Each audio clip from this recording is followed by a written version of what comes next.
Science guy.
Science guy.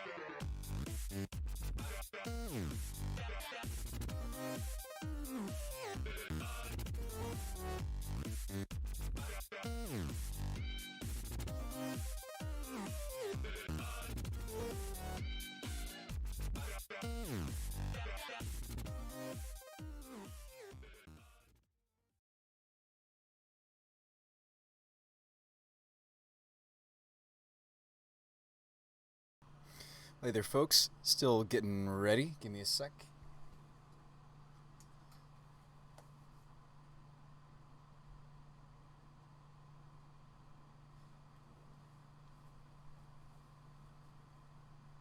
Much to all of your excitement. Well, I don't know if you guys get excited about these sort of silly things, but I'm bringing back the lab coat.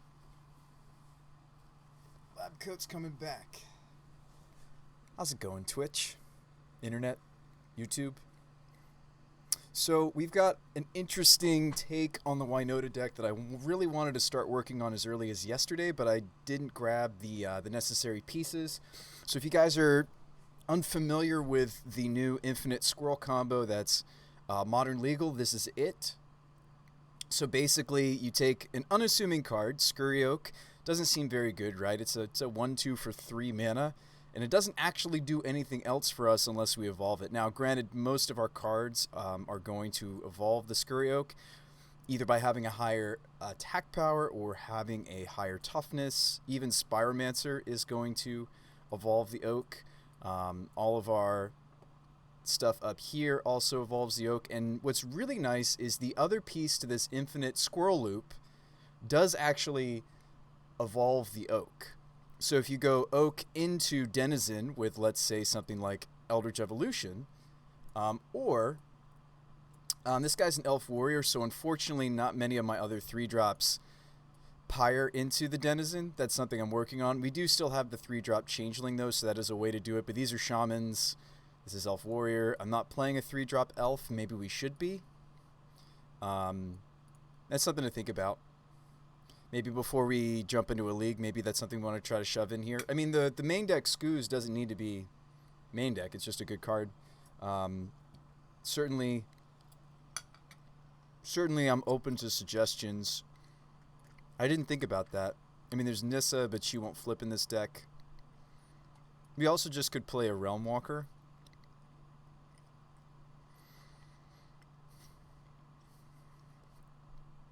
Do we want more 3s than just Mere Entity that turn into this? I don't think so, actually. We only have 2 Pyres. And I've been moving more and more away from the Pyre synergy. You'll notice that something is missing, right? We were playing a whole playset of Voice of Resurgence. So that's something that changed. And that's a big time change. Made some more adjustments to the sideboard. Added, somebody suggested playing a Vexing Shusher, so I did, just because there's a lot of folks testing their counterspells.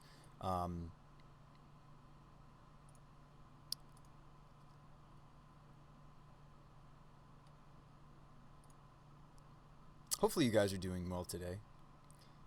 Hope you guys are having a nice Friday.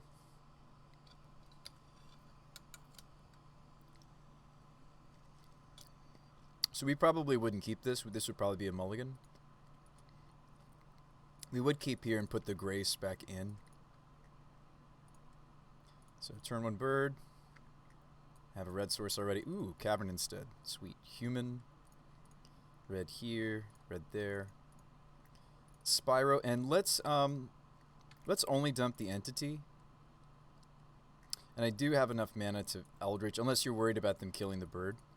I'm going to keep the Dryad Arbor.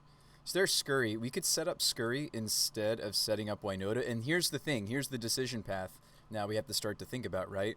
Which is that sometimes it's going to be better for me to go for Scurry Oak now than it is for us to just go for Winota. Because next turn I could have infinite squirrels and punch them with Scurry Oak. If they have relevant blocks, though, the better thing clearly to do is go get Winota and start getting triggers this turn, right? So we can set up for next turn infinite squirrels, or I could just turn the Pyromancer into Winota now. I'm going to do some setting up instead just so you guys can see it. So we're going to go Scurry Oak instead. Swing for 3. Drew a Lena. That's not great. 1, 2, 3. Evolution, the Spyro. And so we have some choices to make. We could still get Winota. That's the thing, right? So, I mean, if our opponents have Bolt here, then we go for Winota. If that's not what they're doing, if they're like a linear deck, like in other words, let's say they're Tron, right? And we can't play around Dismember either way.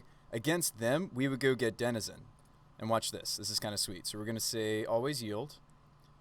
We're going to say always yes, always yield. And then we're going to get the Denizen trigger. And I'm going to say save targets, do this to Scurry Oak. Now, once I hit the auto yield here, we do need to stop at some point. So watch. So we're going to let it go. And we're going to turn off the auto yields once we have Scurry Oak as big as we need. All right, so unbounded loop detected. Scurry Oak's automated decisions have reset. Cool. Let's do one last yes, and we'll just put this counter on something arbitrary. Maybe put it on the bird. It's nice to have attack power on a bird of paradise. Go to combat, swing, and even if they do have a block for the Scurry Oak, you've made as many squirrels as you want to. We could have kept going. I'm going to stop there, though. And we win. Now, if we had gone for Winota, it wouldn't have been a deterministic kill, right? But on the surface, I think because Ivy Lane Denizen is just a weaker magic card, I do think that we want more Winotas than we want this. Like, we really rarely will want this unless we already have this. So that makes me think it's a 1 or 2 of. Does that make sense? Did you guys understand that? It's a pretty straightforward combo. There's not really a lot of complexity to it. Oh, we take less damage here. Sweet. I'm down for that. Spyro away the Colossus and this Arbor Elf. A little greedy. Best card in our deck is Spyro, easily. I know it's dumb. Should we add Porphyros? That's an interesting idea, Teddy. I don't hate that. Is there a creature? Well, Porphyros is a creature. I was going to say, is there a different creature than that that's lower on curve? Porphyros is in our colors, though. I don't think that's a stupid thought. Is there something other than Porphyros that Porphyros is only 3, right? The one you're thinking of? Or no, this one's the 4 mana one. Okay.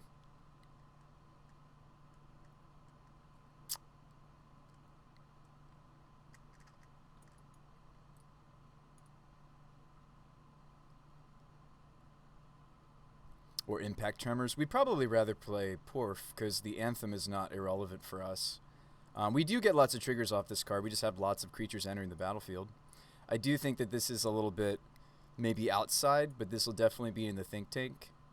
Because this is also strong-ish with the Winota side, although at that point, wouldn't we just be playing the card that says, oh,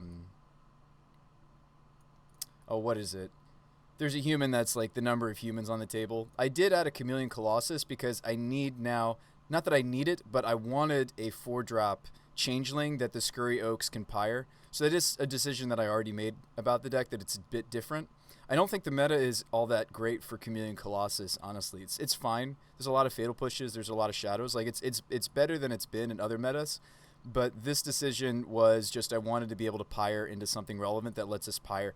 I can't pyre Oak into Winota like I can pyre Seasoned Pyromancer, but I could.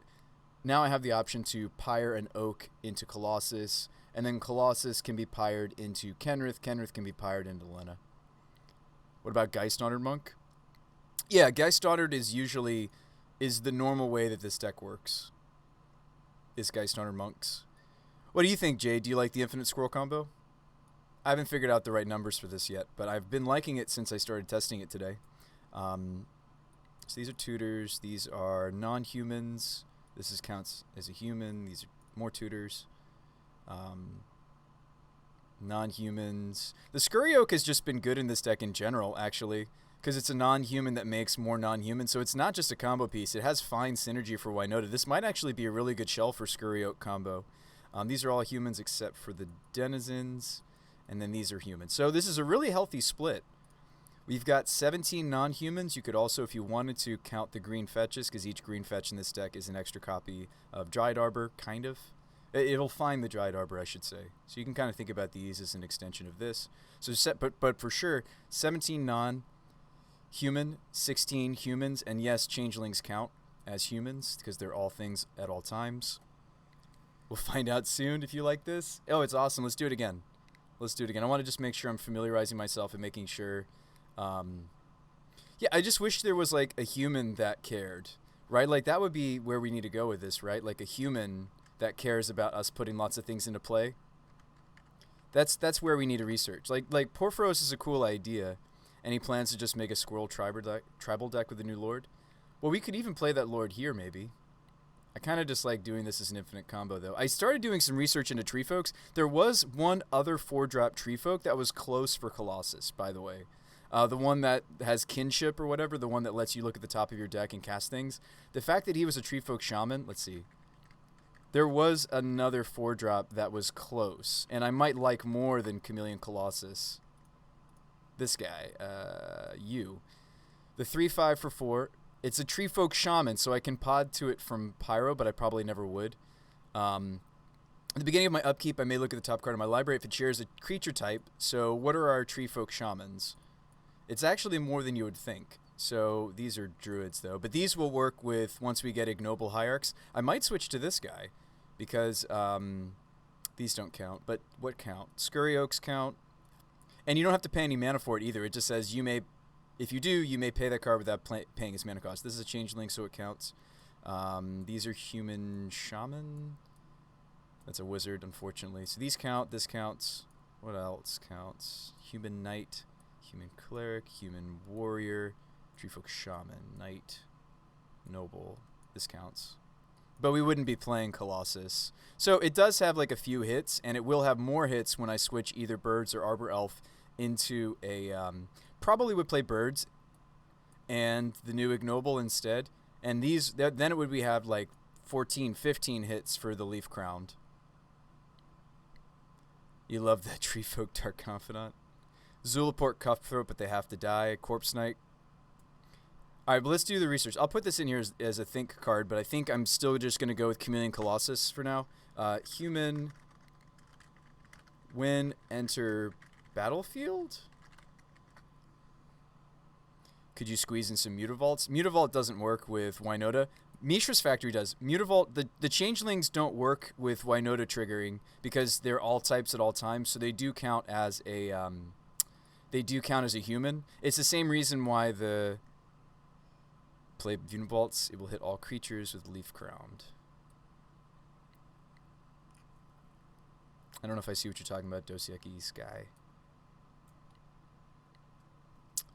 I just need like a whenever something enters thing on a human.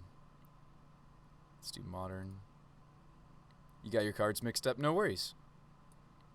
So Geist Honored would get bigger as we make lots of squirrels. Maja makes the squirrels bigger.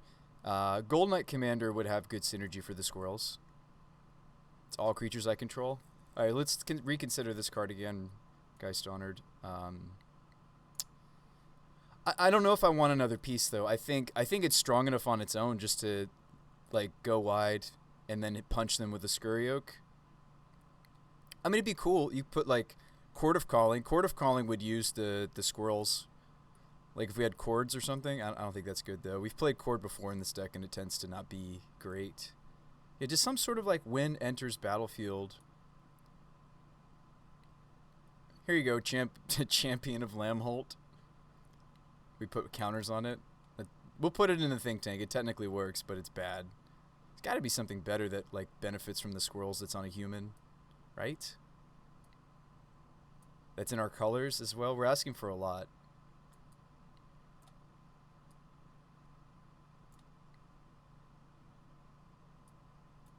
Let's also make it like 5 or less mana.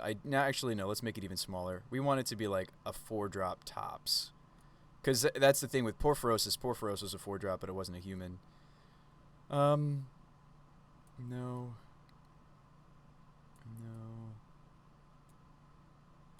There's got to be something that does this, right? Oh yeah, Sanctifier. I should maybe grab a copy of Sanctifier for our sideboard. Maybe later. It's a maybe. Imperial Recruiter, we already tried. It didn't really work like we thought it would for the deck.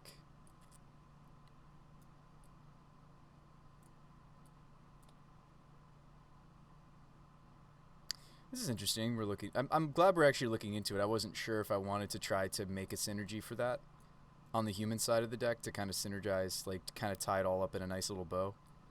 I do think that Gold Knight is maybe the best way, actually. We've played Gold Knight Commander before. It's just he has a similar issue that the Heron's Grace does in that he has to come out where we want Heron's Grace to come out of our deck late. Gold Knight wants to come out of our deck early, and they're both not that great. But yeah, he would have synergy. He would grow our whole team as we make squirrels. We've played this card before in this archetype. It's actually not terrible. It's not as bad as it looks. This would be better than Maja.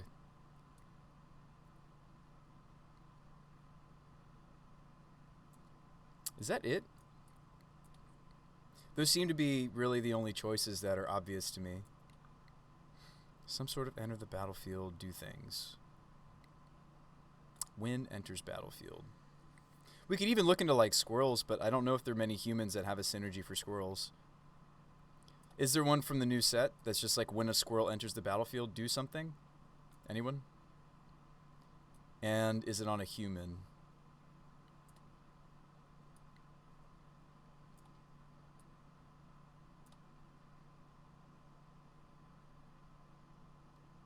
None of these look like what we want.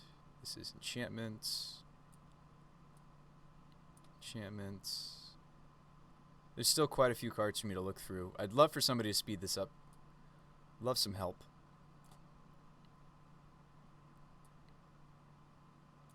It might just be Gold Knight Commander.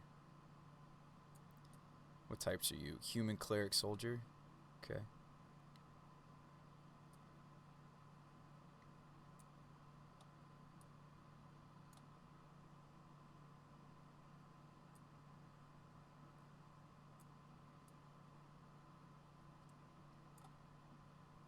Alright, now we're to like the pretty stuff, right? We see some pretty snaps.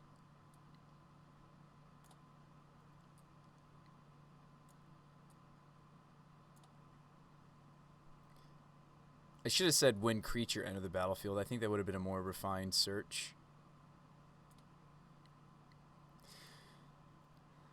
What is Winota bringing to this deck? Yeah, so that's a great question. So that's why I was testing it, Teddy Bear.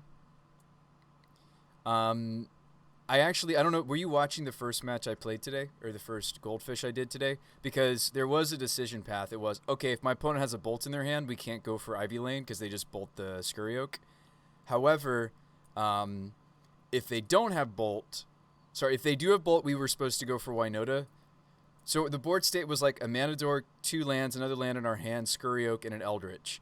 My decision path was, and I might have even had something else, like a Pyromancer or something. But anyway, do we Eldritch the Pyro in that board state for Winota, or do we Eldritch the Spyro for Denizen? And it was Denizen if there's something linear like Tron, and if they have Dismember, this is maybe just the better play because it might just kill them outright.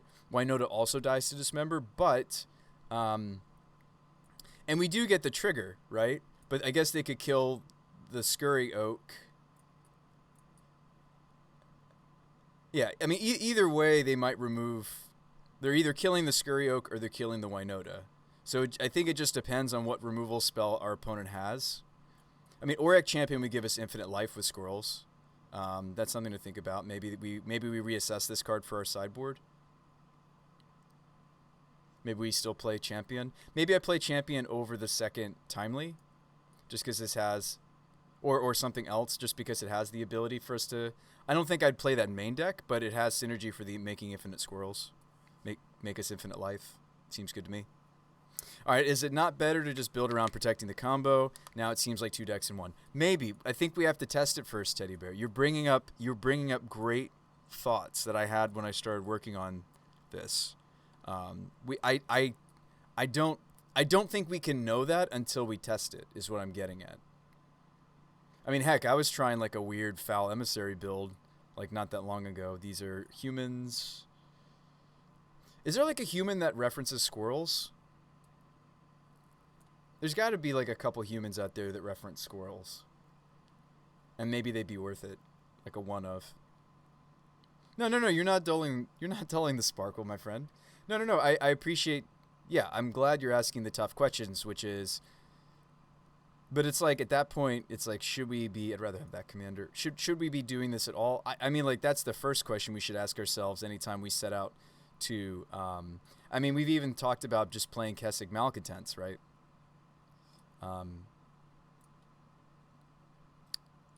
Kind of has the same issue as the Gold Knight, is it needs to come out of the deck at a certain time.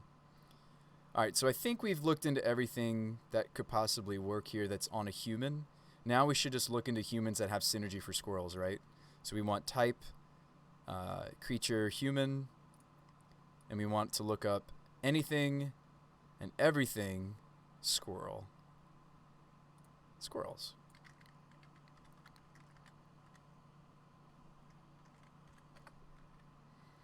We should do Garrick. All right, so nothing came up. Let's reset our filters. So squirrel on a human. Subtype. Wish you could just like search for it instead of having to scroll all the way down to H. That'd be a nice little feature. And horror human search. Squirrels that reference humans. What do we got? All right, Wrangler. Are you in Modern, though? Are you Modern legal? I don't think you are. Isn't there the guy that makes squirrels? Hermit? And what creature types is he? Does seem like a pod-esque deck. Would have thought that it'd be a nice toolbox deck. It was originally. We moved away from that a little bit if we're going to do this. I mean, we can just do a squirrels get an Anthem. It's an elf. The old Hermit. Actually, are you Modern legal or you're not? Not legal. They referenced it with this guy. This is a reference to squirrels. And this is better. Vanishing's better than Echo. Yeah, so there's Deep Forest Hermit that would improve the squirrels, but I think that's not worth it. Something interesting to think about. I mean, this card could just be good as a Winota hit just in general. I know we've like, it's not something you normally see in the Winota deck, like as one of the things that it hits, but like this hits me similar to like how Geist Honored feels, except Geist Honored is really big and beefy. This is just go wide. But anyway, this card's already proven itself, so I want to keep it. We're not going to do this. I mean, we don't have to have something that Scurry Oak can pod into. I very quickly realized that, and I wanted to add something like Colossus or Leaf Crown. I think, like I said earlier, I'd be interested in Leaf Crown once we switch out of the Birds of Paradise or the Arbor Elves into the new Ignoble Hierarch. I think it's just going to be a lot better for this archetype. Yeah, so we are a toolbox deck. It's just I've moved lots of my bullets to the sideboard. We still have Magus of the Moon. I still have a few bullets in the main deck. It's pretty much just Magus and Vandal and Ooze right now. These are all being thought about. Does it make sense, Teddy Bear? So it is still very much like a pod, like search for bullets kind of thing. Do you like Auric Champion coming back to this deck just because of the synergy? For making the squirrels gaining life. I do like that a lot. So I'd like to squeeze this in. We're testing out Sanctum Prelate, so I don't want to cut that. The Spellskite's been main for a long while. We could just play the Singleton Ivy as well, because it doesn't really do anything unless I have the other combo piece, but I thought a 2-of made sense to me, but we could get super greedy and just play a fun of. I think that's really, really greedy, but maybe it's correct. That it's just something that we tutor for, because it's very weak if I don't have the other piece. It's just it's just a very, very weak card if I don't have the other piece to it. Whereas the Scurry Oaks do play nicely with our main strategy, which is the Winota. And I do still think that should be our main strategy, Teddy Bear. Because this combo is disrupted by a very popular card in the format, aka Lightning Bolt. This combo is disrupted by Bolt, whereas Winota is not disrupted by Bolt. So I do have some more thoughts to the thing that you shared earlier. I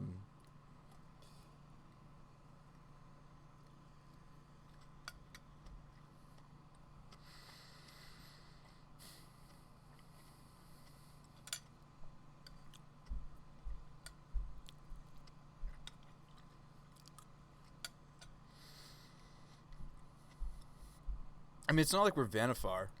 We're trying to be more bursty. I added the third cavern today because we've just been playing a lot of blue decks right now, lately.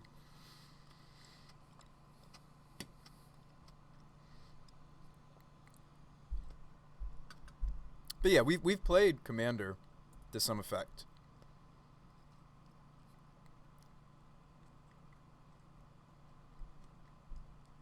It's whether they water down each other. I mean, like, I've been hungry for a 3-drop that has good synergy for Winota.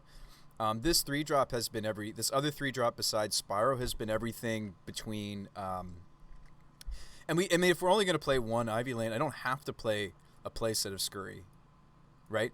This is just, when I first saw this preview, I was like, oh, like, this makes me think of Winota because you evolve it once. Already it's 2 creatures for 2 triggers on Winota.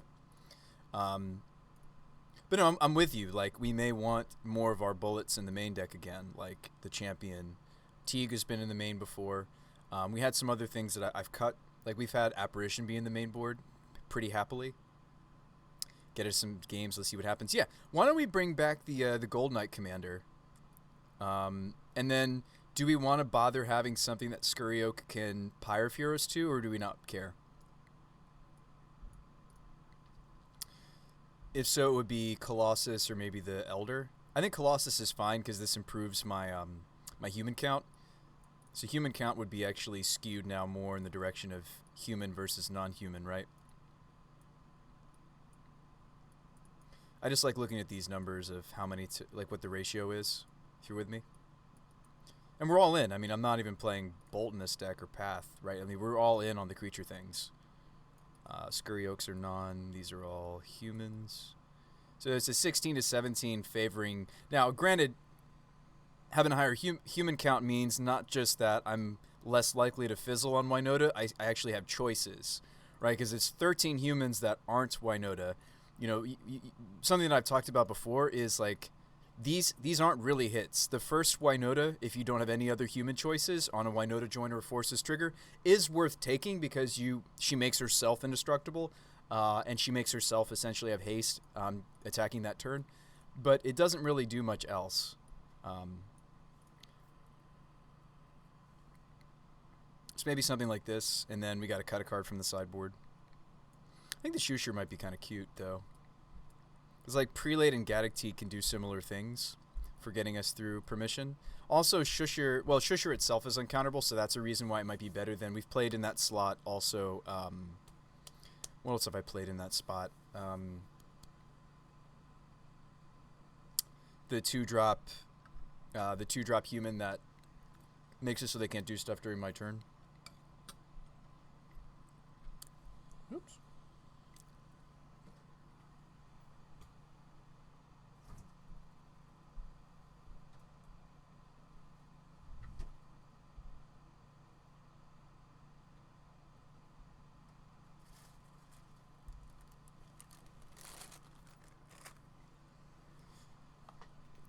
Do you guys have any more thoughts?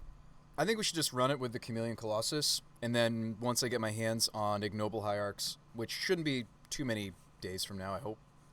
Hopefully I can play some. They're a very sought-after card right now, for obvious reason. But yeah, I don't really want to count these, so I do like having more humans than we've had in previous builds. I do like that a lot. Let's just play the Denizen as when it's time. Like when it's appropriate. Let's just play it as a tutor target. I think that it's just a very weak card outside of the combo. I think a 1 or 2 of is the sweet spot for this card. Yeah, let's play some more games and see. And this is the kind of deck that you really can fish. If you're wondering, like, Bruce, why are you fishing instead of playing against opponents? Like, no, this is the kind of deck where it's okay to fish a little bit, just to see what it's doing.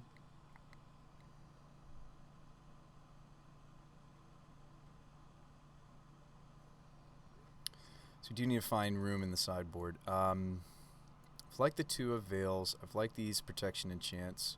Cleric has been really important. These Selflesses are nice, but we could cut Glyph Weaver. I've liked having like the ability to off Winota triggers just more consistently hit a selfless effect, but Lena is just the stronger selfless effect. It might be time to finally retire the Glyph Weaver. We've liked it. It's been good, but like Sanctum does a similar thing.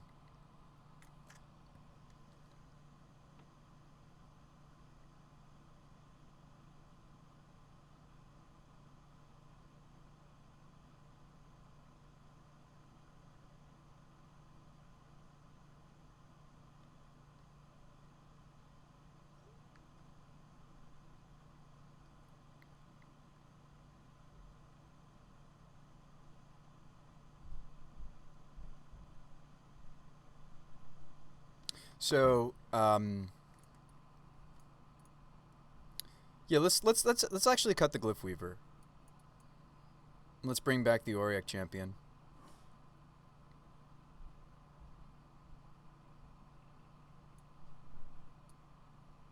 So let's get the missing pieces.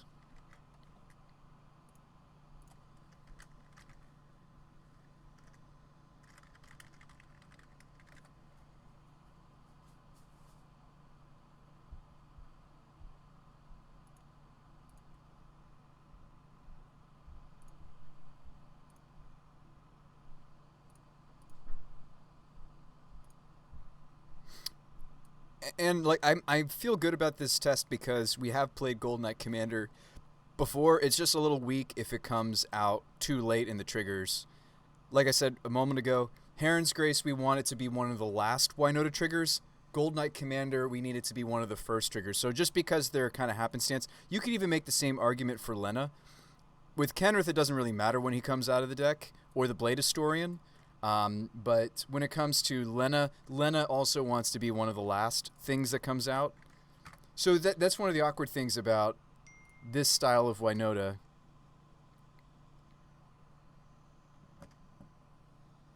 That's so funny. You guys would get a kick out of this. So I made a salmon dinner tonight, and it didn't turn out right. Some of the ingredients, I think I let them get too old. Because it's like fish, excuse me, fish has a smell to it, right? But it's like, I wasn't 100% sure if it was rotten or not, so I went ahead and cooked the meal. And unfortunately, just going by taste and like how it smelled after it was done cooking, I was like, this probably is gonna kill me. So if you're wondering what I was munching on at the beginning of the stream, but my upstairs roommates, they got sushi and they gave me the extras, so I'm gonna go run and grab that sushi. I hate seafood, so you lost me at salmon. I'm gonna go grab that. So if you're wondering why I'm getting up, I just wanted you to know.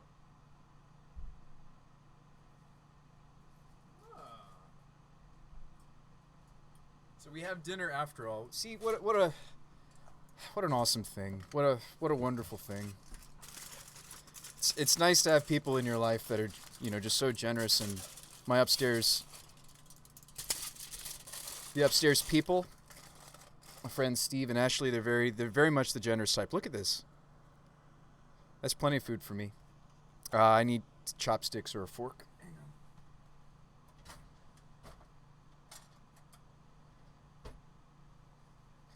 on. All right. Ititakimasu, right? Ititakimasu. Oh man, they even left me some sauce. Definitely need to like cleanse my palate from the rotten fish dish that I made. Actually, you know what? I actually just trashed it. It just didn't turn out. And it's okay. You know, sometimes you go through the effort to cook something and it just doesn't taste right, you know? It's okay. It's A-okay.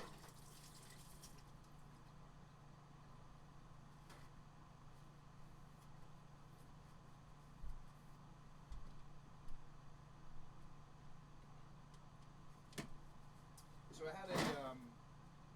had a thought. I was thinking about rolling out the subscriber perks again. I know we talked about it briefly last stream. You guys down to have that conversation?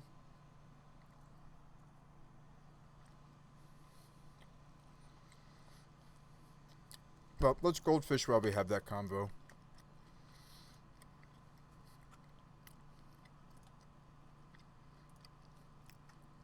Right. And that was the issue, right? I think what I want to do is like a Google, not just a spreadsheet. I think it also just needs like a Google, what are they? Where it's like automated and like you go in and you answer questions. Because I think that also needs to happen. This hand's terrible. We would mulligan this. This hand's a little bit better. We'll tuck the Lena because she wants to be in the library. We could lead Arbor Elf because I'm probably going Spyro anyway. If we led Elf, well, if we want to go Magus, we gotta lead Bird. Let's go Bird. It's always good to see if our mana can handle me Magusing. Turn 2. I think we still could be fine. Spyro, make some tokens. There's Grace, not great. Swing for 2. It's a Cavern. Could flash in the... Oh, no, I can't. I don't have both green and white. I guess I'm just playing this. Swing for some damage, maybe. There's an Eldritch. Can't cast the Eldritch. No basic forest.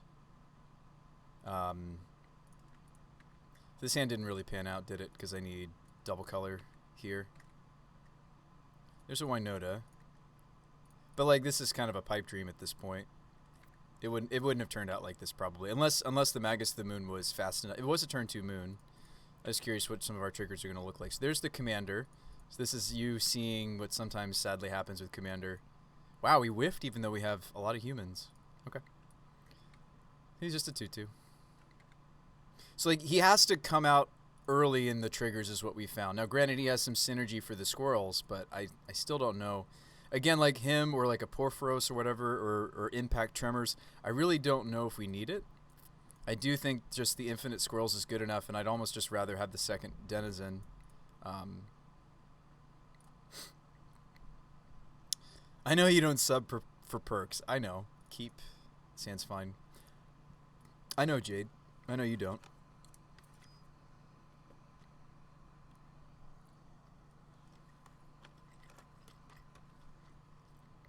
But I think it would give me the opportunity to do some more focused brewing and some more... Like, we've done it in the past. There's some great effect. Okay, we could go get Magus of the Moon here. Off of another basic... we get another basic forest and we would do it. But instead I'm going to set up the Infinite Squirrels, right? So you'd play Oak. Say go. I need another 3-drop. Right? There's Pyre. We have a lot of different ways we could go here. But which is the right way to go? I mean, it would be dictated by what my opponent's doing. So unfortunately, this is a situation where it's not great for us to be fishing. I mean, you could evolve this into the Winota itself. Seems a little weak to me, though. Like, I almost think it's Pyre the bird, right? We have plenty of mana. It could even be Pyre the oak for the changeling. If I Pyre birds, I get to evolve the oak, though, right? Yeah, I think it's. Check this out. Let's just go get the basic mountain. Let's actually Pyre the birds. Go get our changeling. And hopefully there would be something. We would much rather do this line if there was another. We'll swing for 2. See, now I feel good about going and getting Winota off of the Vandal. So actually, we'll skip ahead. Doing this. Evolve the Vandal. Vandal, go get Winota. Oh wait, I meant to get the Denizen, didn't I? Whoops. I got so excited. That's funny. I meant to get Denizen. But we'll do this as if we had played a Winota. See what that looks like. So there's the Magus of the Moon. There's a Spyro. But I actually, that's really funny. I just kind of went a little too fast there. I meant to actually go get the Denizen instead and show you the Infinite Squirrels.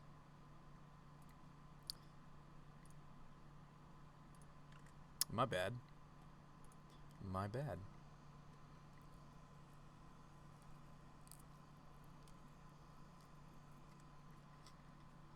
I think it might be fine as a singleton.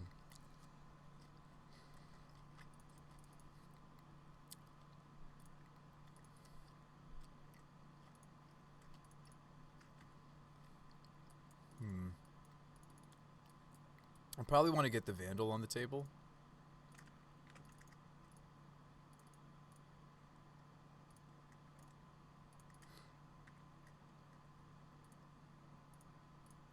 So this would be a spot where we just go for Winota, try to see if it lives, try to get a couple triggers, see what we hit here.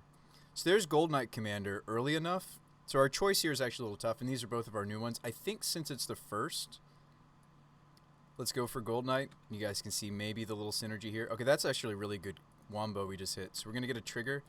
So we've got a 3/3 double striker, a 3/4 double strike, a 2/2 double strike, and a 1/2 double strike with flying. That's not that bad, and they're actually just dead turn 3. Yeah, I mean, like, the Gold Knight Commander is good. It's just you have to hit it early into the triggers. That was one of the reasons why we moved away from it, I think, is because, like, it looked really good there, right? They were just dead. I mean, obviously, they could have some interaction. Okay, so this is an awkward opener. This is where we wish we had... I really shouldn't keep a hand like this, but I'm going to. I actually am going to put back the oak, right? I could put back the Arbor Elf, actually. It's really bad if I'm starting with just a cavern. For multiple reasons. The first being, it would want me to split what I'm naming. Hope to draw another land, which we do. Awesome. This is not an uncounterable Spyro, but that's what I'm going to do. We probably would want to get Stomping Ground, but you could maybe get the basic mountain there. If they're burn, I would. Let's dump Scoos, and let's dump the bird. A little greedy. So access to 4. We could go get Winota. That's probably what I'm supposed to do.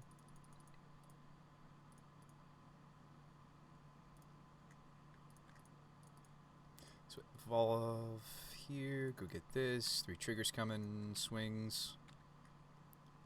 Alright, so that's kind of a sad hit. But she gives herself hate. The first Winota is fine.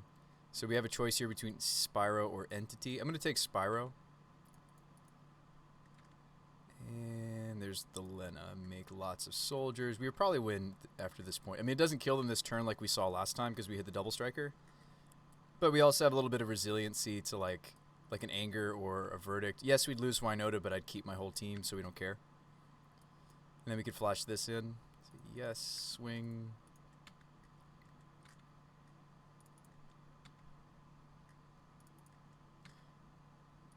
Gold Knight we saw early enough, I guess. I mean, like this game's like magical Christmas land at this point. I'm just taking the Winota because it gives me a Gold Knight trigger. So we'll keep that one.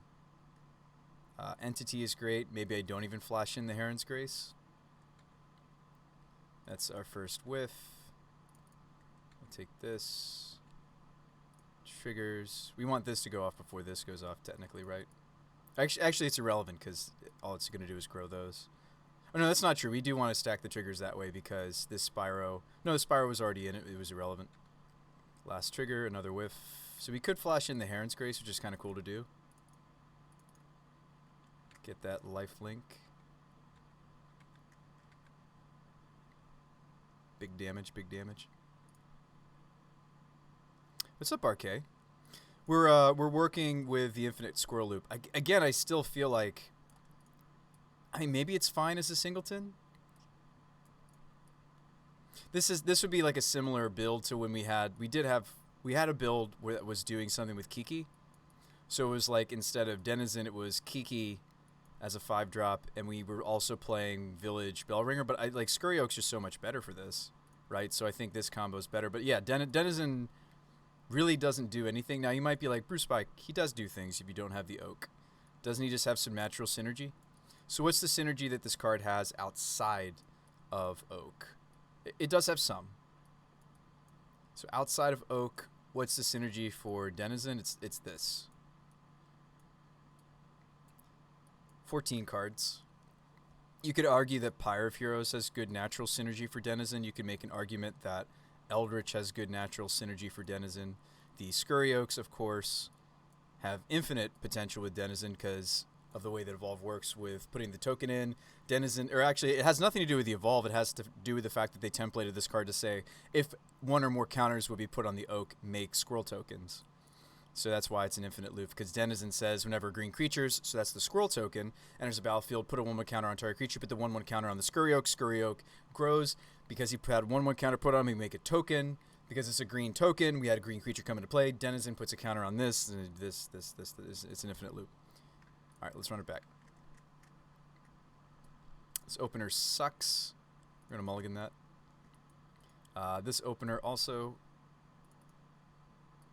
You got to keep at some point. Spyro. I don't even think I want to fetch yet. I'm glad I didn't, I think I'm glad I didn't. Stomping. Just play out the Pyre. Slam Spyro. Dump. I might want to dump both Winotas because, well, that's if Pyro lives, I still should probably keep Winota over Scurry. Because if I draw land, that might be better than activating Pyre. Pyre, try to get 2 triggers. They path this. Very sad. Get rid of these. Although we had some of the right colors for Blade Historian. We actually could have maybe kept Blade Historian. Do we want Entity or do we want another Spyro? Maybe another Spyro. I don't have green, so I'm actually going to get rid of both of those. No blocks. Second main, play out the bird. During their end step, I'll go get Dryad Arbor. It's an evolution. I could cast the evolution, but what would I even go get, right? Because, like, Scurry Oak's not on the table. Oh, you know what? I do have the ability maybe to do this, right? No, I don't. Because I would need to play the Scurry, and I would also be able to need to play evolution, because I can't Pyre the... If I'd grabbed the Changeling earlier in this loop, the 3-drop Changeling, it can become the Denizen. I mean, but the thing is I don't need to go for infinite squirrels here. Like, we've got lethal most likely if the Winota lives.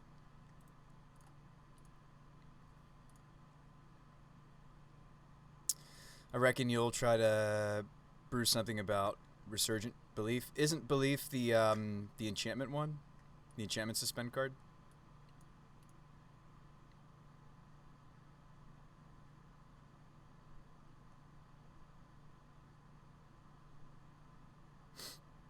Yeah. Yeah, I think this card's actually pretty bonkers. Because it's only a suspend 2. So you don't even really need enablers. You don't really need to cheat it in. You could play it with like As Foretold, sure, but like you don't really need to. It's fast enough, I think, that you suspend this on turn 2 and then you're cycling, like really the only thing you need to do to make this work is just like you play this in like a blue-white shell with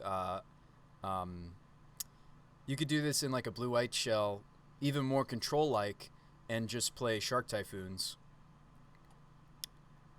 No, I don't think you go that deep. I think you just play like a blue-white that's playing some cheap cyclers. Like here's what I would do with this card. I would rebuild my Legacy Replenish deck in Modern. Check this out. Actually, I might already have a shell put together, and we just strip it. Sharks. Do I still have that deck put together? I lost a bunch of deck lists the other day. They got deleted, and I don't know why. Here we go. Shark Tank. Yes. So I would blend this into a Modern strategy. And I know you're like, wait, what? How is this potentially a Modern deck? No, just change it. Okay. And what changes? Chalice could still be in this, but we don't get these. You just cut everything that's not legal in the format is where I would start. I don't know why there's a Cavern of Souls in here. That seems maybe wrong. Unless it's for like cyber cards. This is not legal. This is not legal. These aren't legal. Sharks are great. This is not legal. This is not legal. That's not legal. That's not legal. These aren't legal. Neither is Tundra. Cool. So that's where I would start. I would just rebuild my Shark Typhoon deck in Modern. Sideboard needs some drastic change. These are still legal. All this other stuff for the most part. This is now in Modern. Hushbringers? Why? Why Hushbringer? Huh. So I'd be doing this, and then you play... What was the name of the card again? Resurgent Belief.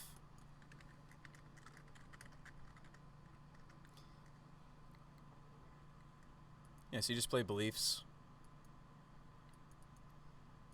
And yeah, you're just cycling powerful things like Lay Claim. You're cycling powerful things like Shark Typhoon.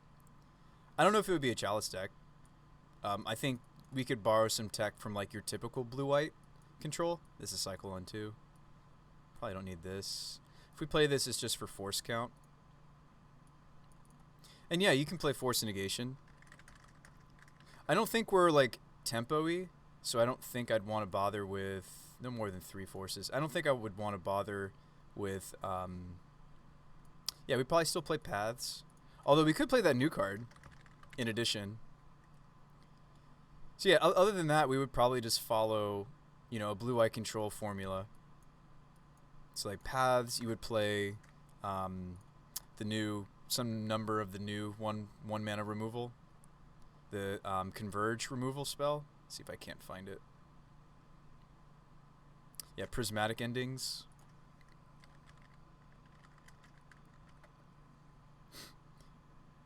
Yeah, so you play some endings. Oh man, this card looks really gorgeous in the old frame. That'd probably be harder to get our hands on. 2 or maybe even 3 of that card. You can play Snapcaster Mages.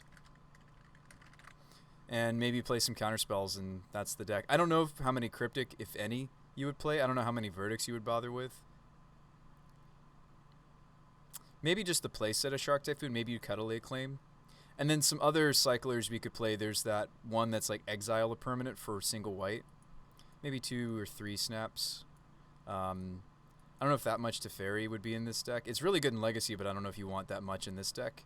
Maybe the extra, maybe like have a sideboard extra Teferi. Disputes, yeah, you could play. Counterspell. What do you think, Teddy Bear? Would you play this? I would love to play something like this. Are these cheap? I've seen some people playing these. The Mystical Archives one. 1, 2, 3, maybe 4 even. Maybe the first Spell Snare. I mean, like, after that, I'd probably want to look and see what other blue-white control players are doing. But yeah, instead of having finishers like Teferi and such, you just play this and you're just cycling these things. You don't really play control, so you'd want to make it some kind of... But like I'm telling you, this is such a small package, right? Because you can play Shark Typhoon in this archetype anyway. And you just play powerful things like Lay Claim and Typhoon. And what is the name of that? It's like Cycling, Exile, Permanent. Yeah, Cast Out. You play like 1 or 2 Cast Out. Just because it's a cheap cycler. You could play some number of Cryptics. Because like the name of the game is just suspend that and just live long enough. For you to cheat in the Lay Claim or the Shark Typhoon. And in some matchups, like Lay Claim's going to be way better. You steal a land, you do this, you do that. Maybe no more than 2 or 3 Cryptics. You'd play Field of Ruins. Because you're playing blue-whites, that gives you some resiliency. Like after that point, I'm probably just going to want to look and see what configurations of blue. What's our blue count? 4 force. Looks pretty healthy to me. 22. 22 blue is pretty good. We would need, you know, the rest of this is maybe mostly lands. But yeah, this is where I would start. Maybe play a Jace, but I don't know if I'd bother. I think maybe that could be in the sideboard. The unpredictable, I forget how this card works. Hang on. Why was I playing this in Legacy? If a cycling ability of another non-land card would cause me to draw a card, instead exile cards from the top of my library until I exile a card that shares a card type with that, and then I may cast that card without paying its mana cost. Oh, okay. So you play this with like a sorcery that has cycling, and then it tutors for the verdict. That's what you do. Sweet. The problem is I'm also playing... well, yeah, we would also cycle into the Resurgence. Like, what sorceries am I playing?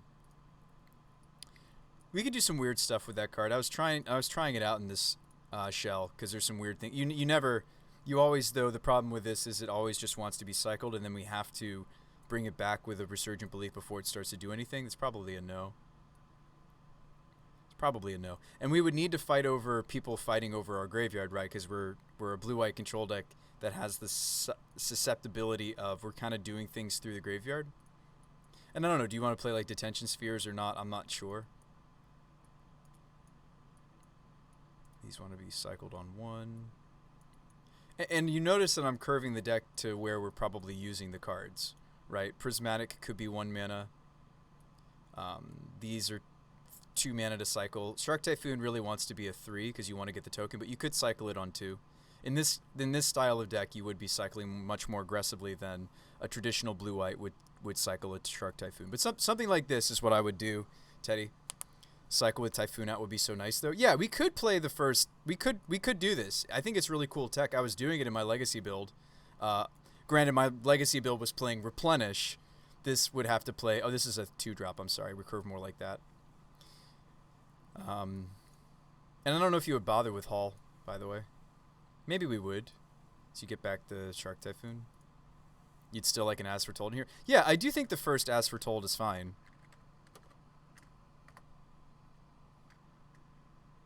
I do think the first As Foretold is really juicy. I do own 1 copy.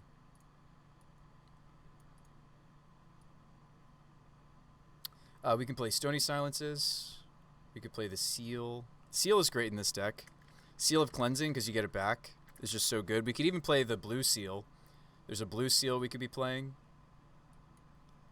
Ooh, this has watermarks. So yeah, you can play seals, and you can play Seal of, what is it? Seal of the new bounce enchantment. Yeah, there's Seal of Removal. There's also another, what is it? You could play Porphyry Nodes. There's lots of cool stuff you get to play in this, maybe. So the Porphyry Nodes, of course, comes back. You could be playing... it's from Modern Horizons as well. Let's see if I can't find it. Soul Snare. You could play a Soul Snare. I wouldn't play more than 1 Soul Snare, but yeah, you could play Soul Snare. This is a reprint, right? Ooh, it's got the watermark there, though. Yeah, you could play a Soul Snare.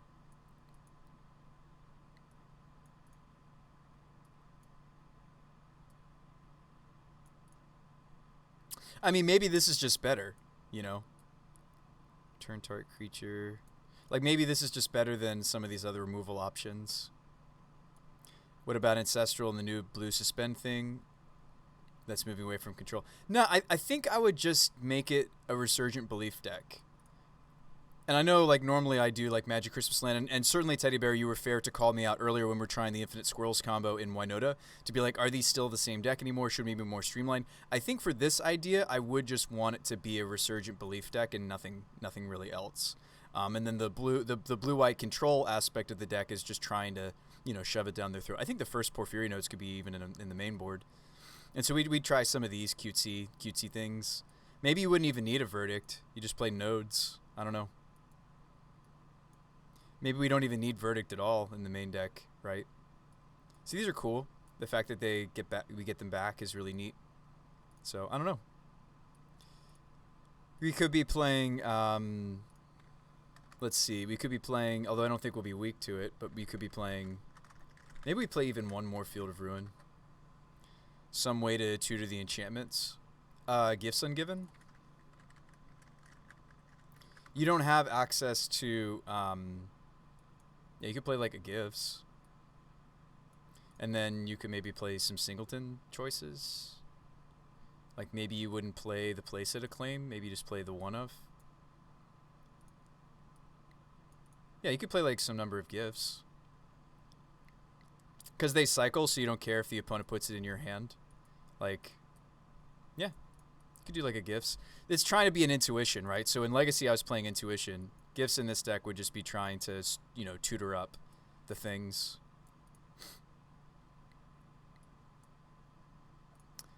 Make it Bantho, and then you would get card draw protection. I don't know. I feel like Field of Ruin's really nice, though, right now to have. But maybe I'm wrong.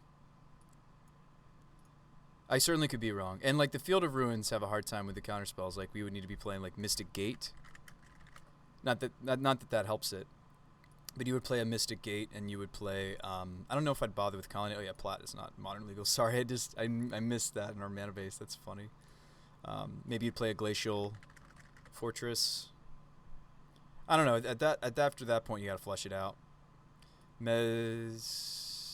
Meta will affect the inclusion of fields or not. Yeah, and I think I would stop here. Let me just call it Modern Shark Tank, and Modern Shark Tank. Easy. And that's a deck. I'll leave the flusters and cut all this other stuff. So I think that's a fine starting point. I do think the Gifts is a lot of mana. Maybe you'd only play a Fun of. It's just a lot of mana. I mean, I think it's good. I think in the same way, perhaps, that Intuition was good in the Legacy build that played Replenish. I do think that Gifts would be good here. Yeah, I don't know. Maybe you'd want some ops, but I feel like the cycling is kind of like what you're doing instead. And like, how many? Lots of routes to go with this. Yeah, I think this would be one. So what do we have to set up the Resurgent, right? Gifts, Cast Out, As Foretold, not really. Lay Claim, I'm just trying to figure out what cycles and comes back. These work with it. We would just need more synergy. That's only 12. I think that's not enough synergy. So I'd have to slim on some of the like the plain blue-white control stuff. Maybe you cut a Snapcaster because it's going to have fewer targets. Like maybe I can't get away with this many paths in this deck. As good as Path is. We would just need to make sure that we have more in this category. Maybe 4th Shark Typhoon. Because I think that's what we really want to reanimate, right? The most. Just this will be the most powerful thing for us to reanimate in general. A Singleton Cyclone's fine. Maybe a 2nd Lay Claim.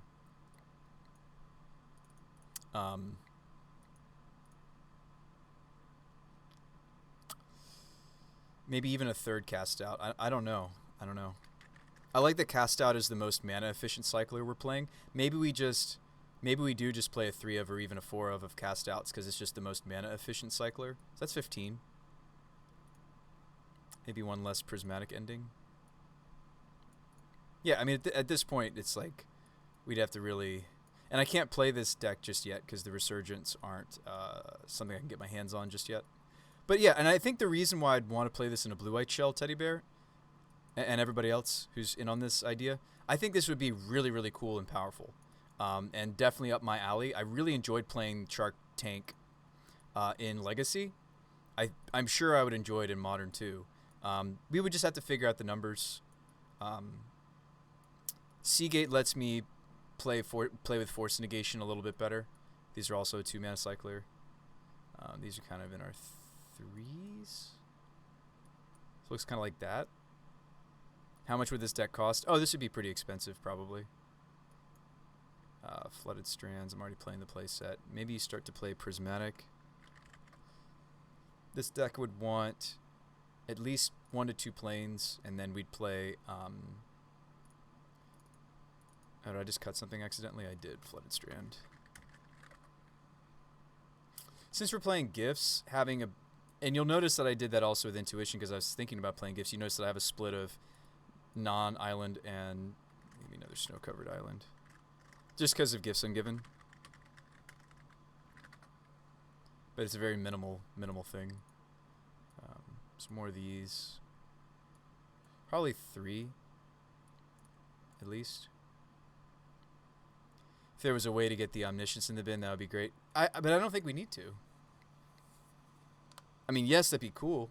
I'd love to actually make some synergy for this card. We don't actually have it right now, because the only cyclers I have are what? Just the enchantments themselves. I don't have any other cycle spells. So the issue with this is it's not... It says shares a card type with that card. You may cast it without paying its mana cost. So, like, this isn't... Like, yes, this is kind of like the fifth Shark Typhoon. So, like, maybe we do want this because it's essentially a 5th Shark Typhoon for the deck. But I have to reanimate it, and then I have to have another cycler. So how much synergy do I actually have for the Cyclone is something to think about. 1, 2, 6, 7, 8, 9. I don't know if that's enough synergy for the first Cyclone. We would maybe need to research and find some more. I mean, that might be enough. It's probably like 9, or it's got to be like 10 or more is the sweet spot. Maybe more Lave Claims. I don't know. I mean, Lave Claim is strong, but like I only have 20 lands in this thing so far, so maybe we don't play the Spell Snare. Maybe I cut another path. I don't think we can add any more to this pile yet. I am a little concerned about Gifts. It feels like really. I think we like the first one, but I think I don't know how many targets do I have for my Snapcaster anymore, right?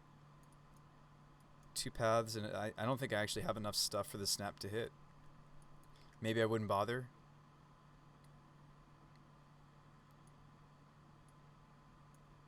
And then it's like, well, Bruce By, why don't we just play this like a polymorph deck? I don't know about that. But if I don't have any creatures, that's something we could consider, like a polymorph effect. Be sweet if there was a polymorph effect that was on an enchantment. I'm not aware. There's one that's on an artifact. These are 2s. Mana. 1s. Yeah, maybe it's just not a Snapcaster Mage deck because we just have so many non... Like, I do think we'll still play some paths and some prismatics, but I feel like the nodes, the snare, the seal of removal, all these things we want to test, like, they don't have Snapcaster Mage synergy. So we just might not be a Snapcaster Mage deck. We can still play, like, Vendilion Click. Some number of Vendilion clicks.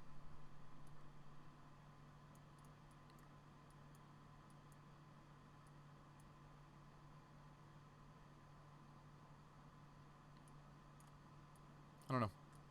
I'd have to mess with this.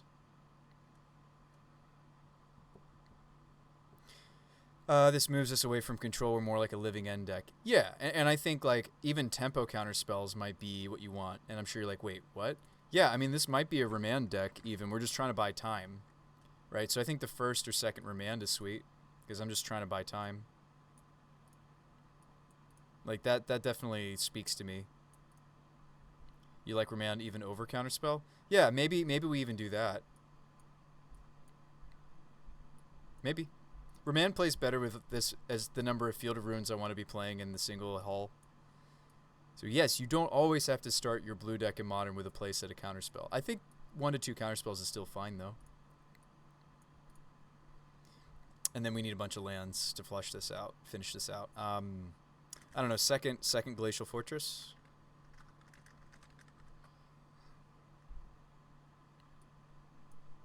How many islands do I have? 4 islands. Whoa, they play Castle Vantris. I think for us, one castle's fine.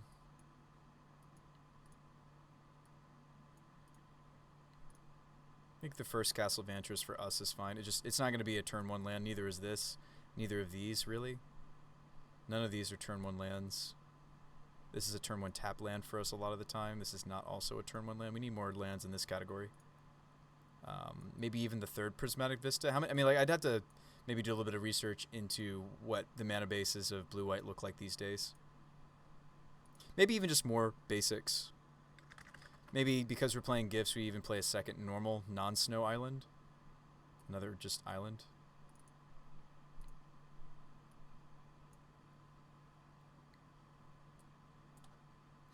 Yeah, and I do think that's exactly where this deck is at, right?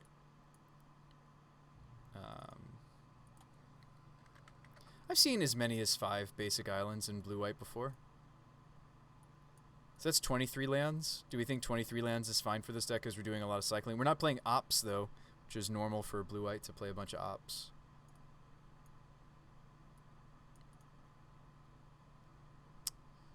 Maybe one more cycler. I mean, the most mana-efficient cycler is Cast Out, right? And it's almost like, okay, at that point, Bruce By, should we just be playing Terminus? Maybe. Because we have a lot of cyclers. I don't know. Maybe the 4th Cast Out's just correct just because it's a mana-efficient cycler. So let's look at our synergy for the Wombo. And I will count Gifts Ungiven, I suppose. And like we could, oh, you know, we could play Talaria West. There we go. That's what we should be playing a singleton of. And we could play an Engineered Explosives out of the side or even main. Check this out. So this finds Resurgent Belief, so it's kind of like our 5th belief. That's what we should maybe... I forgot about playing Talaria West. Engineered Explosives. I don't know if I'd main deck Explosives. Maybe it's more of a sideboard card.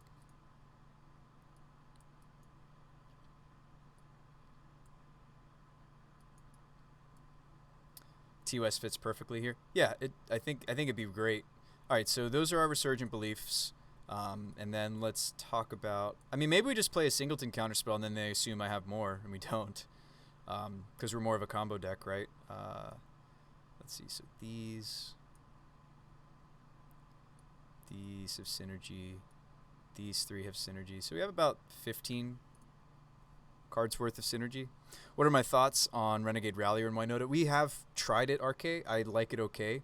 I do like that card when we have important 2s that we want to pod and go up the chain over. It has great synergy. It's like you could pod a bird, but then it's like I didn't really do anything. I do think the Renegade's sweet, though. I think in some of the same ways that the Eternal Witness is sweet, Renegade Rallier is sweet in that deck. Maybe I'd even cut another counterspell.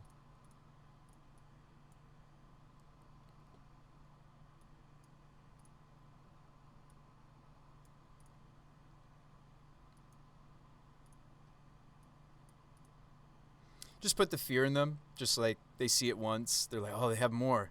No, we don't. Just the one. Just the one. Because I think it's important for me to, like, you're right. I think these tempo counter spells are more important for our deck. It's like Cryptic, draw a card, counter a card, or tap their team, draw a card, I think is more important for us because we just need to buy time for the Resurgent to go off. Or we cast it through an Asphalt. So we don't mind drawing the first Resurgent, or if we have an extra Resurgent, because there is this Asphalt. Why not lots of one-ups to try to get in their head? No. I think the first counterspell certainly needs to be considered for this archetype. Because I have a bunch of lands that are kind of just like cutesy. Well, Blast Zone is kind of my main deck Engineered Explosives. So this is where I would start with this idea. Gosh, I really want to play this now because I didn't realize we could just straight up play Shark Tank in Modern now maybe. I really do like this archetype. I really enjoyed playing this in Legacy. I bet I'd enjoy it in Modern. Let's see how it curves again. These are 2s, these are 1s, these are... Let's put the fields in the 3s. These are 2s. Blast Zone is how much to activate? A 4. Vantris is 5 and tap it. This is a 4. These are 3s. You can make the argument that force is a 0, but I'm going to put it in the 3s pile. This is a 3. This takes 3 lands total to activate. Alright, cool. When it comes to something like blue-white, I do like to put the lands where they're actually happening. Where their abilities are happening, rather, because you kind of get a more accurate depiction of like what the curve actually is. Shark Typhoon really wants to be a 3, but in this deck we can put it in the 2s. We're okay cycling it just to get it in the bin. And the Prismatics. So Prismatic is a 1 mana. That's why this card's so nutso. It is a 1 mana thing we can be doing. Lay Claim, recycling it on 2. Seagate, I'm not going to put this at the top of our curve, but you could. I feel like almost always this is going to be a land drop for us. I don't think we're ever going to cast it. It's a land that's also blue for force for pitching. So I'll go ahead and bring it down. I don't think we're going to be casting this. It's modern. So maybe something like this is where I would start for this deck. If you guys already own most of the cards for this deck, by all means, play it. I'm going to give you guys a link to it in the chat. And then, now what I just did, Teddy Bear, for you is what I'm thinking that I want to start doing with the subscriber program on the Bruce by the Magic Eye show again. Literally what we just did. I think that would be like a tier 1 or a tier 2. Like you gave me a card, and I showed you a deck. And we worked on it together. We built it essentially from scratch. I mean, not completely from scratch because... Oh, sorry, these are 4s.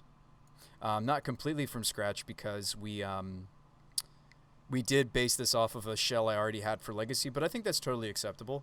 Like, we retooled it and put it into the modern format. And this looks like a house. Like, this looks kind of terrifying to me. Blue count's still good, right? 1, 2, 3, 4, 5, 6, 7, 8, 9, 10, 11, 12, 13... 14, 15, 16, 17, 18, 19, 20, 21.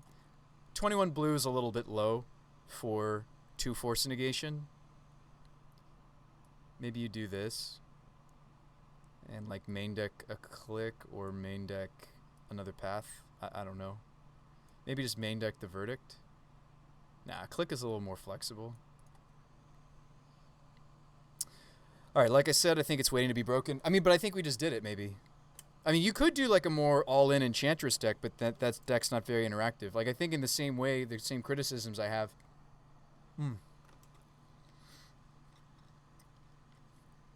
Some of the same criticism... Excuse me, some of the same criticism I have for my own Winota deck that we're even working on today with Squirrels. I have for this initial idea, but this looks like... I'd love to play it like this, even as is. I think this would be fine. Like, I think this deck would survive the number of turns it takes to get underneath the belief.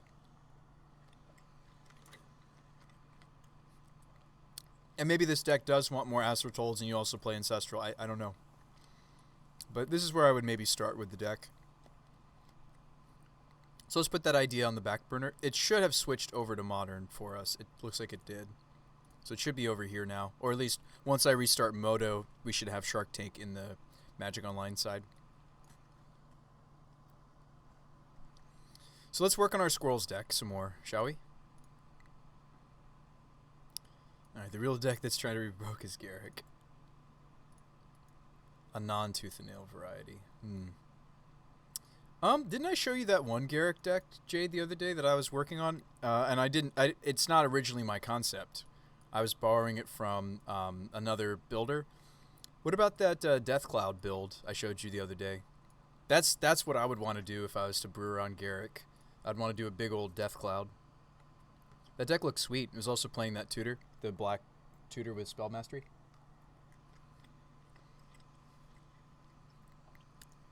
Basically just as an extra Death Cloud, I think. I think this is ready for us to try it in the queue. Let's just see how many points I have. 351. That's fine. Let's blow some points. Am I giving... I think I'm giving our deck away now that my portrait is a squirrel. Let's not do that. I'm kidding, but we'll change it. Maybe goblins. No, they know I have squirrels because of my portrait. Hardly. Oh, this is cool. Save choice.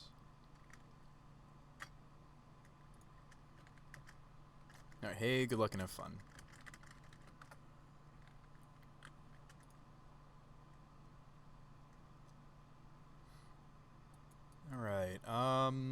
could keep this on the draw. Just don't kill my elf. Just don't Thoughtseize Inquisition my elf. Just don't bolt my elf. I probably shouldn't keep this one lander, although we're on 22 lands now.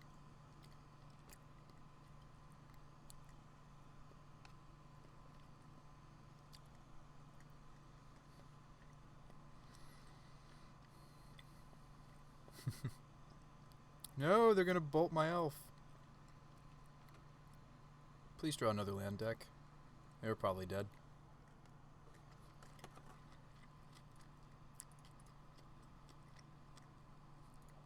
Don't keep one landers, folks. Don't do it to yourselves. Lava Dart my Arbor Elf. They're not Obosh.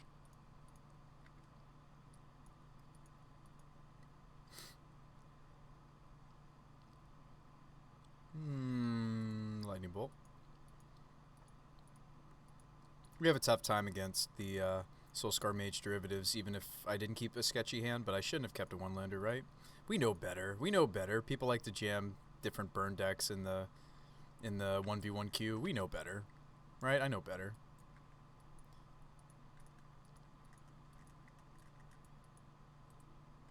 Well, at least we get to try out the double timely Auric Champion sideboard. Auric Champion is back. It's back. We get to take this out.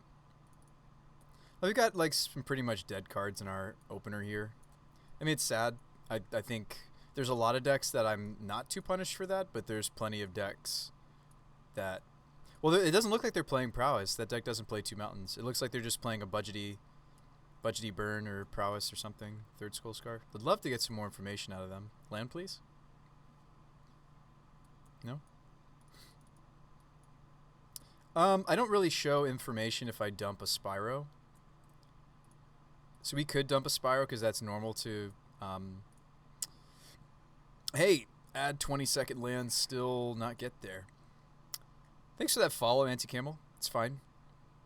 We learned from it. We'll do better. None of these. Favor could work. I'm more interested in Mark of Asylum. Skyclave's interesting. Prelate's great here. Just name one. That's cool that we get to try out that new card. Selfless, because they'll be playing Kozilek, potentially. If they're more prowessy, they will be playing Kozilek's Return. We do want Grace. Let's not bother with Commander or Colossus. Let's not bother with Magus, obviously, for obvious reasons. Let's keep in the Infinite Squirrel combo. Let's keep that in. It is disruptible, but I'm going to keep it in because we might bleed out their removal. Maybe I cut Vandal.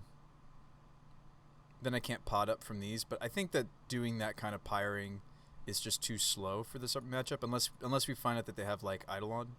And let's actually, we're not going to cut any Evos. I am going to start to cut some number of the Scurries, right? Or even Lena. Or Kenrith. I rarely cut Kenrith. Actually, I like Kenrith. I like Lena more than Kenrith in this matchup, maybe, because... oh yeah, we can cut the Dryad. I might also just want to cut the Arbor. I think it's too much of a liability in this matchup. We'll just cut it. I can't really justify anything other than searching for it. I can't really justify naturally drawing it. Let's cut one Oak. Let's cut one Oak. I think 3 Oaks, you can still assemble it. This hand has our lands. Mulligan. This hand has a good start. We can put the Kenrith back in. 2 tutors. Yeah, put this back. This is going to be a little bit painful. Since we're a Spyro deck, I really don't want to get the basic forest here. Spyro, of course, is the best card in this deck. Hands down. So stomping. Yeah, if you're wondering why I'm not playing with Ignoble Hierarch, I just don't own them yet. Or I'm not able to rent them yet, either.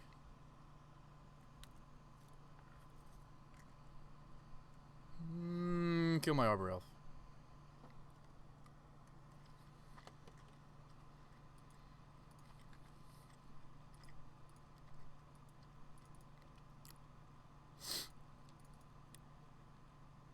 There's the Spyro.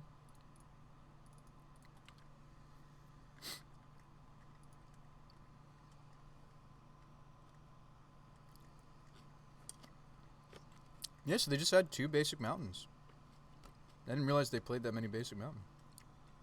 Actually, maybe that is normal for prowess. I'm just not used to it. I think I still sideboard pretty much the same. Lava Dart, the card that beats my deck. No.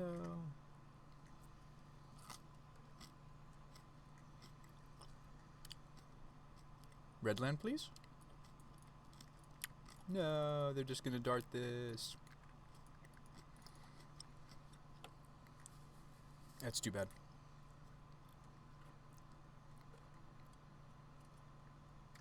Let me throw this away while I'm F6, of course.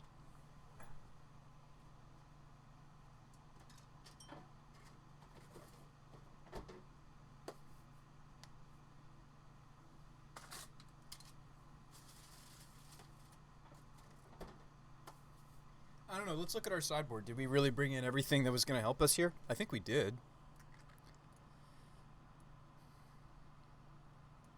Yeah, none of these really look like they'd be all that helpful. I mean, like, maybe Skyclave. And as we cut, if we cut part of the Scurry Oak combo, I think Gold Knight should also go. Like, if I even cut 1 Oak, maybe we should just go ahead and take out a Gold Knight. Our human count should still be pretty good, though. Are you not lava darting my mirror entity? That'd be crazy. What's sad is I have the second basic planes, so even if, like, we have to draw a green or red source really to keep playing Magic here. Need one of those things. Maybe they have enough lands. Maybe they top. That's terrifying. Maybe they will still just dart my entity here. I mean, I've kind of shown them that I have nothing to protect this entity. I did work on a build of this deck that was playing Monastery Mentors and Spyros. It didn't quite work. That was back when I was first considering Abundant. Let's see if I still have that. I think I deleted it, though. Yeah, I had a build of this that was like Monastery Mentors. I did think that that was an interesting take on the deck, and it was playing like Mutagenic Growths. Oops, Modern.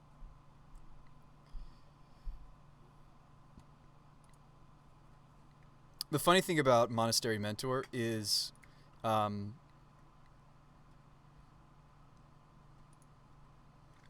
block, even though I guess blocking could be justified. Land? Nope. Bird.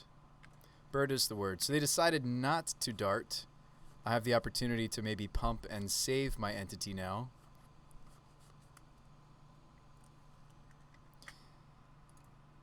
I guess I deleted it. It wasn't very good. I tried it. The Monastery Mentor idea. It is really funny to me that Mentor doesn't make humans. He makes monk tokens. Specifically, monk. Specifically, monk token.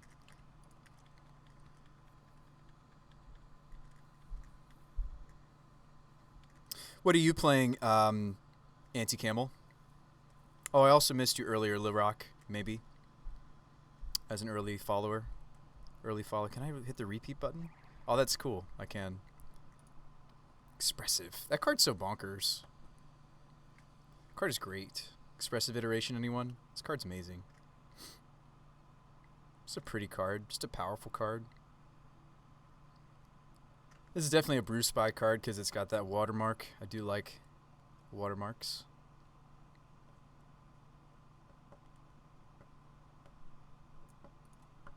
Scalding Tarn.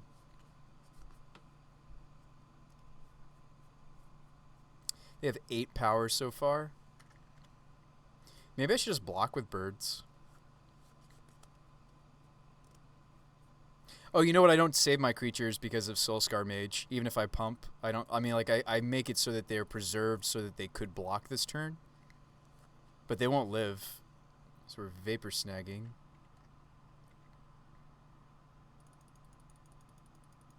So in response to this, they are going to kill my bird. Or not. Or they don't. I think I can't take 6, right? I think I do block. I mean, like, I'm sure you're like, but Bruce Spy, we need the birds to... I think we just have to draw a land. I think I can't take the 6 there. So we were already down at 10. Play this thing again. They're going to kill it this time for sure with their dart. Nah, we're just toast. Unless they drew poorly. That's a 4th land for my opponent.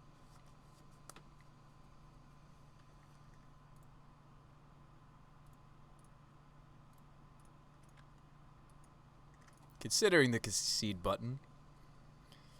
Considering it. This matchup's tough. Like, we have some tools for it, but it's tough. I wonder if I should even bother with... The problem with Favor is they have Stormwing, which is a 5-drop. So it takes the protection off Winota. Which is relevant because they can snag the Winota. I mean, what sucks is they have ways to disrupt both sides of what I'm trying to do. Whether it's Winota or the Denizen combo.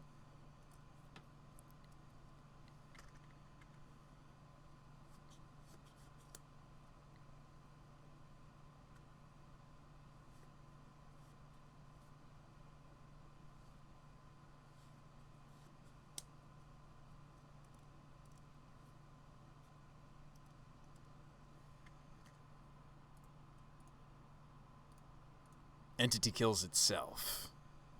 Entity kills itself.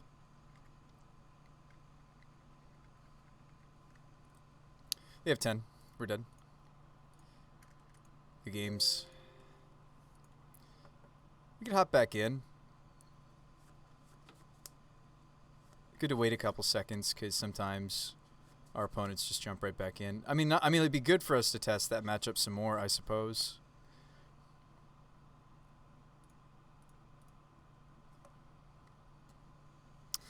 All right, Is Prowess has felt like a tough matchup for you for every list we try. Oh yeah, I mean, like it's quick pressure. I think that's the person we just played, wasn't it? Actually, no, I don't think so. Oh, anyway. Yeah, I mean, like it's like okay, that was him, but like or them, I should say. Do we need to? Don't we need to play test that matchup? Yes. I wonder if 3 Scurries is better than 4. Because we're only playing a Singleton Denizen now. There's like lots of little questions I have. Hang on, leave event. But it's like, it's nice that I would never need to search for this side of the combo. Like, in other words, the Denizen is just the icing on the cake. It's just, we just often will naturally have the Scurry Oak, and then we just go for it. So I think in the same way it's nice where, like, okay, the combo for Magus of the Moon is, okay, we have one of our dorks, and we have some sources. Again, why Ignoble is going to be so much better than Arbor Elf. I just can't get my hands on them yet. But Ignoble, just like Birds, it's going to make us a much better Magus of the Moon, tutor for Magus of the Moon deck. But it is making me wonder, even still, if I should just play a 3 of this card. I guess not, because we're testing it, right? The Scurry Oaks. Now, the Scurry Oaks have great synergy with Gold Knight, even if we're not doing the Denizen Infinite. And the reason being is Winota is going to pull humans out of the deck. Scurry Oak is going to evolve for a lot of the things we pull out of the deck. Most of the powerful humans I'm trying to hit will evolve the... let's go back to brew mode.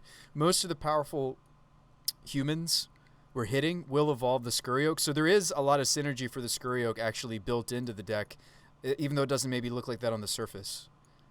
All these different things, even the Gold Knight Commander itself, these all evolve Scurry Oak, right? Pretty much every human that we're pulling out of the deck, even the Masked Vandal, which is a changeling, so it counts. All of 12 of these humans we're pulling out with the Winota triggers, except for Mirror Entity being the exception. They all evolve Scurry Oak because Oak is a 1/2, and to evolve you either need to have a higher attack power, which Magus and Seasoned do, or you need a higher toughness, which Masked Vandal has. It's a 1/3. Colossus is a 4/4. Heron's Grace 3/3. Blade Historian is 2/3. It's bigger. Kenrith is bigger. Lena is bigger. The Winota herself is bigger. She'll make an evolve trigger happen. So I actually don't think it's... I mean, like, maybe just for tonight's testing, I shouldn't cut a single Scurry Oak, but it would be nice to, like, get another spot for a sideboard card. But I think just because we want to see it and see it happen, let's just play the playset. I think it's got enough synergy for the Winota side of our deck, too, that we're happy with it. But I was considering going down to 3. Or we could go back up to 2 Ivy Lane Denizens. Again, my issue with this card is, does it have enough synergy outside of Scurry? which we did look into earlier today, right before last match, right? We looked at the number of what's the synergy cards for this naturally, right? It's this many. Because you could have Denizen first and then go get the Scurry. So let's look at just all synergy, including the Scurry. 19, 20, 22. Plus, you could even include the Pyres, because Pyre could go get a green card, a green creature. So, I mean, it's about 24 cards worth of synergy. Obviously, the Denizen doesn't synergize with this side, because these are not green. So there's something to think about. I think it has enough synergy that we could play 2 copies, and then we don't even bother with something cutesy like Commander. I do think that our, or even like not bother with having something that Scurry Oak can Pyre into, which is right now we're trying out Colossus. I'm not sure if we need to bother. It might seriously just be better that we play the 2 of Denizen. I think we have enough synergy, and I think I'm okay without having something kind of cute or janky like Commander to, let's just play the second. That was cool, and that was from yours truly, Teddy, talking about how it might be nice if we had a way to like infinitely grow everybody instead of just the problem is often I don't have multiple attackers the turn that we go tutor for the Denizen anyway. It usually is, unless we can just punch them with the Oak. I'll admit, like, oftentimes it is just I have infinite squirrels and I hit them with this huge Oak, but they have a blocker, right? Now, if we did play something bad like the Gold Knight Captain got cut over time, unless we can cut somebody else to make room for him, I don't think it's worth it.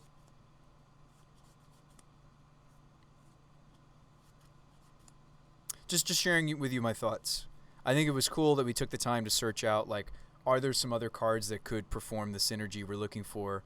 Like you suggested earlier, you said play Porphyros, or like I said, I wanted to find something that was within the humans because of the Winota tutoring capability.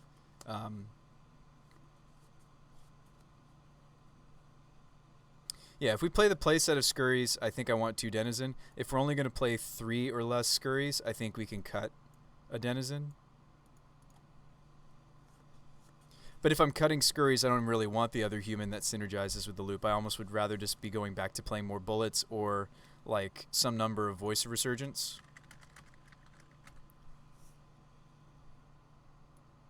Would probably be even the direction we head in. Voice is really good right now. There's a lot of people testing their counterspell decks is part of the reason. Voice is just good in our deck in general. Or you could also play Strangleroot. Strangleroot technically has even better synergy for us, but I think Voice is just better in the meta right now. But we usually play like a 2 or more of Strangleroot Geist, some number of Voice of Resurgences. Excuse me. Yeah, three Oaks might just be more correct.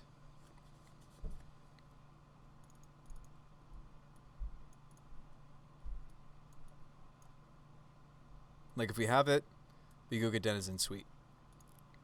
We don't have it, we don't get this card. Easy.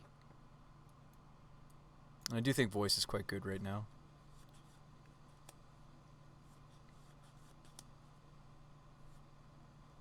Yeah, that feels right to me just in general.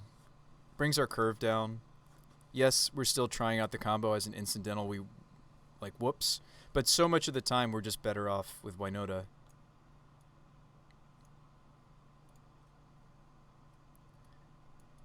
I'd love to get more of these in here if I could. Would just love more 4-drops in general. Is the Eldritch most efficiently to Winota?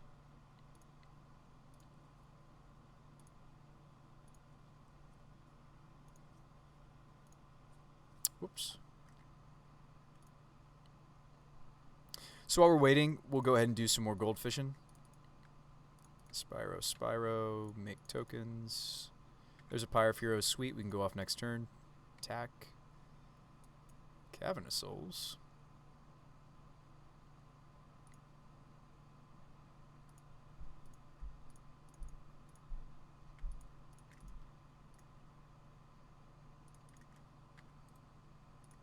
Oops. Attack. 4 triggers coming. She gives herself indestructible in haste. We're okay with the first one. Sad to whiff there. Spyro, dump. Blade Historian, Grace, or Vandal would just depend. Probably a lot of time we're just taking Grace because they die here. This is not us goldfishing with the right configuration though, so let's go ahead and concede that.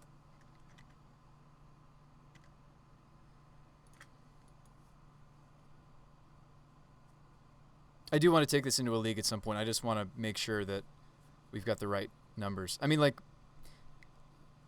even still, it might be 3 voices, 2 scurries. I don't know.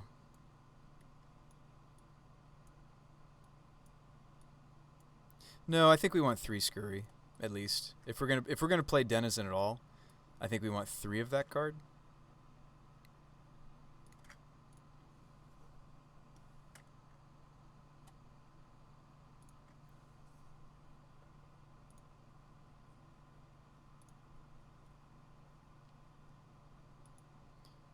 Gonna mulligan that. Keep this. Tuck the Grace. Although I could have tucked a land there actually, and maybe it would have been better to do.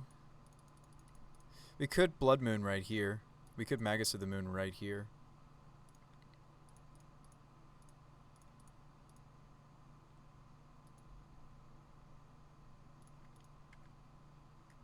Just to be dependent. Swing for 2.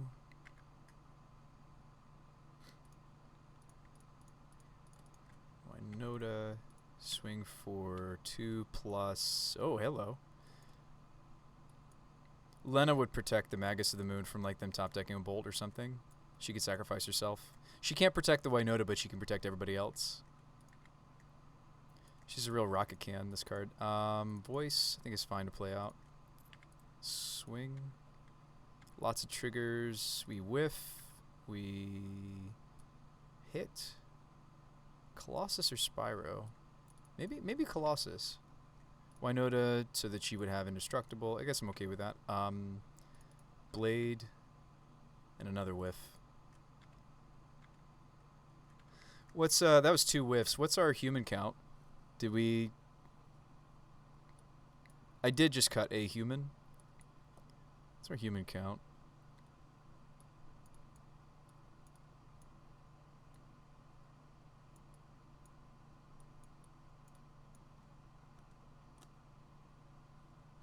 And again, you can put Spyro in the middle here because he's both, essentially.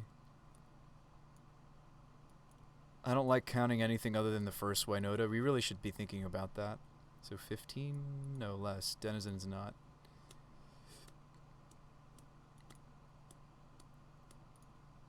$17. 17 with Spyro's being an extension of that. 9 with the Spyros being an extension of that, and of course extra Winotas just being hasty, indestructible Winotas. But you really don't want to count those hits. They're not strong enough. And also some of the bullets don't always do something, right? Vandal needs a target for it really to be juicy to go get like a Batterskull or something. An Aether Vial. Those are pretty common things we hit with this main boarded anyway.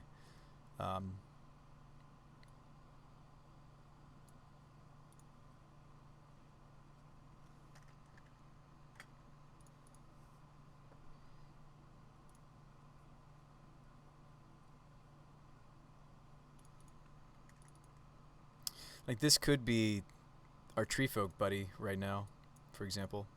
Since I have Magus of the Moon, I definitely want to fetch this for basic forest. I'd like to... I mean, we'll slam this if it's correct, but not always.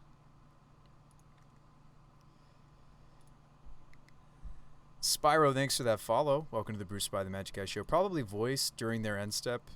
We're not playing against an opponent right now. I'm just fishing while we wait for an opponent for our queue. Then what we would do... Evolve the voice? Yeah, you would evolve voice. Probably through the Dryad Arbor. So we could go get basic planes still setting up for this Magus. Probably don't want to attack with Arbor, but we do want to attack with birds, right? So let's evolve this, go get a Winota, get our token. And this token gets very big in our deck too. So like this card has the Voice of Resurgences have applications for this deck besides just being useful against the blue decks that people are playing right now. It's quite a bit more blue than usual. You would take Colossus over a hasty Winota very readily. Wow, this actually could block our Chameleon Colossus. It's already a 5/5. Very cool. All right. Oh, there's our opponent.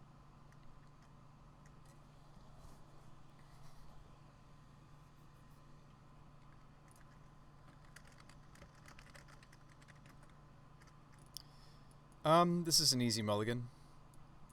Even if this was ignoble Hierarch, I'm not keeping a single Plains hand.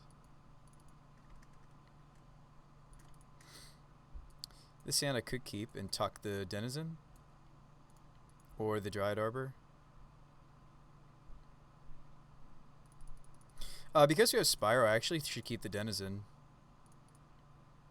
because this makes an elemental token. Ghost Quarter, file, death and taxes.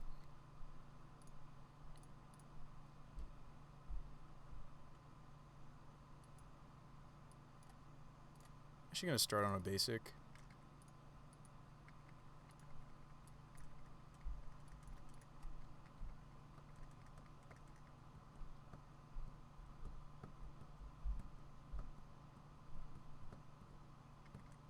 So unfortunately I can't play out my other land here. So we're just playing Pyre. Taxes is actually really awful for us, if you're wondering. I actually can't even justify Pyring because then they could quarter me. What I could do is just pay for Arbiter now, but the problem is then I'm not progressing. Oh, taxes can be terrible for us. I have a lot of search effects. I have 2 of them in my hand. I have 4 search effects actually this game. That's fine. We're safe. We're not going to get toasted by the Ghost Quarter here. We're safe to go search because I left 2 open.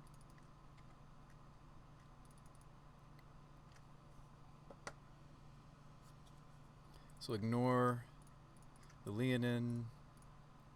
So this also means the Ghost Quarter doesn't get us. They could have a second Leonin to file in here.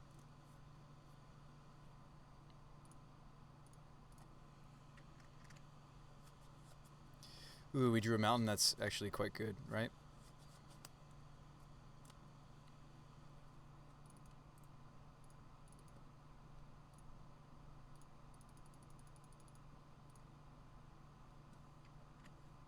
I'll ignore the Leonin Arbiter here and say yes.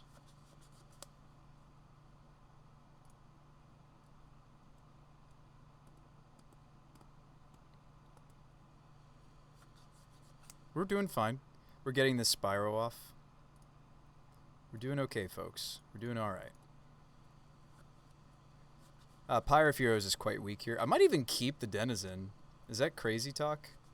Do I want the 4th mana source? I mean, I really want to make the tokens, right? Evolution is a lot. It's 5 mana for me to do this despite Leonin. Now, Pyre of Heroes, yes, is 6, but it's 2, then 4. So I might just want to keep the Denizen and just get rid of either of these. They're really expensive to do what we want to be doing. Oh, wow, we just drew a Winota. Fantastic. Winota doesn't care about Arbiter. I feel like if they had Path, they would have already done it to us. I've had several Taxis opponents put in Stoneforge Mystic and then not be able to search. I don't think that's going to be our opponent, though. Hopefully they understand not to do that. They might have a Flicker Wisp ready to go.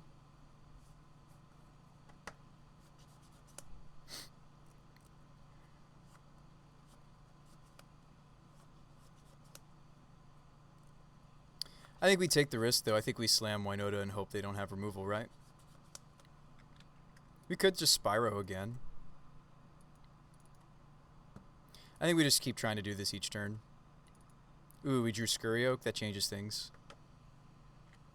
Oh, opponent's going to choose for us, so they're playing that 3-drop human. What do you want to spellbind, the Winota?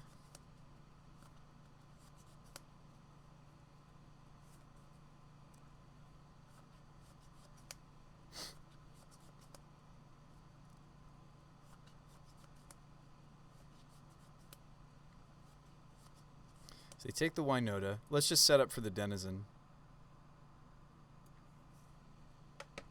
And it might even be played Denizen first because it's just more mana.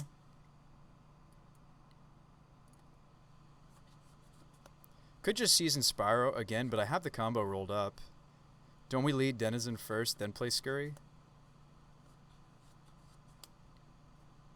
What's the benefit of going Scurry first? Well, the benefit of going Scurry first is it makes infinite. It makes the Scurry Oak infinitely large, and they have to block it. Scurry, so you can pay for Leonin. Yeah, that's also another reason to lead Oak. I think we're good here, minus the elementals.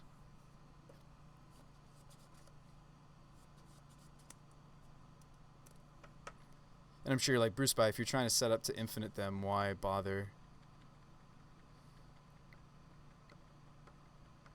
They're playing the Black Splash maybe because they're trying to blink this. Like a blink build. Which, by the way, well, they're not black enough to be playing Grief. We need to pay fetch Scurry first. Oh, yeah. I needed to do it first. You're right. That was my bad.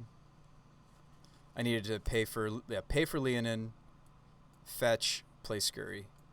So we actually can get got here a little bit. My bad. I mean, they need to have Path or Ghost Quarter. You're right. I messed that up. I did mess that up. Alright, just the Spellbinder. Sure. I feel like if they could have strip mined me, they would have already done it. So I messed up. Ooh, or I just draw Winota. Do you have another Spellbinder? It's fine if they do, right? They need to have... They have another Spellbinder. They need to have Spellbinder and also... I mean, I wonder if they don't know that this is infinite.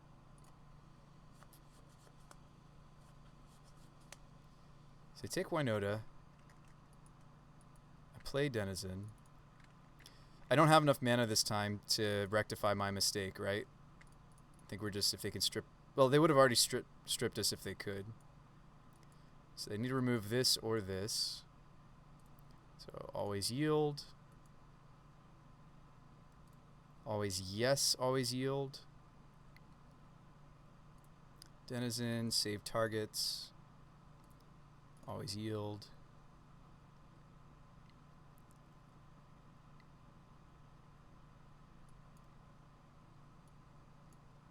And we're making squirrels. We're making squirrels, making the squirrels, making squirrels, making the squirrels, making squirrels, making squirrels, making some squirrels, making some squirrels, making some squirrels. I feel like this combo needs like theme music, right?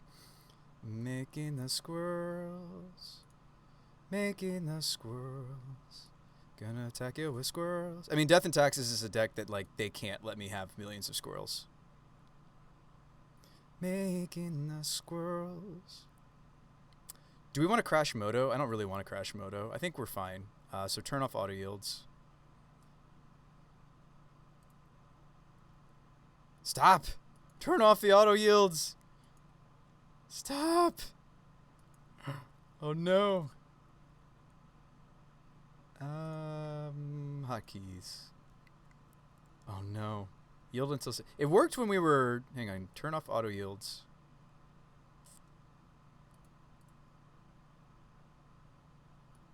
The game has ended and they win? Loop detected, game is a draw. But I did turn off my auto yields. It crashed already. So I'll have to click through it instead of doing any auto yielding. That's not the worst, but when I was playtesting this by ourselves, when we were goldfishing, it was fine. I just had to turn off auto yields and it would stop at the number I wanted to. That's good to know. I'm glad.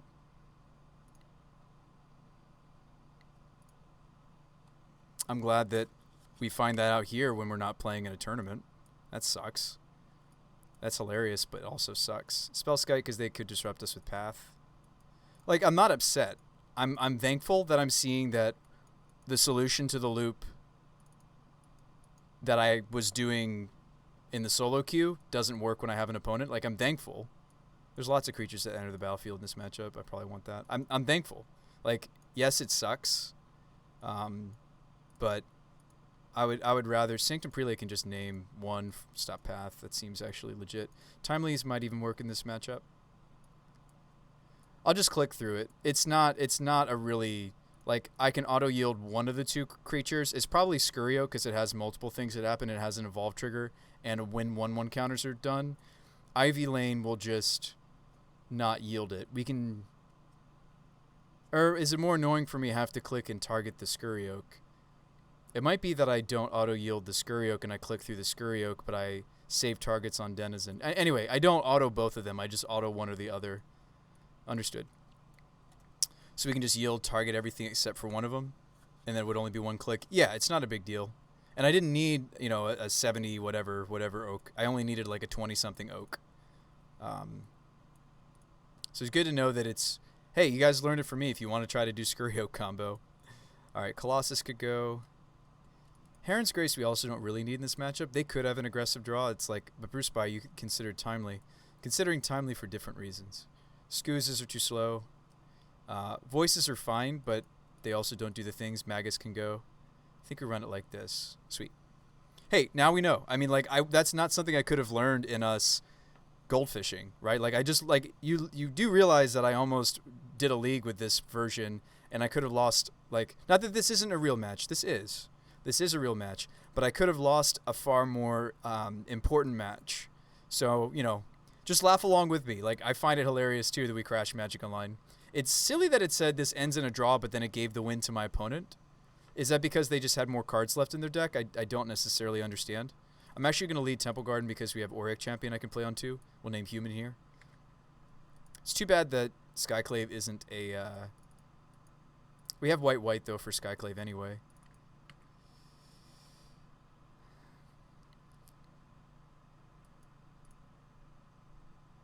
We'll still do it this way. I think that's fine. Show me Leonin Path, right?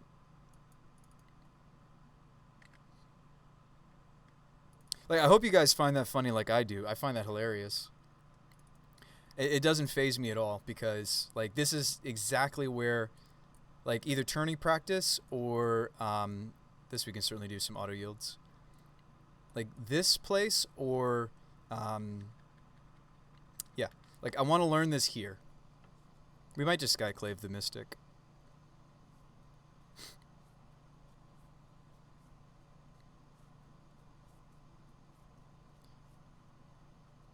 If I were them, I would get Sword, right?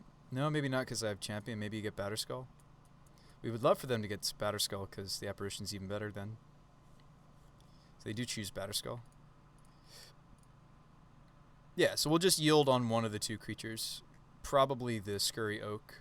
So I'd rather do yes than like push our yes hotkey twice than I would, or okay hotkey twice, than have to sit there and choose the target. Right? Makes sense to me.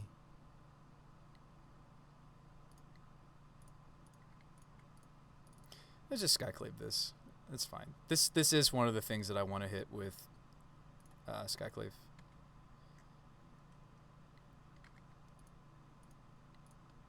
Now, do we give up the Apparition and give them a token, or do I... It'd be a 2/2. Or do I Eldritch the Champion but forego all the delicious life points? And again, like, I like Taxes a lot. Modern Taxes. Their deck feels so different when they don't have... their deck feels so different when they don't have Aether Vial. And I've played the deck, or Aether Vial decks... I'm not saying their deck's bad. It's not. Like, Taxes will always, you know, certainly have a place in Modern, I think. Certainly it's gotten some new tools, right? We've got, you could Red Splash and play Recruiter, etc.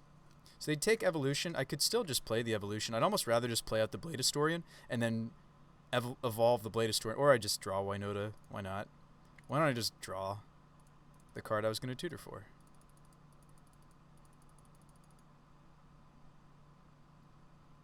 We do swing both. I don't really care if they get the 2/2. Yeah, sometimes you just get it. Oops, I shouldn't have attacked the Champion, right? Well, no, they probably want to block here. I think it's actually okay. Unless I whiff. That's bad. Like, I know I'm not going to hit Historian. Do I just want to get the creature, or do I want to have the ability to go tutor for this? Do I just want the creature? I think I just want the creature. Gains me a life. Usually, sometimes I'll consider not taking the Masked Vandal out. But that's also something I can Eldritch. So they decide that they want to kill the Skyclave. That doesn't surprise me. Now you feel like a Tron player. We could just play the Blade Historian next turn. They need to remove the Winota. They have the ability to remove the Winota. I can just go get Winota again, though. Right?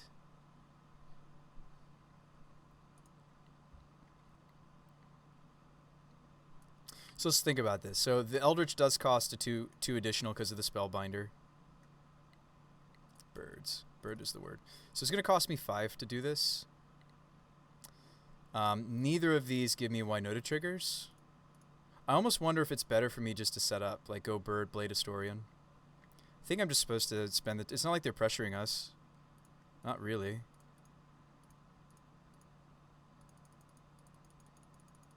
Alright, let's give our attackers double strike. The big prize here is actually the second bird. It's not like they're casting their Batterskull. They need to hold up path here.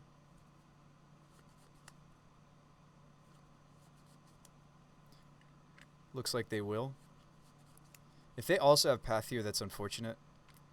We did technically win game 1, probably. Most certainly, right? Because we had the infinite squirrels. So from a playtesting perspective, let's not forget that.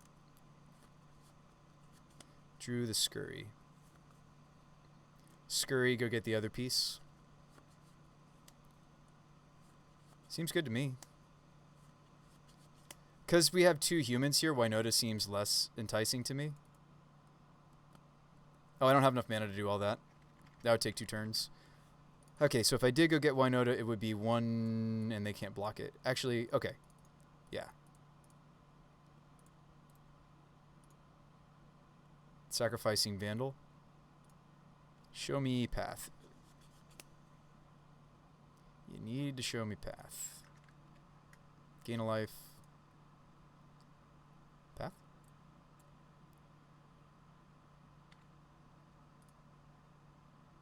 Go get the mountain. Double Skyclave, path. Not a bad draw from our opponent. I know I was sitting there like, ooh, they don't have their Aether Vial. I mean, their hand would have been absolutely gross if they had the turn 1 Vial as well as what their draw was here. Good disruption. Is this just hardcast the Batterskull? Okay. We have ways to go infinite, though. Come on, top deck the Ivy. Or Tutor. No blocks. I'm sitting at a happy 30. Like, we've got a lot of cushion. They're at 12. Dryad Arbor. Gain a life. Scurry.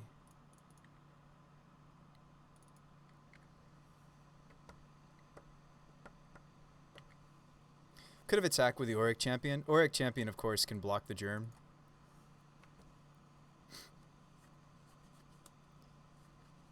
We're playing this match hard mode, right? Because we didn't know that Moto, if there's another opponent, it doesn't work like we would hope. You might want to put the Batterskull on something else, actually, because we could just get to free block it. Like, sure, they... Actually, did they not gain the life either? Wow, are they going to Skyclave my champion too, or do you hit the Scurry Oak? I think you hit the Scurry Oak if I was my opponent. They're going to hit the Oak. 3 Apparition draw, huh? Okay. Their draw's been good. Let's see if we can draw cards. Can we draw cards too? Nope. We can't draw cards too, guys. We're not allowed to draw cards. We won. We essentially won game 1, but yeah. I mean, I'm happy. Like, I donated 20 play points. Well, technically 15, because when you lose, you get back 5. We may have donated. Ooh, Overload. That's brutal. That is brutal. Yeah, I donated. That's fine. I donated. We donated 15 play points to learn something very important about Magic Online's programming, in accordance with the deck we want to be playing.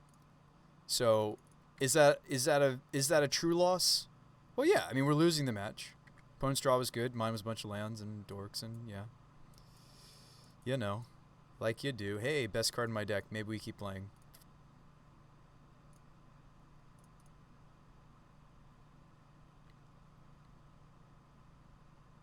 1, 2, 3, 4. Ah, one shy of Lena.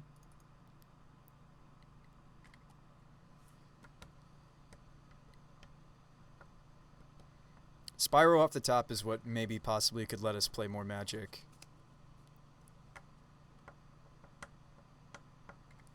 A Mirren Crusader. Would love to see the comeback. 1, 2, 3, 4, 5, 6. Only attacking with those two. That's good news. No blocks. Lena makes 3. Lena also, if we get to resolve this, Lena lets me sacrifice herself to make some good blocks next turn. Better blocks than usual because of the indestructibility.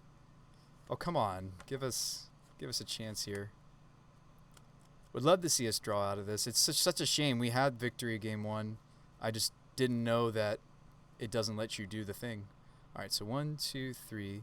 1, 2, 3, 4, 5, 6. I have enough, right? 1, 2, 3. 1, 2, 3, 4, 5, 6. Awesome. So scurry. Let's get back into this. Let's get back in. Not that the uncounterability matters.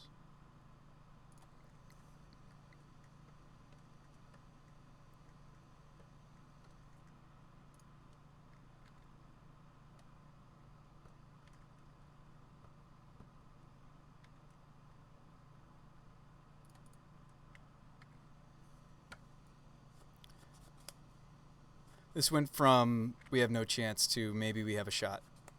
Gotta overpower the Batterskull, though.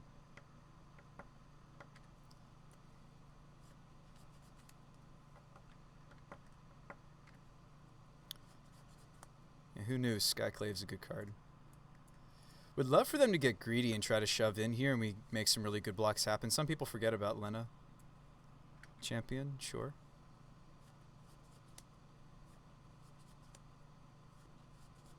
That Winds of Abandon was gross. How are we still playing Magic? I should have lost after that. We can still use the Evo that's in exile? No, I can't. I already used it earlier, and they had Path to Exile for my Winota. There is no Evo. We already used it. So what are we swinging? Just the Batterskull? I think I just take it, right? Do they have a flyer? No. I don't really want to go down anything. Don't really want to go down anything. I mean, yeah, they have flyers, so maybe I have a flying blocker though. But I may have just made this game about that, which is not good. Yep, there's a flicker.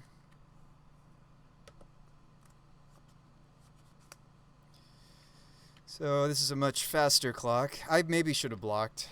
Flicker Wisp is something that I was worried about.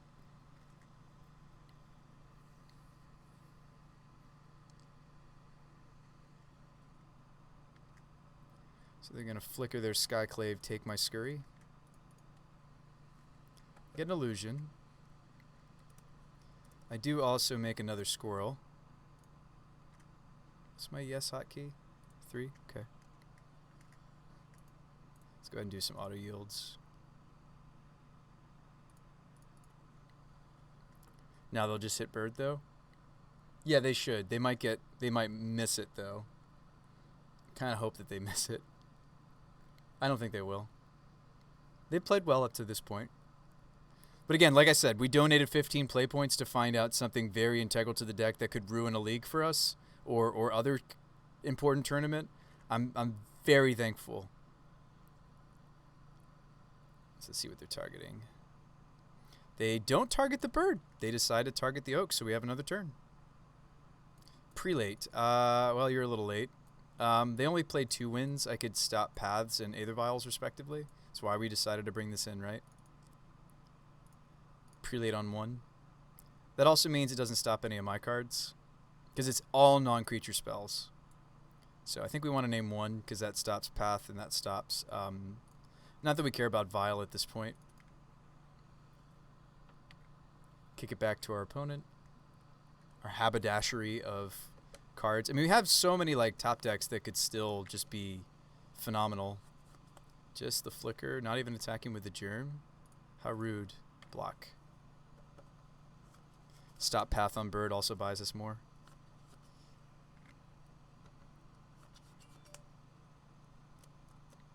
We, gosh, we, I could have, actually, I was supposed to sacrifice Lena to make the bird indestructible. I could have bought us one more turn. Okay, they have Maul, so it actually doesn't matter. Oh, wow, Eldritch? Okay.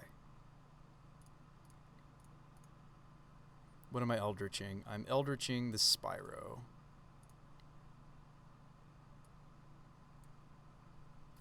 Can I do it? Can we do it? I also have just Mirror Entity. I don't think it does enough. I think I have to hit it off the Winota to do enough here. Like, our goal is to hit this. And there's really no reason to hold back anybody. Every point of damage is going to matter here. We're dead next turn anyway. Here we go. All right, so we're working with 1, 2, 3, 4, 5, 6, 7. We will see our whole library. So we will guaranteed see, you know, Kenrith. We will see, and actually I'm more interested in Kenrith than just a Spyro, right? Hitting Spyro makes me brick, potentially, because I might draw into the... I think I take the risk, though. I'll risk it. Please don't draw into the... we didn't. Another Winota. We're okay seeing the first Winota. We're going to keep this one. I realize they're gaining life as I do this, but there's the entity. I might be able to overpower them. Another Spyro doesn't really matter now. Too much. There's also the Heron's Grace left. Okay, we didn't hit. Say no. So we can trample over and we can pump everybody. That's the goal, right? I think that'll still kill. I didn't hit my double striker, or our double striker's under the Blade of Story, so I might not be able to push through here, folks. They concede. Because that would be 1, 2, 3, 4, 5, 6, 7, 8, 9, 10, 11, 12, 13, 14. 14 times 4 with trample. 14 times 4, but they're gaining life here. I don't know. Anyway, they decided not to bother. Oh, we took out Heron's Grace. Huh. How did we still win that? That's awesome. Our deck is really powerful sometimes. Like, our opponents overloaded that silly 2-drop spell. It's not silly. It's actually quite good in their deck. It's like extra paths, essentially, for what their deck's trying to do. The fact that they got to overload it and we still came back is hilarious to me. We won that after their infinite Skyclaves. Yeah. I do think that our deck is powerful. I do. I do think that we're doing powerful things. Brave Mustache says that game was nuts. Maybe the timely reinforcements really are wrong. But they're going to be on the play this time. But maybe these really are wrong. They could be voices instead. Nah, they're going to get out ahead of us. Let's play the timelies.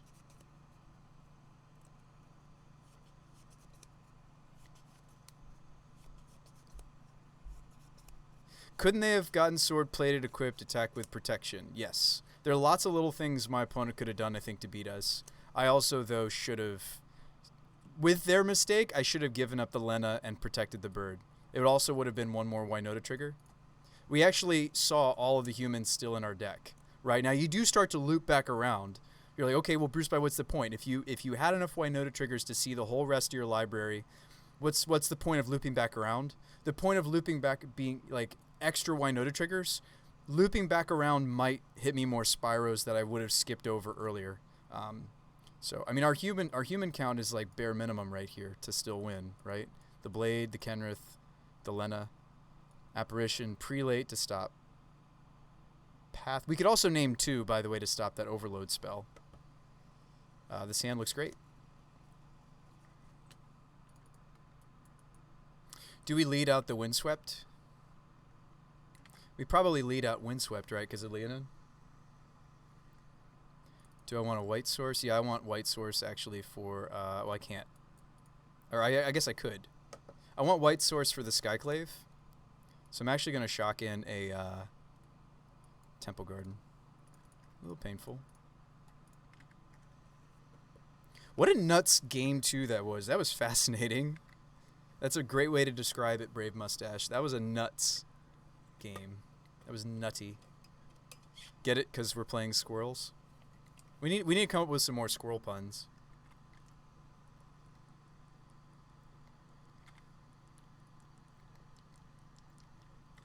I do think we maybe just skyclave that stone forge.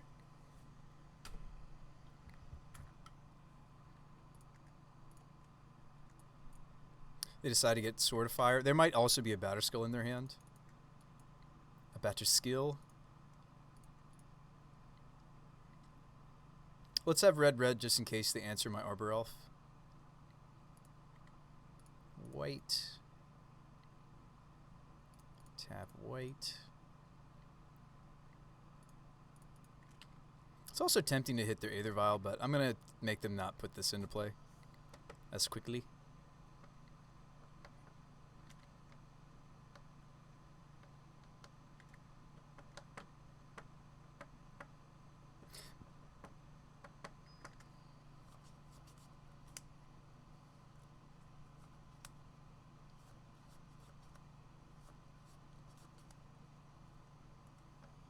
Give her number 2.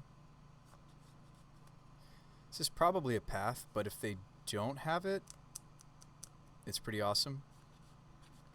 I don't think I want to go for that line, though. I think the more defensible thing to do is do some setting up. I mean, I know they have disruption. I know they're playing that one guy. I know I'm giving them more chances for disruption if I wait. But like me attacking this Skyclave into the 2 givers just to get 1 Winota trigger seems a little weak. I think I'm okay, given the board state, doing a little bit of setup time. So that would be something like Spyro. Yeah, something like Spyro.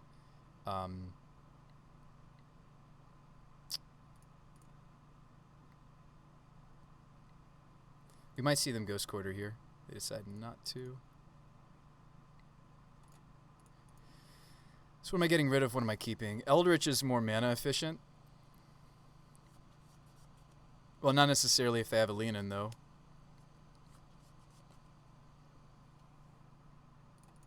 I'm going to go dump.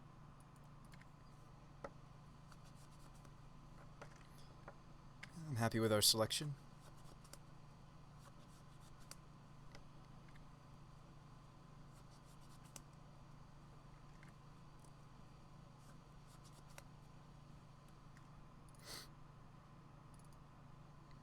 We go over the top of these equipments.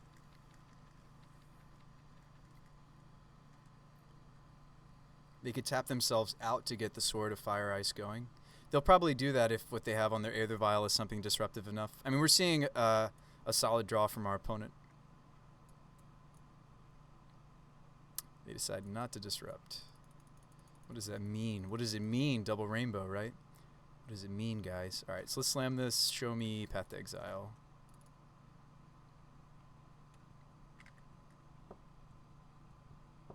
Show me Flicker Wisp. That's what they have, Flicker.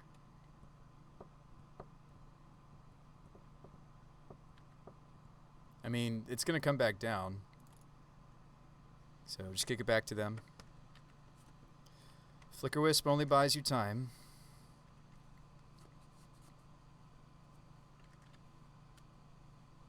They activate Mystic and decide not to put in a piece of equipment. Okay. I think they accidentally clicked through it or something. They made a mistake. Why activate Stoneforge? Why no put equipment in?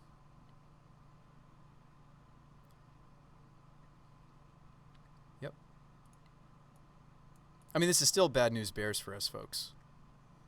Like, they could draw into another Flicker and stop me another turn. They get to kill my Arbor Elf here. Actually, they'll probably kill Skyclave, because Skyclave represents both. Yeah, they're going to toast the Skyclave because they get a 2/2 illusion. An illusion. What are you hiding? All right. Yeah, it's a pretty good exchange for them. They draw stop me, so that makes me think they have their 3-drop dude.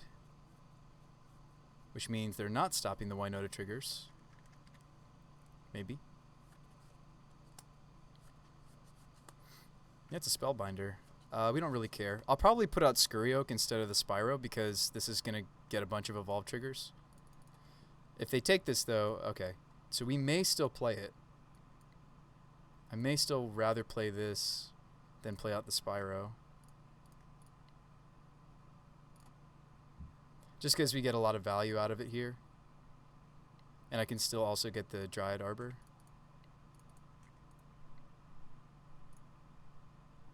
The old 5 mana Scurry Oak. Here we go. Do we not want to attack with Winota? Give her, so block, block, give her protect, give her protect. Maybe I shouldn't attack with these. They do have 2 give her protection triggers. Let's just attack with our non-humans. So there's a Lena.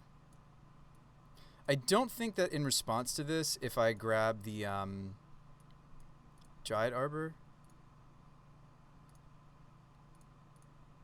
Well, let's see. Actually, no, I can. I can respond to this with the Dryad Arbor. I left it in this matchup, I think, which is debatable.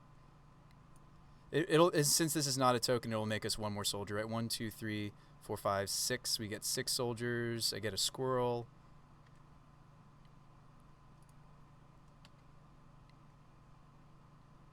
Winota trigger number 2. We do miss.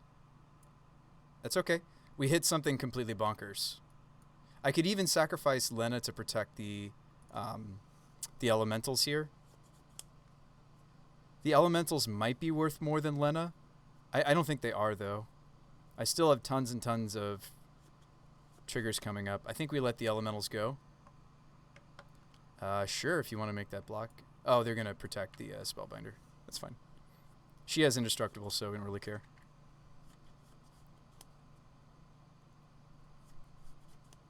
Yeah, look at us going over the top, maybe, of our opponent's equipment.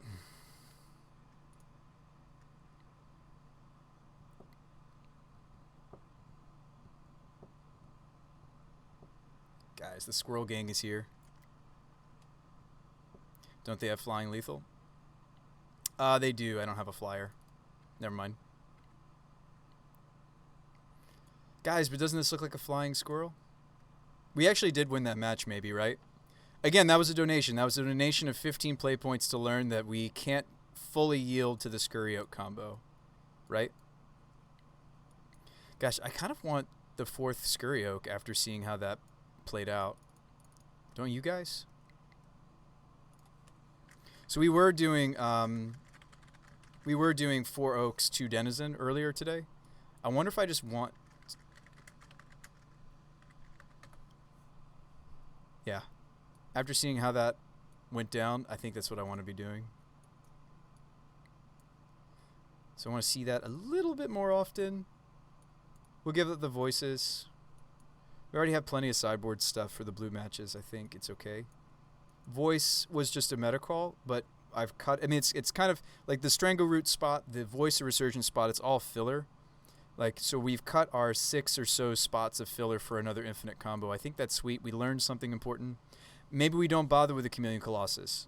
Since Scurry Oak is a combo piece, we may never want to Pyre of Heroes it away. So earlier today when I was talking about how I ran into a spot where I couldn't Pyre away a Scurry Oak. Now, if I have 2 or 3 Scurry Oaks, then yes. Like, I'll feel like, oh man, like I really wish I had something these guys could turn into. But... maybe we should just never be pyring them. It's okay to have a card or 2 in the deck that just isn't pyreable, right? So these would be not pyreable. I mean, we don't pyre Winota hardly unless we need Kenrith, and I have another Winota in my hand or something ridiculous, right? So I think I'm okay not running the Changeling. So let's do some numbers here. So we're figuring it out. I do still like Pyre in this deck, though, for redundancy's sake. This is a human. Those are not humans. We got 17, 6 tutors. Spyro was kind of in both categories. We could play like a Singleton Huntmaster. We could play a Blade Splicer if we really want something that's in between. I would probably rather put one of our, like, just main deck the Skyclave at this point. I do think that Skyclave is something that we relatively often Eldritch for. In the main board. It's just nice to be able to go get that. Our human count's a little bit low. But I think with all the Scurry Oaks, we'll be triggering... We'll be getting more Winota triggers. Like, we'll miss more with fewer humans, but I think that's fine. We'll just have more triggers more often.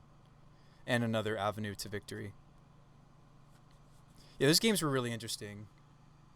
We could main deck Auric Champion, then the Squirrel combo will sometimes give us infinite life. I still think that Auric Champion might be more of a sideboard card over... Like, Skyclave is just kind of generally good.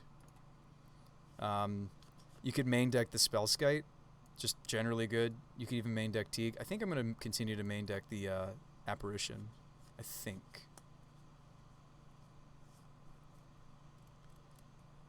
That's a non-human. The green fetches are an extension of the Dryad Arbor. That's also a non-human for Winota. Looks good.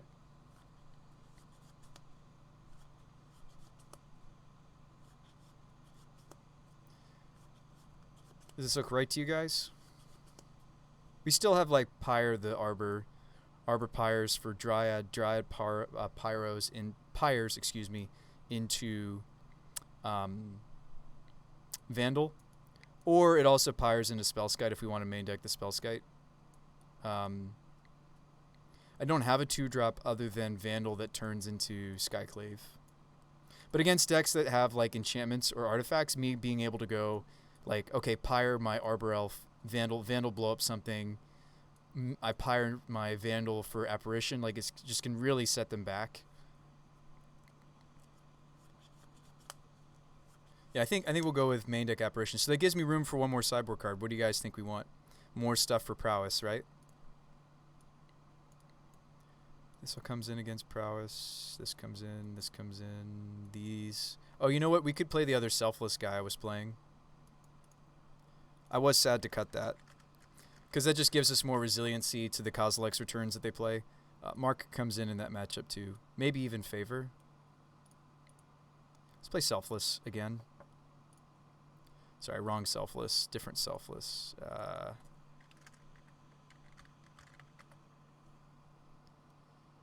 I'm looking for the 3-drop. There we go. Because I can bring in this 8 or so in that matchup. Like, I like having a lot to bring in for Prowess. Because we cut Moon. Let me see what our sideboard plan is for that. We cut Madagus, Vandal, Dryad. Apparition can stay. Scoos, I think, is too slow. It's good to look at your sideboard plan sometimes. Cut the Entity because it also just gets toasted too easily. We'll keep in the Scurry Oak combo if we can. Yeah, Pyre's a little slow. I don't really advocate cutting tutors, but I wonder if we could cut a tutor.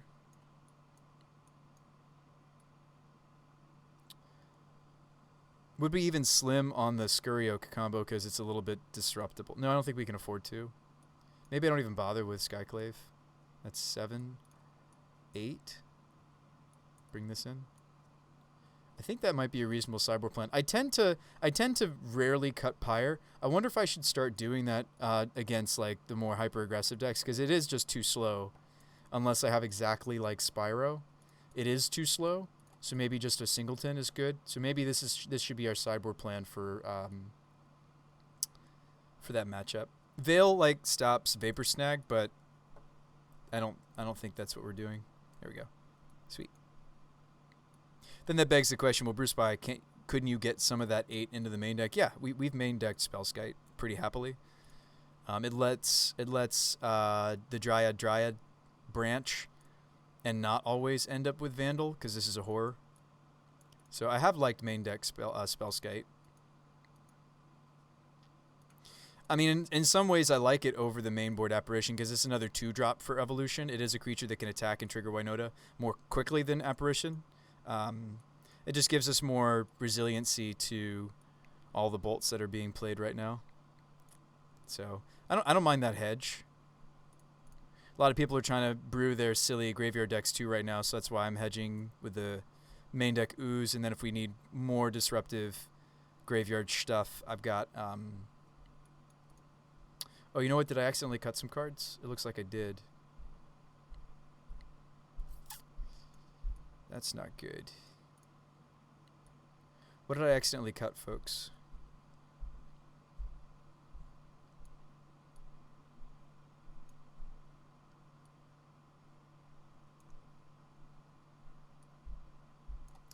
Looks like I accidentally cut our tribal.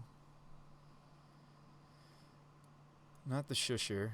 Okay, Mark, Favor, Skyclay, Prelate, Champ, Spirit, Selfless, Timely, Veil, Teague, Shush, Remorse. Shoot. Could also play like Fiery Justice or something, or like the First Path.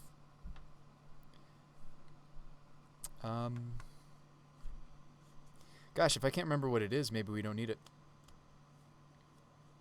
It's a good way to tell if there's a sideboard card you don't need. What did I do? I moved the Spellskite into the main board, and I put playing 2 Dens, 3 Scurries, 4 Scurries.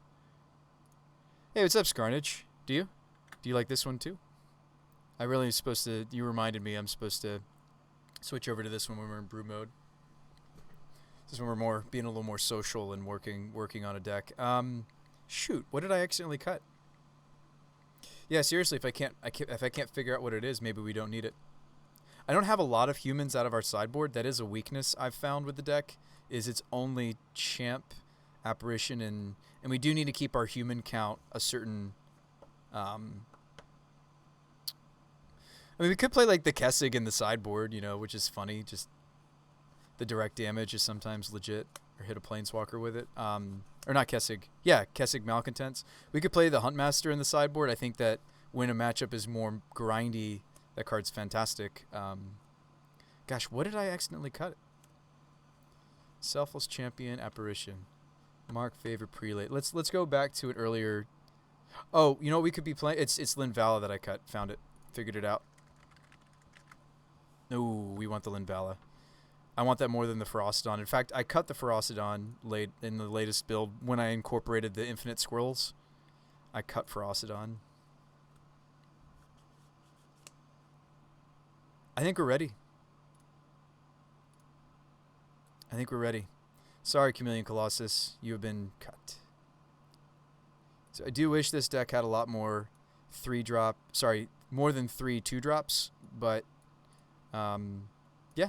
In a pinch, we could Eldritch just like we do, like we're happy to do with Spyro, we could Eldritch Scurry in a pinch. All right, let's play a league, shall we? You guys have waited long enough. I think I'm ready. Pyre and Prelate, Infinite Squirrels. Let's do it. Squirrels. Squirrels.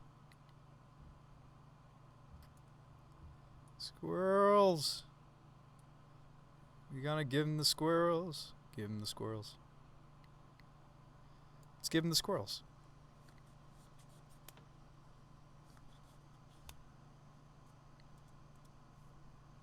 Yeah, how have you been, Scarnage? Things are good with me. Yeah. I'm living in a new place, as you can see.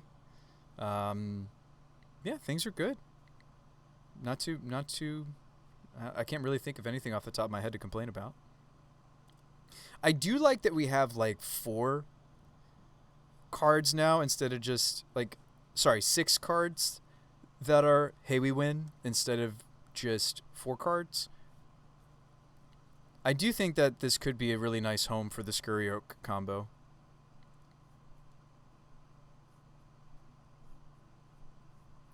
What about Ragavan? I don't have a Ragavan yet. I like the first Ragavan in this deck a lot. What types is he? He's just a monkey, right? It's okay if he only pods to the... I don't have a Ragavan yet, but we could try one. Yeah, he's also Pirate, but I don't think I'm going to be playing a 2-drop Pirate. I like this art. That's sweet. Yeah, Ragavan will be sweet. The dash is also good in our deck. Like, well, creatures with haste. Yeah. This card's so bonkers. Card seems great. We'll try to get our hands on that and also the Ignoble Hierarchs.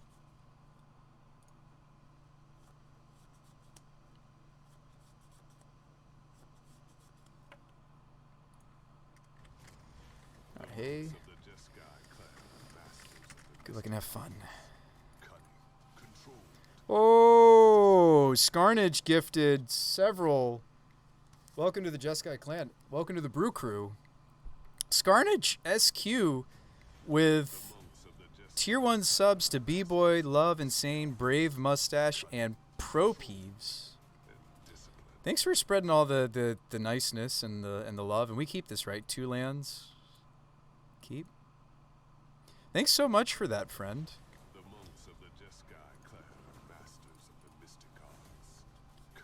Wow, I was not expecting that.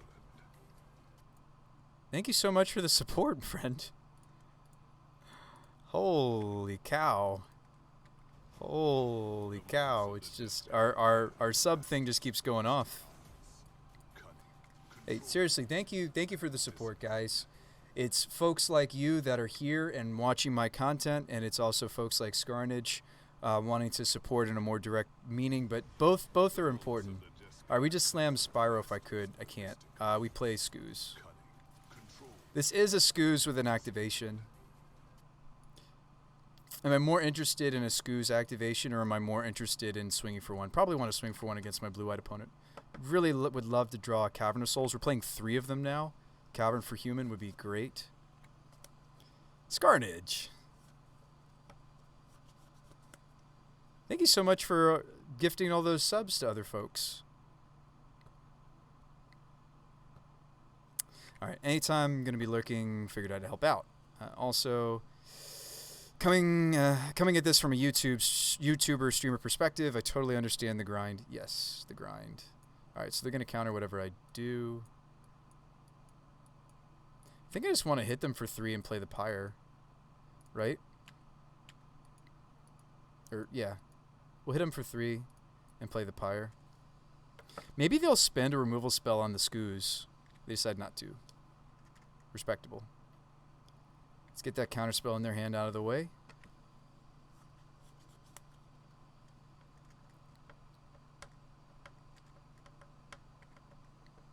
Thank you so much, Skarn.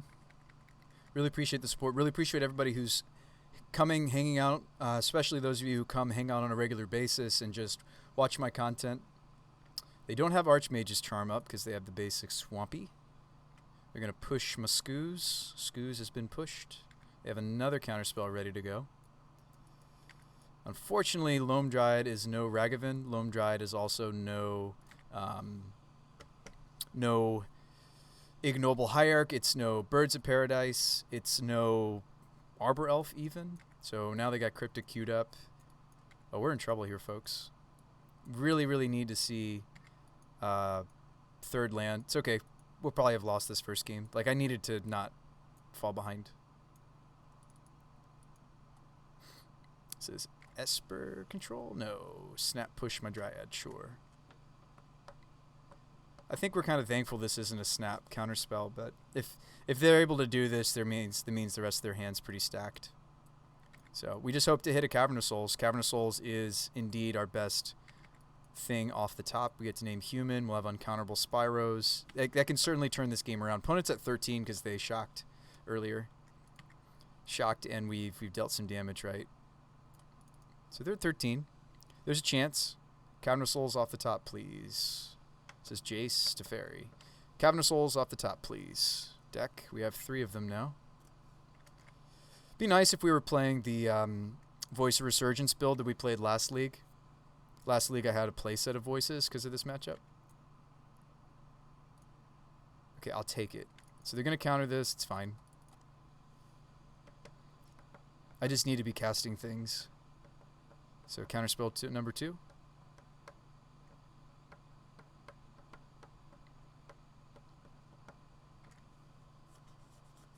They let it go. Still need to draw Cavern. I have essentially a dead card in this matchup. Evolution, you can't really cast this matchup. We trim some number of them post-board. Like, we have a lot of good stuff that comes in. The Veils come in. The Shusher, the Teague. Favor comes in. Oh, they're going to tuck that? That's fine. Teferi, unlike 3-mana Teferi, Hero of Dominaria Teferi, them tucking there is not so bad for us. Please give us. What about some mana confluences?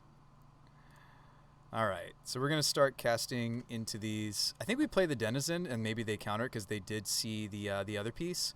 I don't really want to play these Spyros into... don't really want to play these Spyros into their counterspell. Rather play a 2-3 into their counterspell. But we are running out of time. Maybe I just have to go Spyro, Spyro, Spyro. Start flashing these back. Do you want to counter my 2-3 opponent?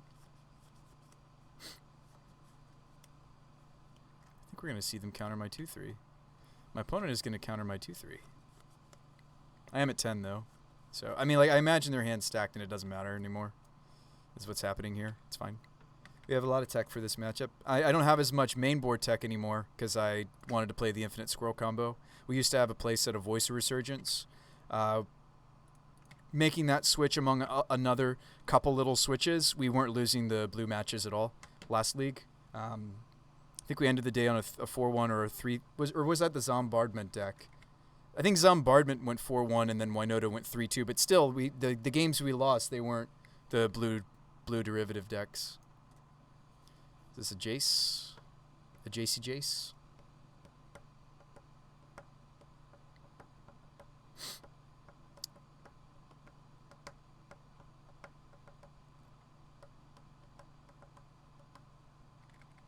We play it out. I mean, it stinks that they have their snaps going, so it'll be a much faster kill than I would want Esper Control to get on us than usual. They just need 2 counter spells and we lose.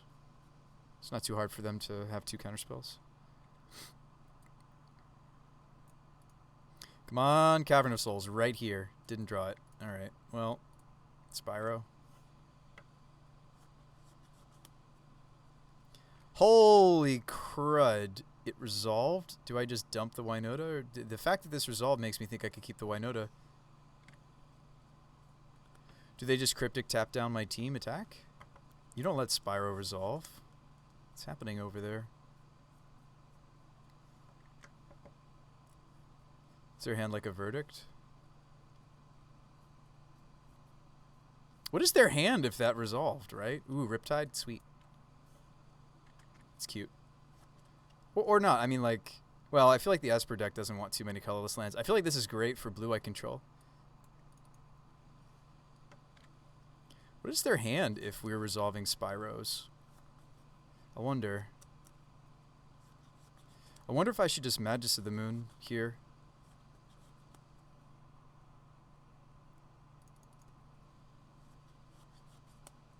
Let's see. I slam Winota. They counter. I mean, they didn't have the counter for the Spyro, though. I think we just go for it. And then they stop me, but that's okay. Didn't have the counter last time. Looks like they do this time. Okay.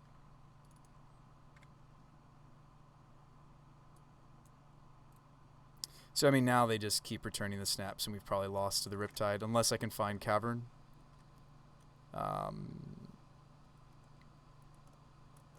Even if I send everybody it to Fairy... Well, I will. There's a good chance they just block, bounce, snap, also have another removal spell.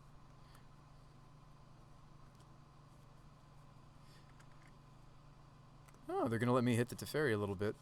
Okay.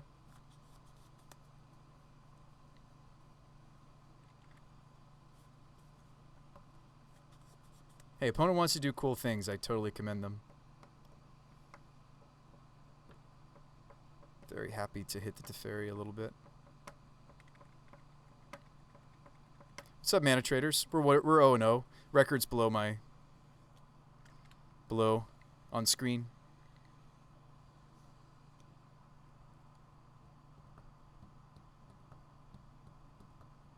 You know what? I wonder though if you're making me think that MTG Bot has reset their.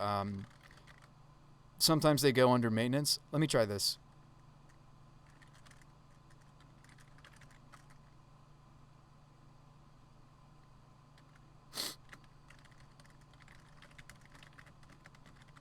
Let's see if that fixes it. You're making me curious because we were logged in on that.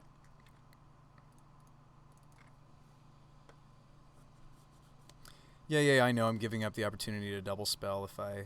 Are they just going to bounce the Snappy? That's fine. They have Snap and they have an Opt, and they're doing all sorts of wonderful fun things with this Riptide. I have to hit like exactly Cavern of Souls, or they have to get greedy and do something silly.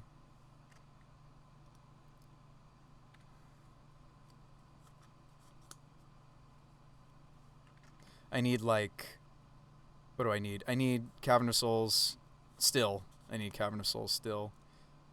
Cavern play Magus of the Moon? So they have Snap, Opt, or Snapped. Oh, they don't have Snap Counterspell right now. But that probably just means that they have something else. We could just sit back and make Spyro tokens. I'm not going to do that. I'm going to... Oops. I'm going to try to resolve this Spyro. Show me Archmage's Charm. Holy cow, that resolved.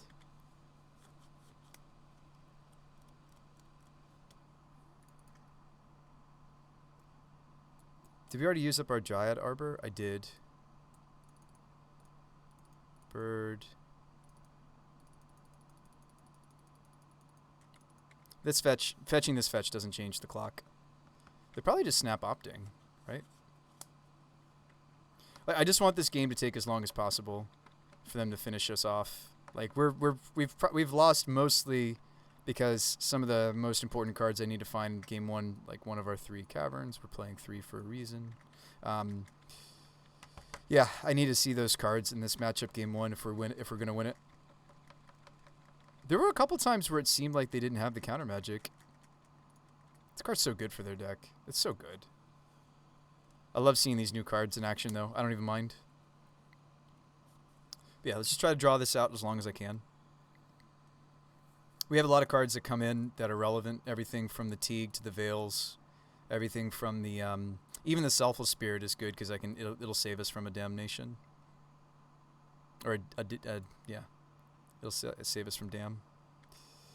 Nothing like reprinted Wrath of God with upside. I know, this card is bonkers. We'll thin. There's still plenty of lands in our deck. And it's not like I've completely run out of gas. Like, I can buy a lot of time against them by flashing in the tokens and trying to block their Snapcasters. The most direct way they have to beat us is hitting us with their Snapcaster mages. Me using Spyro from the graveyard can buy me a lot of time. Like, I just need to find the cavern and maybe there's a chance. And they don't run as many Field of Ruins as Blue Eye Control does.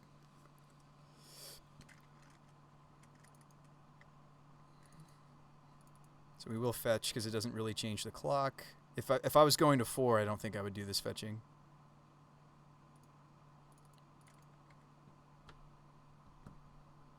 Temple Garden, especially since I have the mountain in my hand.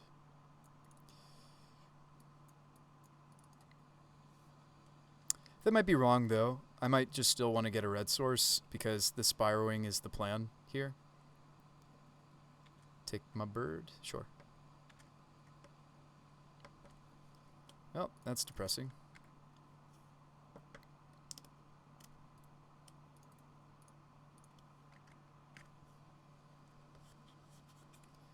Going after the Teferi. Birds will block, Snap will block, and be bounced.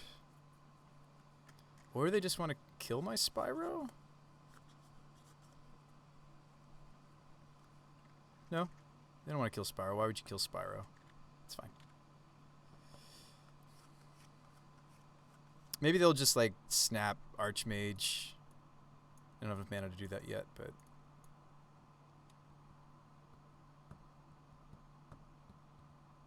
sure, I have nothing. This changes the clock very dramatically. I was going to sit here and block their Snapcasters forever. They have a main deck Vendilion. I do like at least one click. I would anticipate click because of the Riptide, right? Maybe they've even got events or somewhere in their 75 if they're doing Riptide shenanigans. It's cool that this isn't even legendary.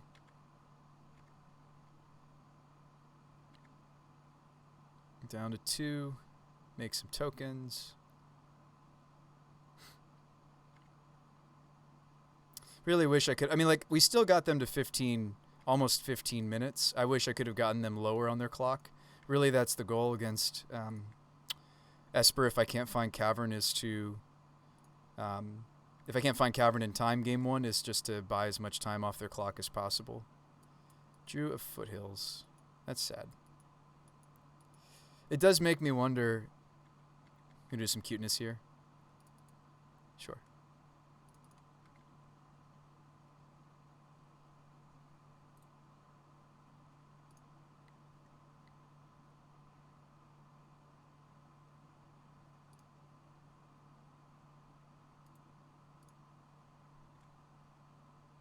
It does make me wonder if, like, the voice build is better, but we wanted to test the Infinite Squirrels. If you're wondering what I cut to make room for the Scurries, it was the playset of Voice of Resurgences, which is great in matchups like this. And just in general, it's just a good card, but I wanted to try the Infinite Squirrel loop. We may just have a bunch of blue decks today. Hey, that would have been good, maybe. No, it was too late for that. Hey, there's the Cavern. It was coming up. Alright, so Eldritches get cut. Pyre of Heroes is good. Madness of the Moon could stay. Grace gets cut. Vandal could go, although Vandal lets me pot up. Skoos could stay. Shusher's going to be here. Teagster. Teague doesn't stop Dam, though. However, I don't think. It's still a CMC2, unfortunately. Alright, Prelate's good. Prelate could stop Dam. It would cut off my Pyres, though, if I named 2, but that might be fine. I feel like maybe that's what Esper's just going to do from now on, is just play a playset of Dam instead of... Like, that seems just so good for them. Alright, let's play Selfless Effects, both of them. Let's play Favor. Could play Cleric, I think that's overkill. Don't want these. Yeah, I don't want any evolutions, I think. I think it's just too vulnerable. I do think this is a matchup that I like to be able to go up from a fetch land to through the Pyre. I think this is a matchup where Entity is more useful when I have to like swing through stuff. Same with Kenrith, by the way. Both Kenrith and Entity could be trimmed because they're more useful when my opponent has blocks, relevant blocks to be making. They might have more creatures though than your average build. And against them, I don't really need to Winota into an immediate kill. I just need to get a lot of value out of it that they have a hard time resetting with a sweeper, thanks to like these selfless effects we're playing. The Vandal really is just here to be able to go up the pod chain, right? However, Spellskite does let me go up from here. I really think I might just cut a Vandal. Like, it stinks to not be able to make these go up. The Shusher is going to play a lot better with when we start playing with Ignoble Hierarchs instead of the Arbor Elves. Or maybe I won't even play birds. Maybe I'll just play Arbor Elf and Ignoble. Playing Arbor Elf changes our mana base, though. Like, kind of forces us to consider the second Stomping Ground. There's other things we get to do with our mana base if we were just on maybe birds and Ignoble Hierarch. The mana would just be cleaner. I think I'm actually going to cut these and just run like this. I think our human count is fine because we brought in Sanctum and such. I think our human count is passable. It's low. It is low, I'll admit, but I think this is a matchup where that's okay.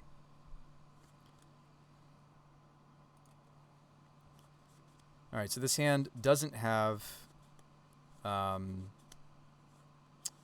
accelerant. It doesn't have Cavern. It's not a bad hand, but it's just they can get underneath this hand and just win. This hand is a lot better. It's a little sketchy because the green source is a Dryad Arbor. I might have to name Druid or Elf. I would name Druid, right? And these are Shamans. Does Druid do anything? Are you a Druid? You're a Druid. You're a Cleric. Cleric.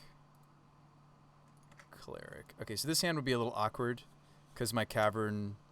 I mean, we could lead out the Dryad Arbor and just pray they don't have the Fatal Push.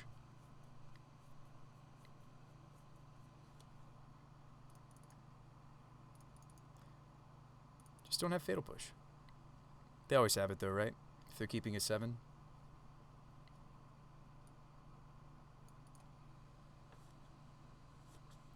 What happens if they do?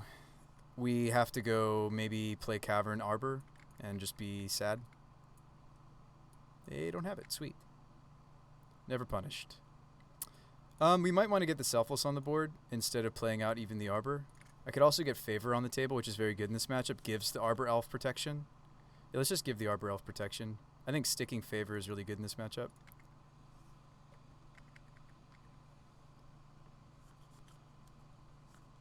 I feel less nervous about my Dryad Arbor while it has protection from all colors. A little bit less nervous. This is a counterspell. Do we want to make it an uncounterable? Oh, or I could just play Shusher.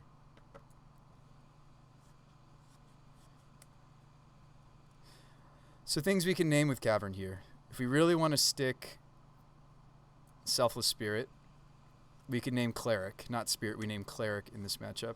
If we name Shaman, this Cavern is working towards my Spyros. I just need the colors to pay for Vexing. I think I still just name Shaman or Human on this Cavern.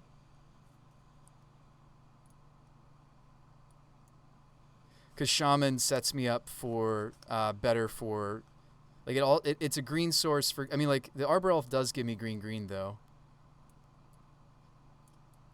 But I don't know if it's going to live. I would love to have an uncounterable Selfless Spirit though. I feel like uncounterable Selfless Spirit would just like really put us in a good spot. I might just name Cleric, folks. Who else is a Cleric in our deck? This is a Cleric. No, it's not. But I think we've cut it, right? Oh, I did not. Yeah, I did. So what Clerics are in? This is not a Cleric. That's a Warrior.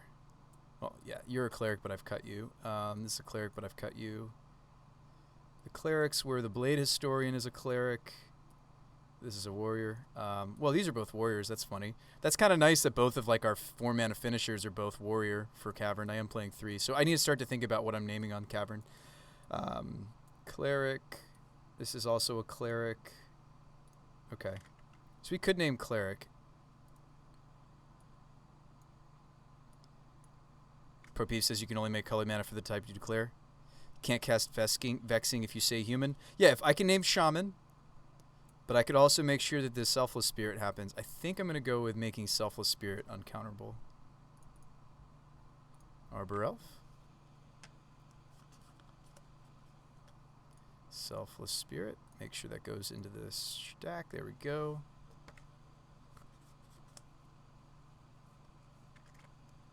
Guys, it's as easy as 1, 2, 3. We just draw Cavern of Souls. Vexing Shusher already has can't be countered built into itself. So I think it's fine to get through the counterspell with this Selfless.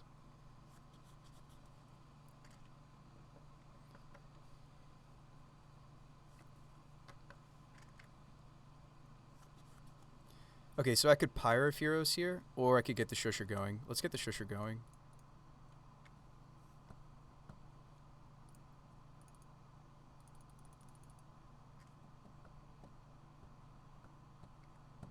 They're both protection from all colors. If they have Vendilion Click here, which they did show us game 1, that's problematic. I lose my Selfless Spirit. I'm okay waiting. They did show us Vendilion Click last game.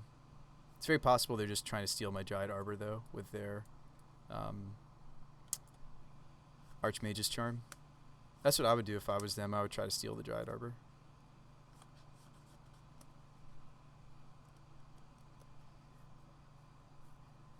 Are squirrels the new goblins? What's up, Firebug? I don't know. We'll see. Seems bad here. Seems not the greatest for this matchup. Alright. They decide not to take my Dryad Arbor like I thought they might. Or my Arbor Elf. Well, you would rather have Dryad Arbor. So they decide to draw 2 cards. They can't block it though, right? Pro every color. Vendilion Click is CMC 3, so yes they can. Are they sweeping here?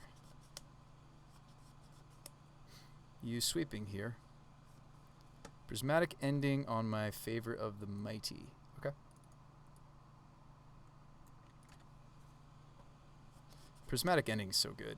That card's pretty ridiculous. Alright, birds. So we could play Pyre. Pyre's not going to be uncounterable no matter what I do. I might rather get the Scurry Oak countered, though, than the Pyre.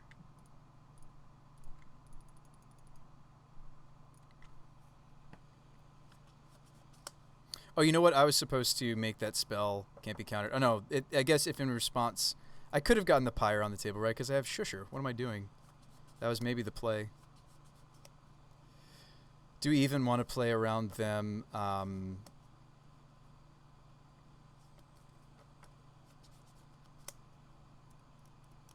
don't know if I want to commit the whole team to the board, because they could go path this or prismatic this, sweep us. I feel a little bit more wary. I think...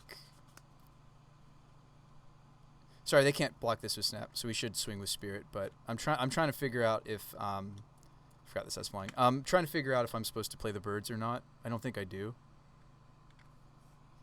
Sit them for 2.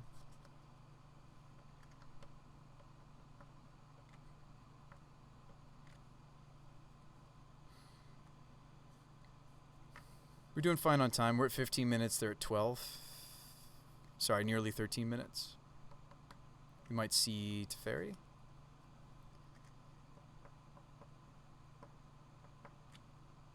What are you trying to snap? So they want to snap prismatic.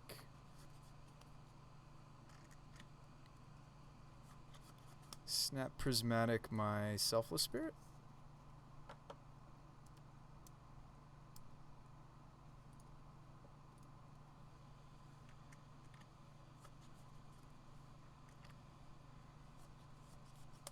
Windswept. And now I kind of wish I'd played my bird out, right?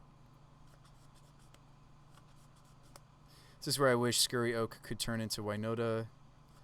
Lots of little things we wish. I could upgrade the Giant Arbor. There's not like a lot of good things I can do here. I can go get Spyro. I think that's what I'm supposed to do, and turn this into a token instead.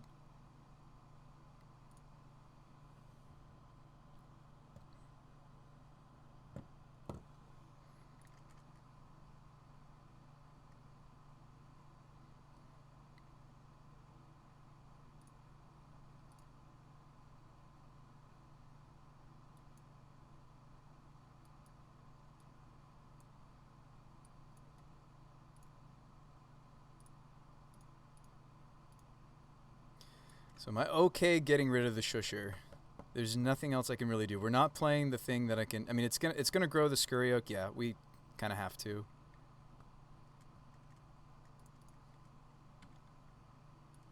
Yes, that's a sideboard card. Yes, it let me resolve my Pyre of Heroes. Yes, it did all those things for us, to us.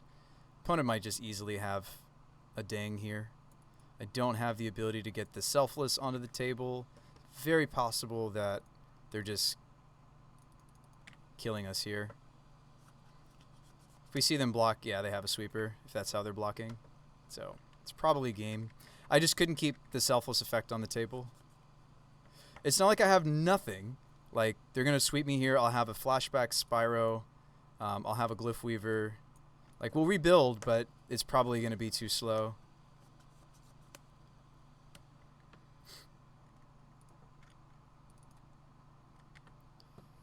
We have 4 cards left. This is going to be uncounterable. Why don't we just play one of these two? I really, really wish I had like an Elvish Visionary or something that I could turn these into. I don't. I used to have a Shale. I used to have a Shale that I could pyre up the chain. I'm not running it, and I don't have the Vandal in right now, so I can't go up the chain. So I really do need Glyph Weaver to happen. But I think it starts with birds, actually.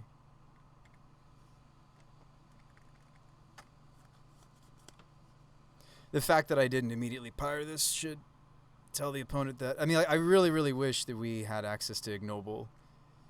If I had Ignoble here... The fairy, yep. If I had Ignoble here, it's a different story, right?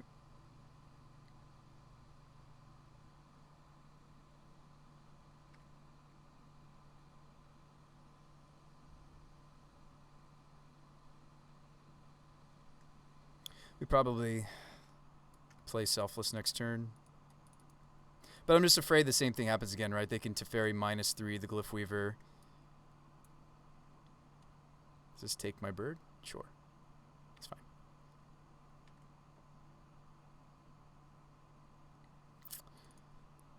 Okay, so that lets me go Arbor.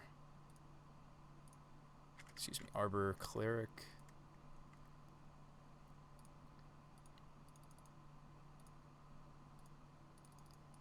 Yeah, I mean, it's looking bad for us. I don't think we can win anymore, but we'll try. It's always some top decks. I mean, it's like game one, we could have been only needed really to see one cavern or one turn where, I mean, there were a couple turns, right, where they didn't have it, and we did stick some pyros, and it looked like things were maybe going to turn around, and it just did not turn around. This is such a big game for decks like theirs. It's awesome. Makes me want to brew, like, you know, just a black-white deck. It doesn't necessarily have to be blue. What? Snap damn, my selfless. Okay. If I had more mana, we maybe could have pired this.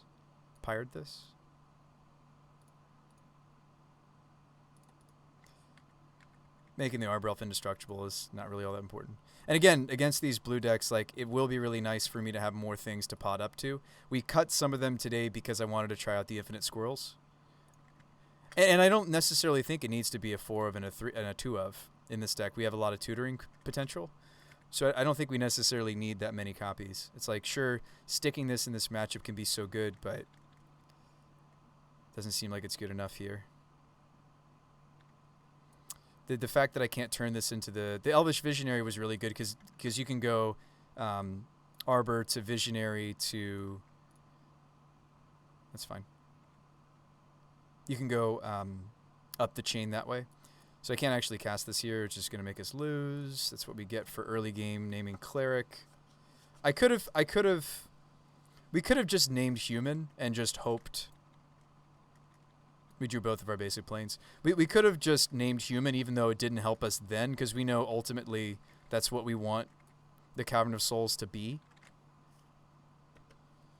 Is on Human. We actually even had the choice to name Shaman, right? Because this is also a Shaman.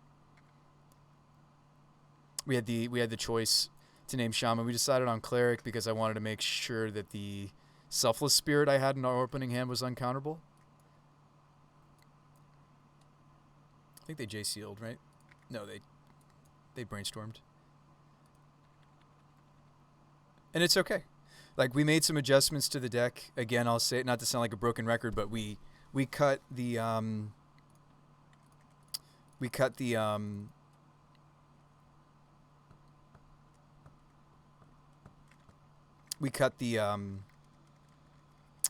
come on, Sean. We cut the Voice of Resurgences. We've played this matchup already, and we really crushed it with the third, both the third Cavern and also the playset of Voices.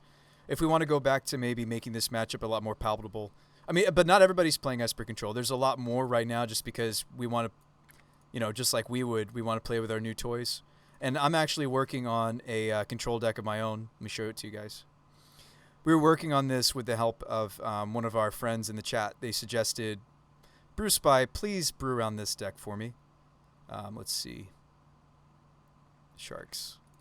Hang on, let's wait and see what our next draw is and just concede before I show you. There's a really cool deck I was working on earlier tonight. Show me the counterspell. Show me the counterspell. Show me the counterspell. Show me the counterspell. Show us the counterspell. Good games. We'll say good games.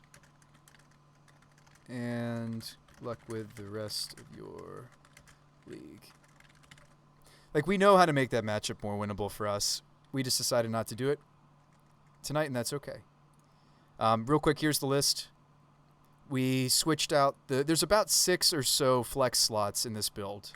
So we swapped out the 4 voices, and I can't remember what the other 2 things were. I think they were just some more bullets, some more silver bullets. So we swapped out those things to try out the infinite squirrel combo.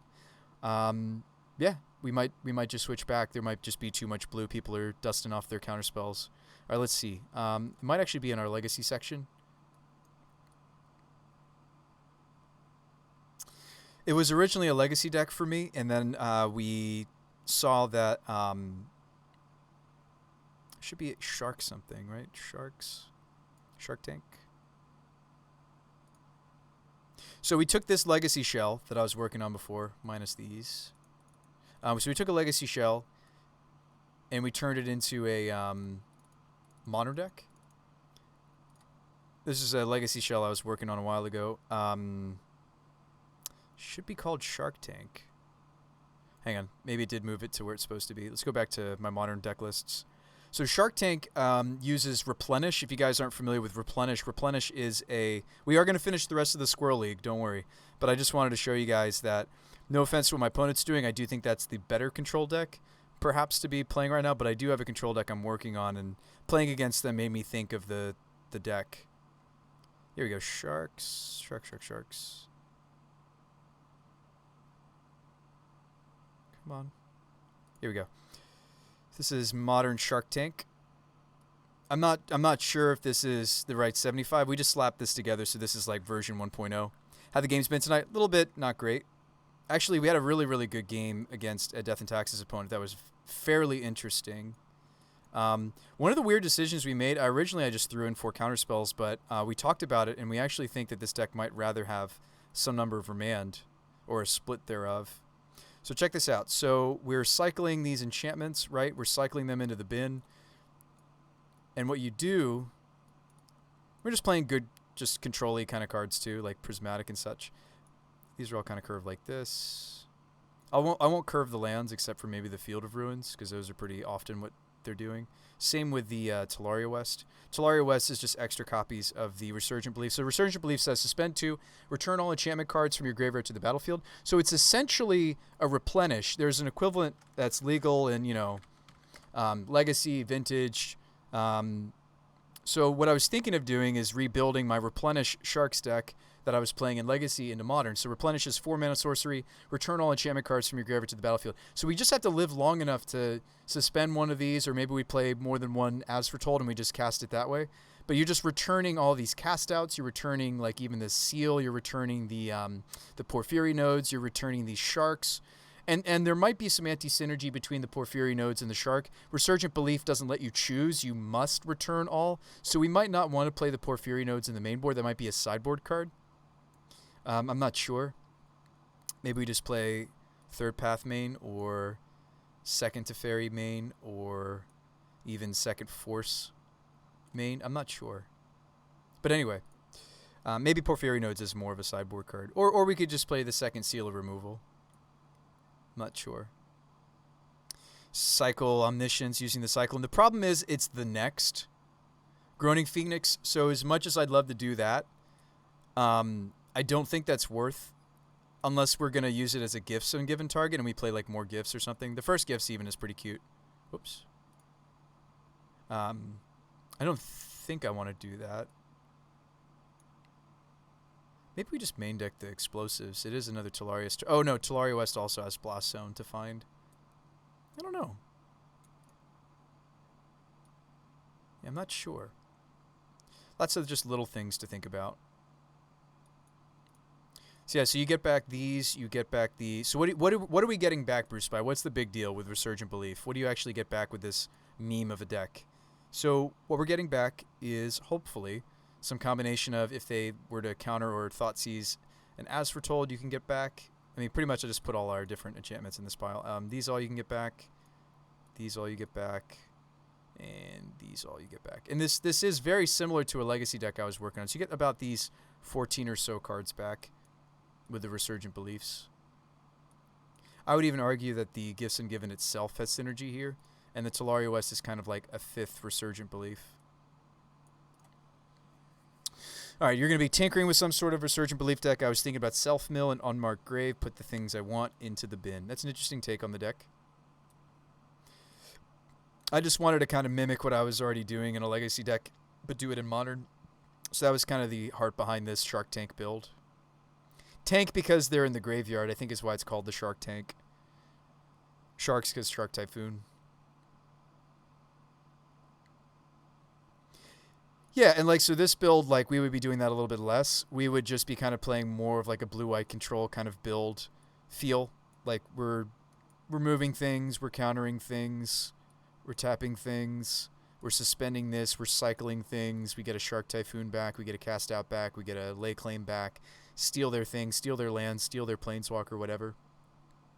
So I'm not trying to say that this shell is better than what you just conceived of. I'm not trying to say that. I do think that this is kind of neat because we get to play a lot of really just powerful control elements, but still be kind of a combo finish. So I do like that. I do like that feel of deck. And certainly, like, if we need to, like, if we draw these in the late game, you can just cast them.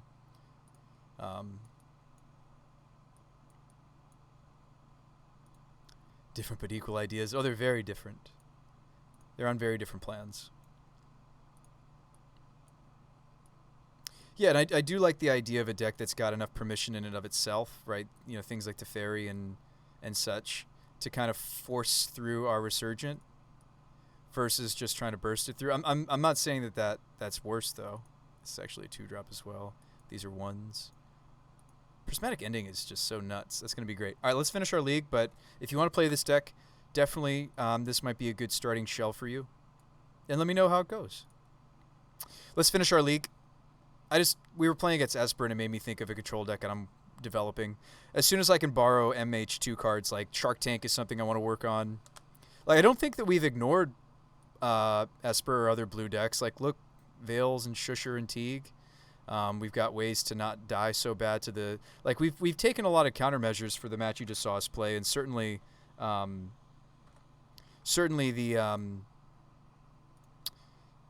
3F Cavern now that we're playing. I mean, like, yeah, I did cut the voices, and voices are really important for matchups like we just played, but there's some matchups where it just doesn't do a whole lot. So I think we'll keep moving forward with trying to make the squirrels work. I'm unfazed. I knew that matchup would get a lot worse with me cutting the voice of Resurgences. Unfazed. We're playing against another folk who is 0-1. This hand is a bunch of tutors. We mulligan. This hand is a little bit better, but in some ways worse. We could put the Masked Vandal back into the library.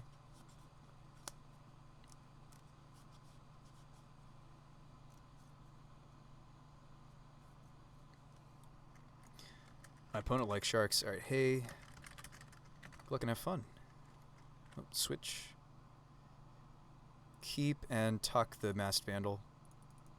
It's the most specific card in my hand. Opponent says, hey, good luck. Alright, so let's shock in this Dryad. Why are you playing Dryad? What's this do? Oh, you know what? Is Spellskite in the sideboard or is it main? It's main right now, so we could pod this. Blue. Merfolk.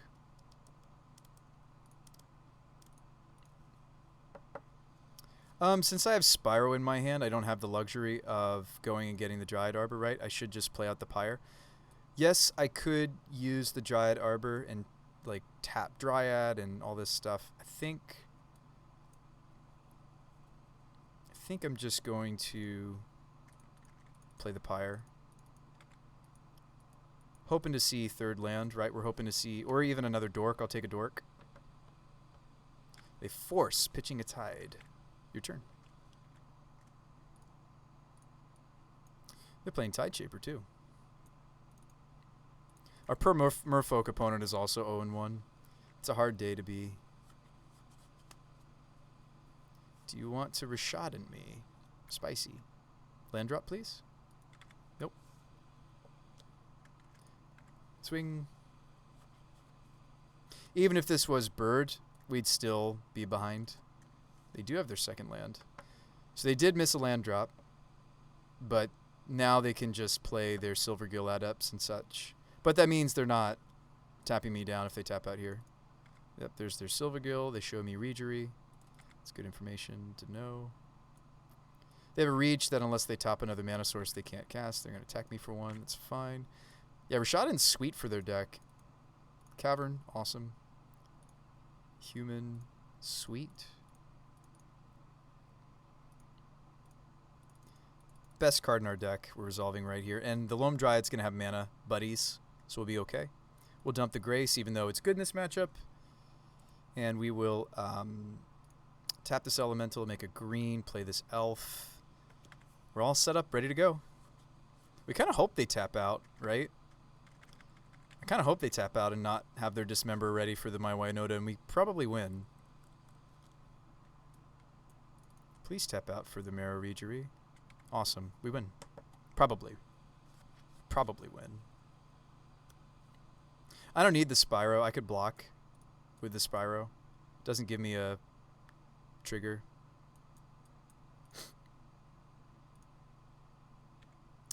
Do I want to block like this? I still will have 3 Winota triggers. I think I'm okay killing the Dockhand. Right? Maybe not. Nah. We'll take it. I'll take 2. Changed my mind, folks. I changed my mind. Alright, let's do the thing. A little bit of fast tap there. Opponent, why did you tap out to play your 2-2? Hoo ha! 4 triggers coming. So we're looking 24 cards deep. Off to a terrible start, but that's okay. Digging 6 cards deeper, find a Kenrith. Digging 6 cards deeper, find Winota herself. I'll take it. Lena, fantastic. Fantastique. We did miss on our first 6, but that's going to happen in this Squirrel build, right? Also was happening in the Voice of Resurgence build. See how they block? Maybe we'll sacrifice Lena, depending on how they block. Indestructible doesn't help me against Bounce or Dismember, which is what they're playing. Would I exchange Lena for keeping my Arbor Elf and my Loam Dryad? Probably, right?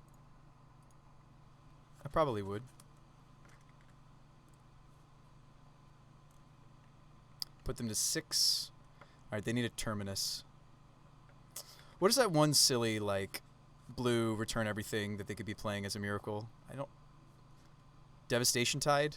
They need something like that. Or, like, return everything equal to the number of islands I'm playing. Something like that.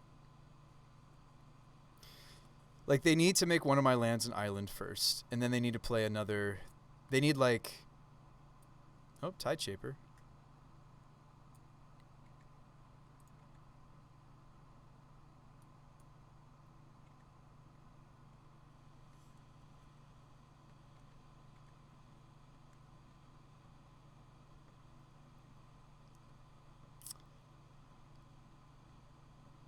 This is going to be close. So Tide Shaper, make my land an island. Do they have the other to swing through?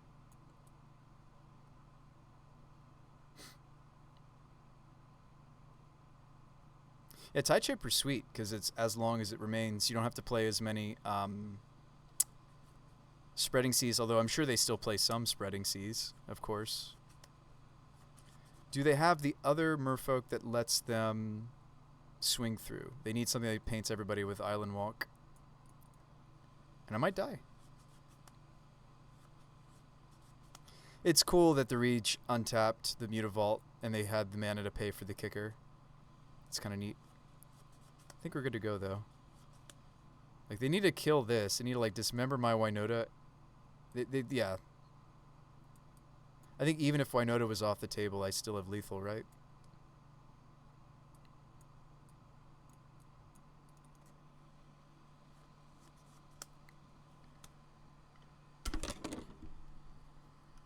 And I know you're like, Bruce Spy, why didn't you have this draw against your Esper opponent? I know. I just needed a Cavern of Souls. It's fine. We'll play against another, like, blue control deck tonight, I'm sure. So let's start to overvalue Cavern of Souls in our openers, right? Let's start doing that. Silvergill. Okay.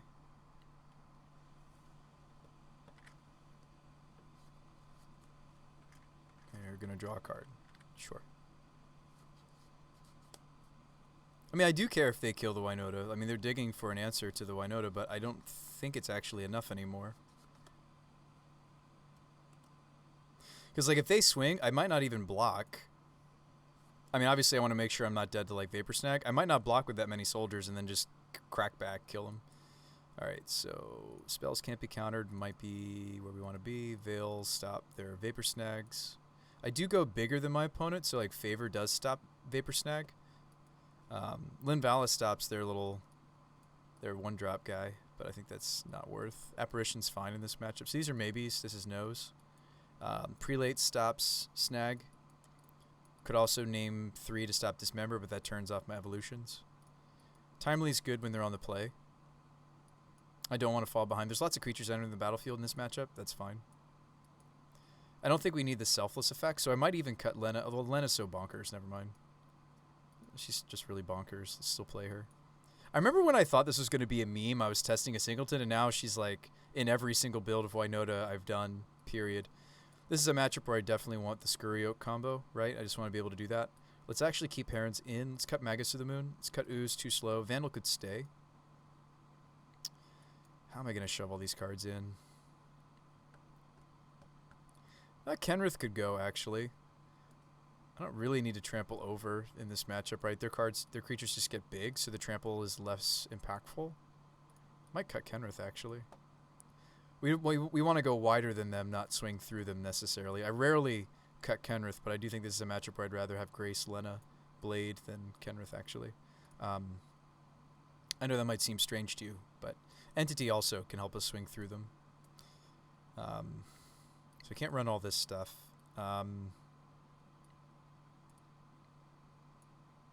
Gotta cut somewhere. The evolutions are weak in this matchup, because even though I brought in my ways to not be countered, they can still counter them reasonable amount of the time. Against a lot of the blue decks in this format, we probably just cut the evolutions. It's too much of a liability. We'll keep in the Pyres, though, because we're not going down a creature to cast that. Dryad Arbor might be a bad idea in this matchup. No, I feel like this is a matchup we can get away with it. Yeah, Skyclave might just be too slow to answer their anthems.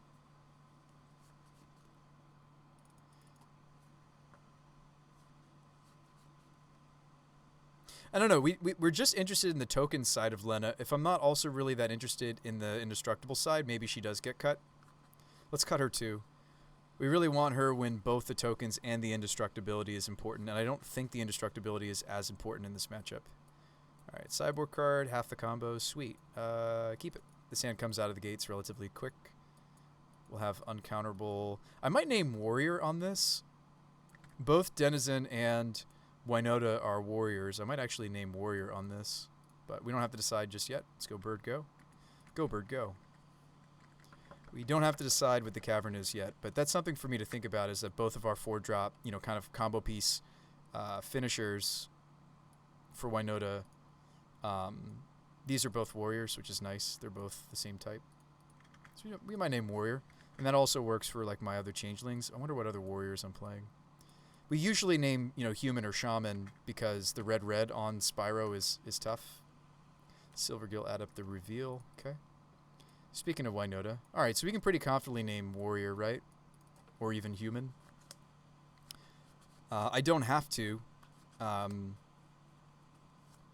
might just want to go favor Bird.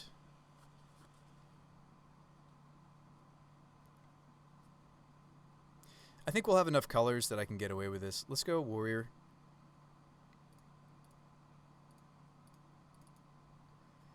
Favor Bird. Oops. Have I tried Hero of Goma? Can you link it in the chat? I think I'll play the favor here. Gotta give my opponents protection from all colors, right? That's why we're playing this, right? This is getting forced. Ooh, this might be getting forced. Does not get forced.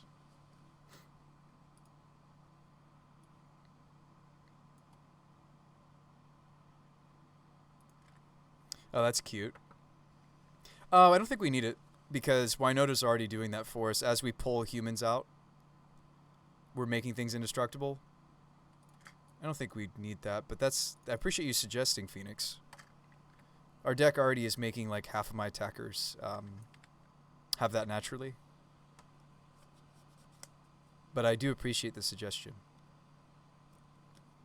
You got more cards you want me to look at? Ooh, Echoing Truth, that's brutal. Sets us back real far. I should have maybe played Arbor instead of Second Birds. I forgot that they play Truths.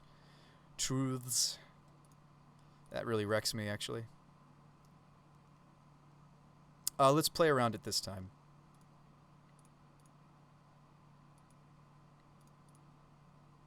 This would have been a very different turn if I hadn't been silly and played into something that we know fish plays.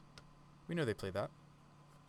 We might still win despite my perhaps misplay. I'm going to Tidebinder my bird. Yep. They've got the sideboard cards going. Yeah, this is cute. Would we ever suspend it, though? I don't think we would ever want to suspend it. We have cards that do something similar, right? Phoenix, we have cards that allow us to +1/+1. I do appreciate the suggestions, though.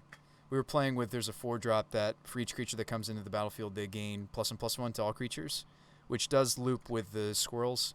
I don't think we actually want that, though. Would love to draw a land, right? We would love a land. What are my thoughts on Genesis Chamber? Land would be good here. Trickster my Arbor Elf. Okay. Land would be good. We don't get it. Alright, bird go. They had a lot of disruption this game. Not bad. Not bad, opponent. If they have an Anthem here, we die. If they have a Lord. They have 2 cards. Looks like they don't. Oh, no, they still could Violet in. Okay, they don't. Sweet. I go to 5. Need to do my thing here.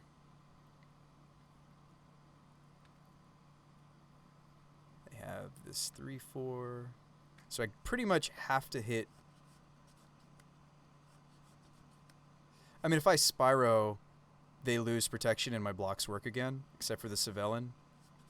So I think I have to consider Spyroing, right? Which I can't do because I chose Warrior like a smarty pants. Also, like, I didn't really have the ability to fetch Shock, or I felt like I didn't have the ability to fetch Shock.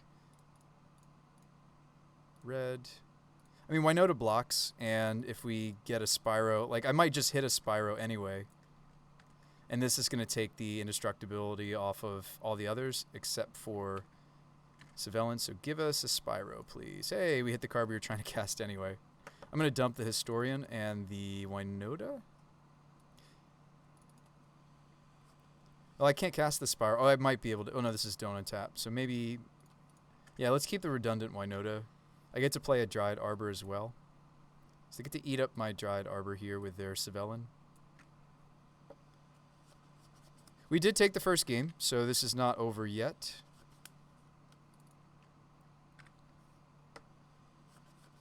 I've got some relevant blocks to make. Hopefully they don't make it so that I can't block.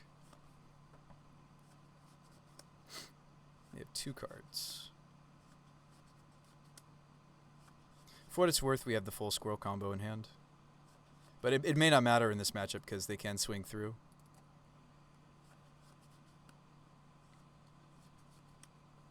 Yeah, Genesis Chamber's kind of cute, isn't it?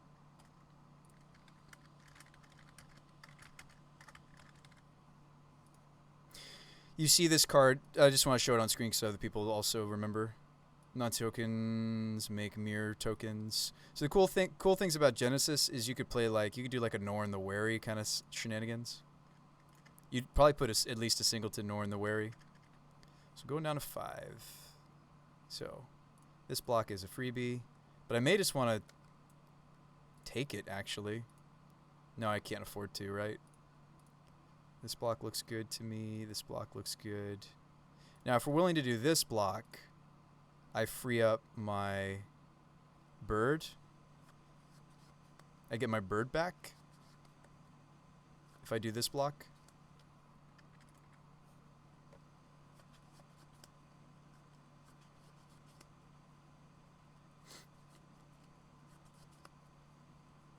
So you have a Manamo to untap the Savelin. Land. Alright, so pretty clearly land Scurry. Don't have enough mana to also play the Denizen. I think that's okay. Because we're going to make a bunch of squirrels off this probably, unless they counter this right here. Which they might. They don't. So they're at 18. I may not want to swing with the Spyro. I may not even want to swing with the Winota.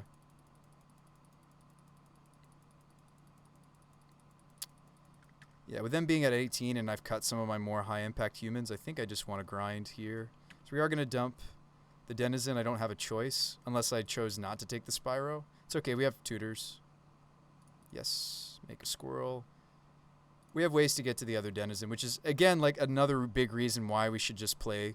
Or we just gain some life here, right? Entity's big game, but I kind of just want to be out of shenanigans reach. This is going to paint this Spyro. Now I wish I'd attack with the Winota. I didn't realize we might hit the Heron's Grace. Me gaining this bit of life should put this out of reach for our opponent. Because the way that they get back into this is they make their creatures have island walk, like they paint one of my lands as island. Gain island walk, yes. If you're wondering why I'm not auto-yielding to the Scurry Oak, it has to do with the game we played earlier. I wish I'd swung with the other Pyro. Maybe I didn't need to swing the Winota, but I wish I'd swung the other Pyro. So they're going to tap their Savellum. Okay.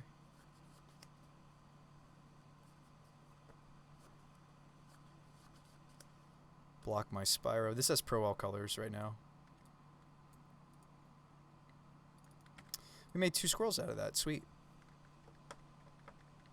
I do think that Scurry Oak has relevant synergies in our deck, despite not always having the Ivy Lane, access to the Ivy Lane Denizen. So we 2-0'd Merfolk.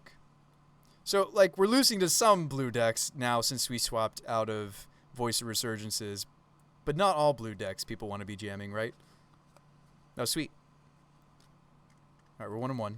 Hey. Good luck and have fun. Let's jam.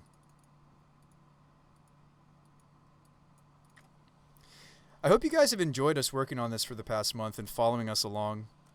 If you'd kept the Arbor, though, you would have squirreled that turn. No. Did I mess it up? Did I mess it up? Did I make the mistake? I think I'll shock in this bird. I'm excited to see this deck when it has Ignoble Hierarchs. We get to do more stuff with the Pyres. Bolt the bird. Searcher tomorrow. Ah, Titan deck. Would love to moon them. Would like to do that. Yeah, no, if you see those mistakes, please tell me. Thank you for letting me know, Phoenix. That sounds like I made a misplay. Dump this. Maybe I dump the Arbor Elf, actually. Like Spyro, Spyro, Spyro. It's just so strong in our deck. Or we just draw Winota, play it next turn. Alright, you would have had 7 mana. Cast Tree Folk, cast Elf. Elf evolves into the... Elf evolves the Tree Folk. Oh, I discarded an Arbor Elf earlier. Yes. Play Elf, then I had 7 mana to do the things. It's fine. I could just Spyro again. And keep the Winota. We're running more land now, so that's probably safe to do. They're not in any shape to go off. We did not hit the land. We hit more Spyros. Show me Anger the Gods. Make us a sad boy. I feel like I would just deserve it, right? We could have kept the bird. Really hoping they don't have, like, Sweltering or Anger. Looks like they do. Nope, Dryad. Sweet. Shoo!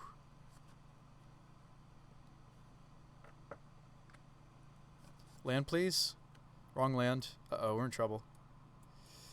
We're in trouble, folks. I'm probably supposed to go Scoos, actually. We're kind of in trouble. I mean, yeah, we added lands, but Dryad Arbor doesn't really count. Gosh, we were so close. We're going to lose, probably. We were so close. Am I even still supposed to Spyro here? I feel like playing Arbor is just kind of weak. I think I just Spyro again and dump the Scoos and the Arbor. Look for a different land, a less vulnerable land. Oh, we found it. Do I attack? I probably have to, right? They'll block a Spyro or an Elemental.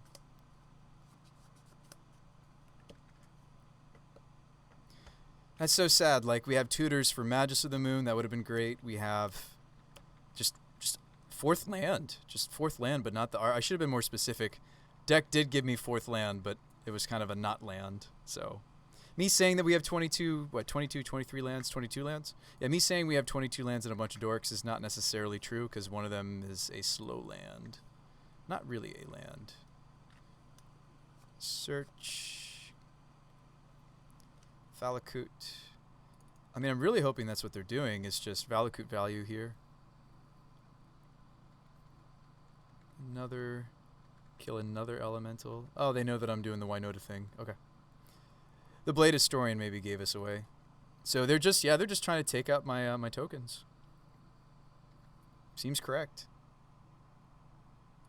You know what I can do though? I'm just gonna flash in the Heron's Grace. I have several humans attacking, and that bit of life gain. Funny enough, that bit of life gain is gonna put us out of range. I do have a main deck Skyclave now, so I do want the Foundry. I think.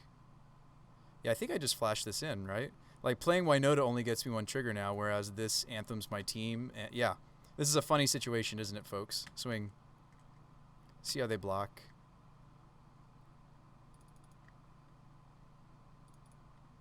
They block a Spyro. I am glad you did. Whoops, I need green. The old flash in the Heron's Grace, champ. 1, 2, 3. Actually, that's lethal. Even with them blocking a Spyro, it's lethal because it anthems the 2 Spyros that got through. That's exactly 7. The old Heron's Grace champion, he'll get you. That's lethal, right? 1, 2, 3. Yeah, 7. Sweet. Weird, right? They play Scape Shift, don't they? So, yep. Champion's interesting. Champion still gets hit by Valakut. Valakut, just because it's a mountain, sorry, just because it's a red source and makes red, doesn't mean that it works that way. Let's play the selfless effects. Let's play Mark. Mark actually does stop Valakut triggers on creatures because it says prevent any, so it says, sorry, prevent all non-combat damage that would be dealt to creatures. So it actually does work. Timely's interesting here. I don't think I want it. Do want the Apparition. I do want Prelate to name 4 for Scape Shift, or other things like Bolt or Anger. We can name 3. Naming 3 is awkward because it cuts me off my Eldritches, though. I mean, Heron's Grace is good, but I don't know. We may not want some of these. Entity we may not want to play. Magus of the Moon's great. Skoo's too slow. Doesn't do enough. Spellskite's fine. Maybe the whole potting up the Dryad plan too slow. I'm fine with Dryad just being Dryad. I think Dryad's also a bit of a liability in this matchup. We may not want it. Let's not cut any of our combo pieces. Let's not cut any of our tutors. Spellskite seems good. I have room for one more card. Have I seen the Enchantress decks yet? Does it? Is it good? I saw another streamer working on, actually there's somebody oh yeah, there's the Selfless, perfect. Favor is okay. We do go bigger until they play out Titan though. So let's run this. And I might not have enough human anthems in, right? Like, we might need to go for squirrels. I might have cut too much stuff. This hand could cast Skyclave. This hand could cast Spyro. If it draws another land, we can name human or shaman here. It would mean I'm probably not casting the Apparition though, but we might just dump it. I'll keep this on the draw. It's actually not as bad as it looks. It's a turn 2 Pyre. Ooh, we drew the other Pyre though. That's not good. I might just dump it. They probably didn't bring in a way to destroy this. So we'll probably name human here. It's usually what you name. Ooh, I drew Arbor Elf though. Too bad these aren't. See, if this was Ignoble Hierarch, I could name Shaman and I'd be good to go. Gosh, I can't wait for that to be the day. I'm still going to name human and just hope to draw. I also don't think this might live. Just kind of hoping to draw the 3rd land, any land, except for Dryad, which we can't draw anymore, so I moved it to the sideboard. We did take a game, which is important. Yep, Dryad. If I hit a different white source, I may Skyclave instead of Spyroing. I mean, this is all predicating that we hit. We don't. Probably just going to die. Now they're going to bring in their artifact take because I'm showing them multiple pyres. Ugh, I should have just named Druid. Show me Scape Shift. Show me the beats. Yeah, we're dead. I mean, like, the best I can do is draw a white source here. Tribe Elder to turn on my Valakut's opponent. Oh, it's going to be a lot of triggers. They've got access to 1, 2. 1, 2, 3, 4, 5, 6, 7, 8, 9, 10, 11, 12 damage.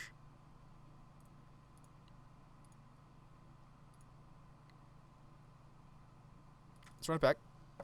It was a 2-lander. It just needed to see a 3rd land. It never did. It's okay. Run it back. Speed magic. So we could keep this if we name bird. It's very sad to have to name bird, though. I mean, these have a real penalty. I realize that. I don't think I keep this, right? So this hand also doesn't have any sideboard cards. This hand is worse, but better in other ways. This hand's risky because they just have to bolt the bird.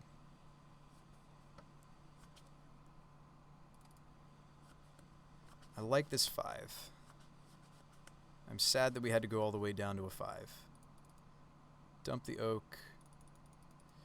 Maybe I should even dump the Teagster. It looked like they didn't even have Scape Shift. I mean, I'm sure they do.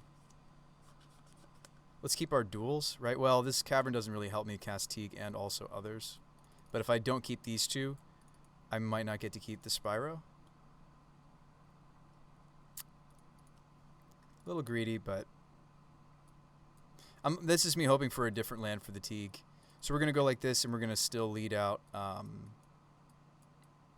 I don't know, do we think Selfless is more important, or should we be working towards Teague? It's more likely that I'm going to draw the green or the white I need, and even still more likely that I draw the green that I need. No, we've added an even amount of white now. I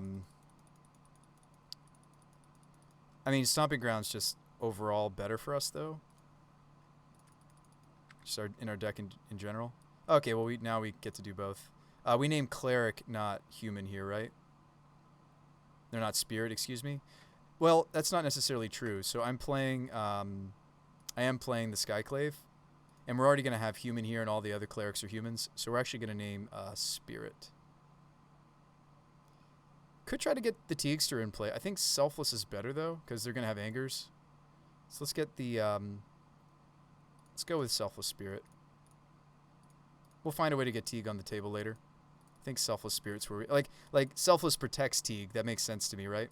And we're probably just dumping the Teague to the Pyromancer, right? Unless I want to take a turn off if we draw a different land. Maybe I'll play Teague and then play Pyromancer, but I'm probably just playing Pyromancer, ditch the Teague. Like, yeah, Teague stops Scape Shift, but that's about it. Maybe Engineered Explosives, which might be in their deck.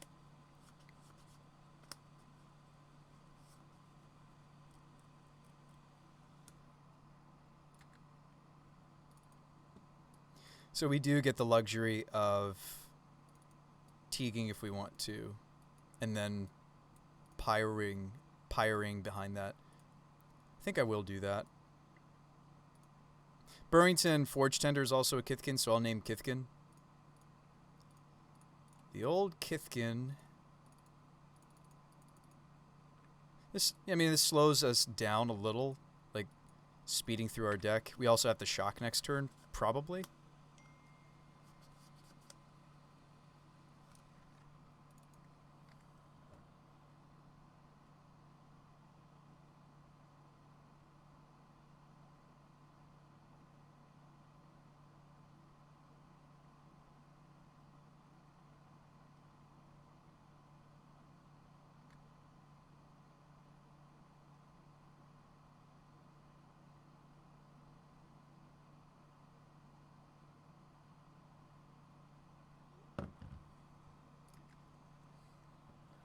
Obviously, if they have Titan, Teague doesn't stop Titan. Drew an Arbor Elf.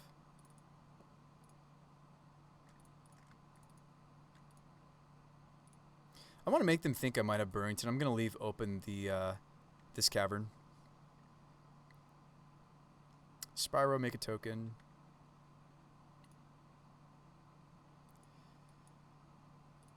There's the Denizen. So I like this swing. It's not like they have reach. Don't like this swing.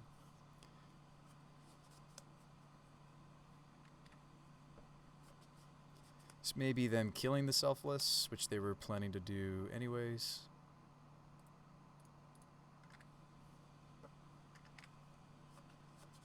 I think I'm just dead, right? They even have another fetch. escape shift. Sorry, this is Titan.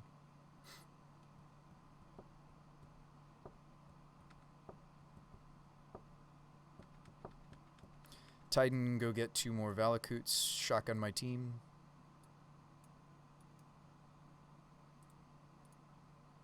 Yeah, I mean, we need Magus to the moon here. We don't always get this trounced by Titan. We did have that second game that was kind of a throwaway. We killed them game 1, but we had a game that was a throwaway. And often my plan is just Magus to the moon them.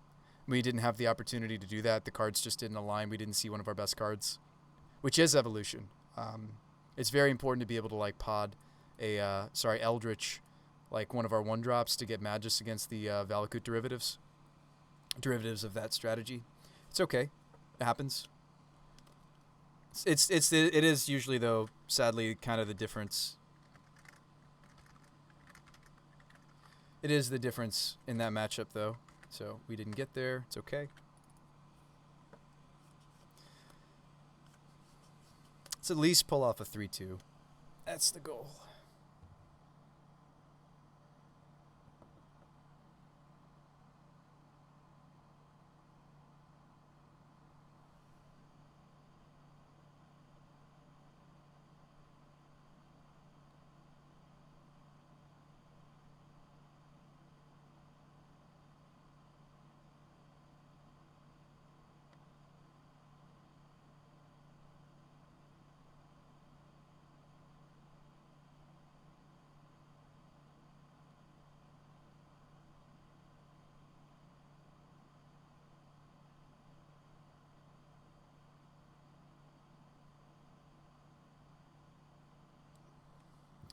All right, so this opener is a 2-lander with a Dryad. We're on the draw. Could keep it in the dark. They're 0-1. Black Cleave. Junt.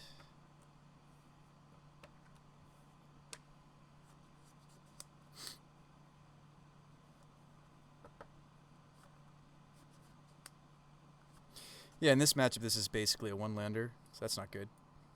It's got some good cards for the matchup, sure, but a little wary that... I mean, we're on the draw, so we have time to maybe draw some other lands. I won't thin the Wooded Foothills if I'm not playing out Dryad. It's a non-zero chance they take the Dryad. They decide to. Okay. We're not fetching just yet. Our deck might be happier with 23 lands, seriously. Baron Moore, okay. Play this out, it'll get killed. If I had a different land drop, I certainly would do that. Is this just Liliana make me sacrifice my Arbor? That feels real bad. Ooh, Wrenn and 6 also feels rather bad on my Arbor. I mean, we know they have Wrenn and 6 because they showed us Baron Moore. Alright, lands deck. Second land gives me Spellskite. Yeah, we've just lost this probably. It's okay. Alt F4. Now we've just lost this because I basically kept a 1-lander against what I didn't know at the time was Jund, but was indeed Jund. They were playing the cards that I wish I was. You're why this is expensive. It's your fault, opponent. Hey, we drew it. Alright, we're going to actually have a game maybe. Need to draw another one though.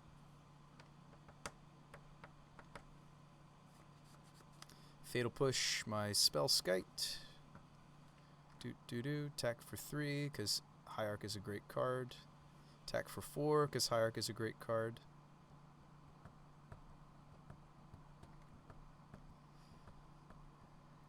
They're making the deck look great. Get back Verdant. And then we drew a red source or a cavern or anything of that, and we get back into the game. And then we did not get back into the game. There's no point in showing them Pyre. I'd rather they didn't know. This coming up, I'm sure, folks. I bet. No, it never was. That would have been a white source. Doesn't work with the Spyro. It's okay. We know they're Jund now. I do usually cut the Dryad. If I'm cutting Dryad, I don't want this because we don't have a pod target anymore. I do have some tech for this matchup. Or I do have some things to bring in this matchup is what I mean. They do play Damnation. We didn't see Luris, but I don't know if Teague is the way I want to fight that. Favor's good. Mark also stops their burn removal. Just bring in both of those. Or a champion as protection from their deck. For the most part, it's probably a good idea. Morseful resets their Goyfs, but I think that's not worth it. Heron's Grace can go. The Burst of Life usually isn't worth. Apparition could be in. Prelate names Anger the Gods. If we have room for that, maybe we want that. Magus of the Moon is a little bit less effective against them now because they play Ignobles. I think I'll respect that by cutting the Magus of the Moon. In this matchup, I think while it's important to have the redundancy of the combo, I might not want to bother. Pyre of Heroes is kind of legendary, but if I resolve it, it's really good. It's a little bit weaker without the Dryad, though. It's weaker also without Vandal. Let's just play the fun of. Pyre's still good. It's not bad. It's just I don't have things that the Scurry Hulk... Like, we decided not to play the 4-mana Changeling or the 4-mana... let's see. You can cut some Dorks in this matchup, but I kind of just want to come out of the gates quickly. This hand could maybe do that. Keep. This hand stops the turn 1 hand disruption as well.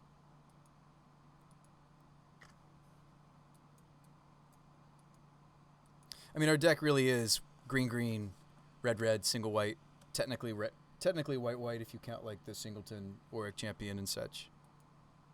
But the sands may be great. Just depends if they have the hand disruption here. They tend to. They do not. Might just want to stick the mark. Yeah, I'm a little jealous that they have their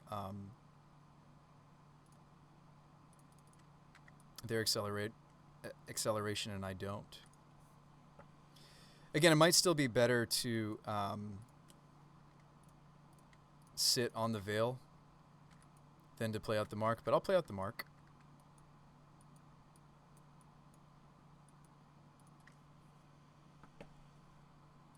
Now remember, I did slim 1 Denizen, so this is it.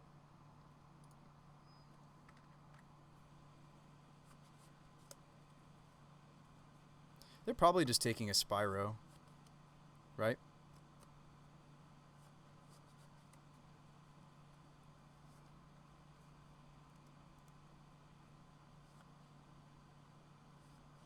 Yeah, this is great for Jund. I wonder if there'll still be a Bloodbraid build, because it's like, I think they will be, right? Because that's accelerating them into some of their later game.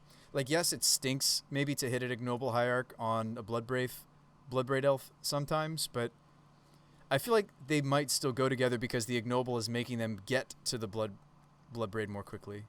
This is another one. Take out my mark. Well, that's sad that I did not draw a 3rd land. Yeah, maybe we should be on 23 lands, because there are some matchups where I cut the Arbor. And I'm sure you're like, wait, Bruce By, are you considering something weird like the 4th Cavern? Maybe not. Maybe it's not weird. So many of my creatures share creature type. Yeah, we're just going to lose because I couldn't hit the 3rd land. Yeah, I wonder if, like, if that's the adjustment we've made, right? So, okay, so we get to switch these Arbor Elves out for Ignoble Hierarchs ourselves. I don't necessarily need the 2nd Stomping anymore. It's a little greedy to do that, but I don't necessarily need it. We could also cut the Singleton Mountain, which has been weird. And then, oh wait, we already are running Horizon Canopy. I don't know, Caverns is just so good right now. Not for this matchup, obviously, but Cavern's great because it's a red source for Spyro, but it's simultaneously a white source for Winota, but it's simultaneously white source for some of these other humans. Oof, Liliana. Yeah, we're just dying to ourselves. Like, I think if I could do it over again, like, would I really mulligan hard to find just like a hand that just by default? I'm gonna cycle the Veil during their end step and just hope. They did cast a black spell this turn. Oh, man. No. I should play out the Scavenging Ooze, not the Arbor Elf, because Lily. Like, but... we're just so far gone. They're going to cycle this Peatland, I think. Yeah, I think maybe the 20. This deck usually is 23 lands, and that's not counting the Arbor. Like that would mean I'd have 22 lands that are more solid. Also, with us being on this many 3-drops now, we've increased the number of 4-drops we're playing too. I think actually, I do think that's actually what I want to do. And again, maybe I just want the Singleton Denizen. Like, sure, we pitch it to Spyro, and it'd be nice to have a second copy in the 75. That's just too bad. If I played the Scoos, they can't kill it with Lily. We don't block, though. Now I'm in bolt range. Play Cavern, play Spyro, draw 2 cards. It's just too late. Let's play another one. Try to get some of our play points back, and then we'll rebrew it, rebuild it, try again. I do think the Squirrel combo is sweet. I'd like to not cut it yet. Herons could be in the sideboard, by the way. That would free up for the that would give me the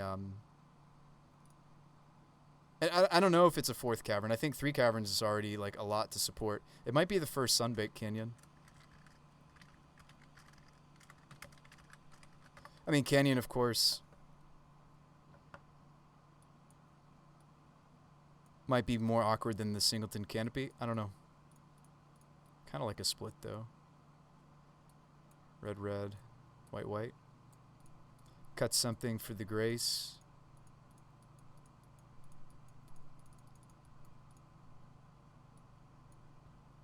Yeah, maybe we just want 23 land, because the Dried Arbor really isn't a land in so many, in enough board states. I think it's not. In enough games, it's not a land. So let's just go ahead and do that and go back to playing 23. Oh, these are pretty expensive. Yes. This hand kind of stinks. Would love to see a better 6. This is a better 6. Gonna put back the Heron's Grace. Let's also say good luck and have fun to our opponent. But we had some cool testing today. Like I don't think this was a complete waste, because we learned a few things about the combo. I learned a few things about yeah, I mean, I really shouldn't count Dryad Arbor as a true land, especially in Modern, such a bolt-laden format. It's hard to play these, like, even if these were ignoble hierarchs. I think some of the games tonight and some of the choices tonight, I do think if instead of Squirrel combo, if these are just noble hierarchs, we would have a better control matchup. But I do want to test this combo because it's sweet. We've been having a lot of fun with it. But anyway, and I do think that Scurry Oak has some natural synergy for our deck. As we're kind of doing our thing, we're already evolving and making squirrels, and this gives us more Winota triggers. I think it's fine. I mean, what is this going to be otherwise? Like Rabble Master? Or 2-drops, or main deck the Silver Bullets. I think Heron's Grace is matchup specific enough that it can be in the sideboard. We've done that before, where it just kind of chills in the sideboard. All right, let's see if the bird is good this time, finally. Opponent also mulliganed. Okay, mulligans all around. Slam the Scurry Hulk next turn. Sorry, I said Scurry Hulk. I meant Scurry Oak. Oh, is this Jund again? No! I'm excited. This is the Vengevine deck. There's like a Vengevine deck people have been working on. Let's go Stomping Ground, right? I guess I could go Foundry since I have Bird. Green, though, for Eldritch is... Yeah, let's just do this. Oak, go. Have I played a version with no Arbors? Want me to play something other than this? I'd love for these to be ignoble hierarchs, because then I can get away with playing these lands a little bit better. I do think these need to be something else soon. Like, it's very easy to just make them ignoble hierarchs. Cyclist Street Wraith. They probably, in addition to Vengevine, are playing Hollow Ones. This is probably just straight up Hollow One over here.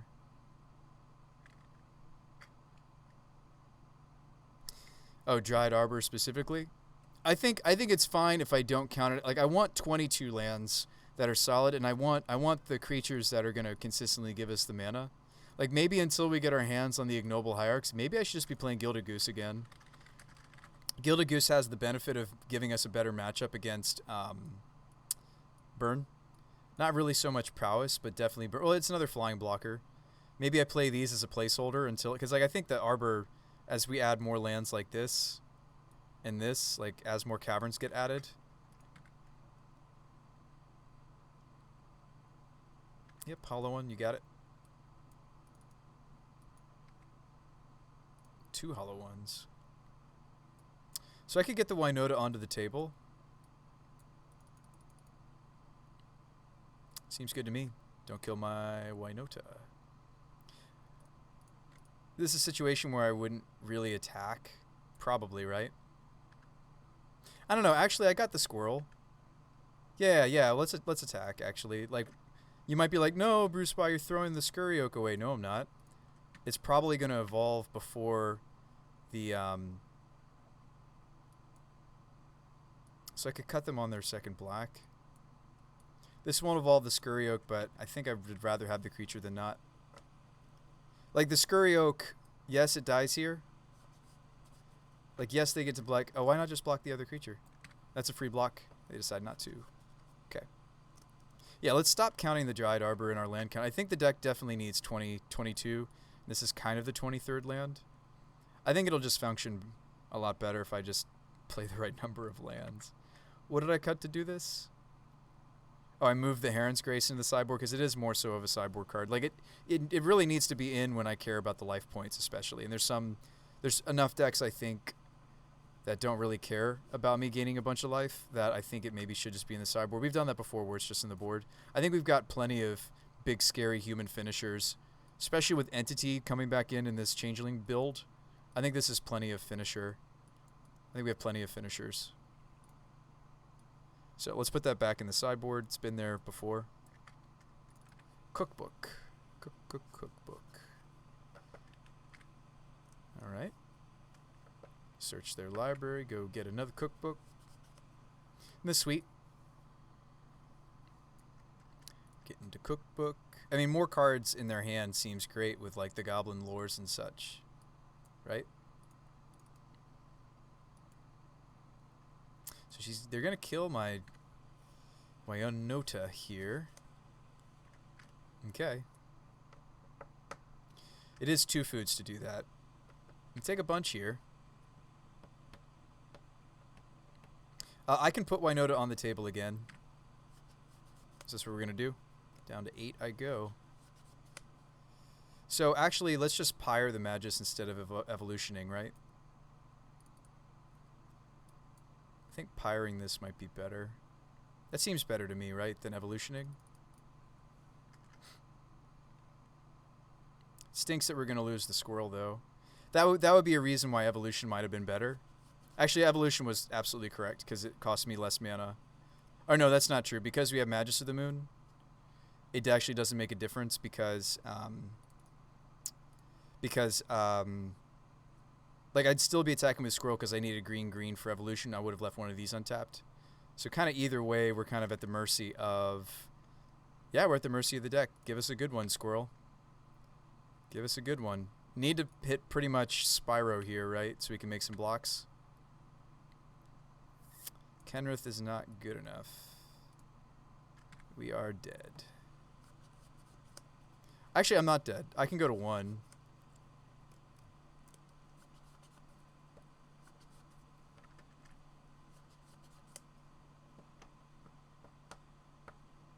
This is definitely not a matchup for Magus of the Moon. They'll be playing Moon, actually. So it stinks that we hit that and didn't hit something juicier. I don't know. Maybe we shouldn't have attacked that turn with the Oak. Maybe we should have sat back. I could have waited. I could have made maybe a second squirrel. Like, maybe I shouldn't be so quick to attack with the Oaks. Like, it's different if they didn't have those hollow ones, right? Make some food. Kill the Winota. This is sweet. I really like what I'm seeing happening here. What's their record? They're 0-1. I'm sad to see that. This is legit. Like, it's a discard outlet that lets them kill, as long as it's not like a Death Shadow. That the food probably kills it. That's sweet. I don't think sitting on Oak would have changed much. Yeah, maybe not. Do you want the Veils for Fatal Push? Do you want the Veils for Hand Disruption? Auric has mostly protection from their deck. Apparition seems good. Prelate stops a whole lot of their cards. Hit their graveyard. Ooze is going to stay. Vandal could even stay. Herons has to stay. Kenrith could go. It's not like I'm swinging through. Their creatures are beefy enough that I think the trample over is not necessary. Not just because Kenrith looks silly right there. It's mostly... Magic gets cut. It's mostly because I think it's not what we need to be doing. Timelies might be okay. Although we're on the play. Maybe I don't want these when I'm on the play, but I might want them on the draw. Pyre might be too slow. And if I'm slimming on Pyres, I'm less interested in the... I don't know if I can cut the Dryad Arbor. But I do think it's weaker in this matchup. Okay. So this is where I really wish I had the 20-second land. Like that would also allow me, like this extra land would allow me to like take out the Dryad Arbor from time to time. Yeah, I do think the Pyre of Heroes is a little slow for this matchup, but that doesn't mean I want to cut all of them. I think we run it back like so. Maybe I even cut the Entity. It's a little vulnerable in this matchup. It's not as good as it can be in other matchups. Oh, Mark could be played. Not Favor because they go bigger than us converted mana cost-wise, but Mark for Bolt. Yeah, let's just cut the Mirror. Spellskite's still fine, even though I'm not playing the Dryads. I can still get this, or just naturally draw it. Do we want the Selfless effects? Do I even need the Double Strike? I feel like I'm most interested in just going wide and gaining life. This might be... I've rarely cut the Blade Historian. I might actually want to cut the Historian here. Alright, agree. Seems win more. Here we go. Alright. Here we go. Let's lead Arbor Elf. If they have a turn 1 removal spell, they're going to play it on my Dork.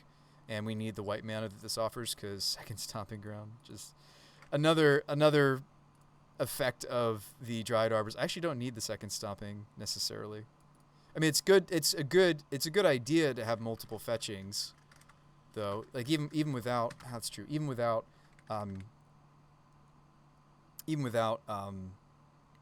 Dryad Arbor, it's still probably a good measure to have a second shock of the same. All right, so let's lead Arbor. Doesn't change my next turn anyhow. They kill this. I play this.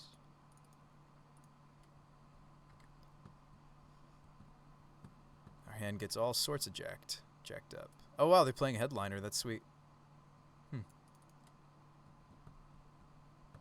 Did you hit a hollow one? They did not hit a hollow one. Okay. So that does actually ruin us a little bit. Because I don't have the white source I need. Maybe they'll do another one. Don't Pyroclasm me, bro.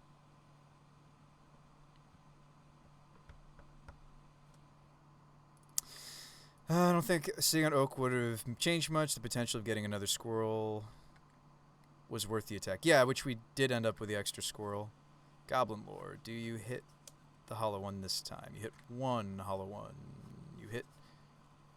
Okay, just one.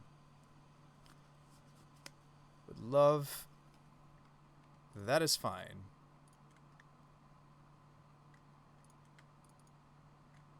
Fine by me. Gonna dump the Lena. Would rather have the redundant Winota. Let's go ahead and name human here. We should be good to go. I mean, they could Burning Inquiry and we lose both the Winotas, but hopefully it would draw us into a tutor. Well, speaking of which...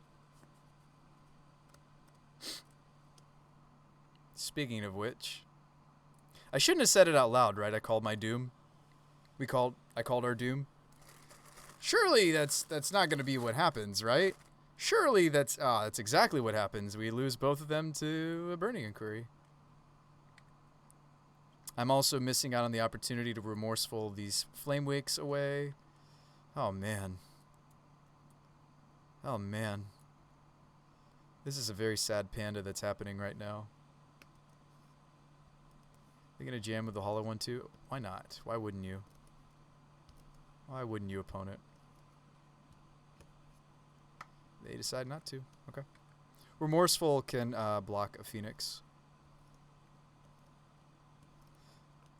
Ooh, or a piece of candy. We're good to go. Isn't it crazy that we considered cutting both pyres? Maybe I shouldn't cut any because it's just so important to be able to go do this. There's one Winota left. The last one. The last Winota. All right, let's hit that Heron's Grace. We're looking 24 cards deep. 41 cards left. That's a whiff. That's very sad. All right, let's hit on the rest of these. Champion, I'll take it. If we're going to see Champion at all, that's when I want to see it. Holy crud. Holy cow. All right, Spyro or the Selfless. I think it's Spyro.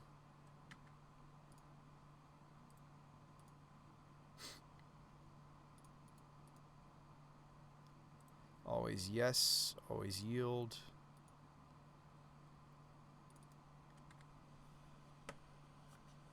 That's my last Winota.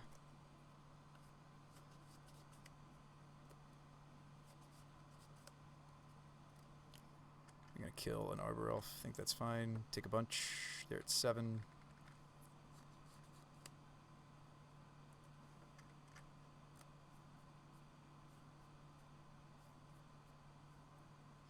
They probably play Lightning Axe. Hope they don't have it here for the Winota, obviously. They don't have a Fatal Push. I mean, they could have a Fatal Push. It just doesn't hit Winota here. They didn't have Revolt yet. This is a Dismember? This is a Gurmag Angler. It is a Gurmag. It gave me a life. Yeah, I kind of like having the Auric Champion back, and certainly with the Infinite Squirrel Loop, I think this is a great card for us, even if it's just in the sideboard. It's making me wonder, can I really afford to cut pyres? Like, just the way that that game shook out? They didn't show us any hand hate, so I'm kind of glad that I didn't bring in the Veils like I thought I might have room for. The Veil Summers.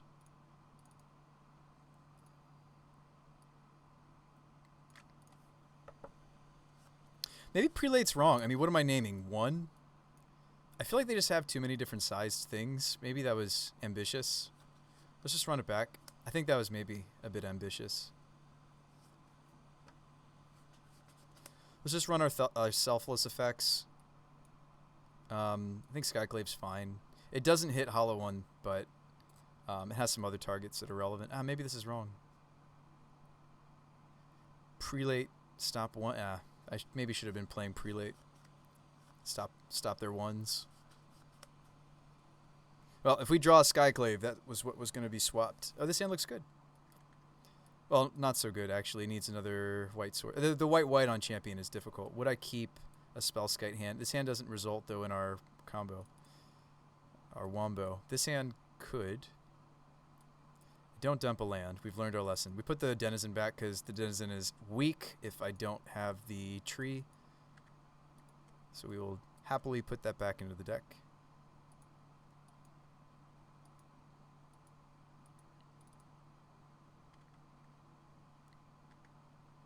Nice.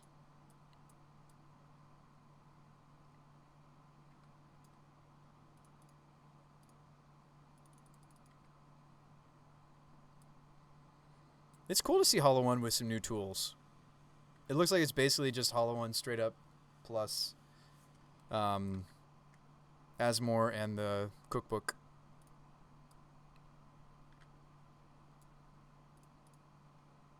Is this a one-lander for them, though? It looks like it's a one-lander for my opponent. So, hey, there's the oak. Kind of wish I kept the other piece now.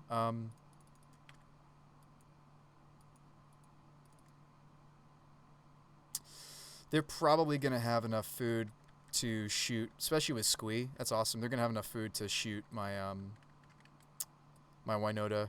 We may need to evolve and remove Asmore, but they play a playset of Asmore, don't they? Maybe 3 or 4 of? I'm very excited to see this actually working, perhaps, in Modern. It's very cool that the foods are either gaining them life or the foods are killing things. It's really, really neat. is very neat. It's very cool what's happening here. Thoughtseize me. Oh, they do have Thoughtseizes. Okay. Squeeze some good spice. Yes, the squeeze is very good. I mean, we could sit here and have the argument of, oh, it gets bolted. Like, no, I think this is sweet. I think this is awesome. I don't know if there's another shell that could utilize it as good as this deck does. The Hollow One deck does. This is awesome. I saw a streamer doing this. This might even be that streamer. I saw another Twitch stream working on Asmore. They're going to take Spyro, my best card. My best card. Not my Spyro.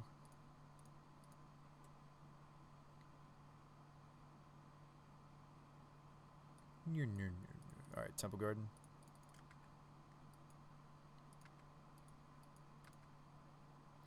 Maybe Thoughtseize Bug, we draw another Spyro. Spyro would have set us up so nice. Selfless. Alright, so we play Scurry. They kill it. We move on. We go back to the drawing board, add an extra land because the deck is just so hungry for lands.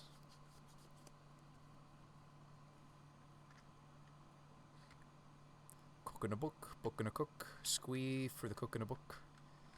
Pretty sweet, pretty sweet. Kill the Scurry Oak.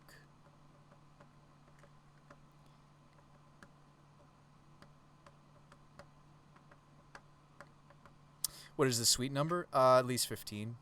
And we're not there right now. We are at... no, it's not true. We're at 16. Nope, we're not. We're at 14. So we're a little bit below where I want us to be. And I do think that we could point at the Scurry Wombo. We could also just sideboard these. Like, most Winota shells only play Magus as their only bullet outside of... And we could kind of get away with the Vandal, I think, since we're a Pyre of Heroes build, just so that we can pot up the chain. A Masked Vandal and a Mirror Entity lets me go up for my 1-drops. But I do think these other two cards, yeah, we probably need to play more humans. We could play the card we were testing out earlier, yeah, we could just main deck Herons, and we could play the Human Cleric... What is he? Cleric Warrior or something? Human Cleric something?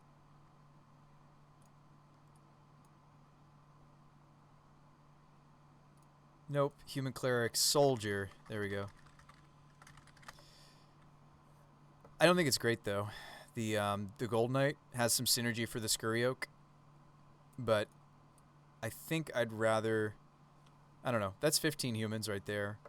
So maybe we don't have the space to move the Heron's Grace to the sideboard. Yeah, we're just dead. Probably. Sorry. We should finish this game before we start talking RK. Or at least I should have been F6'd. Double Flame Wake. I wonder if, like, they're just making so many artifacts, right? I wonder if there's, like, something the deck could be doing with the... no, it's good enough. It's good enough, right? Just to be able to pay foods and have creatures kill themselves. I think that's good enough.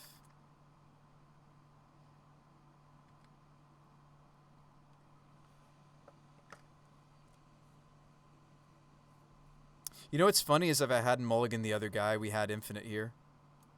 Well, no, we don't. They have foods to sacrifice. Good games. So a couple things I want to change about the list already. I do want Scurry Oak to have something to pot into. I do want to be playing with Ignoble. Hang on, let's just open a new copy. So I do want to be playing with Ignoble. I do want to have something that Scurry can pot into. Or Pyre into. What about Imperial Recruiter? We already tried it. It was a little slow. Although I like Recruiter better in this because it gets Denizen, right? Or Scurry. Like, maybe this is the shell where the Imperial Recruiter actually feels really good. It just felt a little slow. But maybe it is better in this. Kind of like we have, like... this kind of assembling some stuff. Yeah, we could try Recruiter again. I like it again, maybe. I like it again, perhaps. perhaps finds the entity. Yeah. Finds a lot of things in our deck. We tried it earlier and we cut it, but it also finds Blade Historian. I don't know. I maybe I was hasty. I think part of the reason why we were maybe having issues with the Imperial was because I also wasn't playing the 23rd land, right? It's very possible that it had less to do with Recruiter and more to do with that I was being greedy on our mana base, you know? Asmore seems like a straight up one. Sign says Asmore seems like a straight up CMC 1/3/3. Seems pretty easy. Yeah. We also could play Ragavan in this deck. I want to move away from these. Ragavan's almost like a mana dork. Actually, I'll just play the one you guys would recognize better. Ragavan is almost like a turn 1 mana dork. Sort of. Kind of. I don't know. I think he's better in decks that can like remove and actually get him through, though. I don't know if this is his deck, actually. Because the problem is if he just can't connect, then he's just waiting until I get the Winota on the table. So I actually think this might be wrong. If I had a bunch of bolts and paths and such, maybe. Yeah, so Ignoble. Swap out the Gilded Geese. Let's play Ignobles. And Ignoble, like I guess instead of birds we could do, so check this out. This is something I was trying before. Watch this. So yes, this would still be Arbor Elf. I think the Arbor Elves worked okay for filtering us into the Spyros. So if you did still play Arbors, I can play Elvish Visionary. And then we don't have to mainboard the Masked Vandal, which I don't think it's a mainboard card. And then I can just play a Visionary in that slot. And I'm sure you're like, Bruce Spy, you don't have any other 2-drops. Doesn't that make sense for an Eldritch deck? Yeah. The archetype usually has a bunch of 2-drops. We've played everything from Voice of Resurgence to Strangleroot Geist to some effect. Alright, so let's count our humans, though. We'll start there. I mean, like, maybe playing Recruiter makes it so I don't have to play as many Denizens. The nice thing about second Denizen is a lot of reasons. The first one could get countered, it could get bolted, it could get, yeah. There's a lot of reasons to play a 2 of, but we could start at a 1 of. No, that's not true. If we're committing to the Scurry Hulks, we want the second Denizen.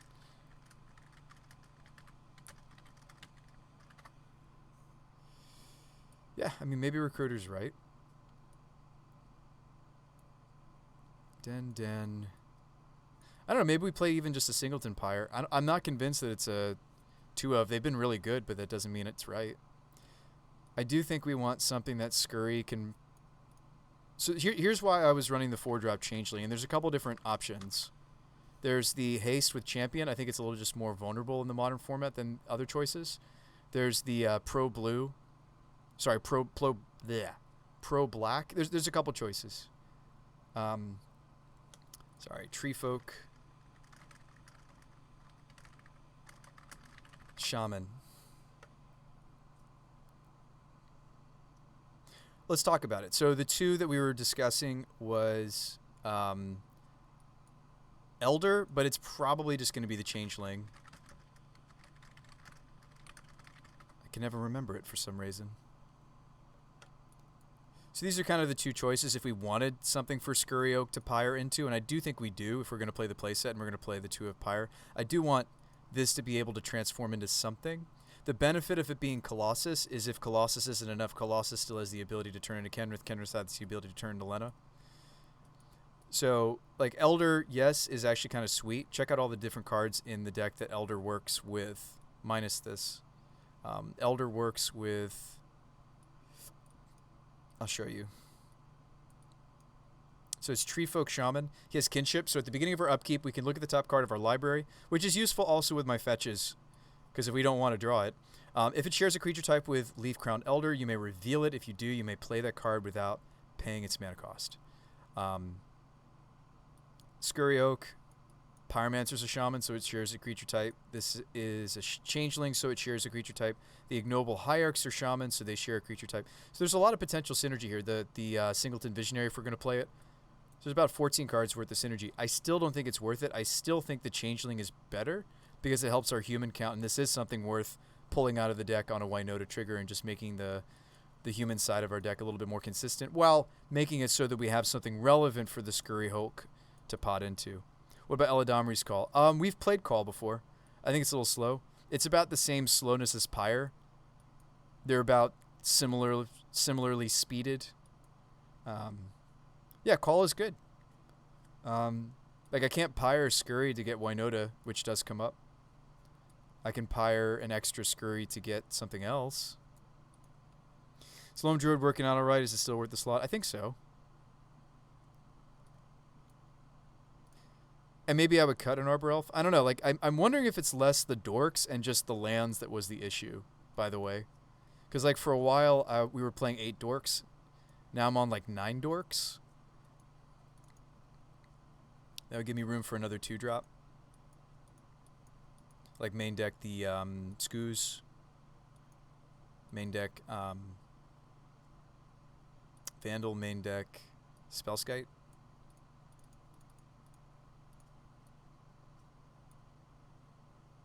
But yeah, these ignobles for now are going to continue to be birds.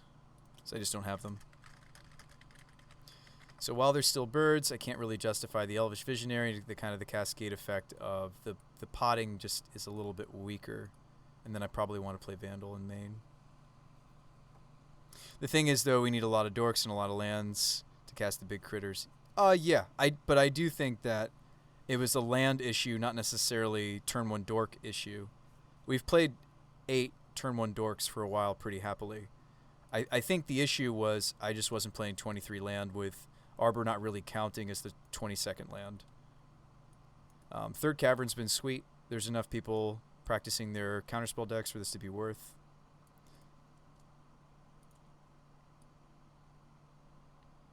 Sorry, I should have been in this interface. It's easier to brew decks.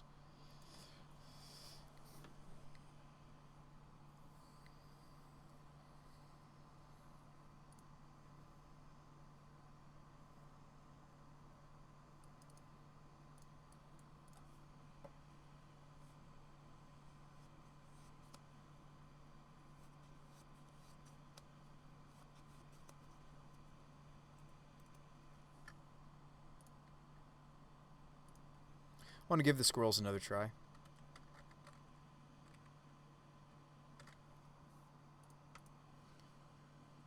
All right, let's break it down one last thing to break down. So non-humans to humans ratio.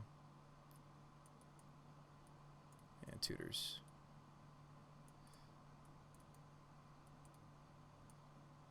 Like, that looks pretty healthy, but then you have to remember, and Spyros are kind of in the middle. They're both a human that makes non-humans. But you have to remember the extra Winotas don't really count. We can really only justify hitting the first Winota. So it's really only about, what, 13, 14? Oh, Masked Vandal is another hit. But it's kind of a weaker hit if they... Oops, you shouldn't be in that pile. Yeah, so we really still are, even with adding Chameleon Colossus, we're still pretty low. Well, I guess part of that is because I cut the Heron's Grace. What about stuff like P and Kieran or Geist Honored Monk? They double as both targets. What about Zealous Conscripts? So Pro Peeves, Pia and Kieran is awesome. Geist Honored Monk is awesome. So is Huntmaster. Those are all very traditional ways to go with Winota.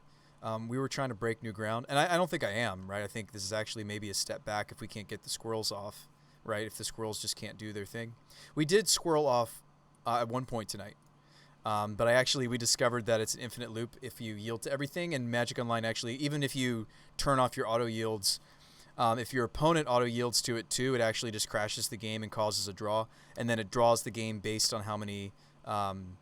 it draws the game and makes the other player win. I think the reason that they won was because they had more... I don't think it's because they had more clock than me. I think it's because they had more cards left in their library than me. So that was really weird and bizarre and hilarious, and you missed it. RK says, if we commit to 4 Pyre and Evolution, we should use more 2-drops. Even the new card, Abundant something, and cut some lands or dorks. I did play Abundant in the deck originally, RK. It was actually kind of bad. I was very surprised that it was bad. I just kept bricking. I just kept hitting dorks. I did already test it, just so you know.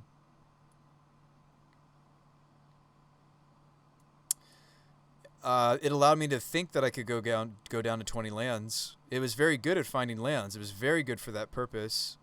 I don't know.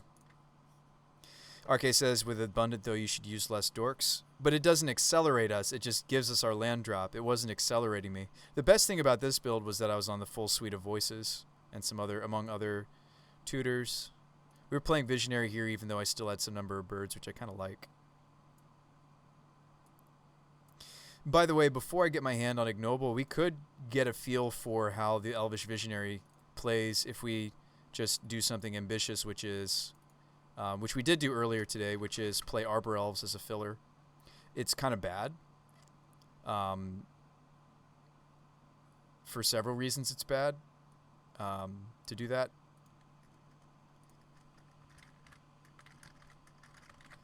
But I kind of want to try out the Visionary as that slot. It's like 3 elves, 4. Move you to the sideboard, move you to the sideboard, play. You like the voices too? Yeah, I think voice is really good right now.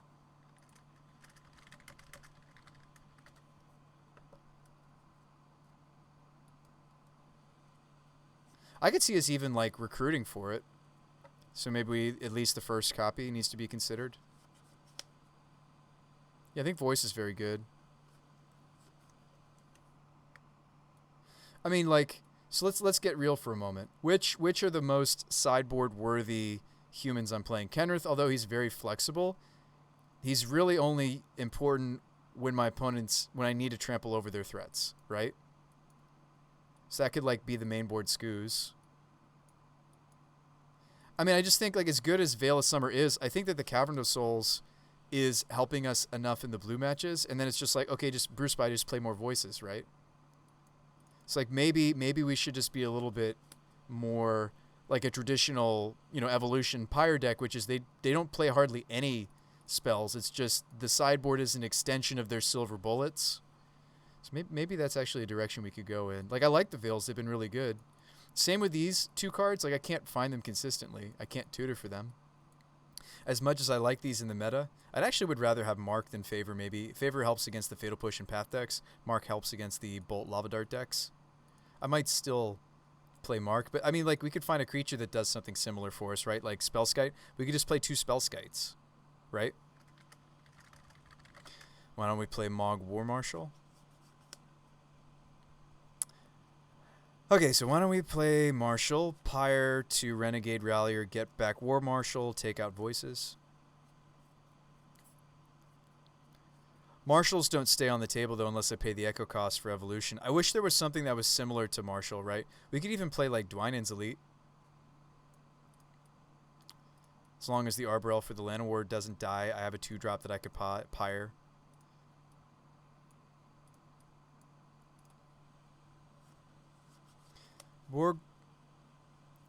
Mog War Marshal, because it's a warrior, it pyres to the Renegade. Well, no, War Marshal won't stay on the board, dude.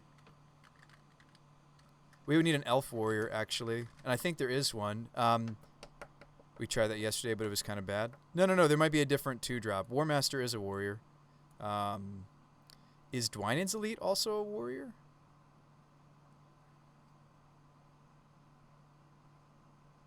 Like, yeah, we did try that yesterday and it was kind of bad, but I wonder.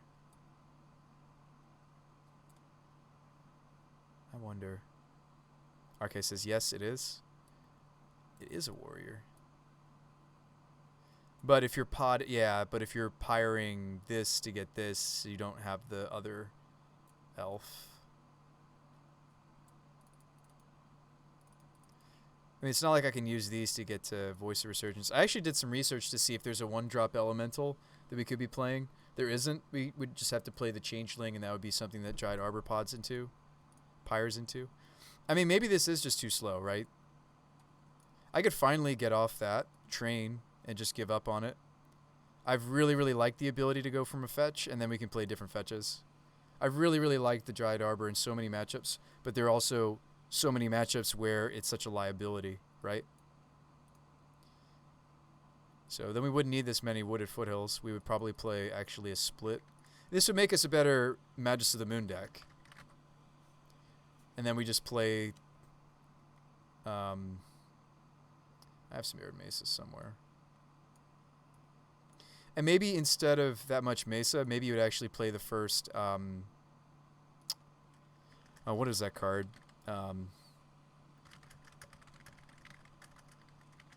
Prismatic, there we go. Maybe the first Vista. Since we're playing the basic Mountain.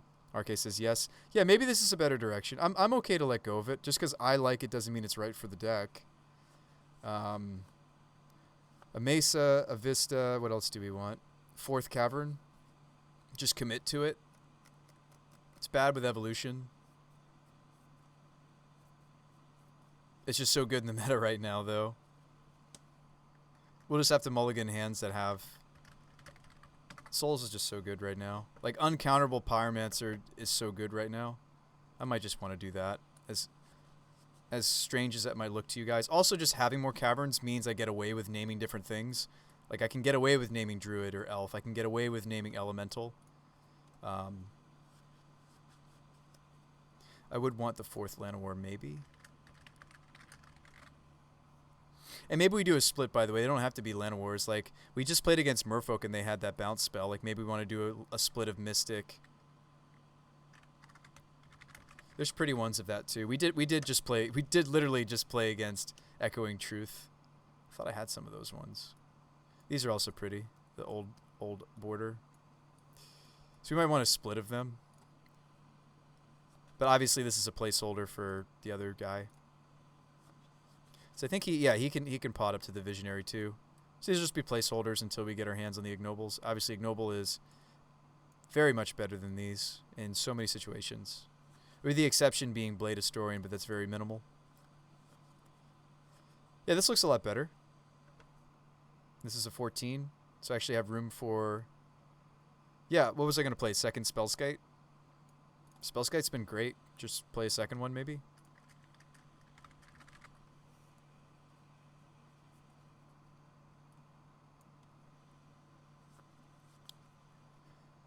So Kenrith and Heron's Grace, they're kind of the more specific board state ones, whereas like Blade Historian, Entity, Lena, these are just generally powerful. This actually looks a lot better already. Like letting the more specific humans. Now let's do the count one more time. Recruiter. It's still quite low. But I think it's right. I did like your idea of like having us go up the chain with warriors because the warriors can become Ivy Lane or Winota. I did like I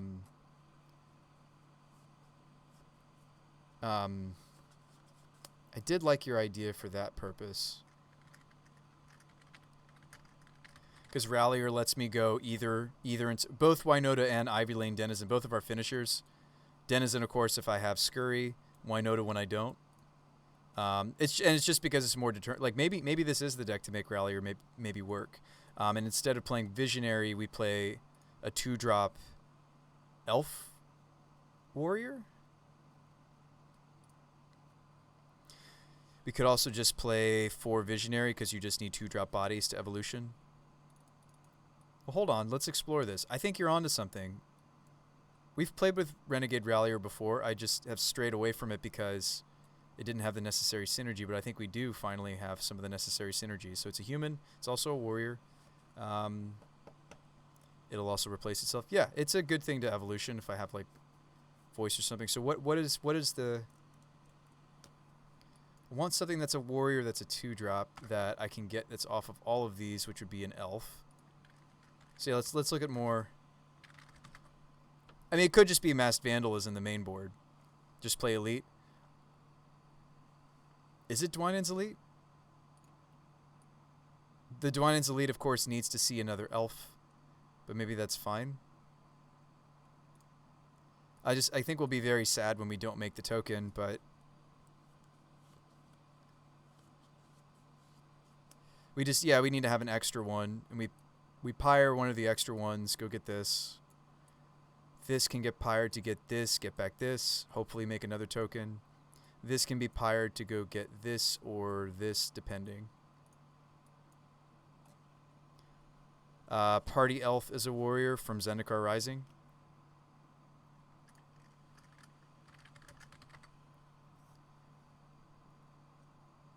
Oh, Party Elf didn't work. Oh, wait, maybe it will.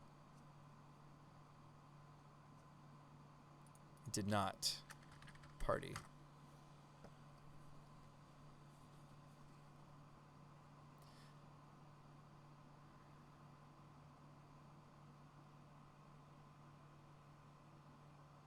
I think I remember what card you're referring to, but I don't remember what it's called.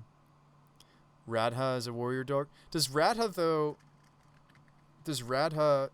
let me keep the mana? I think she does, right? But doesn't she have to attack? 2-drop Radha? I don't know how to use her mana.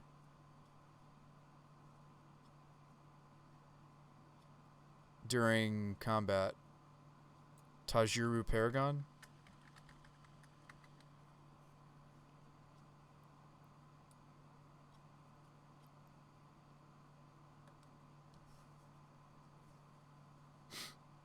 This is basically a changeling, isn't it? Holy crud. Wow. Holy majoli. This is... I caught myself. Let's see. This is actually kind of sweet. It's almost like I'm main decking the changeling without needing to. It's so many creature types. Elf, cleric, rogue, warrior. Like, what does this not turn into? I guess it doesn't turn into recruiter, but it does turn into Magus of the Moon. It's a wizard. Rogue warrior, elf, cleric. It's a cleric, so it turns into Sanctum Prelate. Wow. And if we draw it in the late game, we kick it. What does it hit on the kicker? It's not a shaman, though. What does it hit? It hits Blade Historian. On the kicker, it hits a lot of different things. Knight, it's not a knight. Doesn't hit the recruiter, that's a human advisor, but it does hit Magus of the Moon. These are... So these are the 11 it sees, and I think it might even see these. Yes, it does see these too, because they're elves. What about Thorn Lieutenant?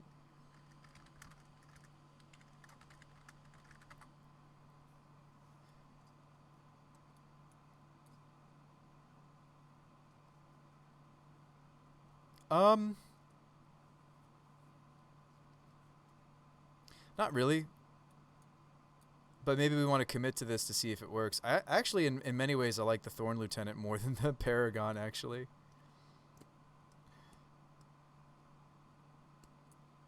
I like that it punishes my opponent if they go after me going up the chain. I actually might like this better than the Tajuru. I was all excited about the Tajuru, but I guess what I'm most excited about is that Paragon lets us go a lot of different ways.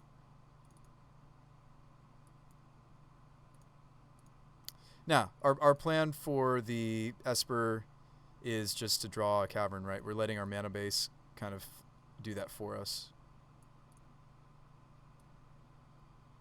Right? Yeah.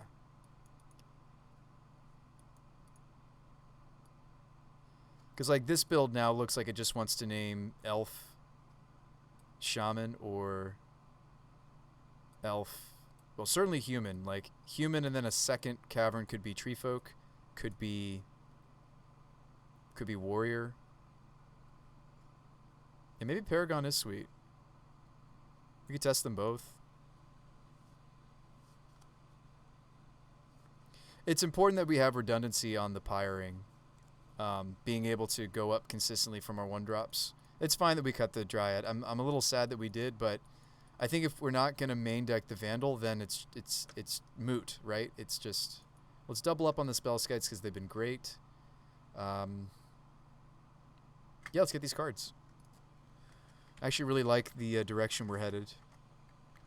And the deck only gets better when I can get my hands on the ignoble hierarchs that I'm planning to play. Thank you guys so much for the suggestions.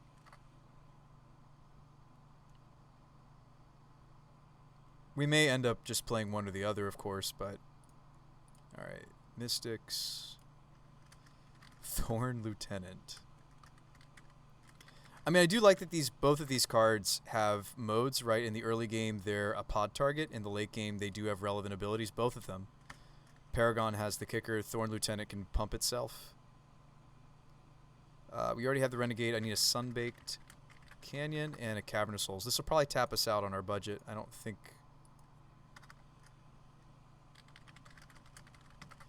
this might tap us out. That's it. Alright, check out. I thought I already got the Sunbaked Canyon. Let me look into that. I thought we already got the Sunbaked Canyon earlier tonight. I thought I grabbed that already. I did.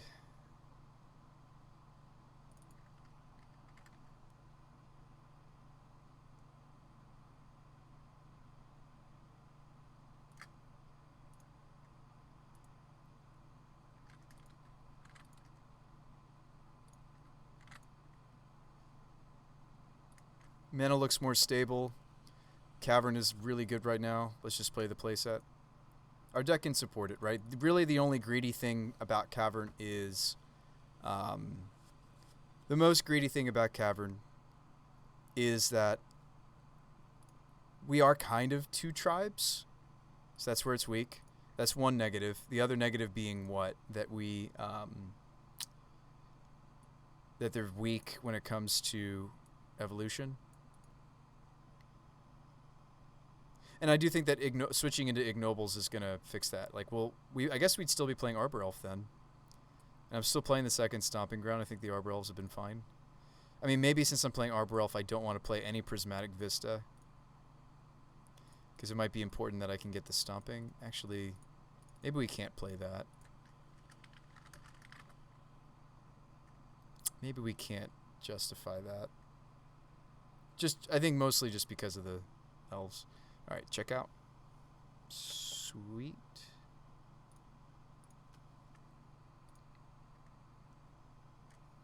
Thank you guys for being so patient as we get into some of these other cards. I mean, there's a lot of flex room in the Winota deck, right? Like there's quite a few flex slots. If you're wondering how many flex slots this deck has, it's about this many. Well, not really. Because like some of these need to be finishers, right? So we're a little light on finishers with some of our finishers being in the sideboard. Right, Kenrith and Grace. And these aren't the typical finishers you see from the Winota shell. Usually you see Angras or Geist Honored Monk, Huntmaster. Those sorts of things are normally the finishers. Phoenix says I was building my Omnitold. You want to share it with the rest of the class? Submit. Let's just commit to the caverns. Let's just do it. Let's commit to them.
All right, so while I'm waiting for that,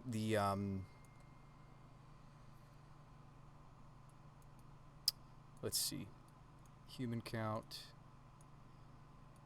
Yeah, I mean, we're a little light, but I think with Rally or Recruiter, maybe it's fine.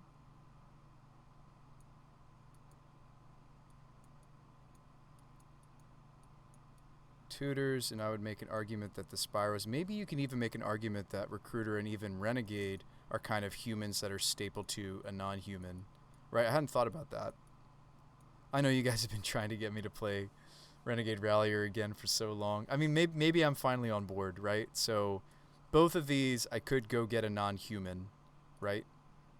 These are always humans. Even the changelings count. They're all types at all times. Therefore, they won't trigger Winota joiner forces. Yeah, maybe you guys are onto something. Wish you were like a little bit tougher. The lieutenant. But yeah, I guess if we ever got flooded, we can just make him a 6/7. And Paragon should hit something else.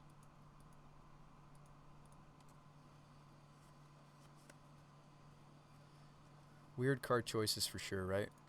We got some weirdness going on.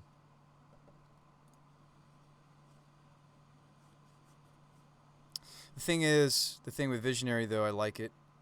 It's a shaman. It replaces itself. Draw evolution. Yeah, we're probably not going to play both the Paragon and the other. I actually kind of like Paragon a little bit more than Lieutenant.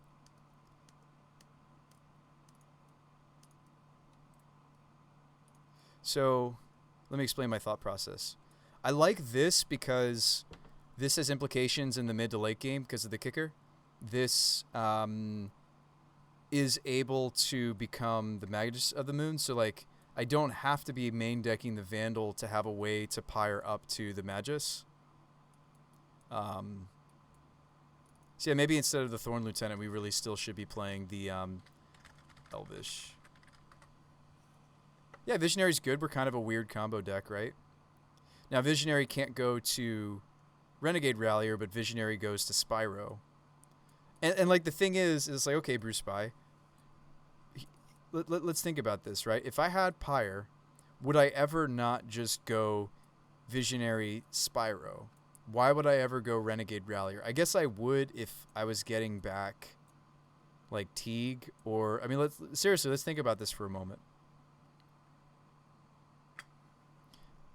Would I ever not just want to go Visionary Spyro? If I had the mana, they weren't disrupting us, we had the choice, I guess I would, right? Because if I wanted Magus of the Moon, Visionary... Okay, we figured it out. I figured it out. I was like, I'm sitting here like, I don't know if I see it. I don't see it, guys. I see it now. Always go Pyro? Probably, with the exception being Magus of the Moon. But then again, this could just... We just main deck the Masked Vandal and it does the same thing, right? They're both just as squishy.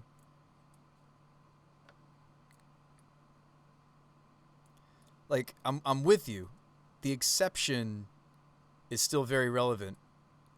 Like, Magus is the main deck bullet of choice that we're playing, right? We're not main decking any of my other silver bullets, which is, again, like a normal choice, a normal thing for a Winota deck to be doing. Is really, this is the only silver bullet that they're playing in their main board, is the Magus. Yeah, with Squirrel Pack, we're short. Yes, we are short. Oh, you know what? I just realized what it is. If I have Scurry Oak, that's why I would maybe go this line, because we were like, okay, Bruce Spy, when do you never not go Spyro? We go Rallier in the case of Scurry Oak. I figured it out. You could also go Entity. Rallier gets us more value as we go, though. No, we figured it out. And by we, I mean me. I was the one not figuring it out.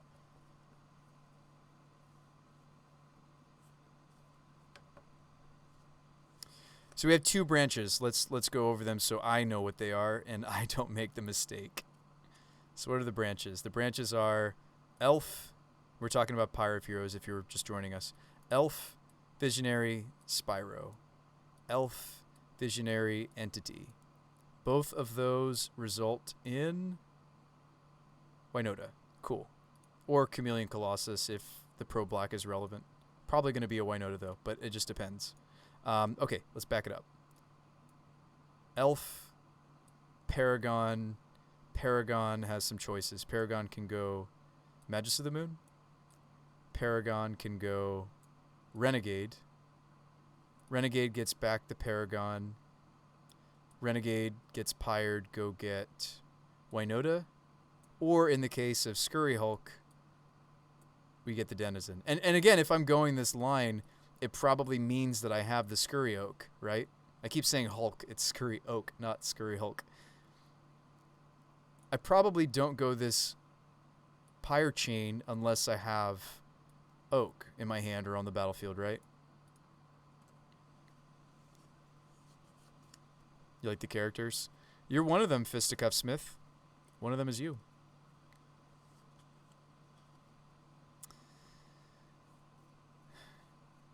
It's funny that we have 2 Gundams. 3 Gundams, actually. There's a little one, too. Isn't that a Gundam?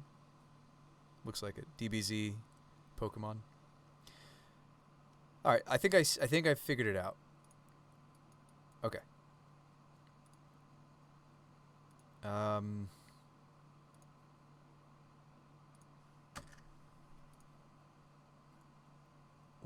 Warrior Tribal. Okay.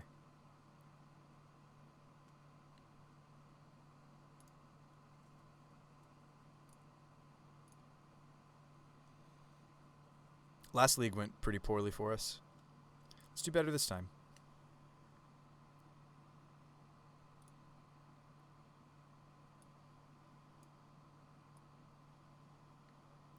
Bruce By just play good decks, not your precious play points. Nah, we're gonna get there. We're gonna get there. We're gonna get there. We're gonna make infinite squirrels. It's gonna happen.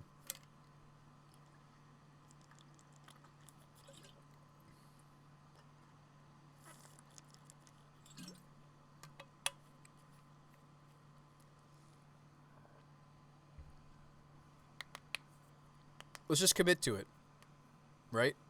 Place at a cavern. Like, cavern is more important than the voices are for the counterspell matchups. All right, hey, good luck and have fun. Oh man, they're playing Eldrazi-tron maybe. I mean, I keep this regardless, right? No matter what they might be on. Very possible they're still on Eldrazi-tron. They are not. That's one of the reasons why I liked not being registered to MTGBot, because it shoots me that little bit of info. I don't know if I like that. By the way, folks who are... it's kind of funny. It's not like a super secret thing, but if you're playing Magic Online, it makes sense for you to register your account to MTGO, and if you're being a tryhard, you just look other people up and see what they've been playing lately. And anyway, enough information for you guys to maybe use against the againsts. If I don't play a red source here, I should have just played the Stomping Ground, actually. If I don't play a red source here, we're not spiraling Season Pyromancing on time, because this is not Ignoble Hierarchy yet. So I feel kind of dumb that I did just lead out the Stomping Ground. It's okay. It's okay. We'll be alright. I thought I was maybe going to lead basic Forest. Alright, Fisticuff Smith says, I remember when I first started with Twitch, you streamed all the time. Glad to see you back. Hey, I never stopped. I mean, well, that's not true. I took a break. Had some real life stuff going on. This is going to be a Ren and 6. Make me a sad boy. At least we have our land drops. At least we have our land drops. I wish we could have been on the play. That would have been great for us to win the dice roll. For the love of magic, would have loved to have won the dice roll. But our hand's still pretty good, maybe. We're actually going to Spyro away a land, probably. Or maybe I can't because they have Ren and 6. This looks to be... well, I mean, they are 5-color. Savai. Breeding. Could be Niv. Probably not Niv, because Niv normally plays Yorion. It's probably just a Bring to Light deck. They're about to go off next turn. Just terrifying.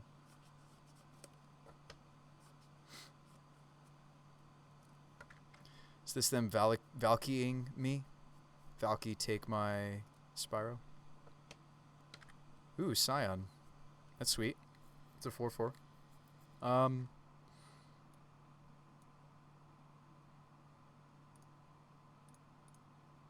Yeah, it's a 4/4.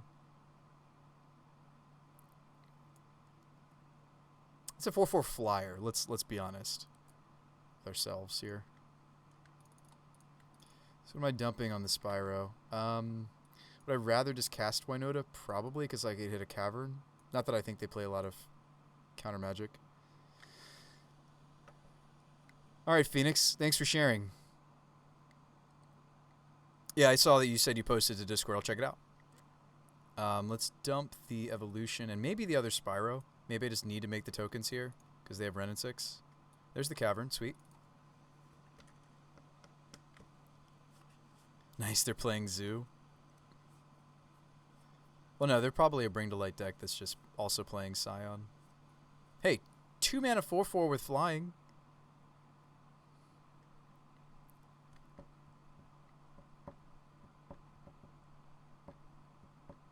Really, they're just playing this because they want to give all these abilities to this guy.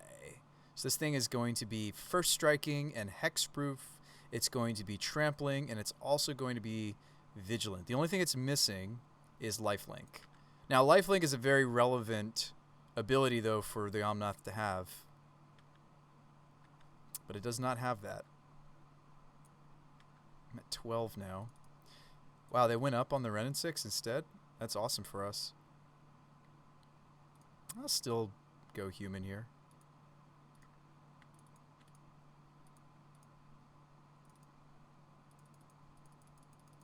I don't know if I attack with the Spyro, honestly.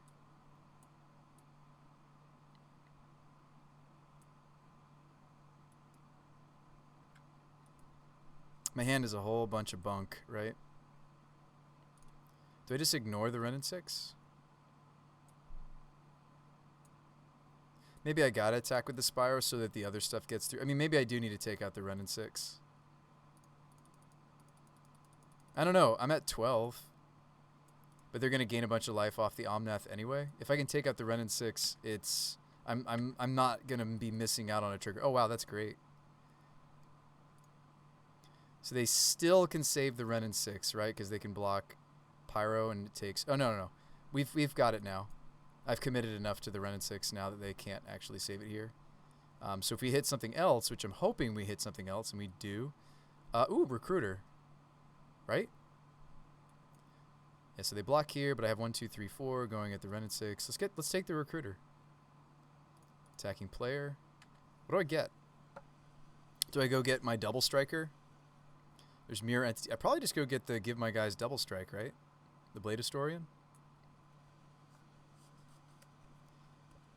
I don't have a tutor in my hand. I got nothing in my hand, basically. We have actual nothing in our hand, right? So we go get the Blade Historian, right? Play that next turn. Trying to think if there's anything else I could get. I mean, there's Spyro, but it's not making tokens. There's Mirror Entity, but I won't have enough mana to really make the maximal use of it. It's Blade Historian, right? I just need a guarantee that we can push through.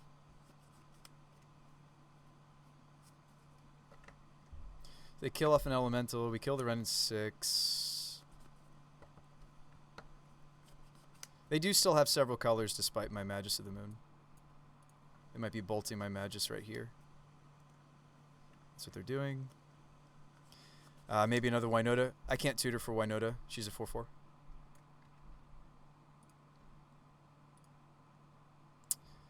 Can't let you do that, Star Fox. Yeah, I can't. She is not a choice. Gonna gain some life. They're gonna. I mean, what our opponent has done here is very powerful. It's awesome to see it actually working. Show me what else you got. Show us what else your deck does, please. If we're gonna die, I want to at least see what else they can do. Love to see some new spells. Nothing. Swing both. I'm dead. If you're wondering, I was at 12, but the last mode on Omnath deals 4 damage, so there wasn't much I could do there. I guess I could have hung back on the Spyro, but I wanted to make sure oh, I drew another Winota. I did want to make sure that the Ren and 6 died, but maybe that's what killed us. They actually don't play a lot of counter magic. We don't probably need Shusher. They are playing Bring to Light, so Teague does come in. I shouldn't need the Heron's Grace. The Spell Skites are great. They have both Path, and they also have bolts. Let's see. Lena, Blade Historian. These can all stay. Recruiter is just kind of slow. I don't know if I want it. Colossus, not really for this matchup because it's not black removal we're worried about. Let's not lose to their sweeps. Let's turn off the Bring to Light. We want to turn off Bring to Light, right? Or Path, or Bolt, and or Bolt. Like, Prelate can do all those different things for us. We can cut some of this cuteness, maybe bring it back in if we have a chance. Apparition does hit. But if they're trying to do that combo of Draco plus the other thing, I don't know if we can bother. I don't know if I should bother.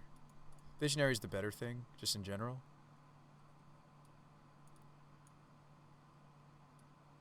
Yeah, I mean, their deck doesn't really do a whole lot of interacting. I don't know if I should bother with the second Denizen.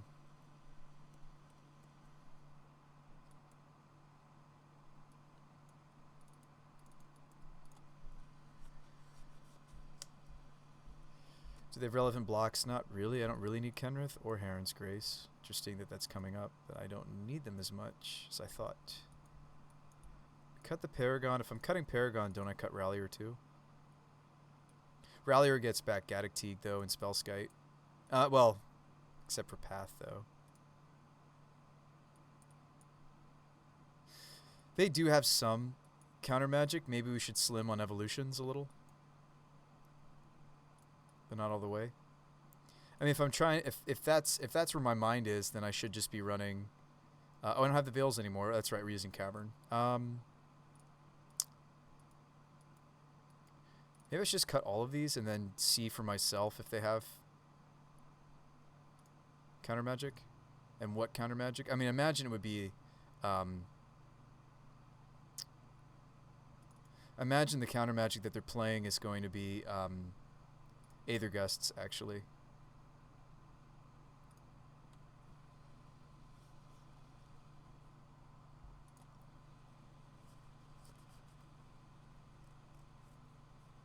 Sand gets to name Warrior or Human.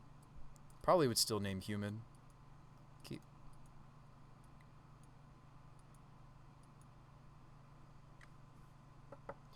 Oh, our opponent's deck is fierce. I mean, I hope we get to do the things, but maybe we won't get to. Well, let's lead out Gaddock Teeg to kill Teeg, and we get to rally her back if I can draw a fetch.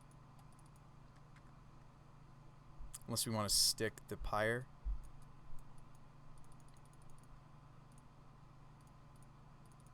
Let's just go Teeg. We have ways to trigger the Revolt and get the Teeg back. I mean, our hand is clearly us naming Human.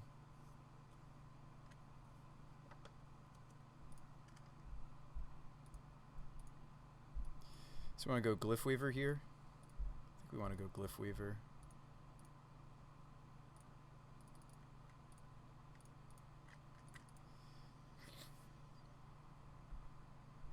We might see them kill Teeg here.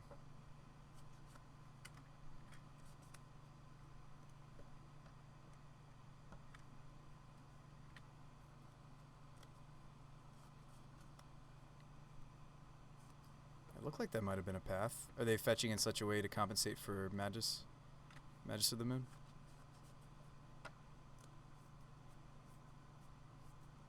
A lot of what happened last game, by the way, is that they won the dice roll and they had Ren and 6 for the Dorks. Did they not play a land?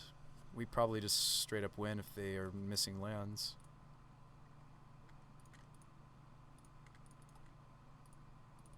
This is a Winota trigger. Don't have the path? I imagine they have the path if they kept this hand, right? It's okay. We'll reset. We'll set up again. This hand actually wants more white mana than anything else. And they kept this hand on the back of the path, I think. But we can set up.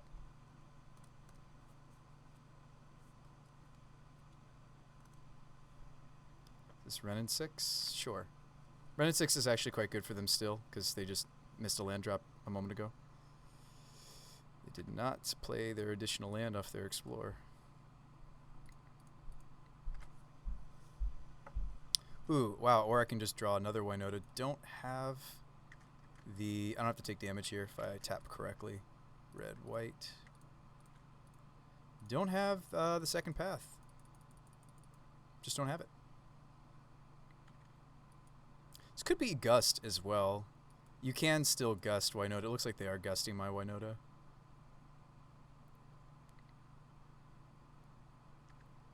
Top. Kill the Planeswalker. And maybe I'm not supposed to. They are already at 9. Maybe I'm not supposed to bother. Dryad. Play a Valakut.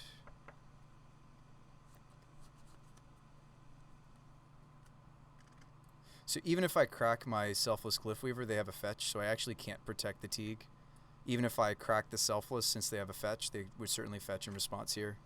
So we just have to lose the Teague.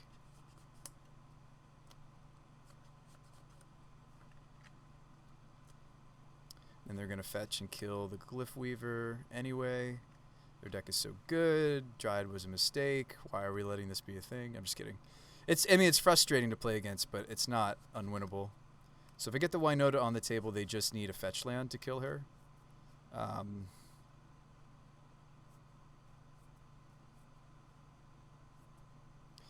If I crack a Sunbaked, I can get that back with Renegade, or I can get something else back. No, the Aether Gust was great. It set us back despite Cavern. It's an unfortunate card for us. Yeah, maybe trigger Revolt, play Rally, or get back the Teagster. Is what I'm doing. Ooh, Spyro. Can't cast it, though. Alright, that was an ooh, and then like an aw. I mean, I guess I could get the Sunbaked Canyon back. Like, what is Teague doing? Just getting shot by a Valakut trigger? What is Sunbaked doing? Sunbaked is getting me to the Spyro in my hand. Let's actually just take the Canyon.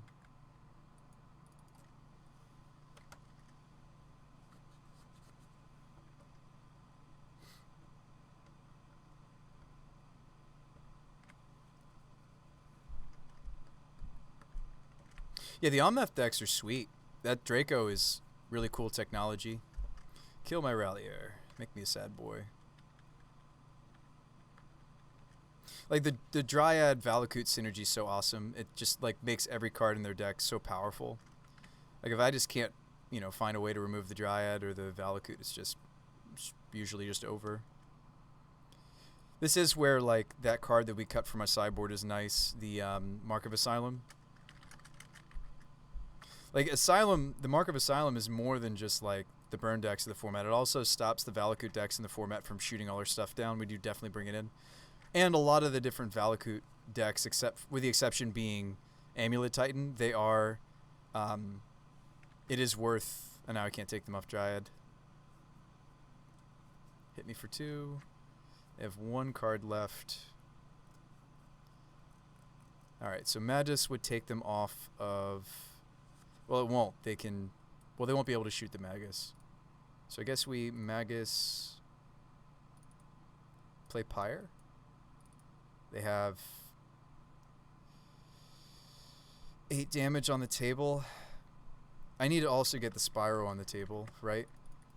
I don't know, maybe we just Spyro and then they shoot both of my tokens. Nah, we just lost this probably. I'm trying to think if there's anything I can possibly do. I don't think there is, folks. I think the Gust set us back too far. Or by the time I got the Gust out, we lost our non-humans. I mean, we could Spyro into something else. I mean, I'm not saying Gust definitely won the game. I think so too. What do I have? I have is Auric Champion in right now? Nah. I was thinking that could block this. I do agree with you. I think Gust definitely won.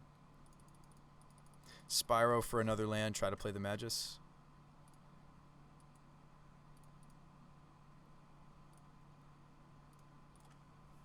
Okay. This is going to be a little painful.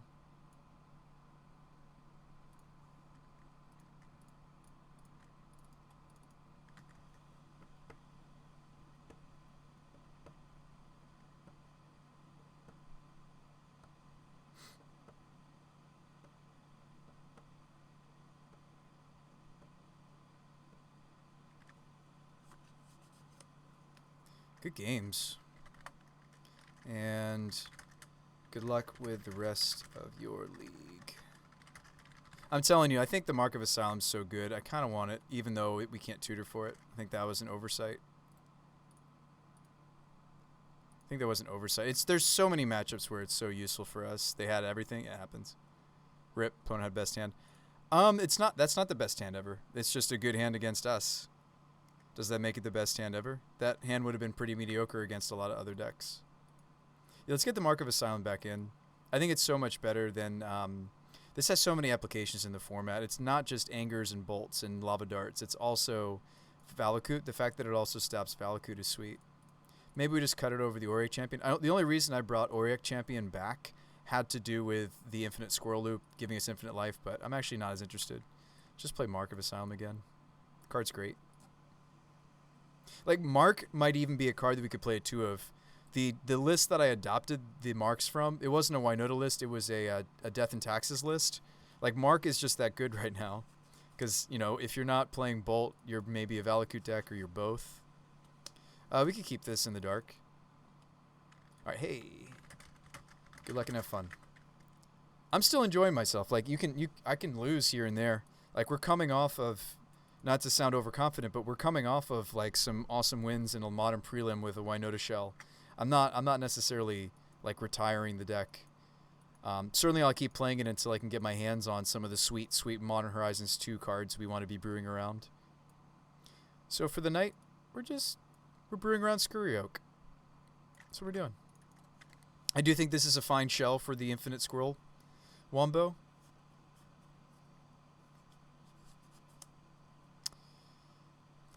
Let's do it. Let's do the things. Let's make intelligent choices about how we... Opponent mulligans down to 5. Oof, it's rough. Like, Anger's tough. The Wraths are tough. But we can beat them. We have the technology. We can beat them. Maybe still just 1, but I think that card might be good enough to just play the 2 of, honestly. This hand did not have a turn 1 accelerator, but I think this hand might still be fine.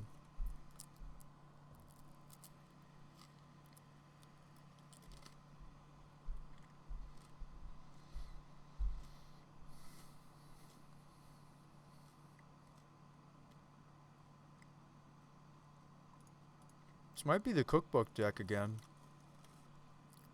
We played against it last league.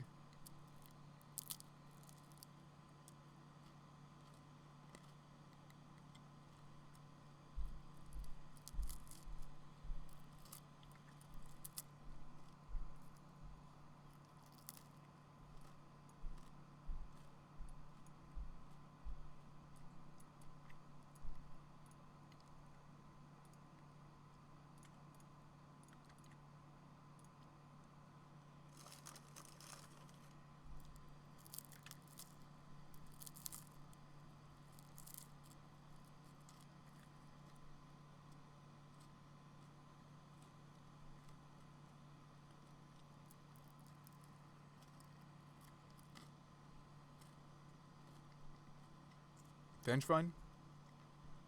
Vengevine Hollow One? Yeah, Vengevine Hollow One.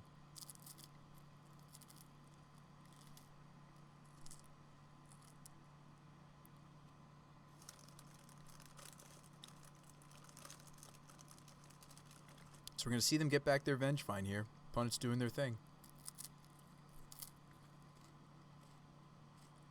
Thankfully, I'm also doing my thing.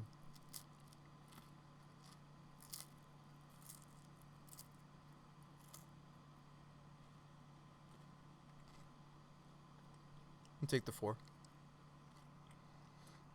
This deck is really cool. I was thinking about building it myself when I first saw it, another streamer doing it.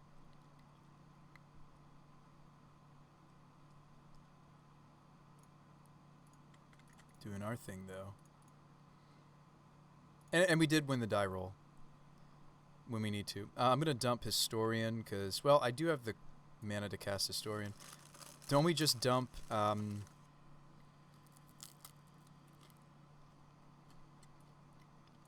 these 2 and just make sure that I have the Winota? I think so.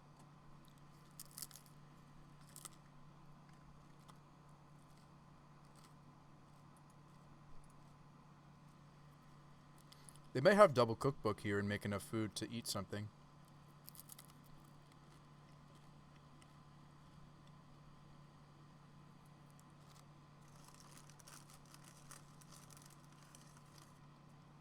I mean, at least us keeping Evolution, Winota. What did we keep? We kept Horizon Canopy, Evolution, Winota. We drew Entity, Evolution, dumped Oak, and Historian. So, like, we, even if they have, you know, Thoughtseize here, we're still going to be able to Wombo.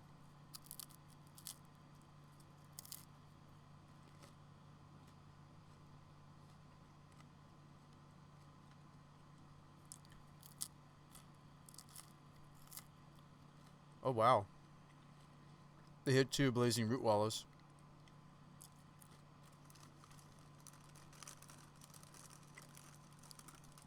They chose not to cast them, though. I don't know why. They chose not to cast them. But they chose not to cast them.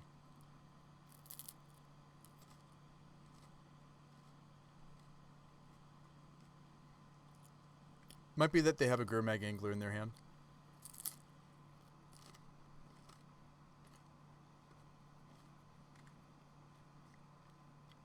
Could justify blocking with Spyro, but then I feel stupid if I draw a 1-drop that I could have played if I just evolved the Spyro. This block is defensible. I actually think I should block more than I do in this deck.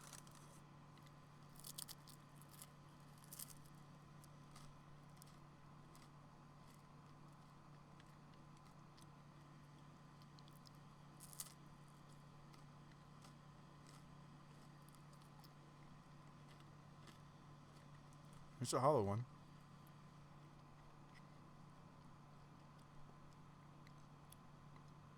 Like, this is a very honest draw from our deck, right?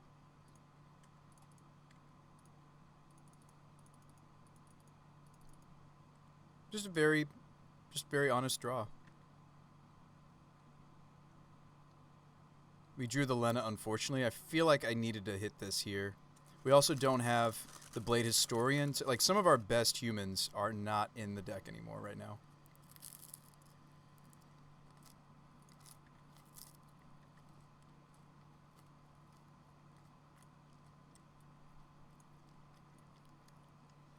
So Moon would cut them on black. That's not 0 value. Cuts my Eldritch off. I can still play Entity. Like, cutting them on black means that they can't draw to Fatal Push for... Well, the way that they're going to kill Winota is with food. Let's go with Recruiter.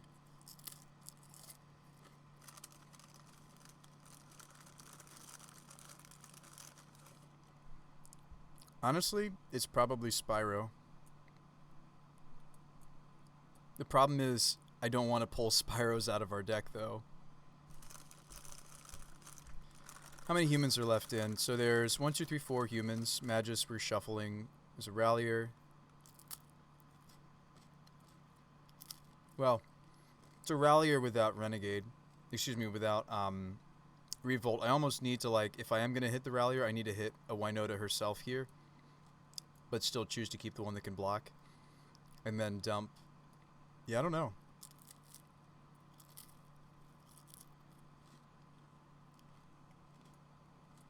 Take a piece of the squirrel combo? Yeah, I could take Oak.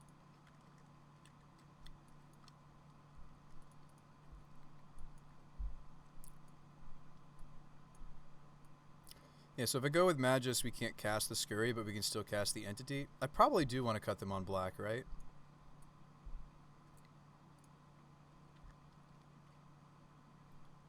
No, this does a lot more damage to us than it does to them. Their deck's mostly red. Nice, we hit a Spyro. Alright, so we're going to dump the 2... They're going to make a food here. So we're going to dump the... I don't know, maybe I'm not supposed to take Magus because now I'm not going to be able to replace my Winota. So maybe that's a mistake.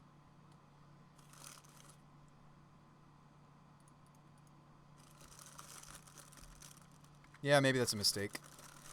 Actually. Did I have a choice? Oh yeah, I could have taken the other Winota.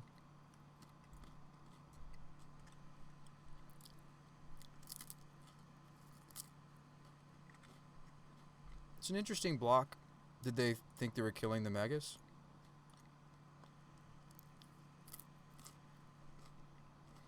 They were trying to set up Oxyvagonus, if you're wondering why they didn't cast the Root Wallis.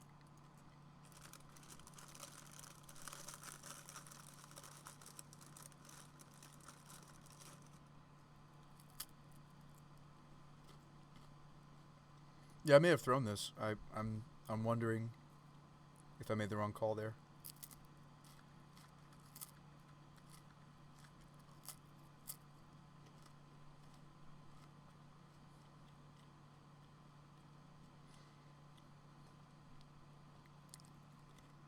Well, they can't pay for this kitchen imp. So that's good. The small victory. But now they have 2 food tokens and they eat Winota. Or, well, they make Winota eat something she shouldn't have and she dies.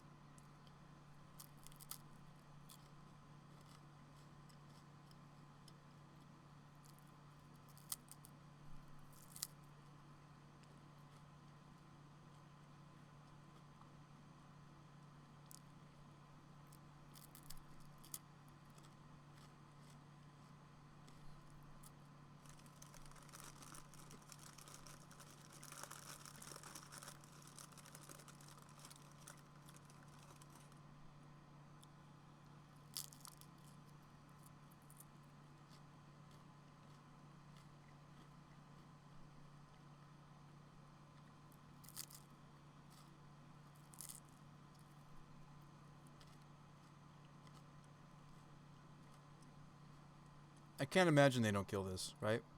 There's probably no universe where they would. Wouldn't. And they probably want to kill her before they go to combat, right? Because they can swing in. Ooh, nasty.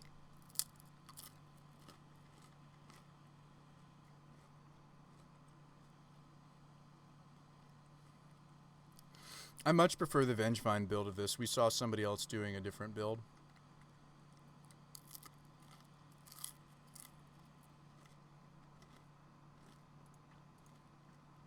One, two, three. So I could go to 1. And we're dead to bolts if they play them.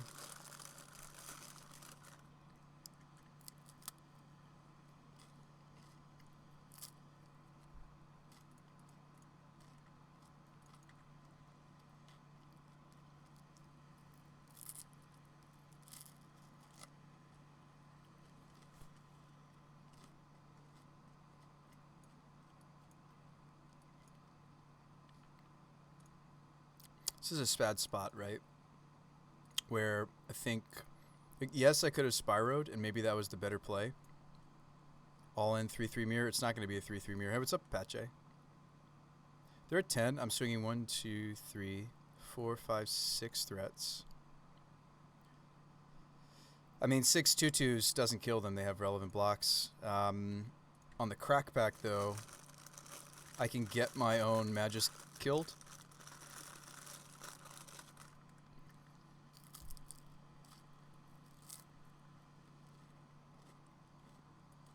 Then we go get them.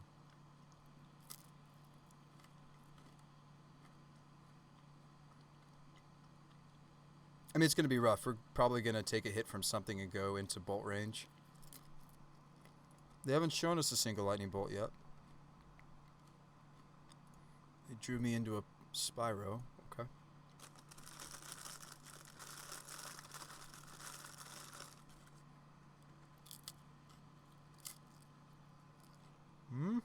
Another Oxyvagonus. Here we go again. I don't think they're even running bolts. I think they're like us, similar to us in that they're just an engine deck and they're not spending any spots on removal, perhaps. Which I can respect that. They're just trying to figure out the engine. Similar to us, I guess.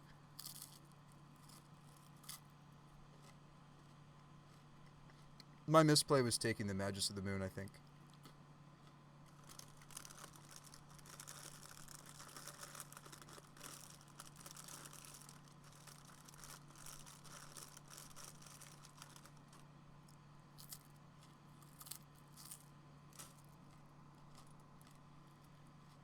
So the way we win is we make infinite squirrel combo.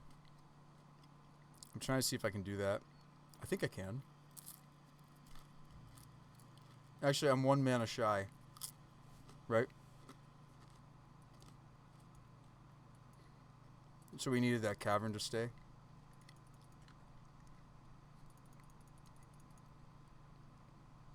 So who needs to stay? My humans can go. We want this to die.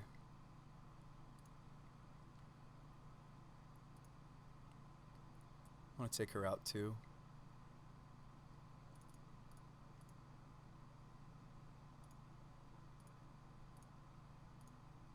Alright, so we're already trying to assemble the infinite squirrels, right? We can take one hit from somebody. They have 0 cards in hand. Really need to finish off her as well. So I'm thinking we take a hit from the... I need to keep something. I do have to keep something so that I have something to evolve to go get the other piece of the combo. I can't even take this hit, can I? Because I need to fetch. And this is going to cost me a life. Yeah, I just don't see us doing it. Doseki says it's a 3-3. I know it's a 3-3. I'm going to pump with a mirror entity. But I actually think I can't take any damage here. I am going to make them 2-2s. Relax. Don't worry, folks. Don't worry. I'm trying to see... I have one more blocker. Like, I can remove the... I can do this, but then I'm not going to have another creature to evolve. But I think there's a world where I can let this through, because I'm going to take... No, I can't even take this. I can't even let this through. Because I have to pay a life here, and I have to fetch here. So we're going to lose our whole team. No pumping needed. Wow, this is awful. I mean, our best bet is I draw a land that doesn't cost us life, right? Like a basic or another cavern. We needed to keep this cavern. That was what I was thinking. Make the infinite squirrels. Green, green, green. I need one more green source actually.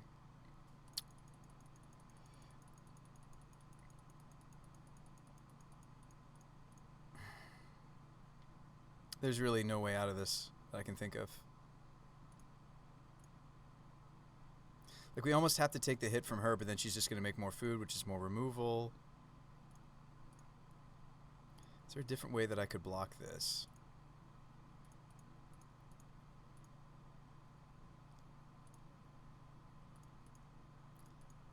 How about this block? Let one of the 4 powers through. Kill Ox. Kill her. Then I'm left with nothing, and I need to play Spyro, right? We try to set up.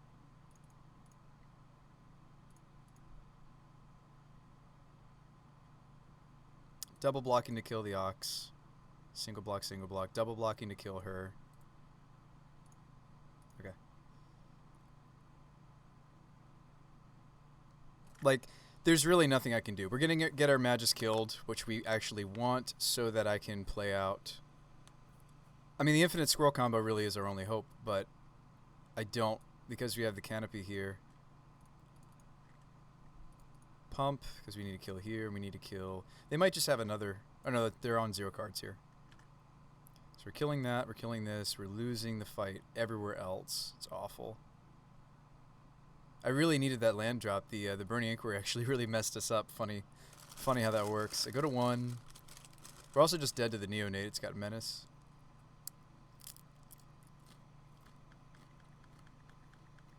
Like, it's awesome to see that maybe I could have cobbled together...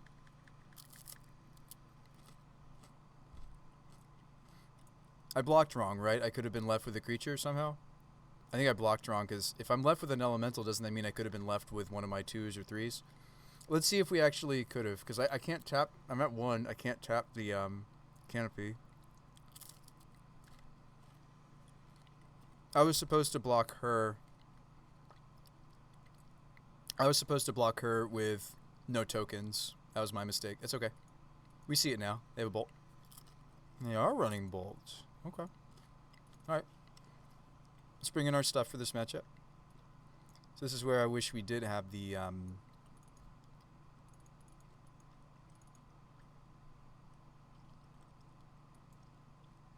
Yeah, this is where I wish that we had the...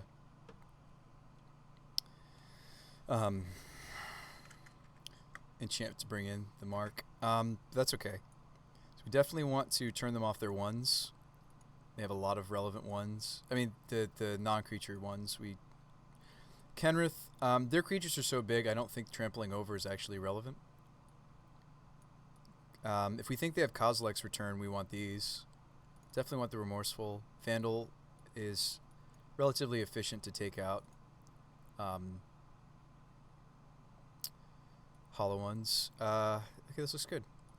Linvala turns off their build-around creature. But I don't think that's fast enough. We'd still probably just use Skyclave. So those are all the possibilities. And we're going to slim it down here. So do we want to keep in the Infinite? They showed us they're a bolt. They showed us as a bolt deck. So I don't know if we can afford to run this. Since they showed us that. Magus of the Moon comes out. Yeah, I have to make 7 cuts. Okay. Mirror Entity is awkward against the Bolt decks too, just like this combo is awkward against Bolt. But I don't know if I can cut the combo. I'll certainly cut Entity before I cut the combo. I think we want to try to get there with Historian, Lena, Grace. Let's cut the Rallier nonsense. I mean, it's not complete nonsense. Like, we'll want it in the future again, I think. I think Pyre is slow. I'll cut 1, and I'll cut a Denizen and some number of scurries, right? Cool. I'll keep it in so that we can tutor into it. Spyro hand with no acceleration. However, they are a Bolt deck, so it's like me mulliganing to find a hand that casts the Spyro 1 turn sooner is not necessarily true. This hand sets us up for infinite squirrels pretty well. I mean, obviously I don't want to do that if it looks like they've got a Bolt. I want to still just go get Winota, but yeah, I should be careful to try to mulligan for like Arbor or such against the Bolt decks, but I don't know. I could have been mulliganing for like some graveyard hate, right? Our opponent's deck, by the way, is awesome looking and seems like a lot of fun to play.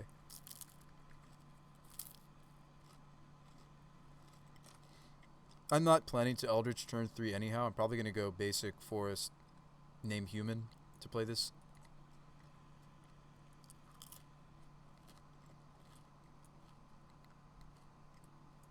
Drew an ooze. Okay. So you're going to kill this, but maybe they don't. Maybe they don't. Maybe I'm sad I played at the Foundry because we have the ooze. I mean, I'm going to get my other green source online next turn if they don't kill the ooze. I think that's what we try to play too.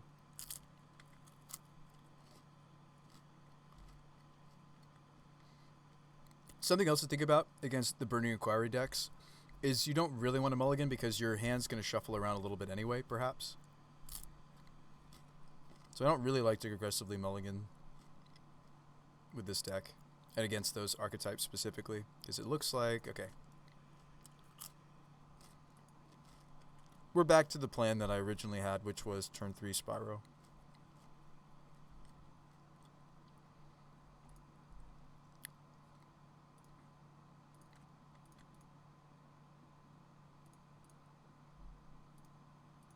So I'm going to dump everything but the evolution. I need this green source to cast evolution, so we're dumping these two. Like, especially since I sided out one of the denizens, like, I'm much less... Well, they only have 2 cards, though. Maybe we could assemble this. What would it look like? It would look like me dumping these 2, keeping these 2. It's greedy. It's greedy. So greedy, Bruce Spy. Why did you ditch the land? Why did I ditch the land? Why am I trying for this? Because it's gonna work.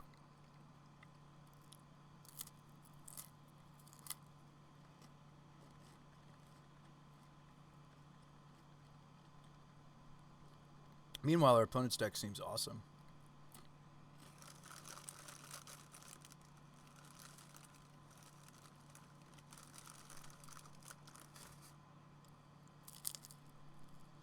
Oh.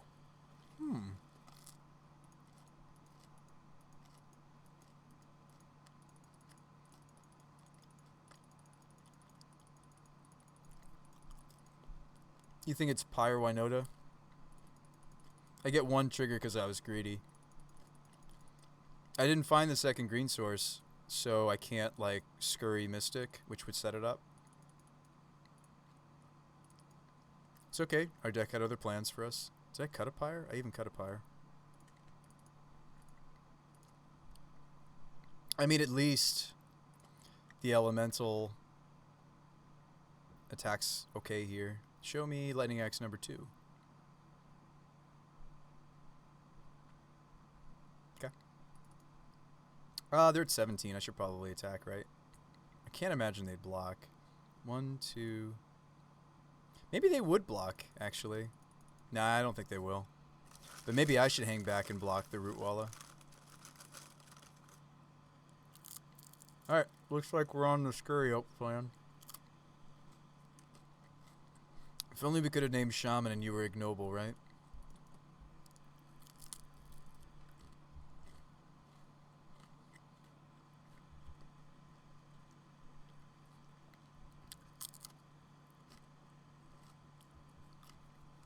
Oh, wow.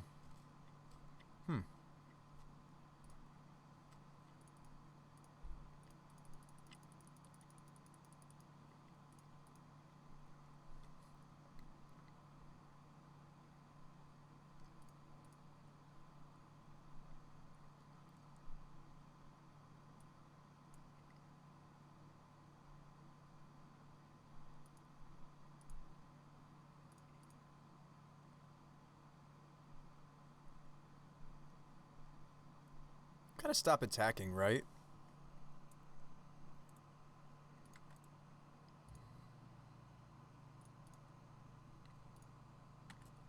Nah, we're attacking.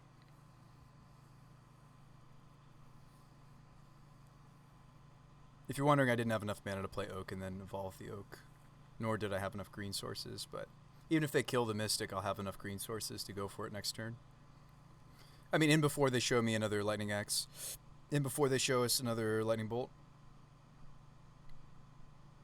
Unless they bolt the... Well, actually, I can't go for... Or no, I can go for it, because I can evolve one of these two and then Pyre. Oh, you know what? Did we mess up? I cut the Rallier. I actually don't know if I can go for this combo here. Like an idiot, I cut the Rallier. I actually don't think I can go for it, folks. I don't think I have the means. No, that's not true. I do have something that Mystic Pyres to, right? I do. Whew. Okay, we're good. We're good. We're good. No blocks. We're good. I Pyre the Mystic, and then we gotta evolve the Mystic. We got this. Prelate would be nice, though. Yeah, we could go get Prelate. I mean, maybe that's what I'm supposed to do. If they're not doing things, it probably means they have bolts and lightning axes in their hand, right? Like, if their deck is just, like, proactive. That's very true. Maybe I should just go get the Prelate and name ones. You're not wrong. I mean, it turns off a lot of their deck. It turns off the other piece of the cookbook. Like, yeah, I might just want to name ones. Prelate. This isn't in, so I can't pod this up. I did also grow the Scurry Oak. So you're thinking maybe get rid of the Mystic and just evolve it for Prelate?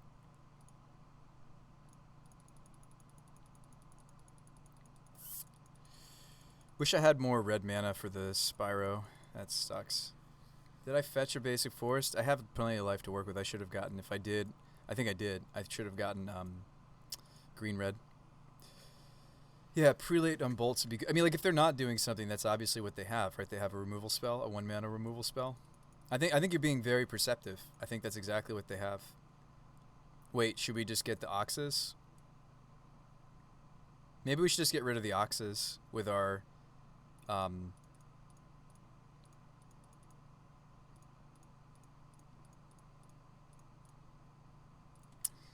yeah, maybe we should just nuke their graveyard.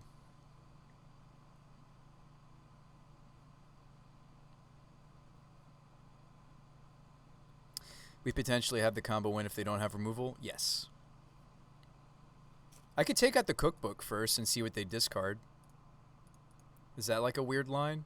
Like, go get the changeling, kill the cookbook. Oops, cancel. Evolve and then Pyre to combo.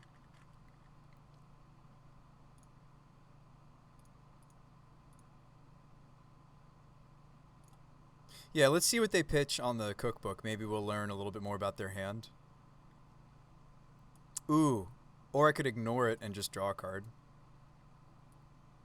Nah, I think we want to take off their... I think we want to get rid of their engine, right? Could draw a card. Let's get rid of their engine. Also, it doesn't evolve the oak if I don't get the Vandal. Let's see what they're dumping. They're dumping a Rootwalla.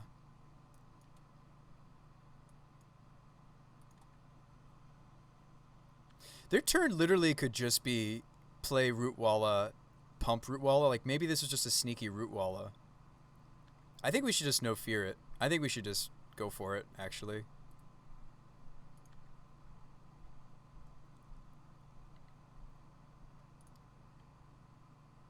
I think we should just have no fear.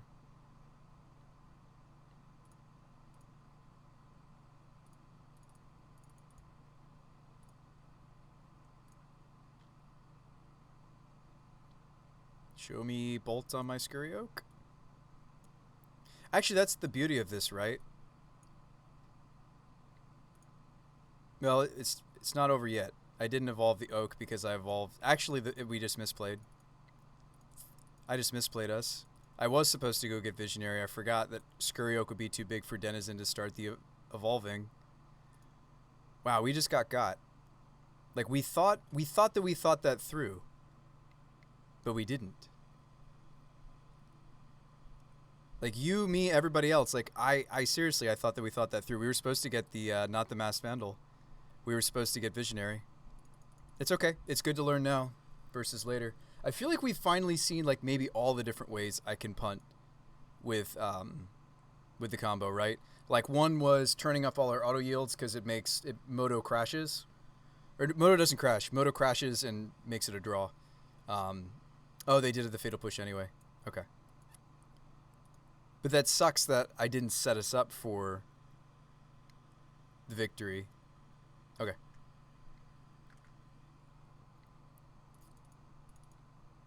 Yeah, there's more Scurry Oaks to be found. I did cut one, though, didn't I? I cut two. And I don't think I can Pyre to them anymore because the Masked Vandal's down. Masked Vandal's down. I don't think this is going to turn out great for us. Ivy Lane can't turn into Kenrith. Well, Kenrith is not a... we're in trouble, folks. I have to draw Red Source or just a card. I mean, opponent doesn't have a ton going on either. Well, why aren't they Oxing? Exile 8 of the cards? Oh, it's 8 other cards. Okay, I can't let either of these die then. They're a card shy on their Oxes. I didn't think they were. We have to take this hit. It sucks, but... Man, that's just, like, such a shame. Like, yes, they had the Fatal Push, but I should have gone for Winota. I had the ability to do so, and I had an Elemental that could have attacked. If you're ever wondering, Winota is where we want to be.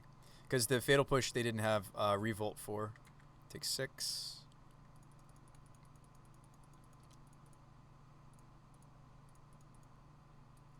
So Stomping Ground, we can do that. Yes. Swing. It's too bad these aren't green, right? Or hybrid or anything. Thankfully, these don't push through. What a weird game. I've really messed this up. They also have a ton of food, so it's like, am I really dealing enough damage quickly enough? No. Oh, maybe back to the drawing board. Not back to the drawing board. I made a mistake. I was like, yeah, we totally removed their cookbook, right? And it's like, no, the right line was to draw a card.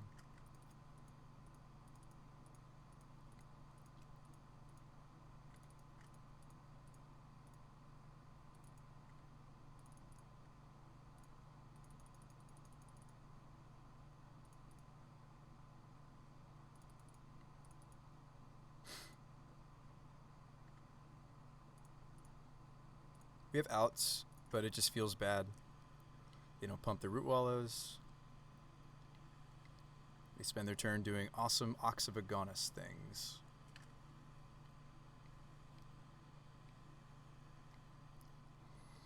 There are other things I could have done. We could have nuked their graveyard. There's so many other things we could have done. I thought about just nuking their graveyard because they were so close to those Oxes. I think that was the best line, was take Visionary, or not take Visionary. I think the best line with that was just nuke their graveyard. Only Kenrith to Pyre to? Nope, Kenrith doesn't count. Kenrith is a human noble, RK. This is an elf warrior. But maybe the deck will be kind to us and we top deck hero into what we need, or not. This is a redraw, a very expensive redraw. We want to put the token on the Denizen, right? I feel like I do. We can grow this Denizen to be pretty big, actually. Maybe it's not all Ogre. Pyre the Llanowar Elves, go get the Visionary, which is what I should have done the first time. And we'll grow the Denizen further. Skyclave the draw. We're going to have a game of Magic here, perhaps. So I can't Skyclave the Ox, but I can Skyclave the Neonate, and then they pitch it. But I'm at 4. Maybe I wait on this? I don't think I can wait on this, right? I mean, it's too bad that I can't hit the Ox. What am I supposed to hit, a food token? I mean, I think we have to be putting these onto the table. Oh yeah, it's only Neonate. I can't hit. It's not non-token.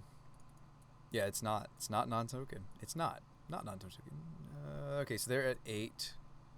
I could swing nearly lethal.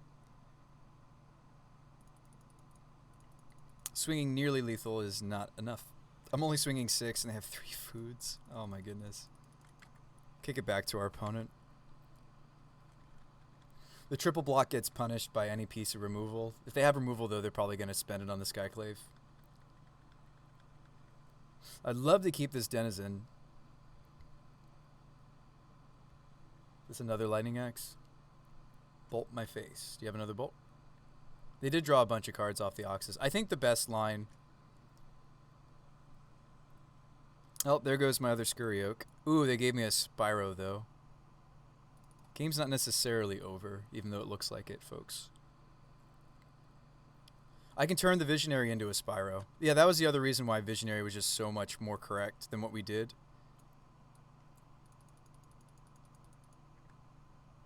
Cookbook.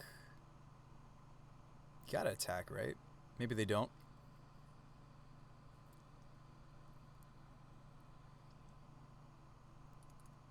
Cavern the draw. Okay, so I Pyre into Spyro. We want to do this all pre-combat because I could hit Winota. Season Spyro. I meant to play the Cavern. That was a mistake. I did mean to play the land before I... Whoops. Please don't come back to hurt me, deck. Alright, Winota, that should win the game. If there's enough humans left, I should have looked. What's even left? Double Strike is still in the deck. That should be enough to win. Well, we've already made all the mistakes, so there's no turning back. This is, we just shove it.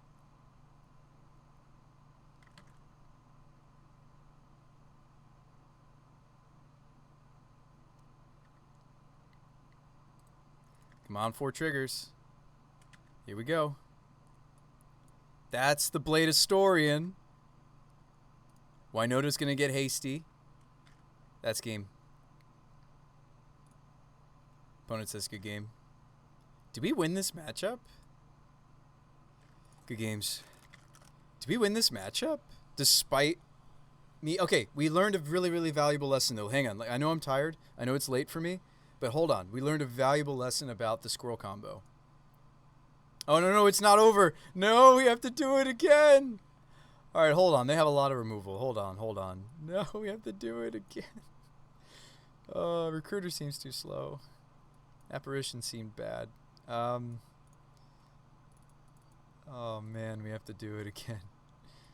We shouldn't have cut the Rallier, too, right? We realized that? Hold on. This is a Shaman, but it's irrelevant for the matchup. Oh, man, we have to do it again. Oh, no. They showed us a bunch of lightning axes and bolts. So they're hitting us from a similar angle as Dredge. I didn't realize that was game 2. Alright, Gigapone says I went undefeated at F&M with Soren Morphon. Oh, that's awesome. You want to share that with the rest of us? Be interested to see. We have Spellskites. Spellskite's so good. I wish I could pyre into them, but it's fine. We used to have the ability to do that up from a Dryad Arbor, but it's way too slow for Modern, I think. That's what we realized. So 4 cuts. What am I cutting? I mean, do we go back to slimming on the oak plan again? I think actually, and I know you're gonna like really hate me for this. I think against the bolt decks of the format, I may just not want to try to do this, right? I know there's somebody in the chat that's like furious right now, right? There's got to be somebody who's furious, and you're just like, Bruce By, I'm angry that you would possibly. Oh yeah, they showed us Fatal Push. We'll play the Colossus. You're like you're folding your arms right now, and you're like, Bruce By, are you telling me that your silly 2-card combo that gets bolted you don't want to be doing against a lightning bolt deck? Yeah. My soul is damaged. Now, since we're not doing that, I don't necessarily need the Rallier plan, but Rallier gets back some of these important pieces like the Ooze and lets us reuse the Remorseful Cleric. Yeah, you can post links, Gigapone. I appreciate you asking for permission. So maybe we do just still play Kenrith.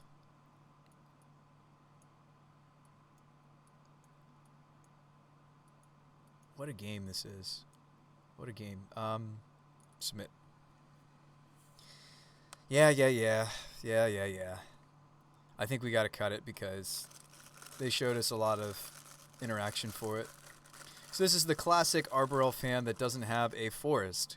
We will see this come up several times during the deck, and every time it happens, I should do like what you guys seen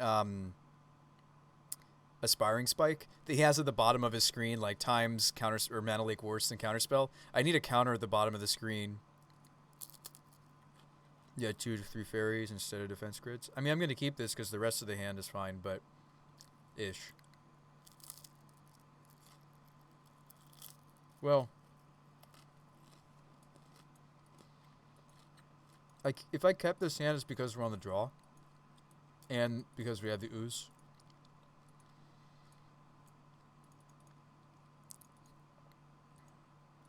So, Exhibit A. This is one spot for sure where Hierarch is better than Arbor Elf. There will be many more times tonight when we say this, but this is one of them. Raccoon says put the new card in your deck. Which one?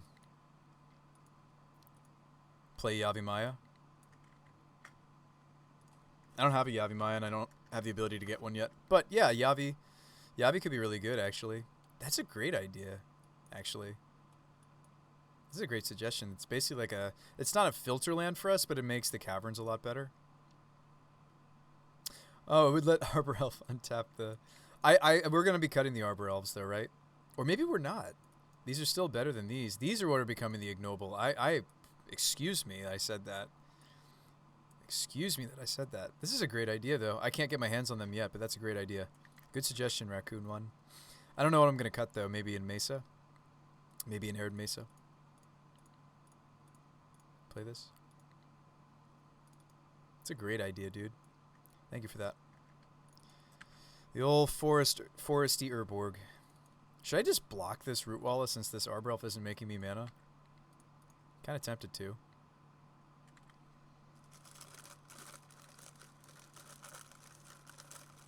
And then I play Paragon and they kill my Paragon with their Lightning Bolt, right? Like that would ever happen. I mean, I don't really want to expose the Ooze. This card's great for their deck. It's awesome to see. It's awesome to see it. They're going to start setting up food tokens. I wonder if this would even work in like a Gilded Goose deck.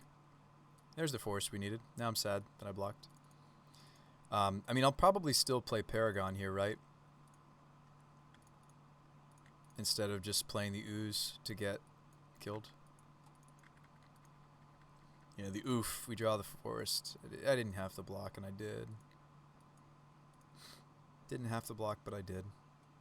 Bolt this. Goblin lore this. Vengevine. Hollow one, hollow one. Do it. Street Wraith.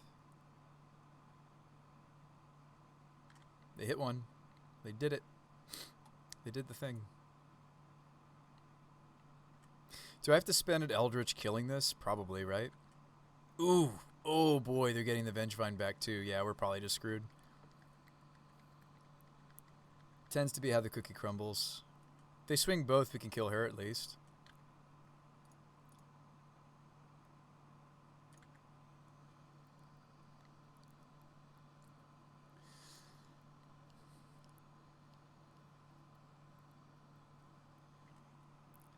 So if we play Ooze, there's nothing for me to grab that's relevant.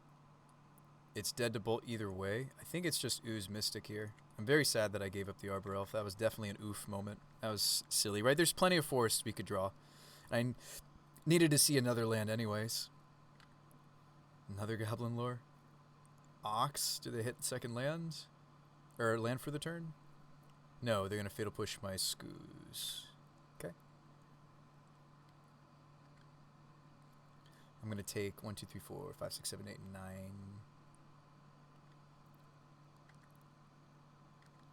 I draw a fetch, I rally her back the Scoos. It's a green source. It's a green fetch. Nope. I play Winota, I die. I Eldritch the Mystic for okay, that's what we're doing. Eldritch for Spyro. It's a very common play for us, which again just makes me wonder, guys, why don't we just play 20 Season Pyromancers? Our best bet is to just be able to cast Winota, right? Do I want to give us the ability to Eldritch instead, though? Because, like, what if we don't hit the white source, right? Or another land? This is going to be better, right? Because we get to keep the Spyro. Winota would be better. Drew the Cavern. Gonna name Human.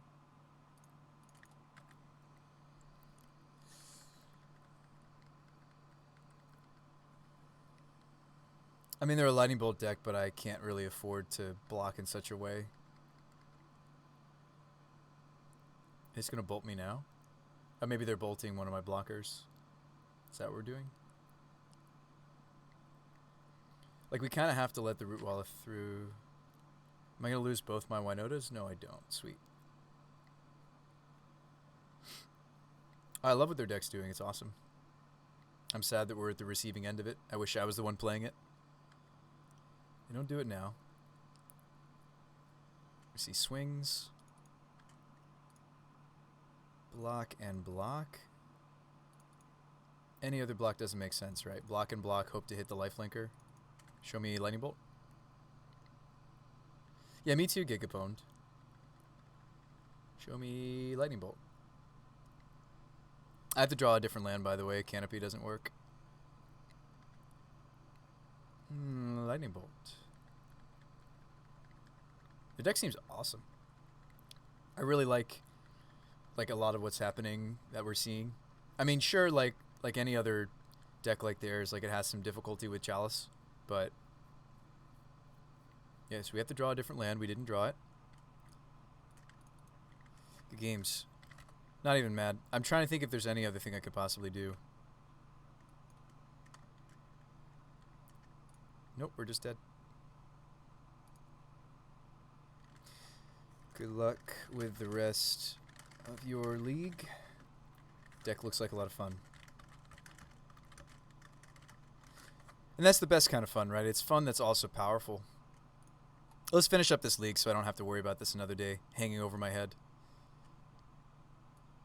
I do think that as cool as this Wombo is, the fact that the Winota side of this deck is not as susceptible to Bolt is a huge boon to the deck, and has always been since we conceived the deck.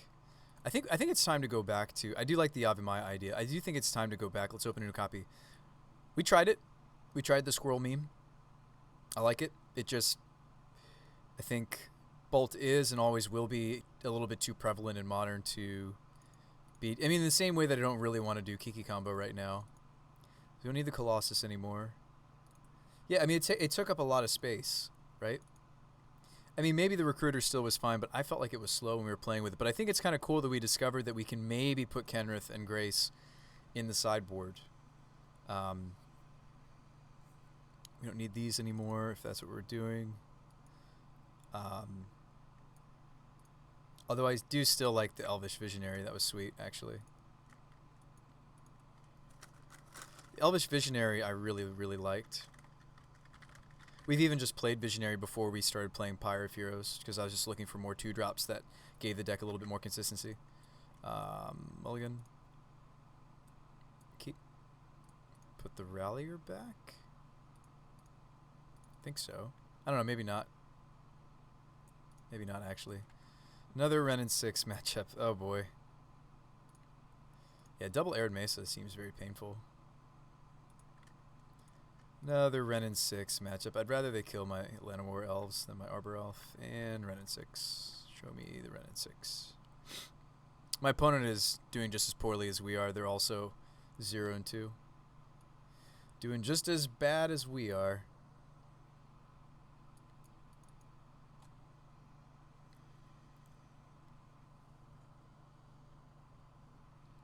Oh, that's not a Ren and 6. This is a Lightning Helix. This is a Prismatic. It's also bad for our health. We want to stick the Pyre while they can't. I mean, unless they have, like, Smell Snare here. Looks like they could just be Jeskai control, having a rough league. Don't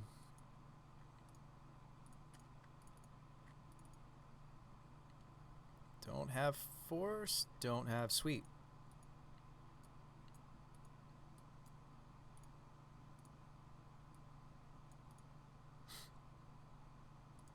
Oh, that's what they're doing. Okay. Bring to Light for Crashing Footfalls? Probably Cascaders, actually. Well, no, doesn't Prismatic get hit on the Cascading? I feel like they're a Bring to Light build, actually. Well, anyway, Arbor Elf didn't draw the third land. Very sad. Very, very sad. We added a lot more land to this deck. Have not found it. Yeah, so I do think that the Elves into Elvish Visionary is great in this Pyre build. Oh. You know what they're probably doing? They're probably doing something similar to what I'm planning to do with my control deck. They're playing the other Suspend card. Chalice on 1, that's fine. Yeah, if you're wondering what my opponent is doing, they're up to something really awesome over there. They're doing Shark Tank. Our opponent is on Shark Tank. So I think we get the Winota onto the table. I think we just get this onto the table, right? See what they do about it. They've got to be playing Shark Tank if they're playing Cast Out. And I'm sure you guys are thinking to yourselves, wait, what is Bruce By talking about? They're playing the white Suspend card, most likely. And as foretold, if they're also playing Footfalls. And maybe this is a good way to do the deck. Is this a counterspell? Kind of hard to exile Winota with Prismatic.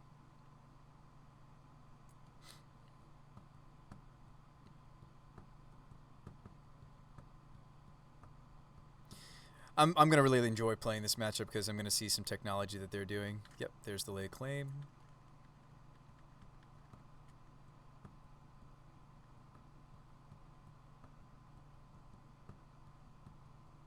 This just as foretold. There's the Belief. So this is their build-around card. Return all enchantment cards from your graveyard to the battlefield. So they're going to be returning this and this very soon. Hope to not let that happen. Let's go to combat.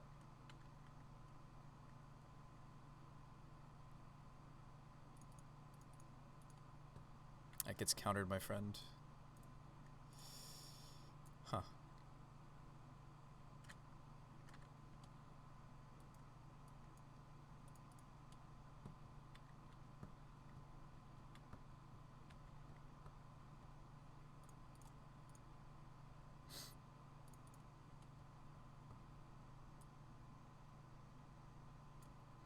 I only get that if I want to pod to something different. I think I just want Visionary.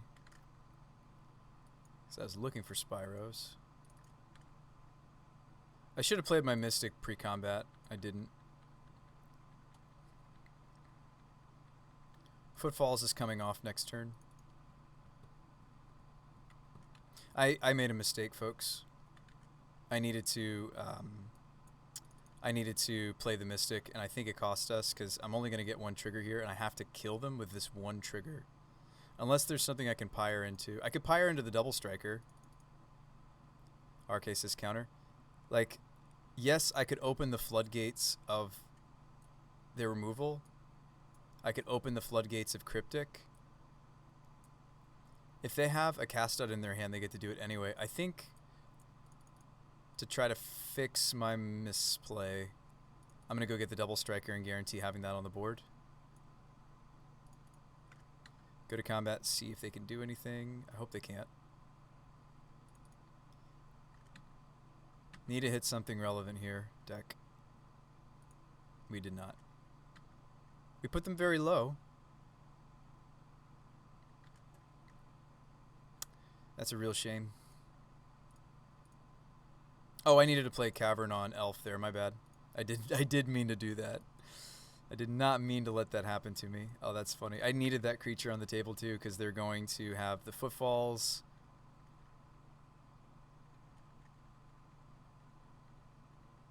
Oh, you know what? We still have another turn. I mean, like, we'd be in so much a better spot if I sequenced this properly. No. Yeah, the Resurgent was going off too.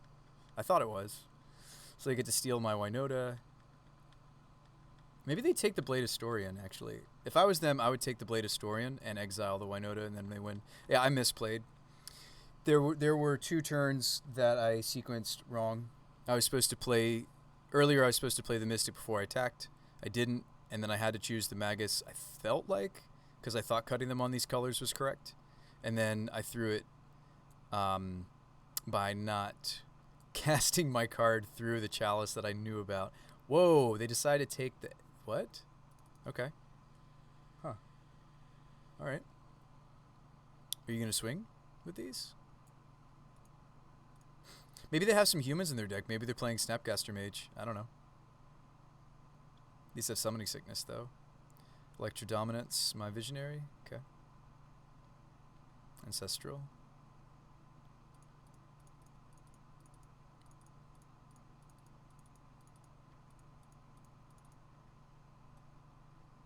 Yeah, we'd be in so much of a different position here if I hadn't messed up.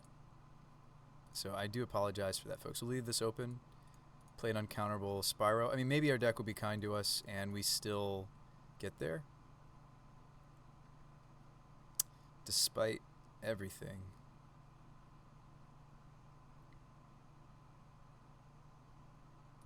I think I'm ditching this and this even. So let's not make the mistake I made a moment ago. Let's learn from it. Have an uncounterable Arbor Elf. Excellent, excellent. Good, good, good. No attacks.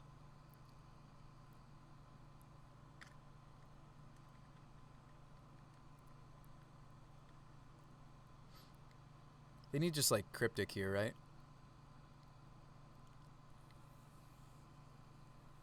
Was that you trying to save me, RK? RK99, was that you trying to save me from myself?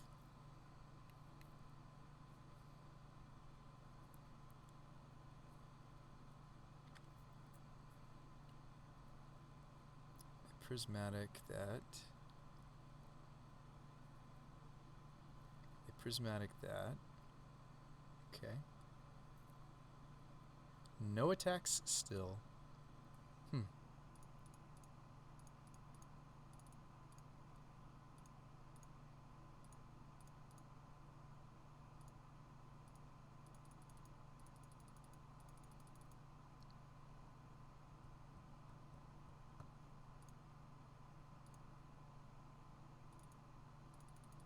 That's the thing, like, there's a lot of Chalice in the format, too, so I think the Caverns actually have a lot of utility. So we probably kill them? I just need one hit off the Elemental. Please hit. Please hit. We did. Let's hit the right thing. I just take the Spyro, right?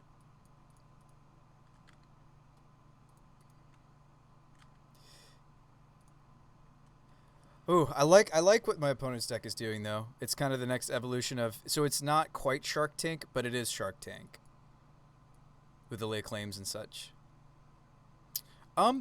Like they might have Bolt too, but I might want to keep in the combo. But then again, like it looks like we're headed in the direction of not playing this anymore.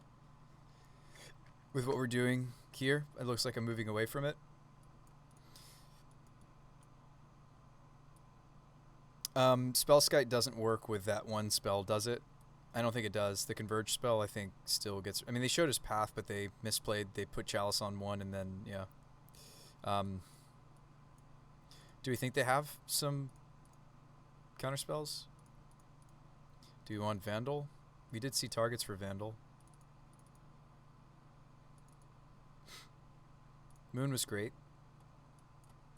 Shouldn't need Grace unless they have a quick put the big 4/4 dudes in. Apparition can't help us there with those.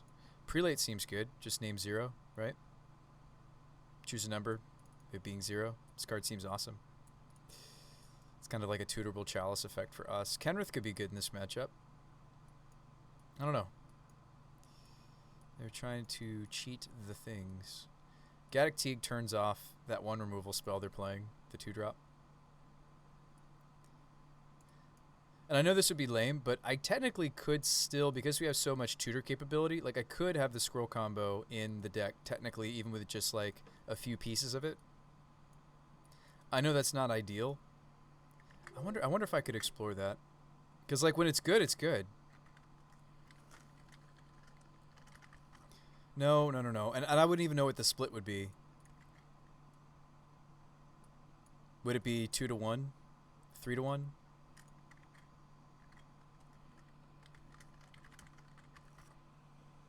Maybe I'm not ready to let go of the squirrels entirely yet, but I'm definitely thinking it needed to be smaller than it was.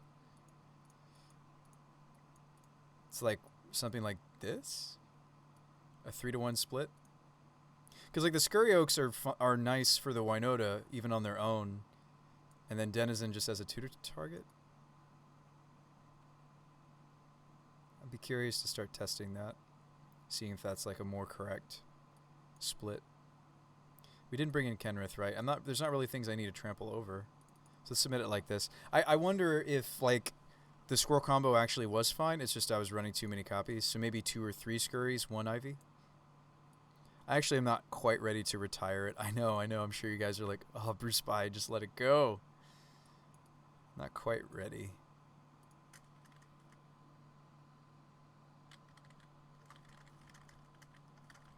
Not quite ready to let it go.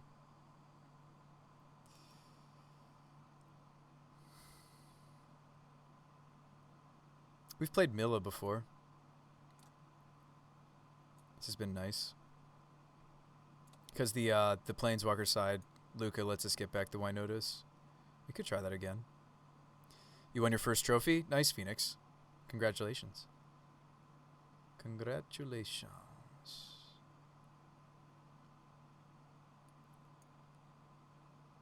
I'm looking for that Phyrexian spell.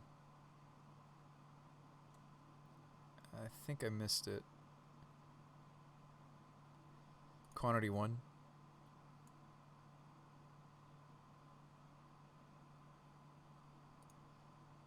This one.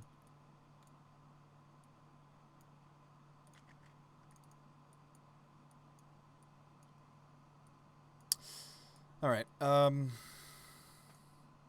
This is probably a keep in the dark. Hey.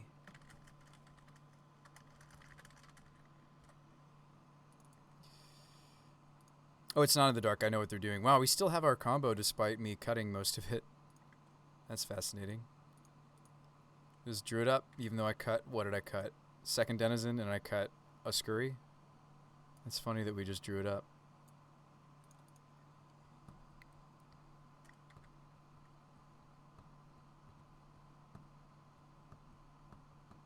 I mean, I don't think they're playing Permission, Counter Magic. We probably should still just Spyro and try to set up things. Spellskite could also be a good thing to be doing this turn. But Spiromancer is just so strong. The problem with this too is that like Winota Spyro, both pieces for cavern like function nicely. So there's lots of other little issues with the squirrel wombo. The 8 dorks would be hierarchs. Like we could keep it. Like we might be afraid of a counter spell, which would mean that the Eldritch is the wrong play or plan. They didn't suspend anything either. I imagine this is them cycling something, cycling one of their enchants. They cycle a lay claim. Okay. That's what's so cool about that suspend spell is it doesn't take all that long to go off.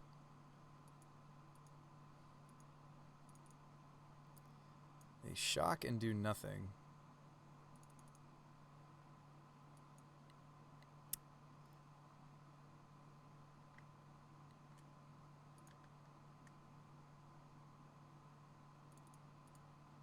I think I just play an oak and attack for a bunch.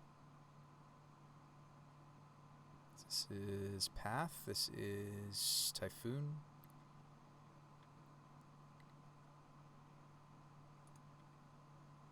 Yeah, I think I just put this onto the board.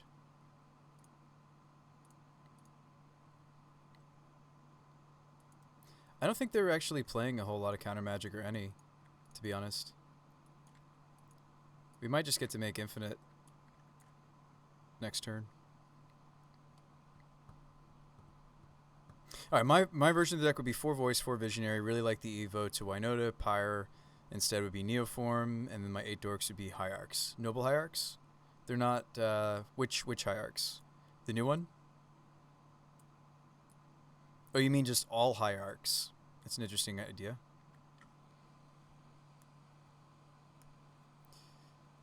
Yeah, I mean, like, you could hang back on the Noble Hierarchs, and you would attack with the other Hierarchs. Is that what where you're going, RK? It's an interesting idea.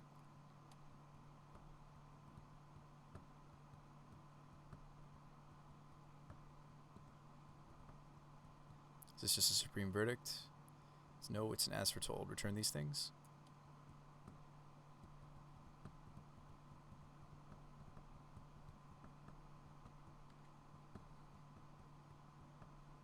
Be very surprised if they don't have it here.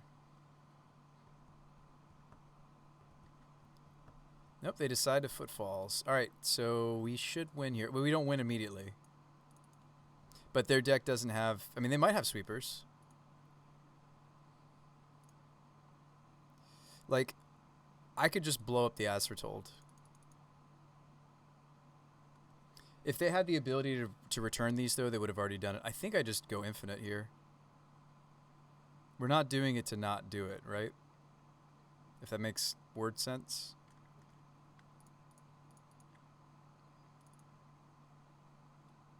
Alright, so let's not auto-yield on the Scurry. The Scurry we're going to click through. I could make it an always yes, though. Alright.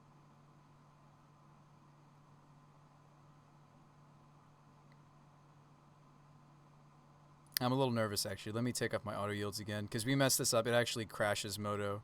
So I do want Denizen and save targets. Yield. Scurry.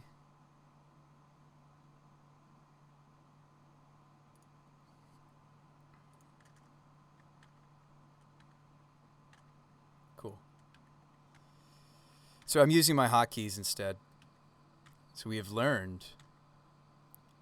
Always yield, just spam yes. That's what I'm doing. Oh, you know what, Phoenix? You're right. I think because it's 2 separate things, maybe I could make this just 1 hotkey.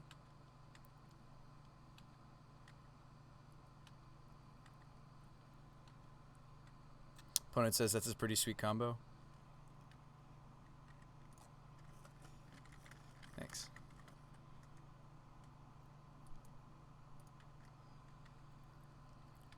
Plenty of time left on our clock. So how many scrolls do we want to make? And then am I just growing the Denizen itself? Make it not boltable? Not that they showed us Bolt yet, but they do have a red source. Yes. I think the Ketri is just in here for their one card. Let's turn off auto yields.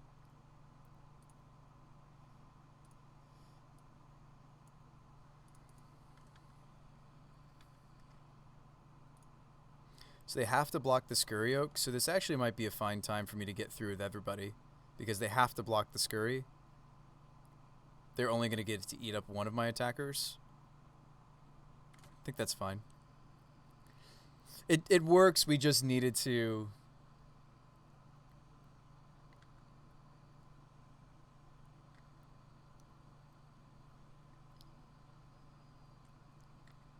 Alright, opponent, don't show me engineered explosives. Don't show me verdict. I guess if they verdict, we kill their as foretold. Don't show me cryptic command.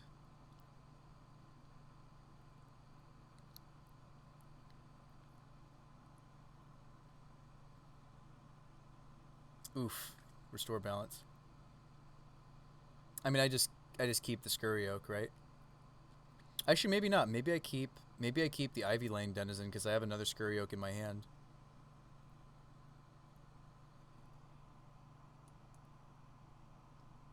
So do we just want to keep the huge one? Or do we keep the Ivy Lane? I mean, I can make Ivy Lane big enough that they have 10 life. Do we just keep this one?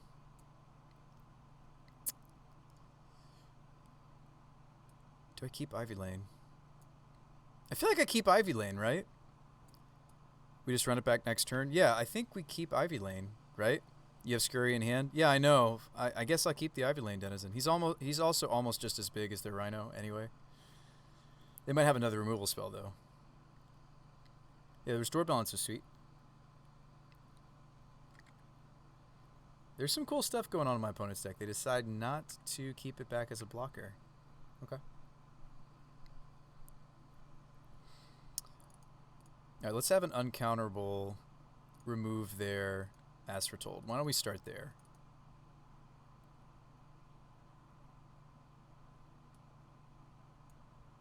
Do you think they're sitting on a counterspell?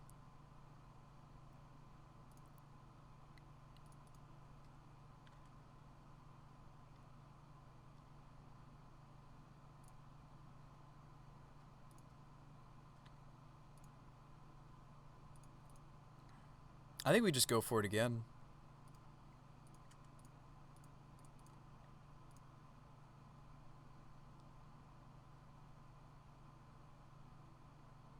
This is Cryptic. No, this is Cast Out, and they're going to exile my Denizen.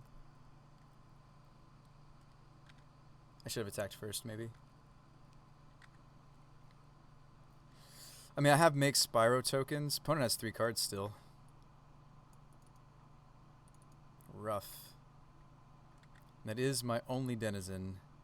This is one of my few ways to get it back. Okay, so I could Pyre. Don't counter it. Don't counter this.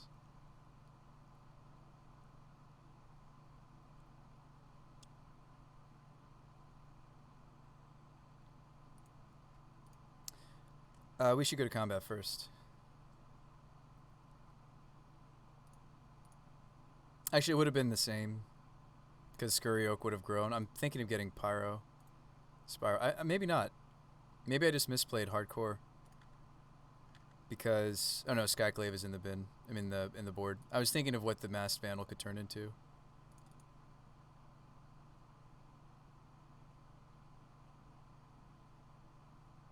Or we just get got because they're playing Shark Typhoon. Take the kill my Scurry. That was dumb of me. I could have prevented all of this. We know they're playing Sharks. That was not a big brain play of mine, of me. Alright, so there's Prelate to turn off the zeros. I think that's too late. I also meant to play the Temple Garden if I was getting Pyro. Lots of little things, just making lots of little silly mistakes that are costing us this game. No big deal. No big deal, guys. Just lots of little silly things.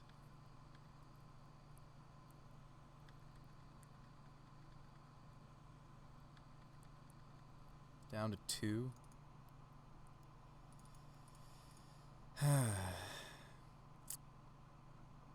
So let's try to plan out our pyro before I get the land. So, like, what am I doing? I have Mirror Entity that could get a 4. They're at 9. Plenty of Winotas left, but I don't have any non-creatures that are going to have haste.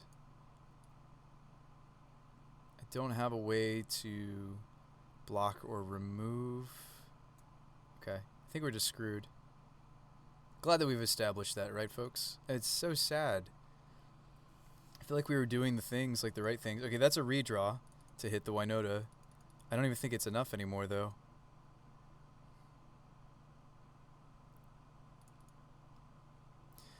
Alright, Renegade, bring back the Vandal would have been sweet. Yeah, we cut it, though. Yeah, there's just lots of little things. I mean, like, as we add... there's the Winota.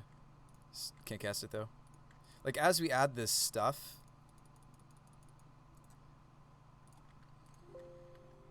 See, I drew the Winota. Can't cast it. Games, share your list. I'm developing something.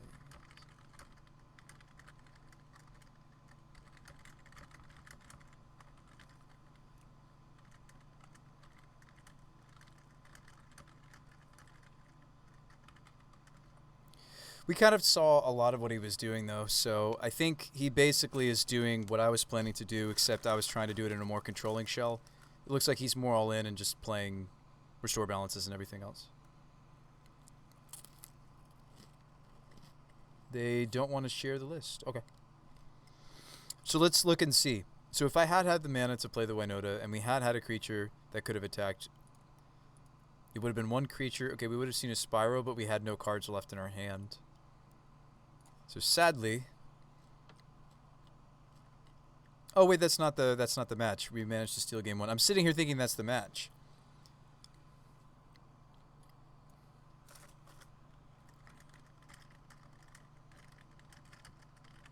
So how do they interact with us again? Spellskite would have stopped what they were doing. Teague also stops Electrodominance. Thanks for that follow. This is an early list. It may not be great, but sure. So yeah, I mean, they have Chalice, but that's about it. So, okay, so Rallier could have been sweet, right? Because Rallier could have brought back the Vandal. That's so true. So maybe this should still stay in. I'm less on the Recruiter, right? Well, okay, let's keep in the bare minimum for the Squirrel combo and consider some of these other card choices. So Teague could and should have been in, right? Because ultimately, you know, Teague was in. Should we be running Apparition? Apparition hits there as foretold. So maybe 2 Scurries?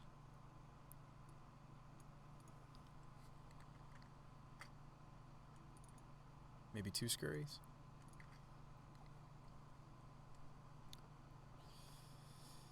Oh boy, okay.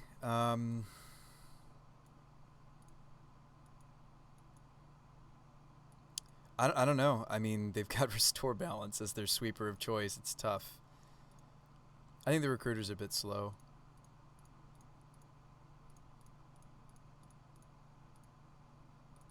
Alright, let's run it back.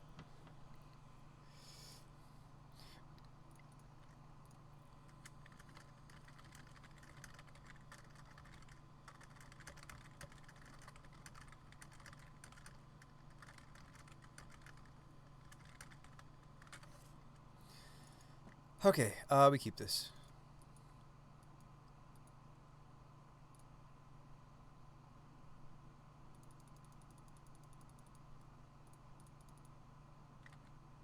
We just slammed Prelate on 0, right? I mean, they showed us Path, they showed us this, they showed us that, but I think we just slammed Prelate. It doesn't need to be an uncounterable Prelate.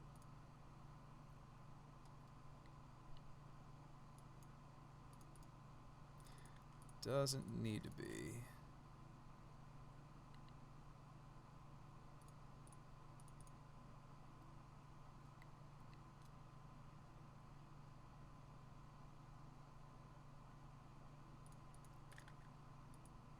Like, we could name one, and then she can't get pathed. We'd love to get pathed sooner than later.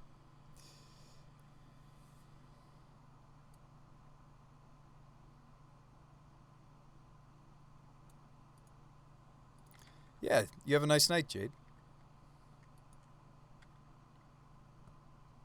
Or we just draw a Spyro. That's what I was planning to do. I can't cast it unless I Stomping, though. Well, we don't think they have a counterspell. Famous last words, right?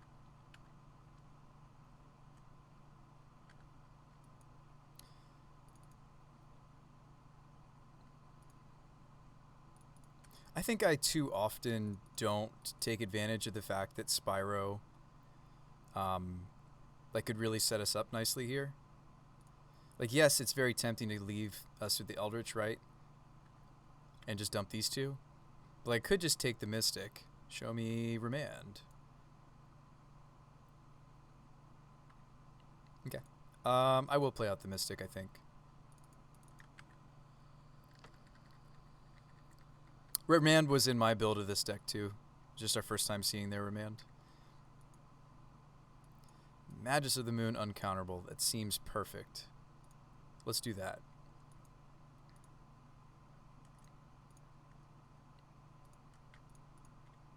Let's do that.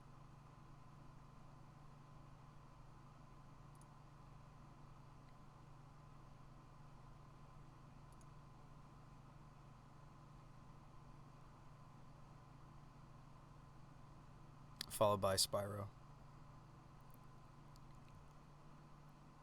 Or maybe not. I mean, like, maybe this should be followed by a Winota. Well, no, if I float it, it's not going to work. I could Magus into Eldritch, but that would mean giving up the Prelate, and I would only get, what, one Mystic Swing? That seems bad. And I'm giving up the Prelate, which is insane in this matchup. Not insane, but just very good. Yeah, I think I'm good with it. Uncounterable Magus. Spyro. We'll draw into a Winota instead. Right? Like a boss.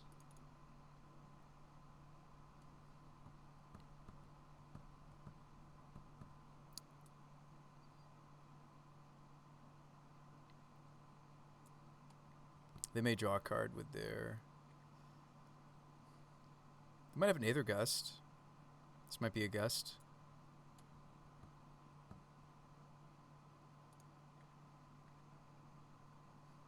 We could also be patient and wait. But I don't really have something I want to sacrifice to get the Winota going, so why don't we just play the Spyro? Can't you just Evolution, says Phoenix?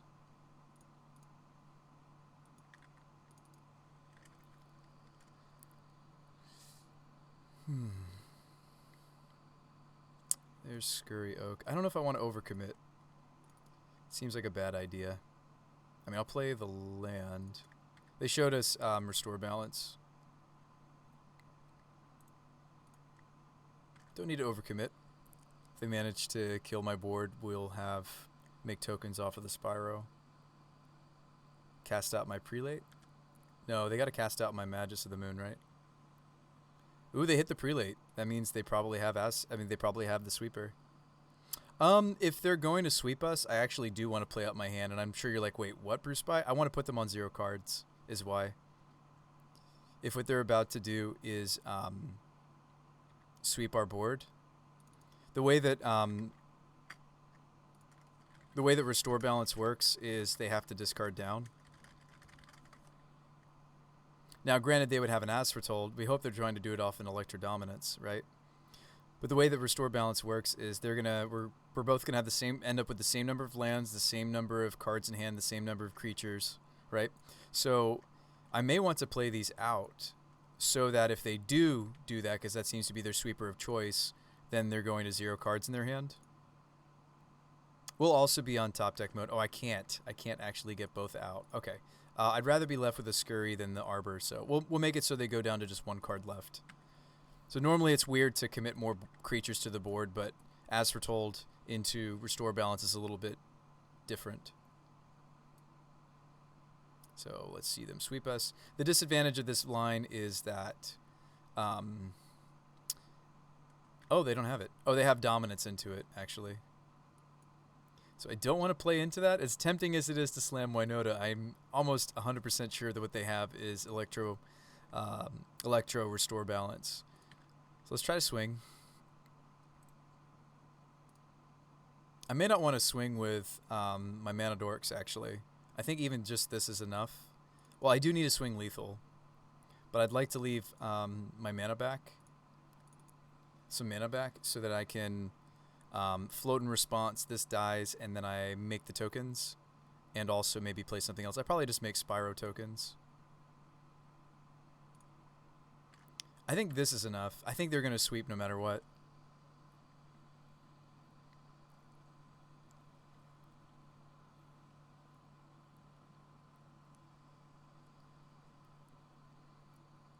I'm sure my opponent's like, wait, did he just decide not to swing lethal? The reason I want to hang back is so I can do both Spyro tokens and also have Scurry Oak behind it. So this is dominance. Float.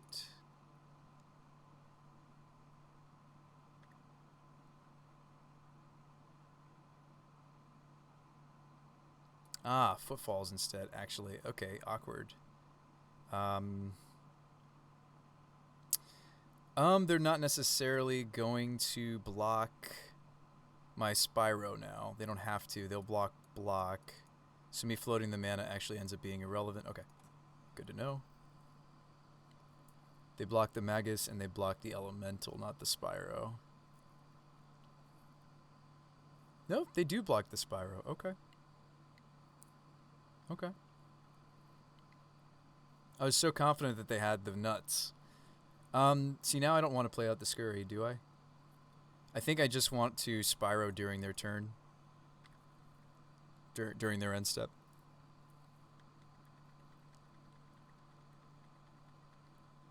This has been a fascinating matchup. This has been really interesting magic. I hope this has been entertaining, folks. We're going to end here. It's getting late. So this will be the last game. I know it doesn't conclude the league. We can finish the league another stream. I gotta get some sleep. And you guys too, maybe. Maybe you're also on the East Coast like me.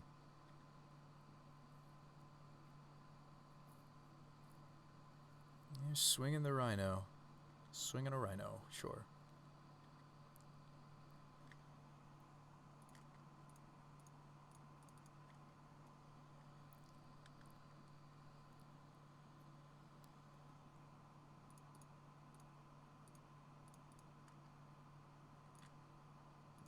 We also have uncounterable Scurry.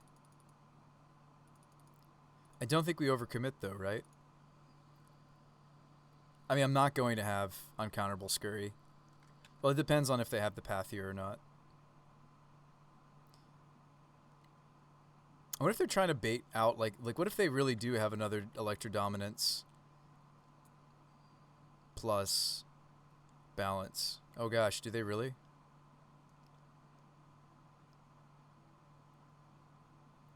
Well, dominance can't kill Winota. What do you got here, folks? What do you got here, opponent? It's a 4-4.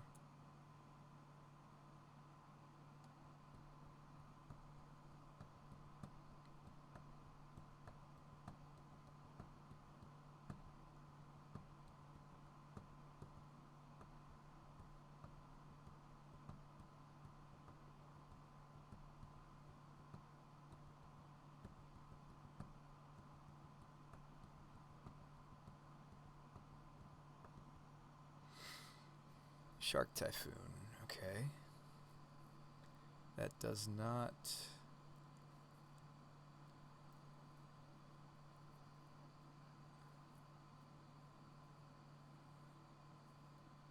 So it is an Electro Dominance for X is 1, it looks like.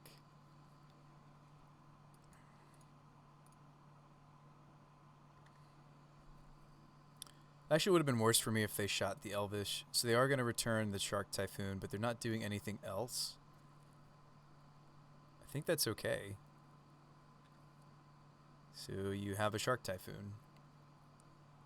I'm going to attack you. Alright, there goes the Scurry. Whiff. Oh, please don't whiff too much, deck. Opponent says good games. Not yet, necessarily. Blade Historian would be better to keep here, right there at 4.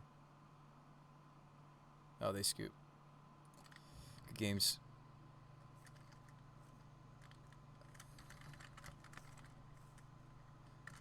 Be happy to share the variant. We were quite a bit different.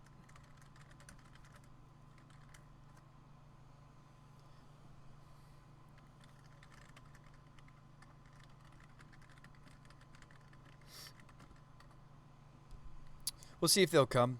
I don't know if this is a deterministic kill. Was Blade Historian enough on its own? I guess it was, yeah, because they blocked the Spyro. Yeah, they're at 4. What am I saying? Yeah, but they didn't see the Blade Historian. They scooped before. Oh, no, I already had lethal. Never mind. Why am I sitting here? I'm sorry. It was lethal, yeah, once we hit the Spyro because they were at 4. I guess I didn't remember. Didn't even realize how low they were. What were we going to see? 1, 2, 3, 4. Yeah, so we were going to maybe see an entity as well. All right, well, maybe they'll come by. So we're 1 and 2. I'll finish this league out for sure. This could end up being a 3-2, absolutely. No doubt. Could be. I mean, we're on the wrong side of the 3-2, right? The 2 losses in the beginning. But, yeah, so Yavimaya, Post-Mortem, these are sweet things we could be doing. Post-Mortem being a 5th Spyro. It's the 4th Winota. It's a 2nd Denizen. It's a 3rd Scurry. I have liked this card in my testing before. I kind of want to bring it back. I think Voice of Resurgence is just really good right now.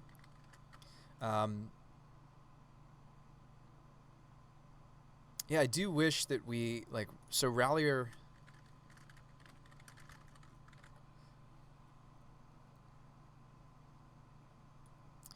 I do wish that we could stitch this together. Warrior. We already looked into that, right? The 2-drop warriors, we didn't like them. Or no, we did. Dwynen's elite, but...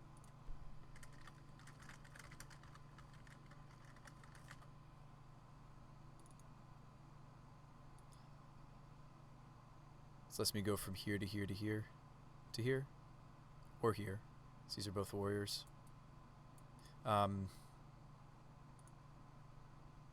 Doesn't Recruiter also do it?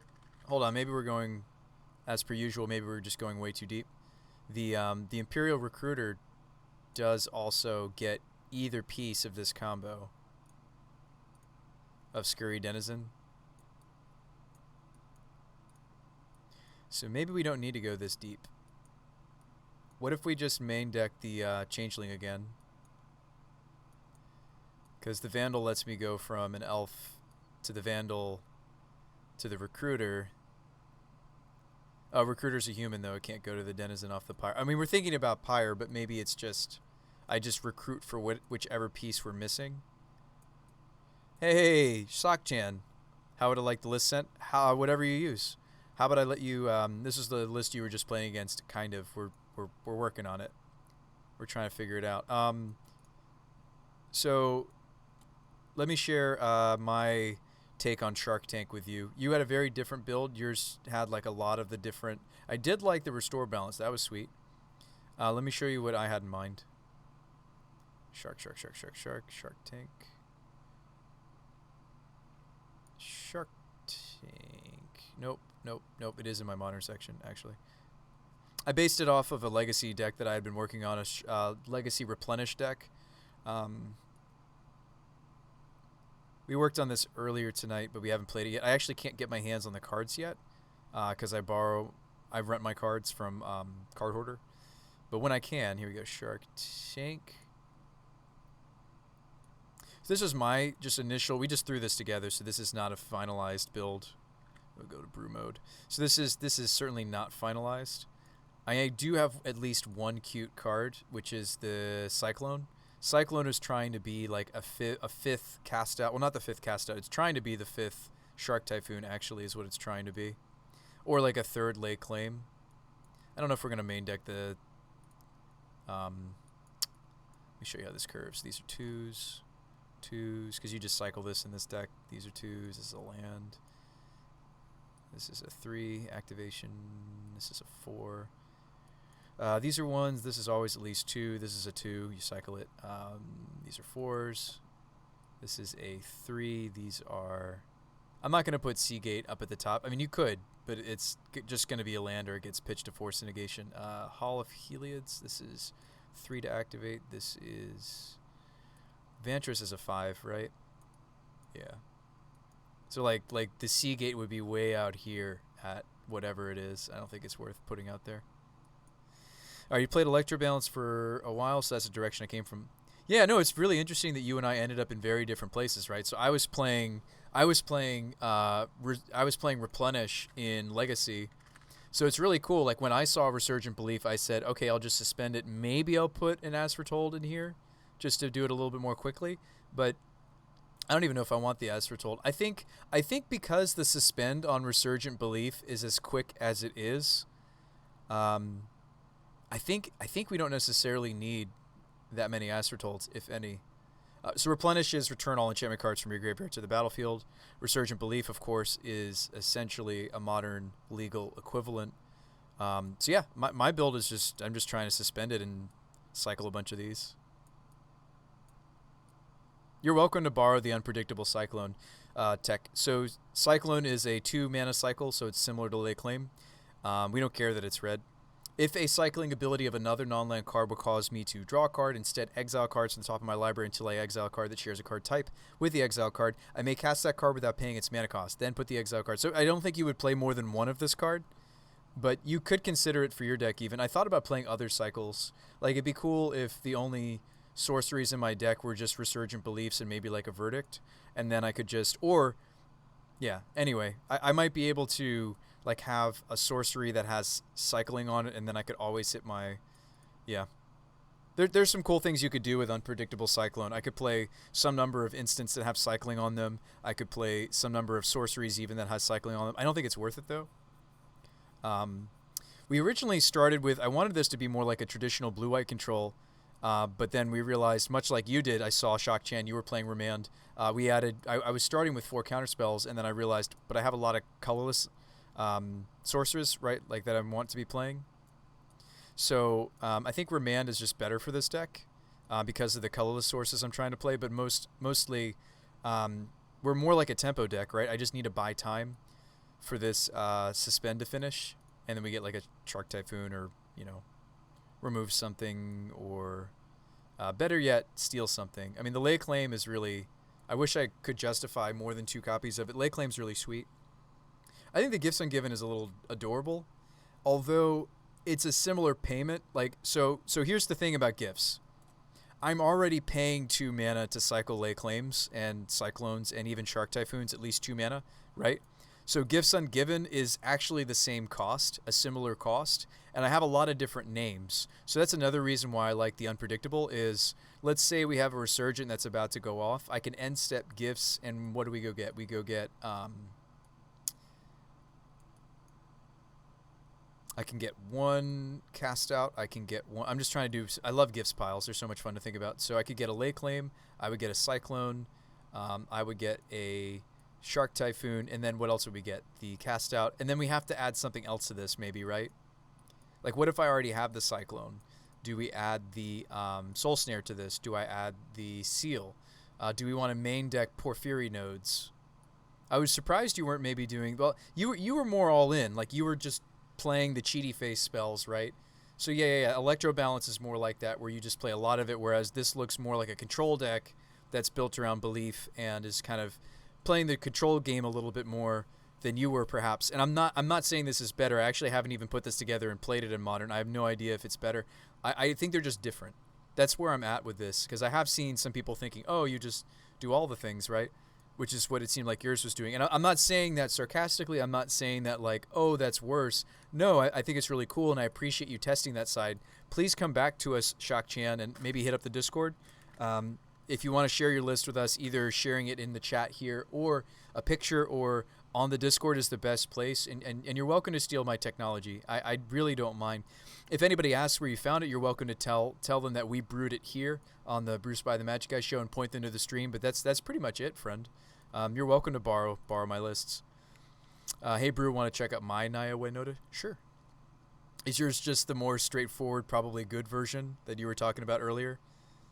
Instead of the nonsense I'm trying to do. All right, what about trying to do the things I said earlier? 4 birds, 4 normal, 4 neoform for visionary, 4 voice, 2 renegades, so I can bring back what I sacked, or maybe just another land. I think going in this direction might make the deck more resilient. It's about tokens and courting. You playing the make lifelink dudes? Yeah, March of the Multitudes. I thought about brewing around that card maybe. Oh, nice. You've got the Village Bell Ringer for the untap. Untap everybody. Pia. I like that that's on curve. Hanged Executioner. Hold on. This is the... it's going to come in and make another token, and then I can exile it to exile a creature. I like Burmaz. We've messed around with Burmaz before. Ooh, we've got Amara. Yeah, Amara seems sweet in your take on the deck. I would maybe even consider a second Amara. So that's the whenever she becomes tapped, make dudes. That seems great with chords and multitudes. I don't know if I'd play Secure the Wastes. I feel like I would just play like Timely Reinforcements in the sideboard, and I would play... Yeah, this looks awesome. I don't know if I love the Gigantomancer. The Huntmaster seems good. Mask seems good. I don't know about the Fortune Thief. Karna. Oh, Prophet of Krufix I've used before because you can untap. It does something similar to the Village. That's fun. I like Archetype of Imagination when we were doing... Oh, you've got the Aura Touch Mage kill. Okay, cool. Cool. Yeah, Aura Touch Mage to put the Eldrazi conscription on it. That's funny. We had an Aura Touch Mage build of this that I actually really liked, and you go and get the thing that makes him a 20/20 or a 23/23. That was kind of sweet. That's a fun plan B. All right, let me look at your early game. Ignoble Hierarchs. I don't know if I like the Noble Hierarchs, but I guess you're doing it because you got a lot of different colors going on. Bird seems great for you because you just need all the different colors. Yeah, Blade Splicer's fine. Yeah, I'm glad that you're... Ooh. Rabble Master would force the War Boss to swing, but maybe we're just testing it out. Glyph Weaver's in the main. You know who you would really like, though, maybe? I seriously thought it was going to be Meme. I wouldn't just play 2 Winota. I would change that maybe immediately. Shock Chan, let me screenshot this for you so you can steal my tech. I kind of would like you to because I want you to test this for me. So I know I'm saying that jokingly, but I really don't mind if you steal this idea. This is, you know, Shark Tank reimagined in Modern. I was playing this in Legacy. It looked quite a bit different in Legacy. Obviously, it's like Mox Diamonds and stuff. Let's see, Shark Tank. Yeah, Shark Tank looks a lot different in Legacy. It was playing like Mox Diamonds and stuff. Savine's Reclamation, Intuition, Force of Will. Very different deck in Legacy.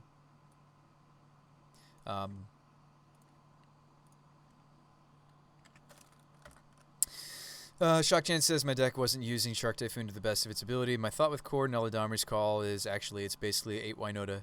Well, I'm running a lot more Winotas though, Gal. No, maybe you're right. Maybe you're right. So you have 4 chords. You've got two Eladamri's Calls, and you've got 2 Winotas. Maybe you're running more copies than I would imagine. I do like the fact though that you could play. I'm not trying to tear your idea apart at all. I think the Cavern is just very good right now. I think that it's just very good in the Winota deck in general. So I think I've just lately, especially with everybody testing their counterspells, like I want to be playing Voices and Caverns. That's just a personal preference.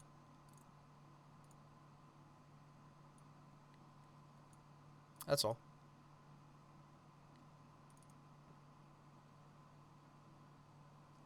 All right, I may borrow a bit. Yeah, you're welcome to it, Chalk. So RK had some suggestions that he really wanted me to do. I don't think I want to go back to Neoform. We tried Neoform. It fulfills a really similar slot to Pyre. Like Pyre just means we need to, you know, build in a certain fashion. But I think the Surak was sweet too. Another trample effect like Kenrith. Were you also playing the 4-drop that cares about the trample? Because there was that one card we were running that just let us swing through if we just give our creatures trample. I do kind of miss that, by the way.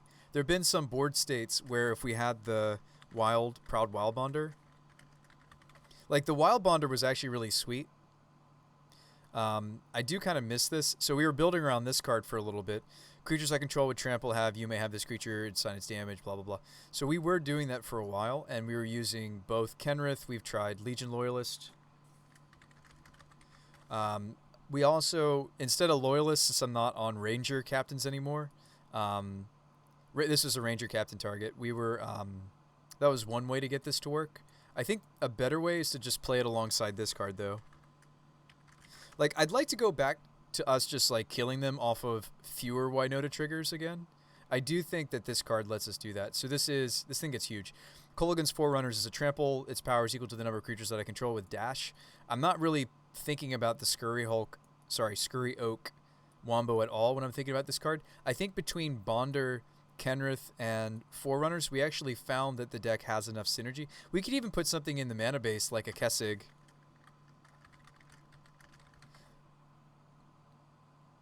Nah, play the double striker with trample givers. Surak isn't in our colors, is he? Nah, he's a little bit outside our colors. Who else gives trample? Kenrith for trample. I do like the can't be countered and the other stuff on this, though. The Angrass Marauders is sweet. I feel like you almost have a pod curve. I almost want to see you doing the, anyway. That's haste. Yeah, we looked into this. There's not, like, a lot of great ways for us to give the team trample. So you could play something bad, like a Kessig Wolfrun. I just wish that it gave our whole team trample instead of just one. Trying to think of the other ways to make this card work. What about Coco? We tried a Coco build. Let me show you all the things that Coco doesn't work with, though. And you may start to think about it. I mean, I guess instead of Pyre, right, we just play Playset of Coco. All these are great hits for Coco. I have quite a few hits that aren't, though. So it doesn't really fit the percentages for Collected Company. That's a great thing to bring up, though, Smile.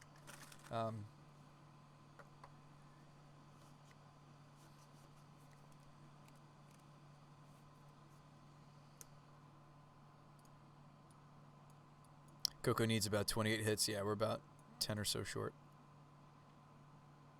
Yeah, I think the Yavimaya is going to be sweet. Let's open another copy, though, because I can't get my hands on the Yavimaya just yet. I think Yavimaya is going to be very, very, very good for this deck because I'm so heavy on the Caverns. I don't know. Let me see if I can get my hands on that. I don't think I can yet.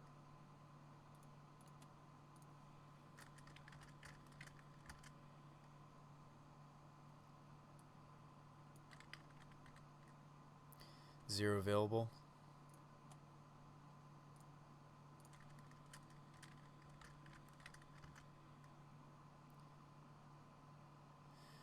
They're about 3 tickets a pop. I can wait.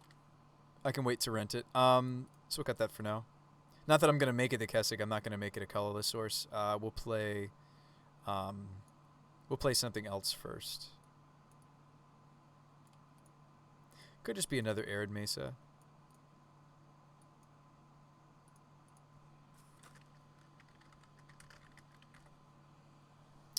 If only I could hit Winota, then it would be GG. It would be GG. Yeah. Right? So something we've done in the past, and I know you guys are going to be like, wait, Bruce, are you seriously going down this direction again? Just hear me out. We are having a lot of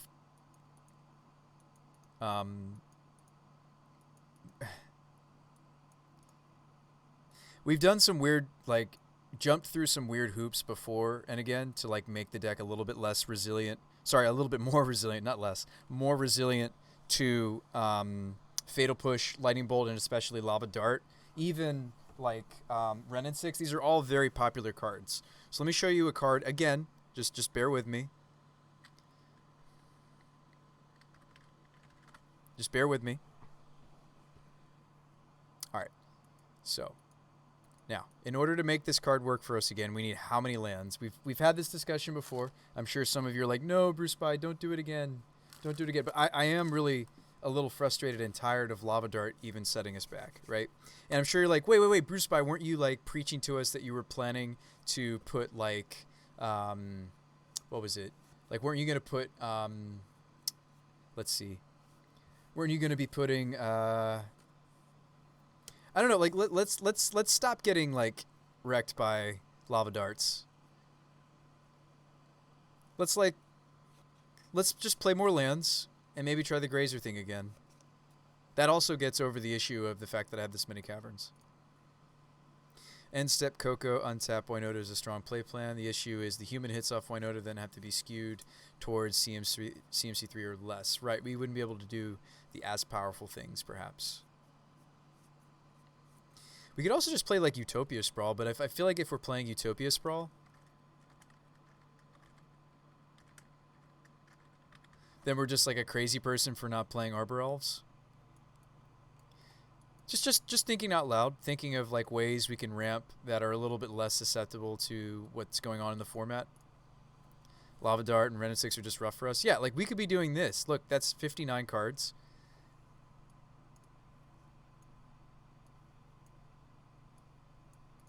I wonder if the deck would rather be more like this. I really do. And then we need to start playing more lands. Something that worked really well alongside the Grazers were the Colony Heart Gardens. I don't know how many gardens you play, but I mean they're green sources. We're a green deck. You start to play the Colony Heart Gardens though. Is it just Colony Garden actually? Yeah, it's just Colony Garden. Garden kind of wants me to play filter lands though for the Spyros. So we kind of go back to the back and forth of, well, we need this. I wouldn't play more than maybe 2 gardens. Isn't 25 lands almost enough lands for a Grazer? Nah, I totally see the appeal of Grazer. 1 mana ramp doesn't get darted, blocks early attacks to trigger Winota late. I like Gilded Goose for the same reasons. Yeah, we could also just, instead of doing Utopia Arbor, we could just do Gilded Goose's Gilded Geese. I do still need like a 2-drop that lets me go from Arbors or Grazers, so we would still play Vandal maybe in the main, because there's no other changeling that's really as efficient of a card slot that does what we want it to do. So yeah, maybe we play a couple of gardens. It's 25 lands minimum for Grazer to function, right? And even then, it's gonna be hit or miss sometimes, right? The arboreal Grazers. You could play a Kessig in one of the extra land slots. You think so?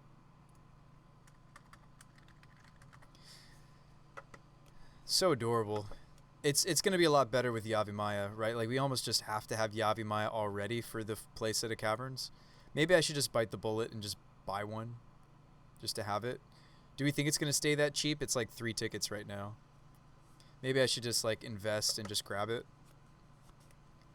Just grab it instead of renting it. I don't know. I'm not playing anymore tonight, so I'll wait on that. Probably end up being a lot more expensive tomorrow, but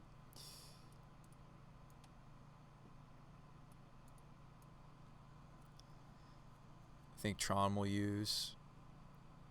Yavimaya turns on Utopia Sprawl in a cool way. Yeah. Lets me, yeah. Yeah, Yavi is so good.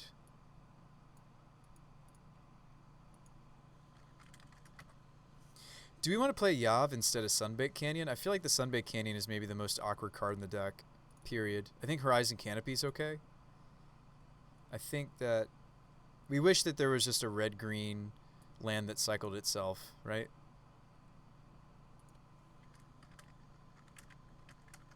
I think it's Yavimaya something. Cradle. There's pretty ones. Wouldn't I just buy a pretty one? Why would I get the other? The old school looking one is cool too. Alright. Why play the mountain? That's a great question. It made us take a little bit less damage on our pyros. That's why we started playing with it. I don't think it's great. I think it's awkward if we're going to play Utopia Sprawl. I think a lot of our lands start to become quite a bit awkward if we're going to play Sprawl, like these two ideas. Yeah, maybe we can't get away with the mountain anymore. Which begs the question, okay, Bruce Spy, why are you on these then? Shouldn't we just be on Prismatics at that point?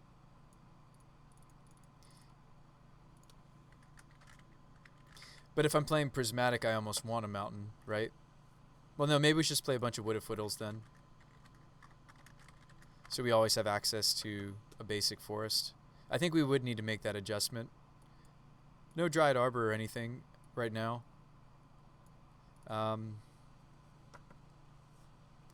Yeah, I just think the meta is a little too hostile to it. So that's 24 lands. Need one more land. Yeah, I do think the first mountain is okay, even if most of my fetches are green, because it does, on a real regular, honest basis, make the Pyro not... Like, we don't have to take shock damage for playing Pyromancer, which is a really central card to the deck. Just a thought. I think the Yav would let us get away with several different things. I mean, it's going to be a while before I can rent these cards. I might be willing to invest in a Yavimaya Cradle. I mean, it's not going anywhere. Card's not going anywhere. Let's keep playing the Singleton Mountain until I'm sure it needs to be something else. We could also just play another garden. I mean, the gardens... The Colony Gardens play great with Grazer. Like, they play very well with Grazer.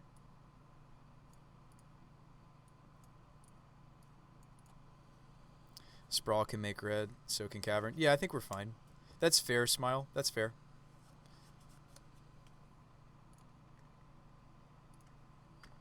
I like where this is headed. I like that our ramp is a little bit more resilient. And by resilient, I mean, like, sure, there's going to be matchups where the Arbor Elf gets killed, but it's got synergy for Utopia Sprawl. Utopia Sprawl, kind of a really nice secret of Modern. Not a secret. It's just a very good card. So do we want the extra copy of Winota? Do we want to main deck the Herons? Probably not. I've liked this sideboard here.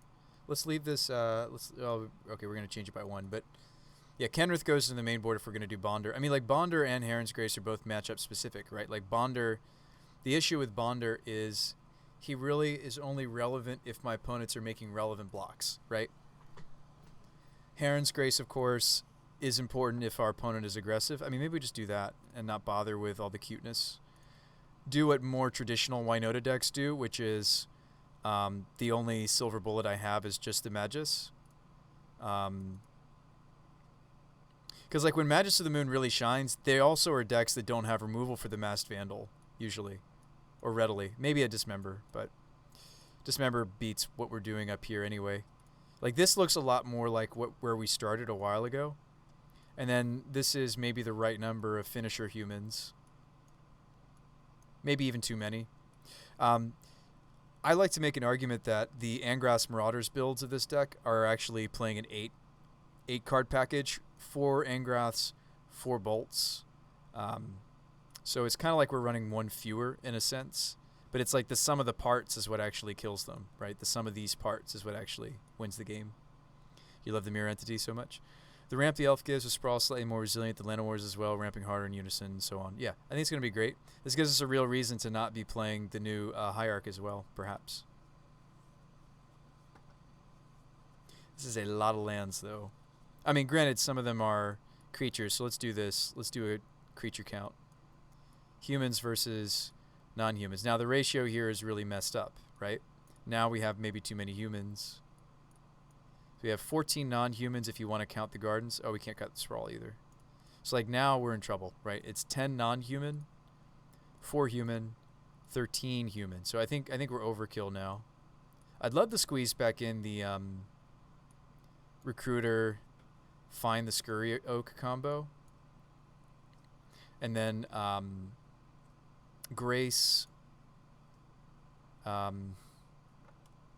I don't know. I don't know if we have room for it, actually. Never mind. Grace could still be in the sideboard. This would be a 60, but nah. But I do think that we're lacking on this side. And then that's where we play, like, Voices, right? Because Voice is just really good right now. Voice also synergizes really, really well with the Trample because this can get big. Is there anything you can Pyre into that can untap the Pyre again to do it the same turn? Not in my build. That's something that you've seen, like, you have, like, Deceiver Exarch that can do that. Zealous Conscripts can do that because you just gain control of the Pyre at untaps, right? I think Zealous Conscripts works with untapping it. We also have to have the mana, though, to pay for it, Gallagher. But I do see what you're saying. This is a 61. Yeah, I do think the gain of life is more matchup specific. It's more important that we can just swing through blockers. That's as per norm, as per usual. And then when the trampling over isn't relevant, we take out the Bonder and the Forerunners. We take these pieces out. So that would give us room for one Voice of Resurgence. We could even just sideboard the Magus of the Moon, but I feel like this is exactly where we want to be. We've very rarely taken out that silver bullet. So this affords me the space of one voice. I mean, are we like mad persons and we cut a sprawl? I don't think so. But yeah, this is just, it's a lot of lands. Smiley with the Prime sub. Thank you so much for the subscription, friend. Welcome to the Brew Crew. Welcome to the Brew Crew. Yeah, thank you for that. Man, I think this is really, really close. I do think this is really close.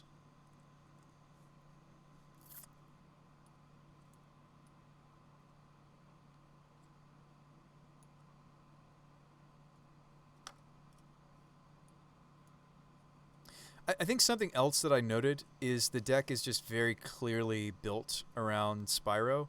We might still want to play the fun of Visionary. I wish there was a different, like something that both Grazer and Arbor Elf could turn into. But being able to have a choice on the Arbor Elves at least to either go... Like the Grazers are what want to get Pired because they've kind of served their purpose. They're not ramping us anymore once they hit the table. So we definitely do want to have something that they can pot into. Are there any 2-mana beasts or other changelings that we could consider? I wonder if there's like a random beast that's relevant for the Grazers. Such a random thing to think about. Alright, I think 10 1-mana ramp spells feels like the right number to always have, but to not get flooded.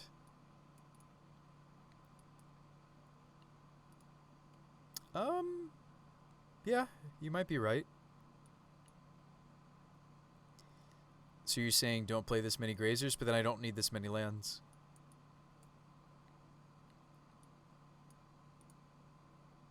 And you kind of need Grazer in the opener for it to do what we need it to do. I don't know. Arcbound Ravager is randomly a beast. It is. I can't think of any other beasts myself. Random 2-mana beasts. There's got to be like some interesting beast out there. I can put a basic land from my hand to the battlefield. I can return a basic land to my hand. Huh. Alright. What else? This thing is basically a changeling that filters. That's funny. We won't be playing either of those, I don't think. Essence Symbiote. Whenever creature I control mutates. Huh. Yeah, Arcbound, of course. Bailoff Pup has Trample. If we can put a counter on it, that's adorable. Oh, Beastcaller Savant. No, you just have Beast in your name. That's sad. You make beasts. You are a beast, and you have multi-kicker. Are there any beasts that are like a silver bullet? Probably not. Oh, Felidar Cub. Destroy an enchantment. That's so much worse than Vandal, though. Vandal just, you get to keep the Vandal. There's nothing, right? There's no random, like, secret beastie here, right? That we're unaware of. Ooh, the Plaxmanta. The Plaxmanta. It's a throwback. Play Ravager to thoroughly confuse opponent. Creature tokens have flying. There you go. Let's give our Spyro tokens flying. I know you're like, Bruce Spike, come on. Shut up. I don't know. I could upgrade my, tokens to 4/4s. Play Unsettled Mariner, but the color. Oh, yeah, Unsettled Mariner is something we've played in the past. Combine Chrysalis. Would we like the Spyro token stuff flying? That's actually kind of cool. I don't think we would. Oh, maybe we would. It's also out of our colors, though. But we have to sacrifice it. Stonework. You're also a cleric, rogue, warrior, or wizard. So Stonework Pack Beast is kind of a changeling for us. But we're still just better off with Vandal because the filtering I'm not that interested in. And you were interesting. 2/3 Vigilant. I can put basic lands from my hand onto the battlefield. I could return a basic to my hand. I mean, this seems interesting. Right? Still not going to cut it. So Grazers can become the Vandal. Elves can become the Visionary. And I think we're good at that. I think we're okay with that. I think the deck wants more Spyro effects, if anything. Card draw plus token production. I don't think anything else exists like that. Draw, token. I don't think there's any, there's like an artifact 1-drop that does that. It's like an art. Well, there's Joriel, but we don't have enough draw to make her work. I think we didn't even make her work when we had the playset of Visionary, in addition to the Spyros. Joriel is whenever I draw my second card each turn, I get to make a cat. It's also a human. She also has a relevant pump ability if we ever get to that much mana. She's definitely on, like if we're setting up the deck to just draw cards, then she's definitely something we want to be doing. All right, fungal plots. That's way too slow. Yeah, I don't know. I don't think there's a lot of good like make a token and also draw cards besides Spyro. Spyro's just so insane. I think we've looked into this before and we didn't really find anything. Yeah, there's not really anything. I mean, Joriel comes to mind. Cares about me drawing cards. Whenever I cycle cards. It's too bad that Valiant Rescuer says white human soldier instead of just, you know. I mean, there's, we could also, like with Utopia Sprawl, we could do like a, we'd have to run a lot more spells, but I have tried Monastery Mentor. Funny enough, Monastery Mentor, I don't know what we would be doing. Like, we would be doing like baubles and mutagenic growths. Monastery Mentor is just actually really nuts. So when I did a Winota deck in, I did try to do the Winota deck in Legacy. It was playing Spyro, not Spyro. It was actually, it should have been playing Spyro, but it wasn't. It was playing Young Pyro and Monastery Mentor. Acclaimed Contender or Militia Bugler, neither find Winota. I need to reset all these filters. Acclaimed Contender? I don't know if I know the card. Is that a new card? Newer card?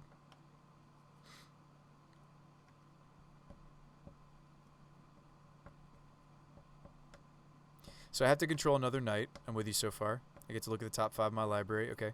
I mean, like, at that point, we should just be playing... check this Cumin out. I tried this guy, Gallagher. I did. I actually tried... Hang on. You guys will find this hilarious. Maybe this is actually legit. Let me show you something. It's not legit yet. Give it a sec. Emerge. What was the card I was playing?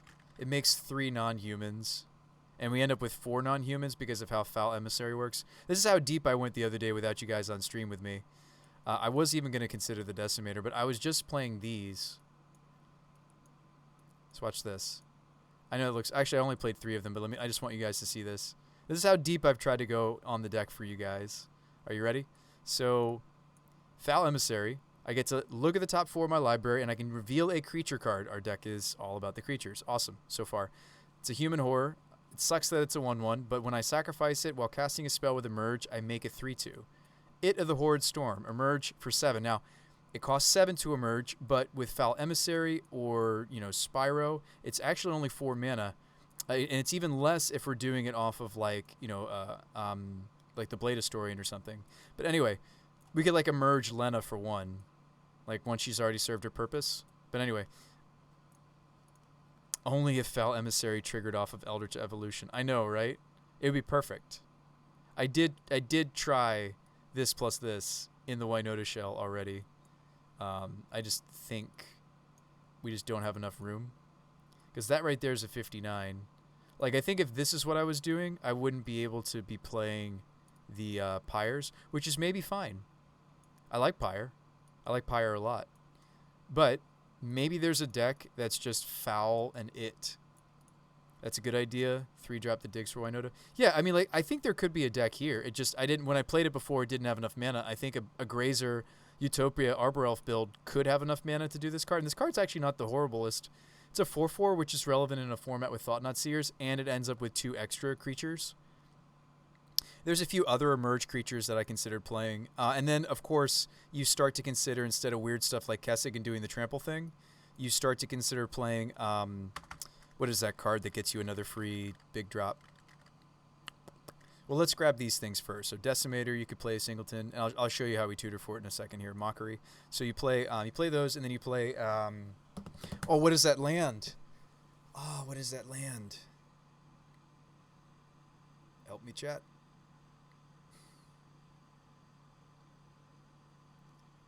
Oh, what is that land? I almost want to play that 1-drop elf that, granted, you have to pay mana, but he ramps you. Do like a Flagstones build. Sanctum of Ugin, thank you.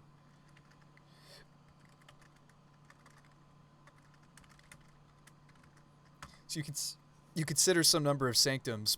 So Sanctum, of course, reads, I can't spell, of Ugin. I know we're off the deep end now, but actually this might be a better deck. I tried this off stream, but now I'm wondering if this is where we should be. So Sanctum of Ugin says, whenever I cast a colorless spell, this is colorless, so is this, so is this. Whenever I cast a colorless spell with mana value 7 or greater, these all count, I can go search, I can sacrifice the Sanctum of Ugin. If I do, search my library for a colorless creature card, reveal it, put it in your hand, then shuffle. I had a Heartless summoning deck way, way, way back in the day. It was like a red-black or just like a black Eldrazi Heartless summoning deck that was using Sanctum, and you were like emerging your it was a really cool deck. You can't really do it anymore. Eldrazi just got a lot more homogenized and streamlined thanks to cards like Karn, but it was a really, really cool deck because you played like 2 or 3 Sanctum of Ugins and you would chain off, and you were playing Maw. What is it? Maw of the something, and you just like helixed your opponent dead. It was really cool. Maw of the, oh no, it wasn't Maw. Has a merge on it. We'll find it that way. It's a really, really cool deck. It was like I said, black. It was like playing Urborgs, and instead of like doing the Elder Deep Fiend thing, you were doing the Abundant Maw. When you cast the spell, it's when you cast the spell, so even if they have a counter spell for it, it's a 6/4. So you were just emerging this off of other. It was a really cool deck. But there are some reasonable green ones, right? It's like Mockery of Nature could be in our sideboard, or we just main deck it. Decimator as a finisher. I mean, there's something really cool here. Maybe. These are at best 4-drops, right? So we have no 2-drops. We're just doing 1s to 3s to 4-drops. Then we have a 5-drop. What's the emerge on this? Emerge 6. This is emerge 8, so this would maybe be here. A 5-drop if we emerged off of one of these. Lena. Decimator is what? 6, 7, 8, 9. 9, so this would also be here on the curve. So like I know you're like, whoa, Bruce By, those are way too expensive. Are they?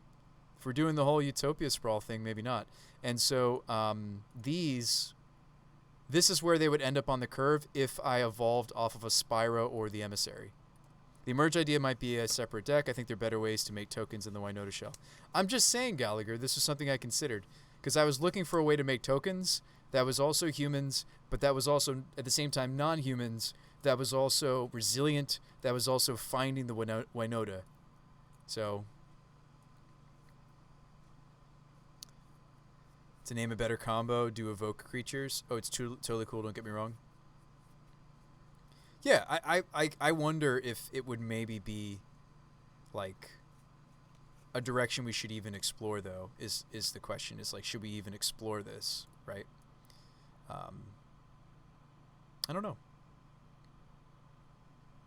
Seems like a lot of moving pieces. Yeah, and you'd still want the Magus of the Moon as a, oh, you know what? Did we accidentally, yeah, I didn't even make room for the evolutions. It is a lot of moving pieces. It almost works. I mean, it even works without the Mockery and the Decimator, maybe, and even bothering with Sanctum of Ugin. I think the first Sanctum of Ugin is fine, though, because like it lets you just like free tutor another It of the Horde. Like, maybe you just play these. Maybe 61. Yeah, I don't know how many its you need to play to fouls. I was doing a 3-4 split because these are very weak without this.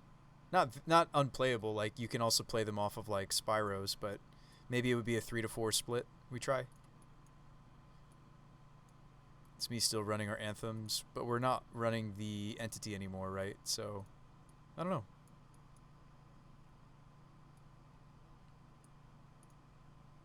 Ones, threes, fours, and bigger. This is a 4. Yeah, ones, threes, fours, and bigger. I think this is just really straightforward is another reason why I like this. This is me not goofing off with Pyre as much as I love Pyre. This is just very straightforward. 1, 2, 3, and on. These are tap lands, that's why I put them here. So I actually have more 3-drops than I have 1-drops, but that's pretty normal for decks like ours. Like, yes, it seems like a lot of moving pieces, but I think the fact that It of the Horrid Storm's still playing, like this sets us up really well for Winota. It just does. I've tried to look into a lot of other just weird, obscure cards that set us up well for the Winota. This is one that does. So this is 3 creatures seriously, and the one in the middle, the Eldrazi insect itself, is outside of bolt range. So I know it looks cute. This is also when you cast this, make the insect tokens. So in a meta full of counterspell, these still make my tokens. Also, this has fewer creature types, right? So like our caverns are going to name, what are our caverns hoping to name? Human, and then behind it, Eldrazi, right? We just want to name Human and Eldrazi here? Or does that not work?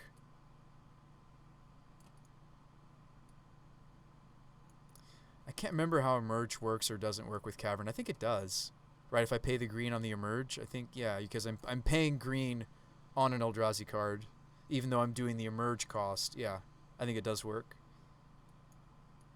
Like, this could be it. We could try this build. So this would be no squirrels. This would be Winota and Eldrazi?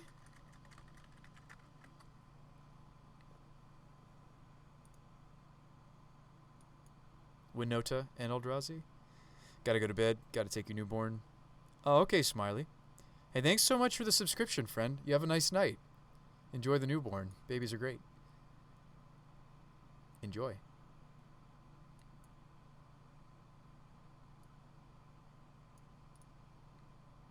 Let's look at our ratio. Shockchan with the follow. Thanks, Shockchan. You still playing tonight, friend? I think this is actually kind of close. Okay, so hold on. So Spyro and arguably Emissary are kind of in the middle, right? They do both. I really miss the Ranger build. I think the Ranger build was really good, but hold on. So It of the Horrid. These are not. These are always humans. I think we're actually kind of close. And we get to count the gardens too. So 13 non, 8 that are kind of both. I think you can make a stretch call that the Foul Emissary is also a non-human, kinda. Even though it's a 2-card combo. You forgot following was the thing? Oh, thanks for following. And then we have 8 that are always humans all the time, every time. And then 8 cards that are just ramp or tutors. And I think the Sanctum of Ugin Singleton would be fine alongside Yavi, maybe? Like, we have room for an extra something. And then that frees up. We'll still have Herons as a sideboard card, I think. This frees up room for what? I mean, like, what are we afraid of then? Do we just want to play a couple paths? I've felt like this deck wants, like, you know, timely or paths. Well, we used to play 2 timely reinforcements.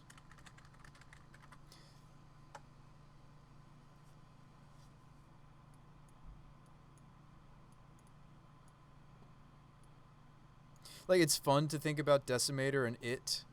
I don't think we do. I think again we just keep the deck focused on the Winota. Like, it's fun to think about those. I think the Mockery of Nature is maybe the exception.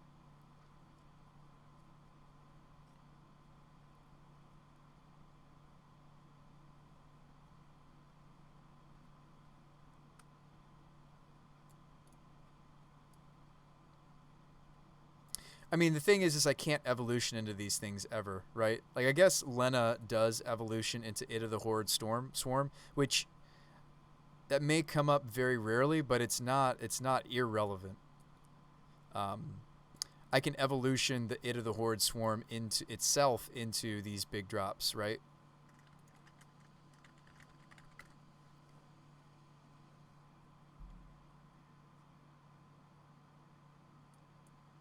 So, like, as memey as these two look, well, I guess Mockery would be a sideboard card, and then Decimator could be in the main board.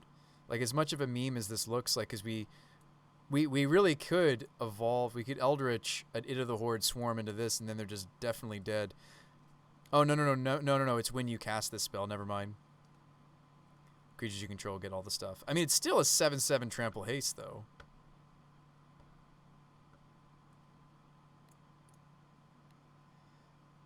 That plan seems more made for Robopod, where you can have high CMC creatures to emerge away, says Gallagher. Maybe. I want to live the dream. We want to live the dream. We've had Kenrith in the sideboard before, too, just because we're more interested in him when we need to trample over.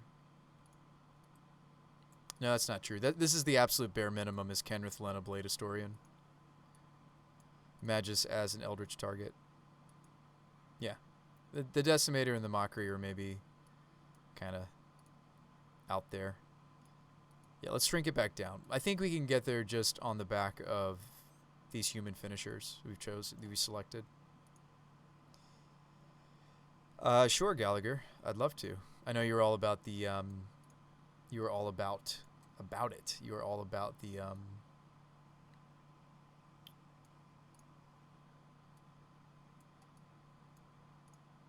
you were into the Robopod. So you had a Robopod deck you worked on? Oh, 5-color Neoform? Yeah, Thrasta. Emrakul Promised End. Sweet. Alright, so we're doing the whole Rainbow Triome thing so we can play Draco for cheap, and then we are Neoforming or Eldritching Draco. I'm with you still. Oh, and we're like storming off with Cantors and Burning Tree Emissaries. Huh. Yeah, Manamorphose, yep. Yeah, so it's like a Thrasta Storm. This looks sweet. I don't know if I like the random Kavus, but are there just not more like free? Do you consider even rituals? I wonder. This looks like a good first step, though. No sideboard yet. That looks sweet. The idea is to play a 12-drop turn 2, then turn it into Emrakul.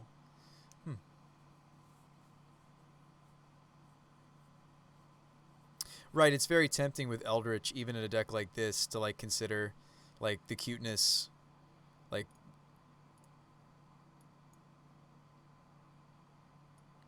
excuse me, not cuteness, like going even bigger, right? It's tempting to like, ooh, like what if we get this out? Don't we want to be able to Eldritch it to something even bigger and sillier? I think though I'd rather just see if these get it done. And I mean, I like that we're like, I'm sure you're like, okay, Bruce By, what's the big deal? You're spending 7 mana, right? So we spent 3 mana on turn 2, ideally. Let's say the ramp happens, right? Let's say the ramp happens. We're not missing land drops because we're playing hopefully enough lands for this deck to play Grazer, right?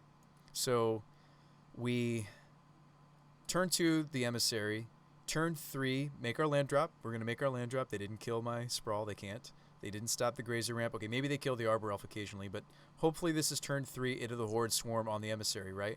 What is the end result? I end up with a 3/2, a 4/4, and 2 1/1s, right? And again, this is very much not my style of Magic. I don't normally like sit there like, ooh, like how much power am I making for how much mana I'm investing, right? But we're ending up with, you know, a 3/2, a 4/4, and 2 1/1s, right? All of which are not human, and then the next turn behind that, you play the Winota. Kavu is a backup aggro plan. You could go more all in, something like Allosaurus Rider.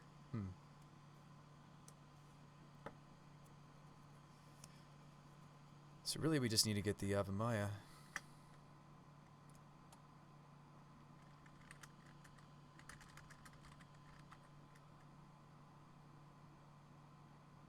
They don't have the promo one. I'd have to settle for the others.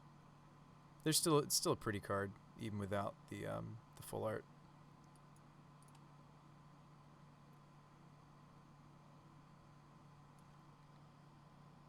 I don't need to get it tonight. We're not testing it, right? It's already probably 2 in the morning. Yeah, we're not testing it tonight, but maybe Foul Emissary would be the way to stitch this together. Getting to look at the top 4, choosing creature cards, and our ratio should be enough creatures that we don't miss, right? Even with the sprawls and the evolutions, we should do the math on that. We don't miss on this very often, right? Right? So 1 Foul Emissary. So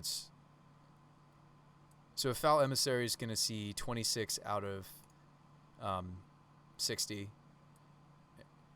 Yeah, we should have more than enough. We should always hit on this. We might even have choices. What an ugly card, though, isn't it?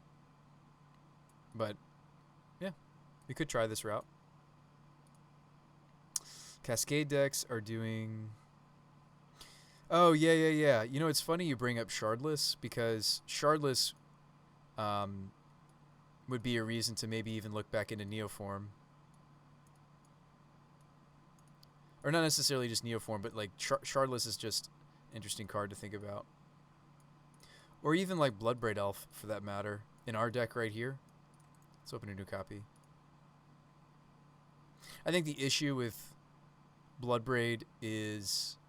Like, there are other ways for us to have advantage. Like, we could borrow some technology from Panza, right? Like, we could look at what's working for Panza.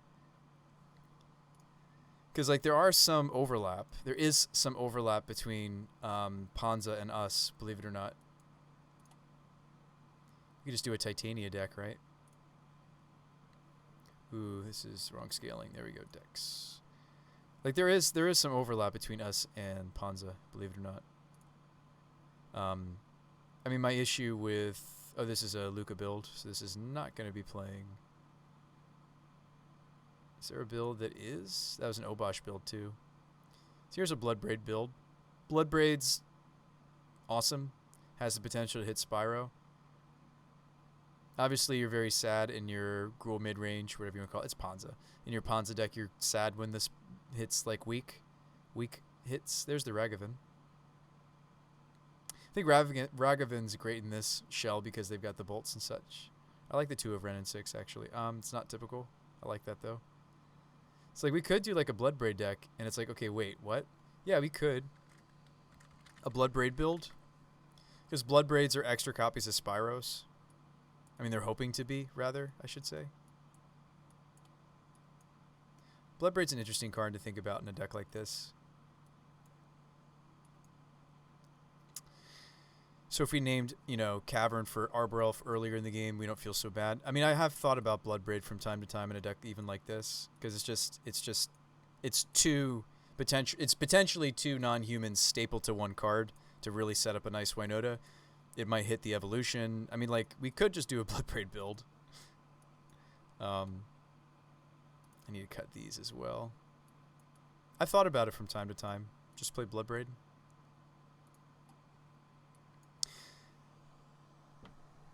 The Cascade decks are getting a 2/2 and 4/4/4s off the Shardless Agent into Footfalls, though.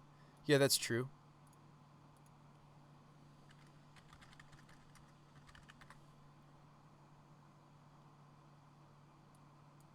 I mean, we could just throw it out the window, right, and just do this, right?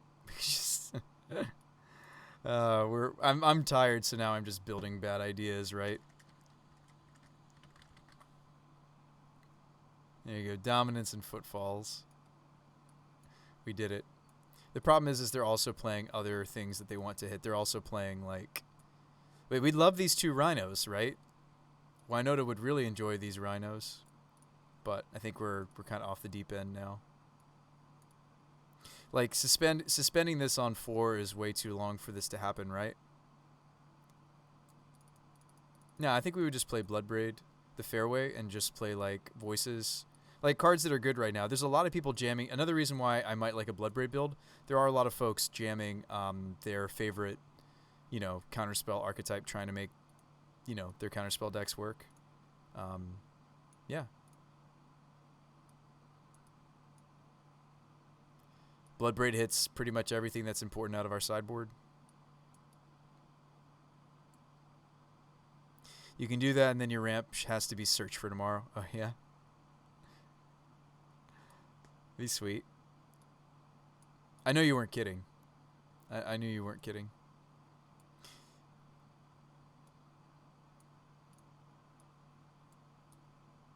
I almost want to run like Fiery Justice now if we're going to be doing Bloodbraids. I'm sure this got somebody in the chat excited. Whoa, Bloodbraid Elf Bruce By? Whoa. I do like that it has haste. So one of the cool things about haste, I mean, this is why I miss like the Strangleroot Geists. By the way, Strangleroot Geist is a very normal card for Winota. Like, you usually see a playset because it just has so much synergy for the evolutions. Like, you normally see this, and they don't tend to bother with, yeah, you normally see a playset of Geist. There's not a lot of reason to deal with or bother with Voice, at least prior to a lot of counterspell decks happening. But like, Geist is still the better synergy card for this archetype. That would be a 2-drop for us. And the reason is Eldritch.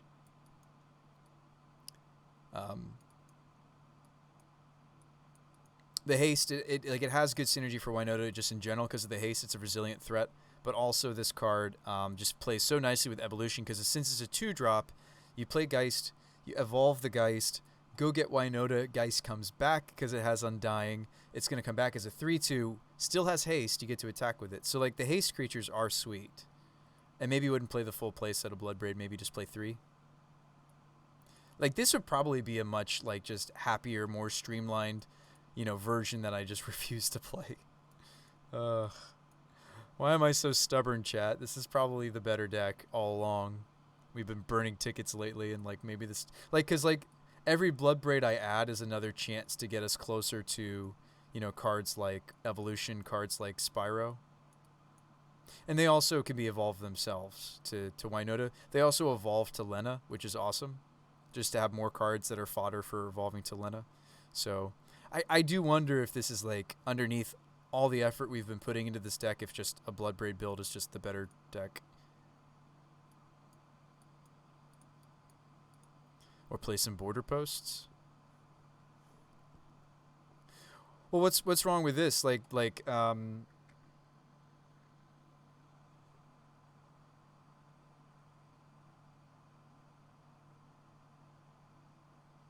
mean, I still kind of like Grazer in this archetype because of its synergy for Winota. Also, it can block, like, against prowess. It blocks their flyers. I'm with you. Like, I'll feel really disappointed when Bloodbraid hits Grazer, but am I? Because I have 2 creatures now for my Winota. Like, I don't know that I am disappointed.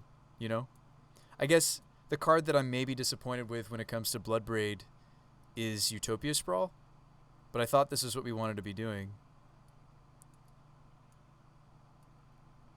Maybe we don't. I mean, maybe we just, I don't know. We were trying to make the deck a little bit more resilient to, what is it? We were trying to make the deck more resilient when it comes to not just permission, so not just counter magic. We're trying to make the deck more resilient to Lava Dart. I mean, we could play Goose.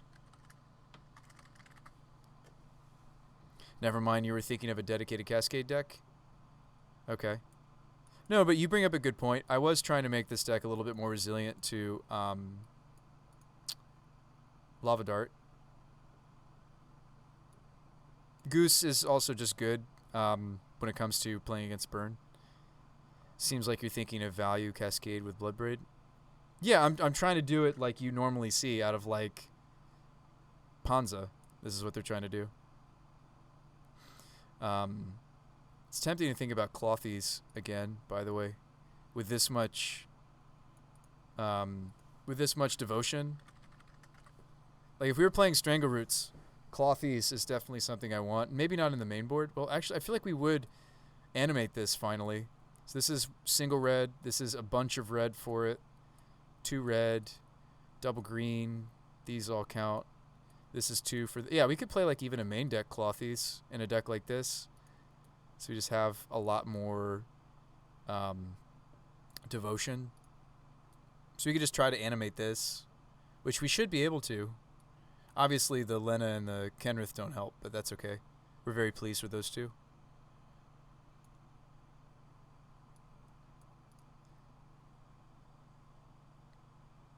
How about this for a thought exercise?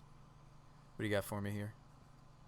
It's nice. Like sometimes late at night, we just have silly ideas, wonderful ideas. All right, what is a perfect hand and opening sequence for a Winota deck? It'll probably look something like this. Like, please don't think, Gallagher, that I've been so foolish not to see what's been successful for other people. You know what's cool is you can see my list on here now too. We had somebody also copycat my build, which is awesome.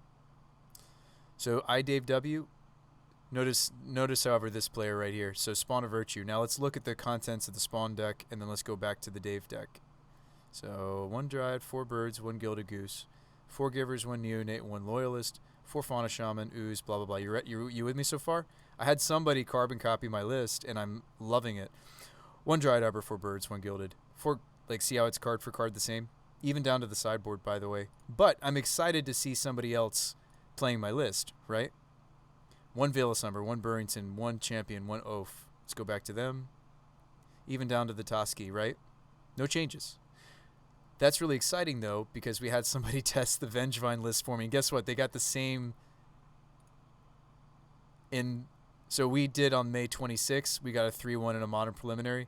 Dave, or I Dave W., June 1st, also got a 3-1 with my exact same list.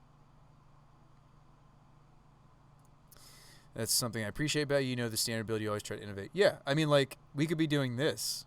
This is like a really good way to do Winota. You're just playing Death and Taxes that you have an incidental whoops I win. I really, really like this build because they're just doing Geist Honored Monks. That's all they're trying to do. That's all they're trying to do. Yorion, bounce the Spyros. Yeah, this is really cool, and this was a 5-0, as it should be. This just looks good to me. So, like, there's that in the back of my mind of, like, Winota is also just a rocket in a can for just a streamlined red-white taxes. Like, I honestly think this might be like if you're looking for the best shell of Winota, I think it's this. I think you just play the early game that Death and Taxes offers, and then your late game is Winota. Like, I think the whole speed Winota thing, as much fun as it is, I think it's just very disruptible. I think an even better build of the Naya build was when we were playing, what was it? Sorry, I need to think for a moment. Instead of a Clothies build. I think what we really, really miss, honestly, has been this card. There's been so many matches over the last couple leagues. I mean, pretty much every league since I cut these, the Ranger Knight Captains. Ooh, they're pretty ones now. These look so much better with the old border to me. These look really nice. Pretty much since we cut these, I've been very sad. I think this card's just very good. You get to play a Burrington Forge Tender. Let's just go back to playing Ranger Captains. I've really missed the silence on these. Like, it seems underwhelming, right, on the surface, doesn't it? It's not. It's not. It's really not. Like, the silence on this, if we time it right, if we utilize it well, this is also a human that's stapled to a non-human. You get to play sweet cards like Loyalist. We get to play Givers. We could play a Ragavan. I don't know. I've really, really missed the Ranger Captains because they're in a similar, like I said, category as the Spyro. They're a human that's stapled to a non-human. Now, it hurts our mana tremendously to be a green, red, white. Like, I moved away from this card because I was trying to make our mana better, but I don't know if I care anymore.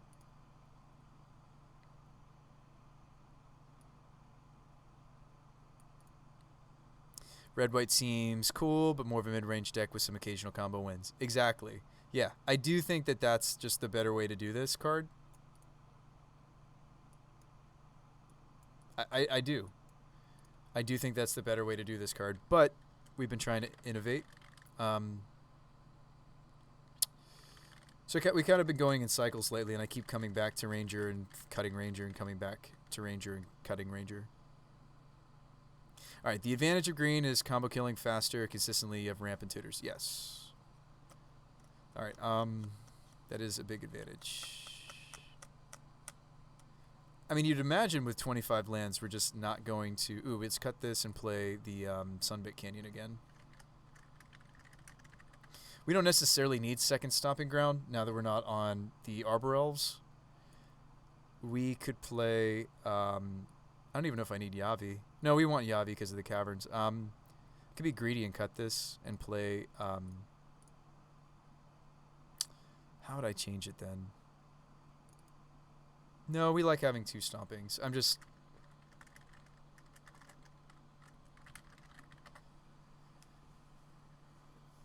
This deck would really benefit from Copperline Gorge, is just why I'm considering even cutting it. I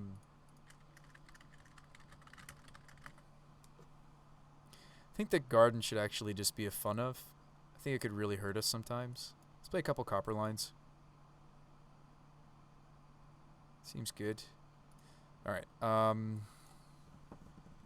Well, now I've just added Rangers, though. I don't know if I want more than one. Well, no, I just added another white dual. We have two basic. Actually, I think this is fine. I think this is reasonable. Like, if we were to go back and break down... And, like, the Caverns is both a red-white source for these.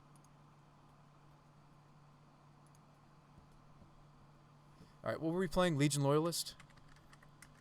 So Loyalist also gives us trample, and then it's like, okay, well, why do you bother with Kenrith then? It's just for the redundancy. You might as well. It's good to have hasty threats. Like, Ragavan's sweet, and maybe we would play a Ragavan as a Ranger Knight, but we need to think, like, okay, what are the tools that we need coming from Ranger, right? It used to be Loyalist. We used to have a Burrington. What else do we play? We had, like, Walking Ballista. Or not Ballista. Hangerback. Hangerback has bad synergy with Bloodbraid, though, so maybe we don't want to play it. See, the perfect opening of Naya Winota is turn 1 Birds or Elf, turn 2 Spyro, make 2 tokens, turn 3 Winota, or Evo Spyro, the Winota get 2 or 3 triggers, pretty much win the game. Yes. That is what we have been designing the deck to do, right? I like that the Bloodbraid is making me feel like I can let go of playing other tutors. But maybe this list would still want the first Eladomri's Call.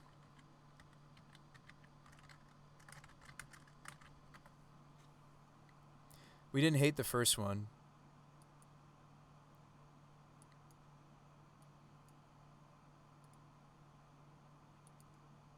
I think an Eladomri's Call will be fine. Giver of Runes as another Ranger target. Is that enough targets for Ranger? So Ranger can get us more food tokens, or the Loyalist, or the Giver post board. He gets me Burrington. He's a Silence. Yes. Awesome. Yeah, we're back at it. Bloodbraid on the stack. Evo gets off the Cascade. You can't sack it. This is very true. We do have to have something else to sacrifice. Yes. We need to be cautious of that. And I was aware of that, Gallagher. I guess I just didn't bring attention to it. We do need to be cautious that Eldritch doesn't work with Bloodbraid if there isn't already somebody on the table, right? So, I mean, like, I think because of that, we would want more... we would want or need more... I don't know. I just... You know what? Let's get away from the geese. Yeah, maybe we will get away from the Bloods. I don't know. That's a 60 right there. Although somebody, I can't remember who it was, but in chat they were saying they liked 10 turn 1 ramp effects. So maybe, I mean, how many lands would we need for 2 Grazer, right?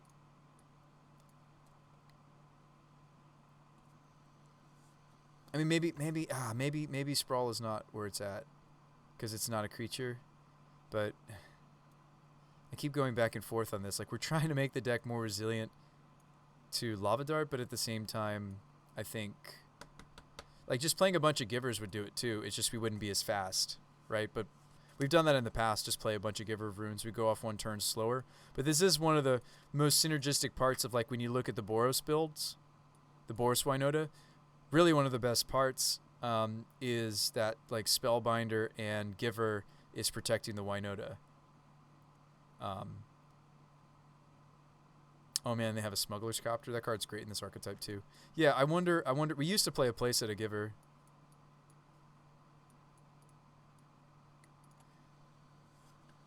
Wonder if we should go back to doing that.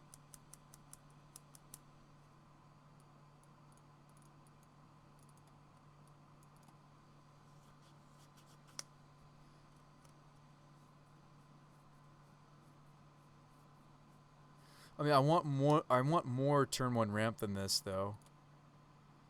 Do we want Sprawl Utopia, or do we want to do it through the Geese? I think the problem with Geese is that they're not sustainable. They're not going to sustain our ramp.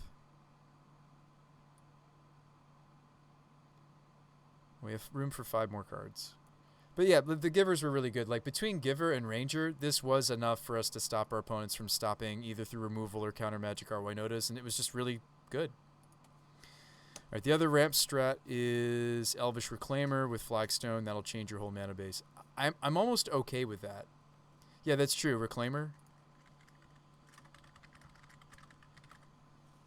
It's almost like Reclaimer Titania is what we would be doing, right? I did see a really good Reclaimer Titania deck. It's very different, though, than this, but...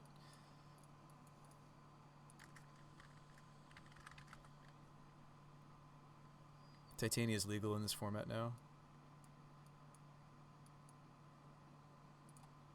Yeah, and you play, like, Flagstones.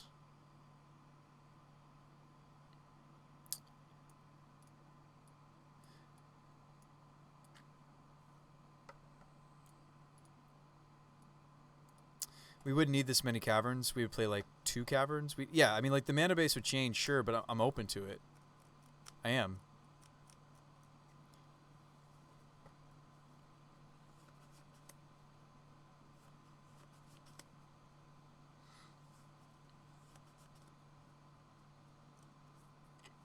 This deck would almost want Knights of the Reliquary then, though, wouldn't it?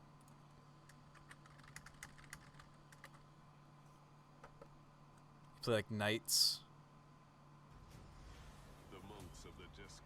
Thanks for that follow. Whoa, thanks for that resubscription, actually. Flux, thank you so much for the 23 months of support. What's up, Flux? Yeah, we'd almost want to be playing Knight. Knight of the Reliquary. These are pretty. The new border. I feel like aesthetically they actually look better on that, in this border. But yeah, so like Knights.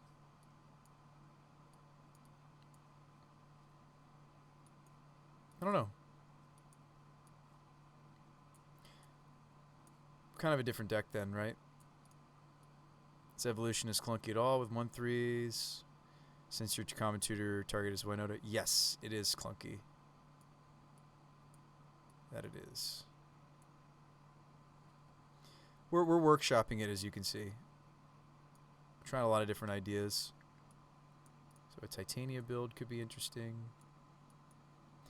Yeah, I have really missed the Ranger Captains, even though they're super greedy. I have missed them.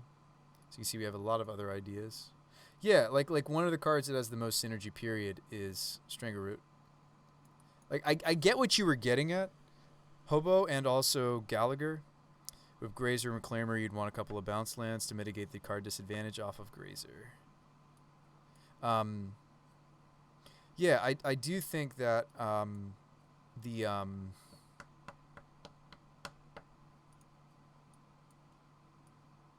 this is what we really want, isn't it? Maybe not. Do like the first Eladamri's call. Like, the cool thing about the Bloodbraid build was we were like, yes, there's anti-synergy here if we don't have the creature out. And we don't necessarily need, with all these Rangers, I don't necessarily need this many Givers, right? But it's like, okay, Bruce Spy, this seems too fair. Like, where's your speed? Where's your ramp? Right? If you're not going to be playing... if you're not going to be... I mean, that's just the thing, though, right? So if we take a cue from, like I was just saying, Boros Winota, they're using Spellbinder as the disruption. So Ranger can sacrifice himself for that kind of disruption. And then they're using Giver. We could place a number of Givers. Like, we could borrow that technology. We don't have to be completely original. I think we're already original enough just trying to have different win cons than your typical Winota. Ones we can pay for. Ones we can cast. Geist is so sweet, though.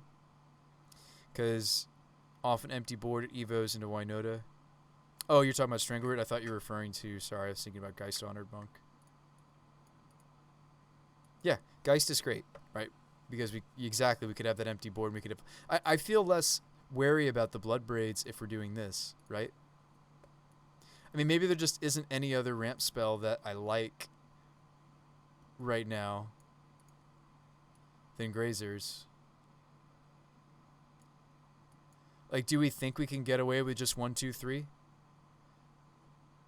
When I say 1, 2, 3, I mean, like, you know, land, go, Geist, go, Spyro, Ranger, or whatever, go. Like, is this a world we can be in?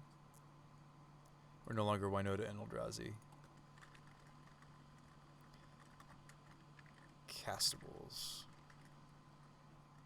This is what, 5.6? Grazer and Utopia Sprawl seem safe and consistent. I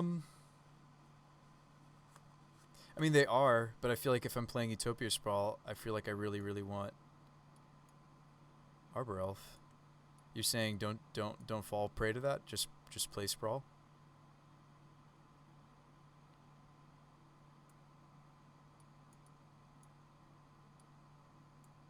And let Seasoned Pyromancer just power us through?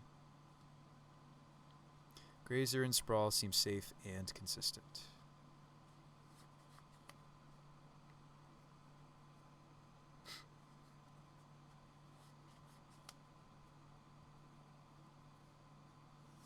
Grazers are also very happy to be evolved.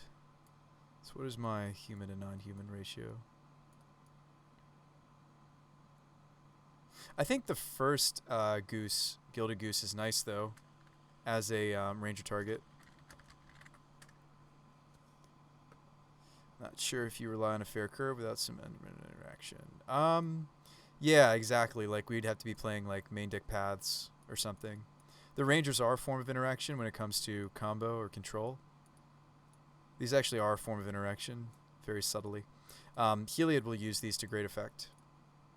But I agree with what you just said, though. Helpful Hobo is that we haven't been playing interaction in the list in a long while, actually, other than like Silver Bullets. Ranger would be us bringing back some form of interaction. And I know it's like, ooh, a silence Bruce Spy, ooh. But it's actually more impactful than you'd think, because you can hit multiple Rangers off of Winota. You can have double silence. It seems like not that much, but you'd be surprised. I get the draw of Sprawl Arbor. It's one of the only openings in Modern that can make 4 mana turn 2. Elf's just too fragile for a deck that wants to cast a 3-drop on turn 2. Yeah, that's exactly. We want to every time, right? Every single time we want to do it. Like, without failing, excuse me. Yeah, maybe we would want a single goose. Maybe we only play 3 captains, even though I'm like, you know, saying it's just super sweet.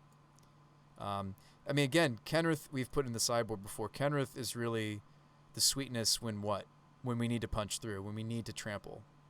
Legion Loyalist gives me the ability to do that. So, like, I feel like, I mean, I hate to say it, we may not need Kenrith in the Ranger builds. And I'm sure, like, but Bruce Spy, like, Legion is so, you know, much more fragile. Like, no, I'm with you.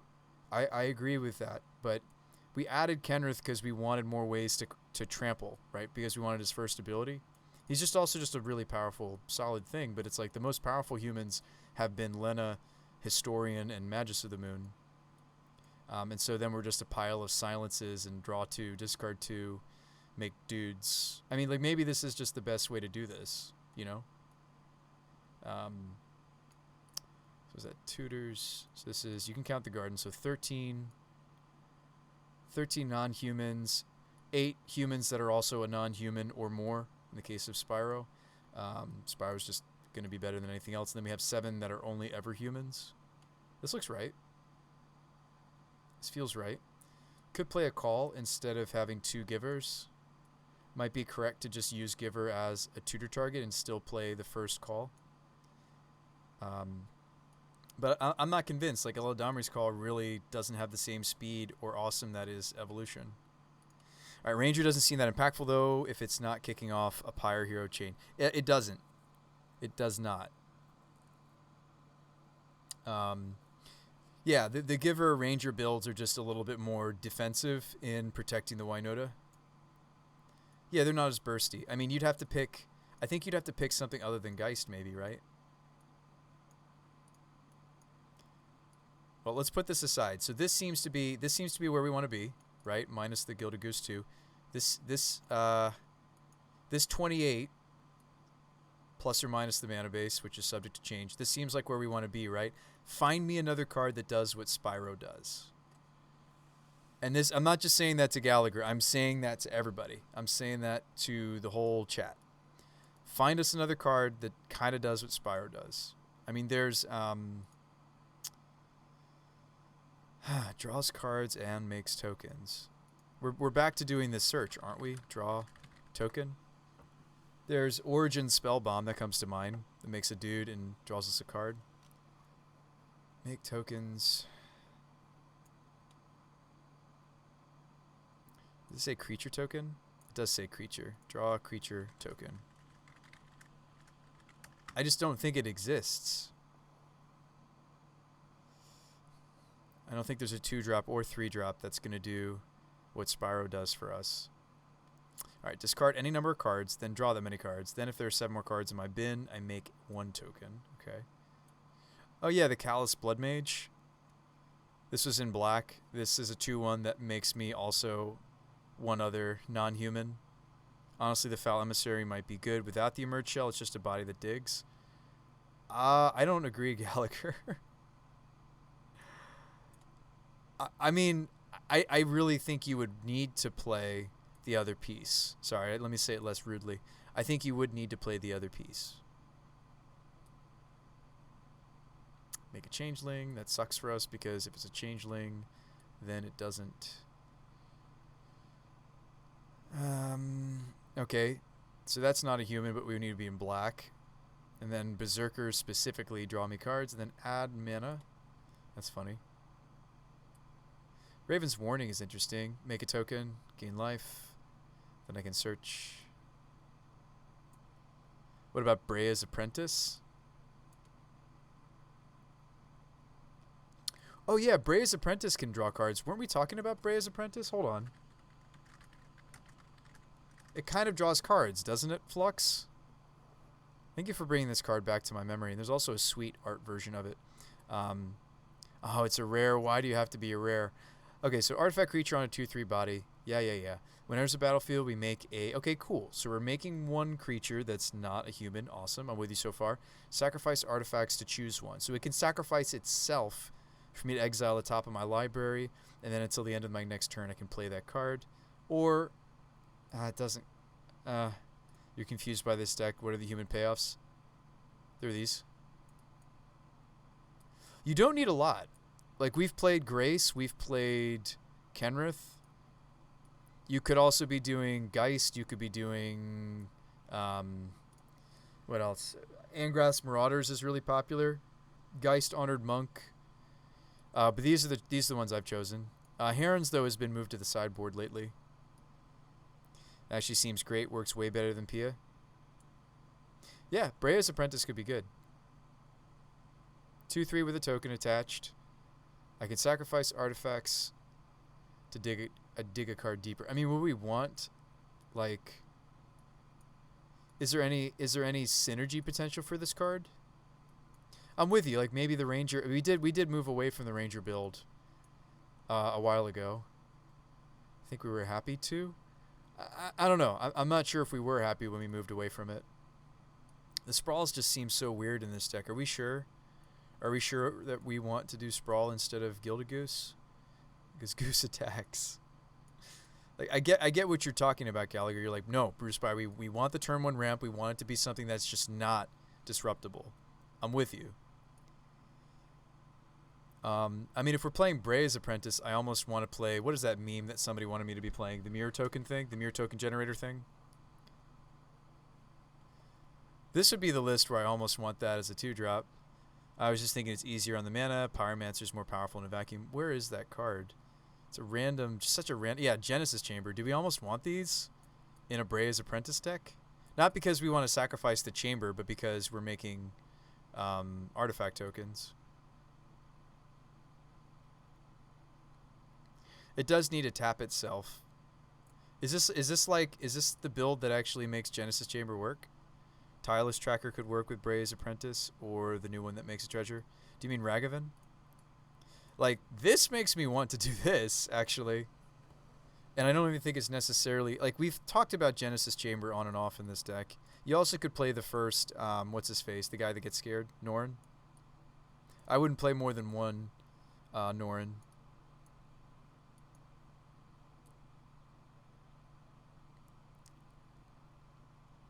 We're not interested in this from the +2/+0 very often, right? We just want the Thopter. We want to be able to look deeper. What's our human and non-human count? I mean, that's straight up just like now we have 8 that we're actually happy with, right? Lena, I don't count in that pile, but technically she's a human that makes non-humans. She does make non-humans, but I don't typically add her to this pile of a human that does make non-humans. You could count the chambers. The thing with chamber is it's non-token creature, right? So it's not going to synergize with everything in our deck, right? It's not going to make a bunch of extra creatures due to Spyro or Apprentice. It's only going to make one. Tireless Tracker.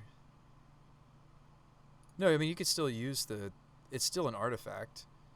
Like, with Bray's Apprentice, I almost would rather play Gilded Goose than Sprawls, and just... Sometimes they would kill it, but we have the extra... I don't know. I wonder if I'd rather play Gilded Geese because of the synergy. That could let you do Goose over Utopia. Yeah, I think we've actually found something here. And the Spellskites get a lot better. I mean, I'm already playing 2 Spellskites. Hang on. I think we just Brain Blasted. I don't know if I play this many Gen Chambers, though. I think with Gen Chamber, you should play like 2, maybe 3, right? Like, that's the first Norrin. Norrin the Wary.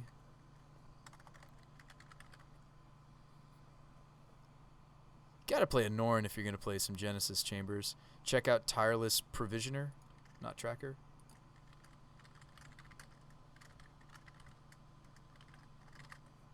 I just don't want to get flooded with chambers. Tireless Provisioner. Whenever lands under the battlefield, I make a food token or a treasure. Oh, it's an elf, so it's not a human. That's cool. What about Smuggler's Copter? Flux's Smuggler's Copter turns your humans into non-humans. Yeah, Smuggler's Copter is pretty normal to this archetype. I can't crew it with Grazer or Gilded Goose. That's why you'll see the Smuggler's Copters builds playing... they'll be playing... that's actually why they play Arbor Elf and weird stuff like Llanowar Elves, is because they want to crew the Copter.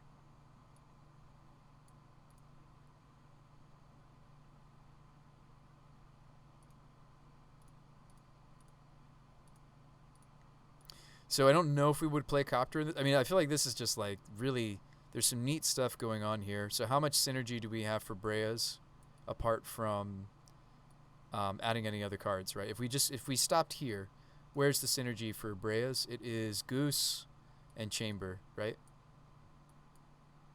And then it's almost like, well, Bruce Spy, if you're going to play Apprentice, don't you want to play the first PA and Kieran Nalaar? Yes, I do. And now we're there. I do want to squeeze Pia and Kieran Nalaar into this thing, absolutely. Don't we?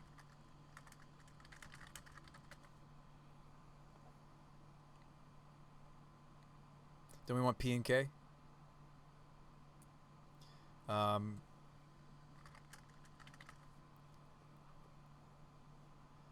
would think that we would just want more synergy. Can't block this turn? Yeah. I would think we would just want more synergy pieces here.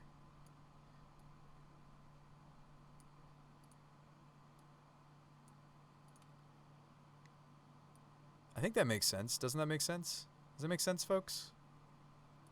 We'll figure out the rest of like what has to change, but I think that's what we would want to do. Do we even let go of the Lena? Do we let go of her? Why don't we just play? I don't know. My brain's pretty fried, Fever. I'm probably gonna save it for next stream. It's 2 in the morning. Unless we can find a placeholder for Yavi.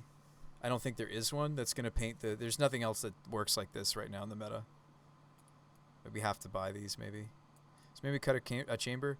They're kind of legendary in a way, right? I mean, I guess a second chamber is nice, but maybe this takes the same spot as the two of tutor card we were playing before.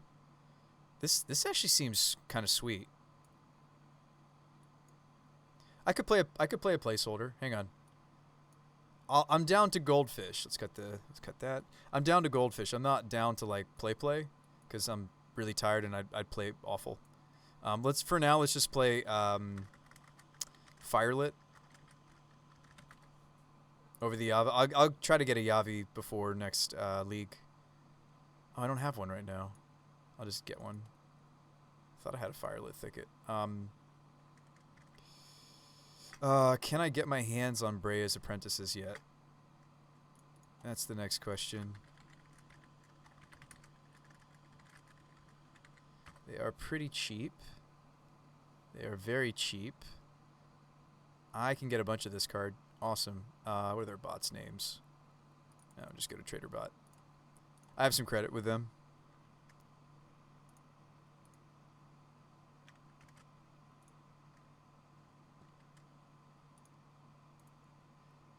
So I used to grab the Scurry Hulks. Not Scurry Hulks. Excuse me, Scurries over earlier. Trade.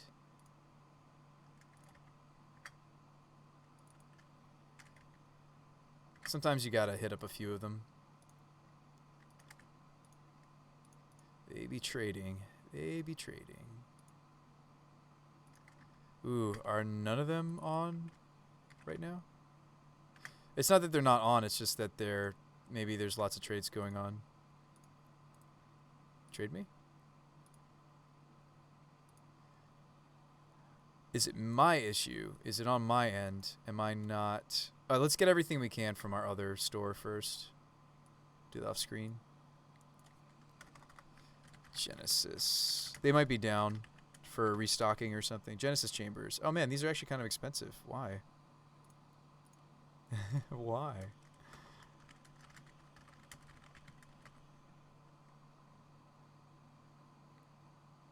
Why you be expensive?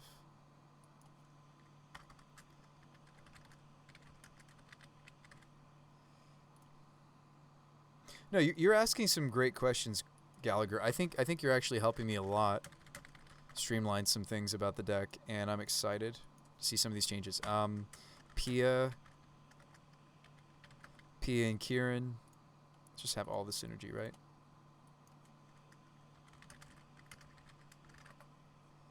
Humans that also make the non-humans. Perfect. Cool. Awesome. All right. Yeah, this is just a placeholder for the Yavi. It is terrible by comparison. Also doesn't filter well with the two of planes we're playing, but that's fine. So we get these cards, and I'll try to find my way to the apprentices.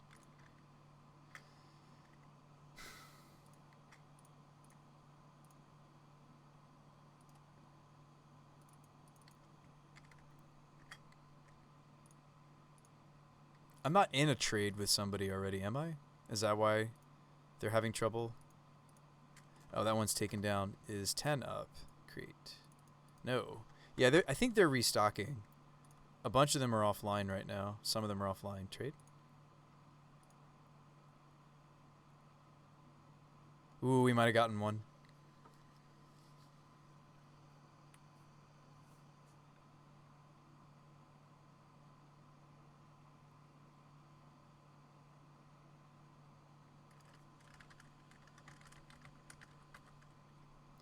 Alright, Brea's Apprentice.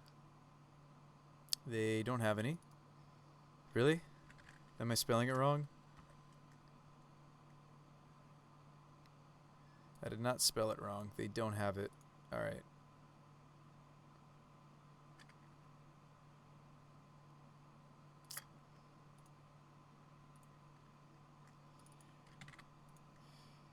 I'd love to at least goldfish this concept. I think this is actually a really cool angle.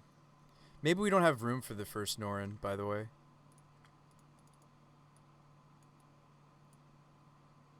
Maybe that should just be a,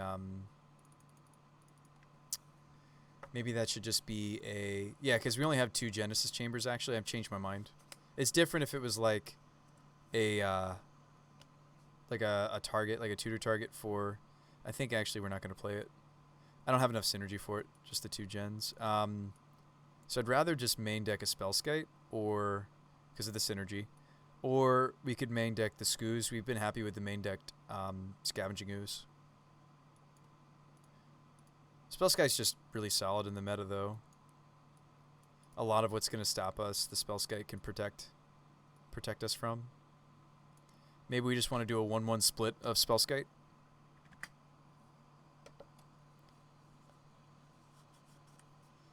Trying to be the first to click trade, but I know, I think we have to hit like this one, like one of the earlier, like one of these bots has to have it.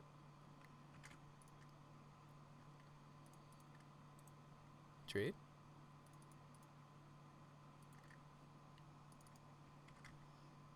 Because the bot that I managed to trade with did not trade. Trade?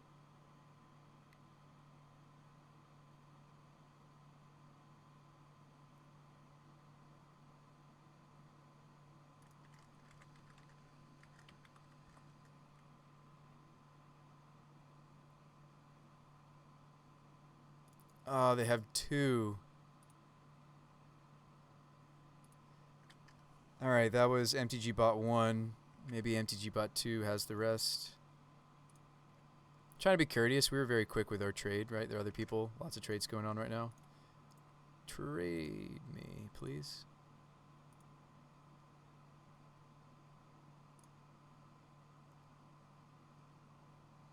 Yeah, whack-a-mole is a good way to describe it, Gallagher. Brea. Come on. Let's get those Breas. Yep, there's the rest. Awesome. And we got it all for freebies. Because everybody's like, this card's not going to do anything. Of course it's not. It's going to end up in my obscure Winota deck. That's where it's going to end up. Closed. I know, we didn't get the pretty full art ones. I don't care. I'm very happy if we just have the cards. Okay, cool. We need to add a sideboard card. What do you guys think? Veil of Summer? I have the two timelies back. I mean, like, we already have the playset of Cavern. Maybe it's over. Oh, Veil is just a good card in our sideboard. Could also play fan favorite Fiery Justice, but I think with these Caverns, we're just not going to be casting it anymore. Yeah, let's just play a Veil. It's just a good... And we're just going to be goldfishing anyway. Why do I care? Yeah, true. I'm sitting here like, oh, we need to make sure. No, we don't. Oh, this looks good to me. There's something about what we're doing here that looks good to me. I love any deck that can use Gilded Goose, like some of the artifact-based Geese deck. I usually like a 1 of Worship. Ooh, Worship's a good idea.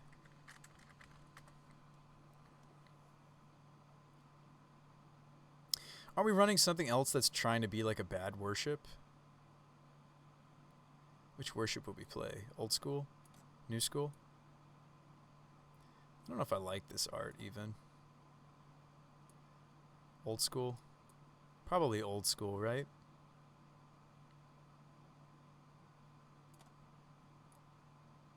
This also doesn't have flavor text on it. What were they thinking? Yeah, Worship's kind of sweet, although we don't have any, like, hexproof threats, but yeah. We tend to be able to keep some number of creatures on the table. That's good thinking. Skoos could also be main decked. Maybe I cut a timely, or the random Veil of Summer.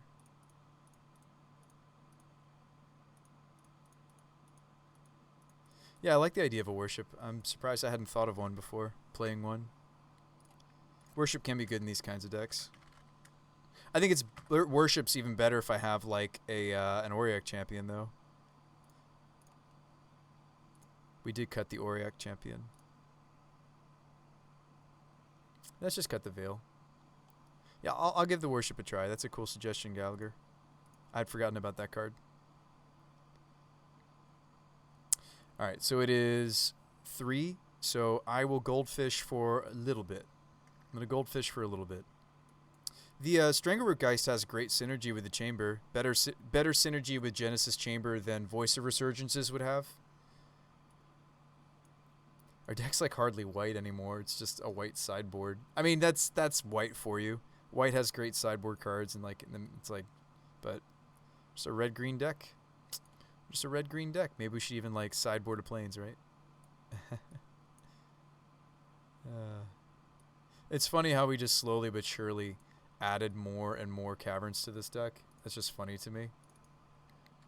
That just more and more caverns got added to this deck as we played more in the meta, as the meta has shifted due to counterspell. It's kind of funny to me. Oops, reset. I'll try to get the pretty Breyas at some point, but let's just play with the normies. Some people don't really like that full art stuff anyway. Let's play. Thank you for your patience. Fever Pitch, I appreciate you saying, why don't you play? Why not play, Bruce Spy? Why not play? Just goldfish it at least. Maybe I'll play against somebody in the practice room and not worry about it. But putting up tickets, I think, is a bad idea right now. Just because my brain... All right, keep. All right, turn 1. We played a goose. Turn 2, what did we do?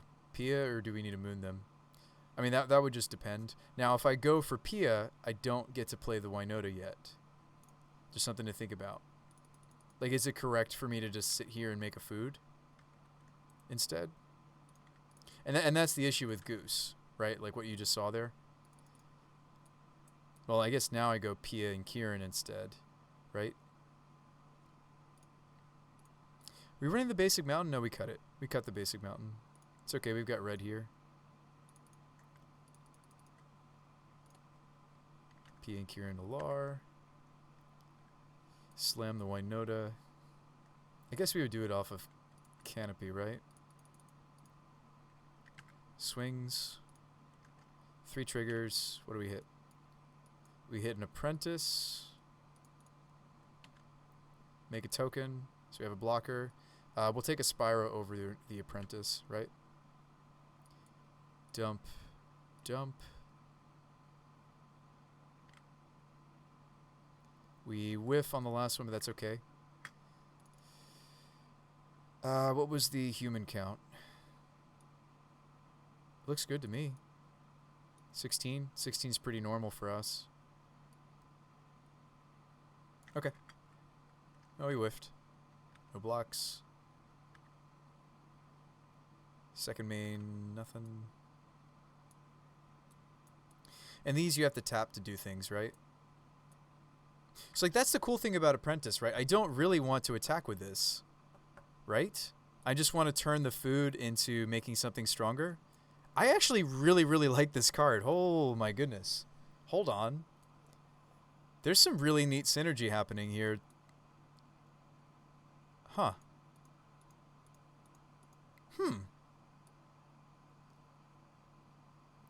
Like, we could make something not block this turn? Huh. We're doing some really cool stuff.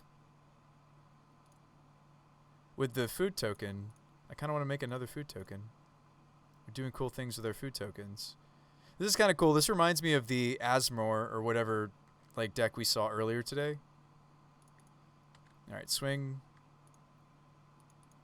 I think we're onto something.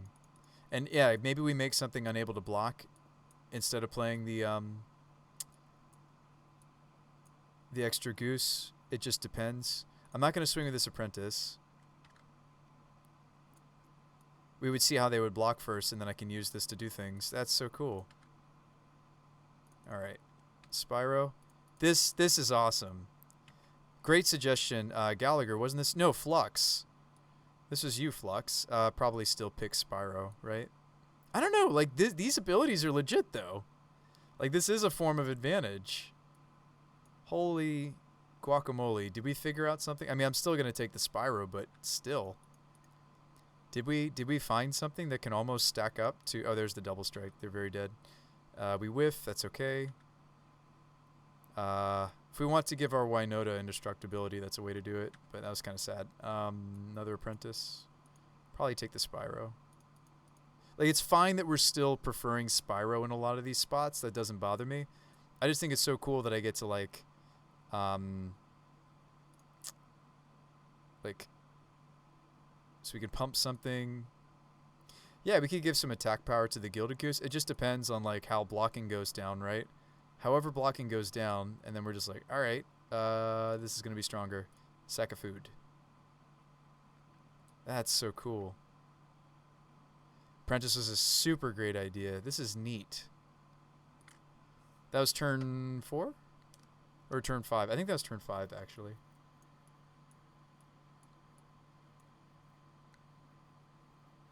Yeah, I really like the main deck Spells Guide in this build. This is awesome. And I think the Gilded Geese we're getting a lot more mileage out of than usual. This seems like exactly where we want to be. I'm so sad that we didn't figure this out sooner. Oh, it pretends as if we're on the draw against ourselves, by the way. Just imagine there's an opponent over there. Just imagine. Alright, this is where Yavi would do almost the same thing, right? We're pretending this is a Yavi, kind of. Geist is going to attack. We didn't have to use our food yet. We play Spyro.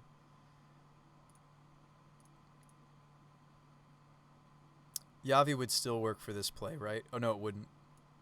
We would have to shock here. Just something to think about. I mean, maybe Firelit is better. No, Yavi Maya is going to be better because we have all these caverns we're playing. It's kind of greedy. Dump these. Swing for another 2. That's a lot of grazers. All right. We just want to play the Winota instead of evolving, right? I guess the advantage of evolving is that I get to play a grazer, though. I just get more stuff on the table. Say no. Like, sure, we give up a Spyro, but I think getting the grazer on the board is better. Oh, you know what? No, I'm supposed to sack the Strangleroot Geist here. Whoops. Has it been that long since I played with this card? In most situations, I'm going to sacrifice the Geist, actually, and I get to keep the Spyro. That was dumb. Alright, Spyro. Exactly what we were looking for. Something like Spyro that makes tokens and provides card advantage. Yeah, it does both. It does both. Ooh, we have an interesting choice here. So if we need to stop some blockers, we actually might prefer Pia Nalar, but we're going to go with Pia and Kieran. It's almost always going to be P and K instead of the other. Alright, Spyro over those other choices. Probably. Double Cavern in the end. Yeah, Gallagher, I think you actually really helped. Not actually, you did. I think you really helped the direction of the deck. Human. Right? Artificer, okay. Swing. I tapped wrong for the, I could have left open a red source for the P and K. This is a lot of triggers. No. What's even left to grab? The Double Striker? So there's an Apprentice. There's the Double Striker. Apprentice. Pia. There's not much left in our deck. Apprentice. Whiff. I don't think there's anything really left. There might be like a Spyro. There's probably some Winotas in there somewhere. Yep, if we want an indestructible one. And another one. So no. Yeah, I think that was us pulling pretty much every single human out of our deck, right? Turn 5?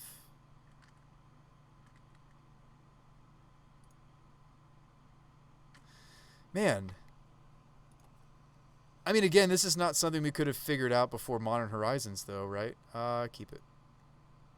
Gen Chamber.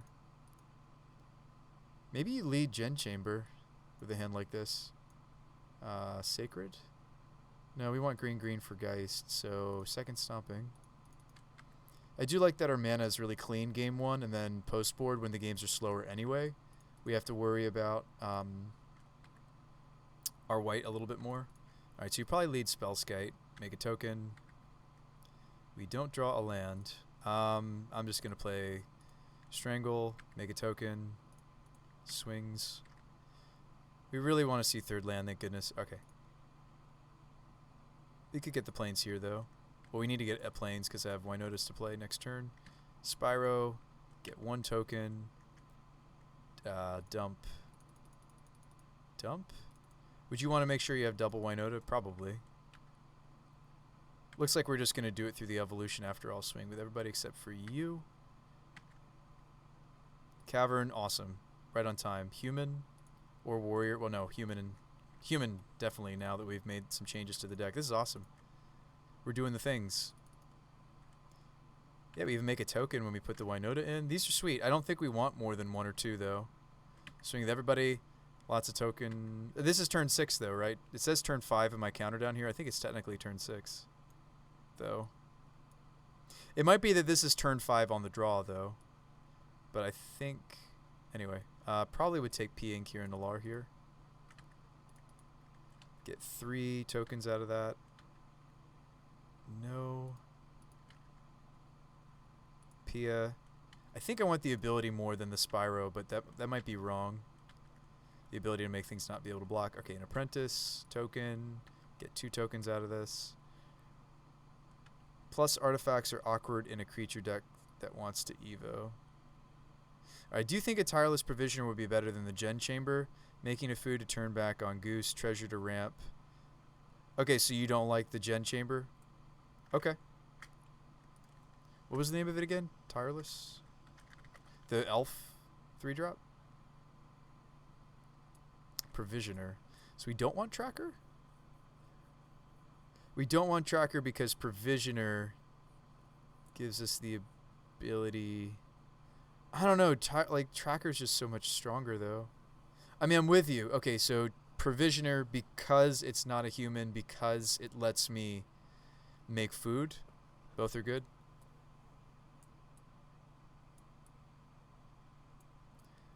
But, like, the Gen Chamber's doing the thing. No? It does also make my opponent blockers. Food for Goose could matter, though. Yeah, that's true. This not being... I mean, I feel like our human count is happy. Gosh, you're just so much stronger than this card, though. Just in every way except not attacking.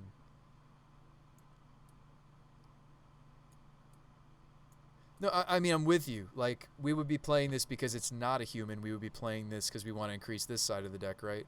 I can't really count Gen Chamber. Like, the Genesis Chambers didn't really count. I mean, they do, right? Like, if we're not playing creatures, we're losing. Like, the Genesis Chambers do count. Dude, I feel you used to play Gen Chamber. Card's nuts. It is, but at the same time, like, I'm giving my opponent blocks. So, like, it almost kind of is defeating the purpose. I mean, I think we're getting more value out of the Gen Chamber. I have to play lands for this thing to do its thing. I don't know if I want either. But I'm with you that it might be nice to, like, make food tokens for Goose. Is there something else that does this? There are other things that make food tokens. That's a fun card.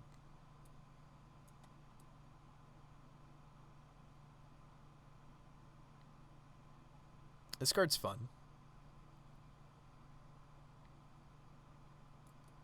Manufacturer plus Gilded Goose.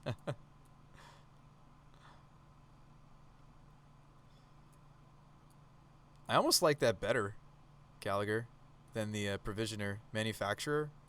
I almost like this more. Like, I just activate Goose.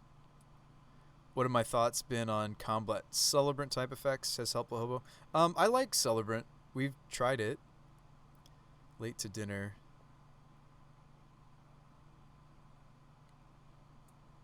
That's fun too. We were playing a different reanimate effect though for the Winota. This is interesting. Cookbook, yeah. I don't know if there's like many. There you go. We get around a bunch of forests and go tutor for cabin. No, I mean I'm with you, right? So, oh, Curious Pair. There you go. It doesn't really help our Goose problem.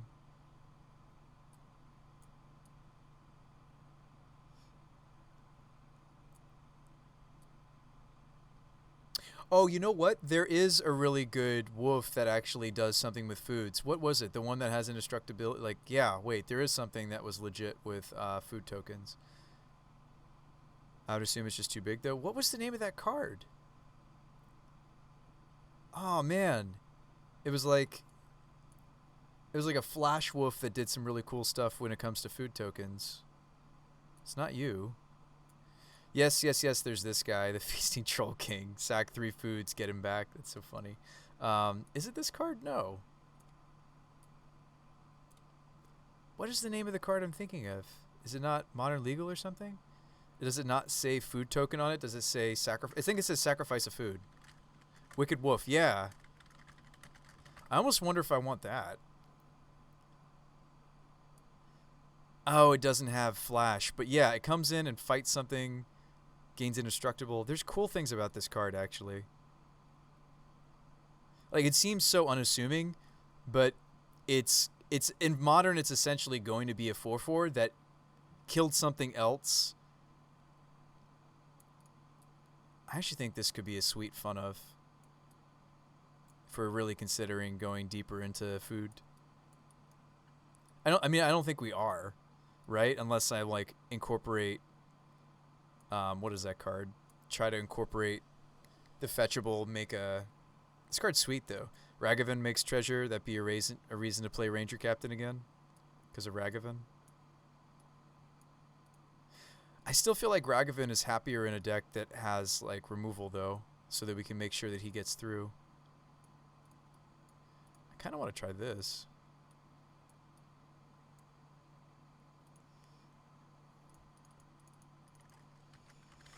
We don't have enough forests, right? I guess we would with Yavi, though.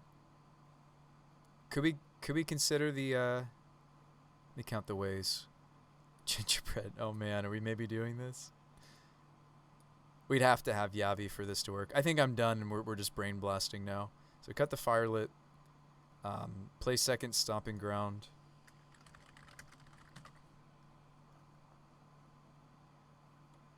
I still think it's not gonna happen without Yavi though. Right? Like what are my forests? What are my forests? What are even my forests?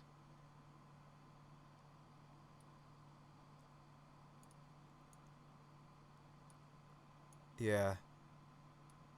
14 forests, kind of. Then you play a Yavi.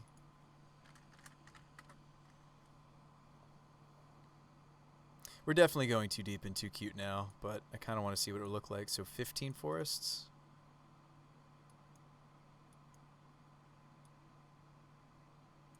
Because that would be so clutch. It's like, oh, he doesn't have a food, and then you just fetch for one. That'd be funny. I love it. But we're probably going too deep. But just fun to think about. Fetch lands with Yavi and Gingerbread Cavern is a thing. You'd need specific mana base or Elvish Reclaimer to always be able to get Yavi. Fetches with Yavi and Gingerbread Cabins could be a thing. Yeah, it could be.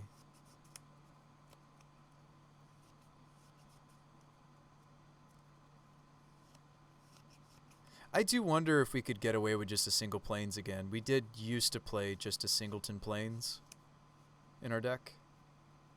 Like, sure, there's a couple cards. I only have a couple cards now in our sideboard that care about double white, right? It's just, and both of them are tutor targets, the Prelate and the Apparition, and Linvala, but everything else is just single white. I wonder if we could do single plains again.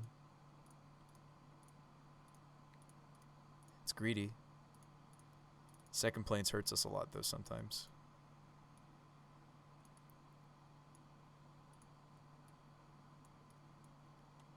But we would have to start at a Yavi before we even consider the first cabin.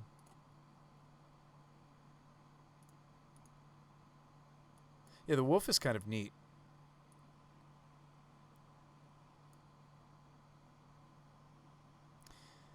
There was a historic polymorph deck that played Mountain and Dwarven Mine to always make a creature on turn 4 for morphing. Yeah, I've seen those decks myself. That's some cool tech. I have seen it myself. We also could play slightly different fetches, couldn't we? Could cut like a Copper Line. or I could let go of my playset of caverns that I'm convinced is very good right now. Maybe I would let it go.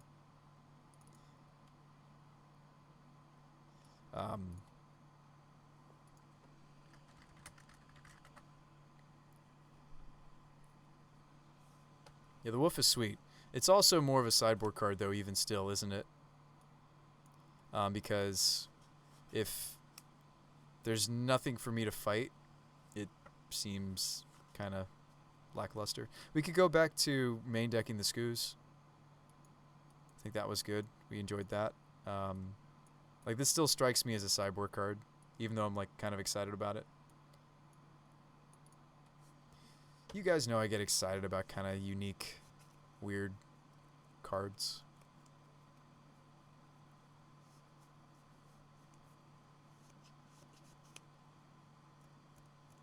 I don't think there's anything else I want to play food token-wise. I think I just want it to be the geese in the cabin. I don't think I want to do anything else with this.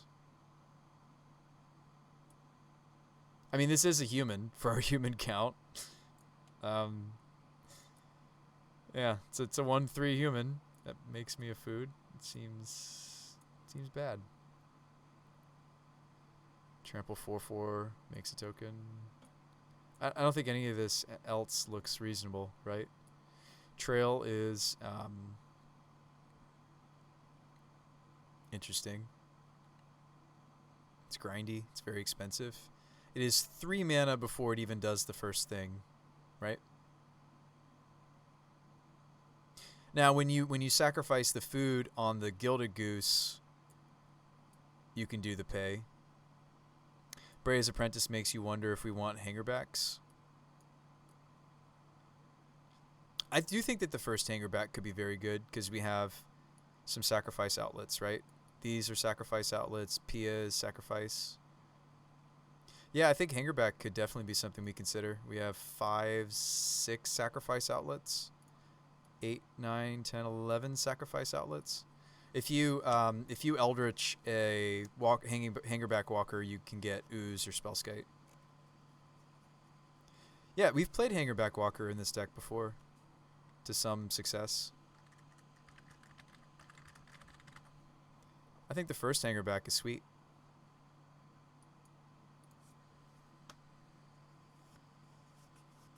I don't know if you want too many though. Like, we would need... I mean, like, that's a lot of sacrifice outlets, though. We could probably get away with 2. So go back to Ooze in the sideboard. And cut the Worship. I think this is a cheeky plan. I like the way you think.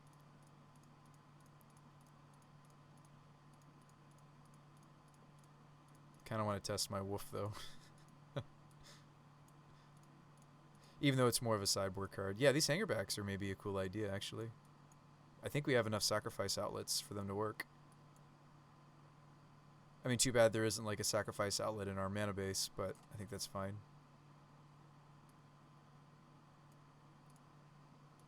Yeah, these are a great idea. It's a one-sided Genesis Chamber, huh? There you go. I got all excited about the Gen Chamber in our testing, and then I remembered, oh wait, this card doesn't have as much synergy as I would like. This means we have nothing but Magus of the Moon as a bullet, silver bullet. Technically also Spellskite if we do run into like Infect, or I mean, we're doing a 1/1 split on Spellskite just because it has some natural synergy here with these threats.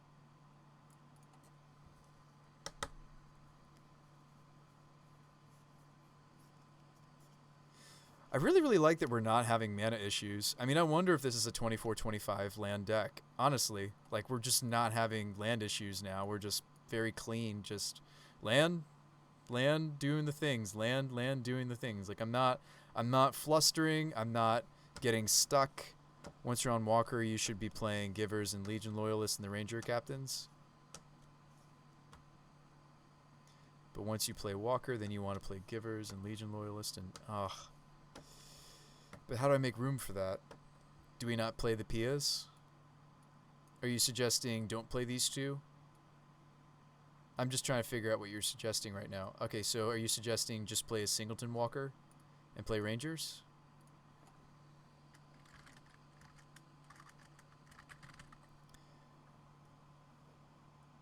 That would cut into the Brea package. Yeah, I mean, I think it's fine. I really do like a lot of the synergies I'm seeing. I mean, yes, I miss Ranger Knight Captain, but like our mana's cleaner. Like I could play more copper lines even. I don't need the second planes. I think not playing Ranger actually again makes our mana really clean and just very streamlined, just very red green. When we sideboard, we're looking for the white sources. I need one white source for Winota. 3 Brea, 2 Ranger Captain, a Giver, a Legion Loyalist. I kind of want to keep testing this thing. So, okay.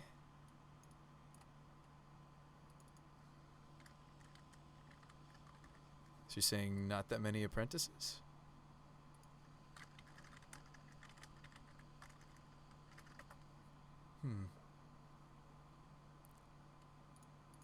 But we were doing the things, man. We had the synergy, man. Are we sure? We had the synergy. Mana was clean. I do really like Ranger, though. It wasn't hard to convince me.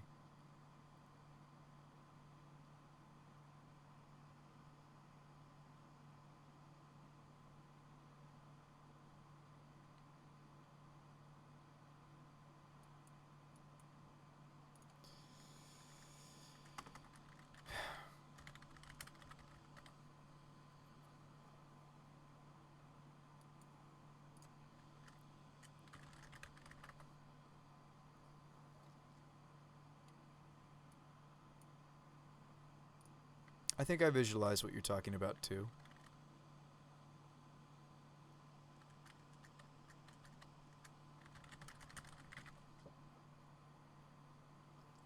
I don't think I want to cut any apprentices, though. I think I want to continue to test it.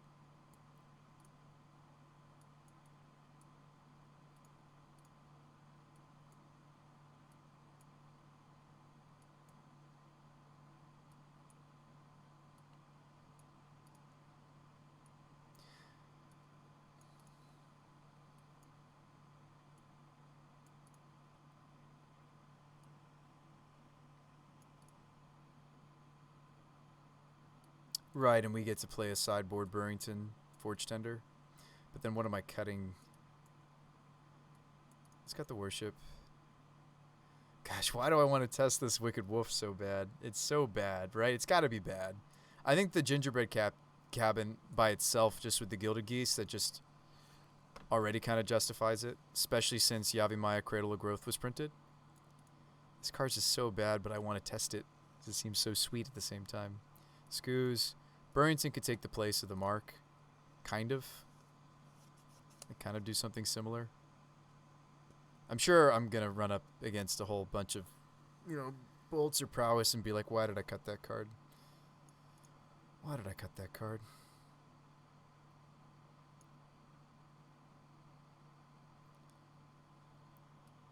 Maybe something like that.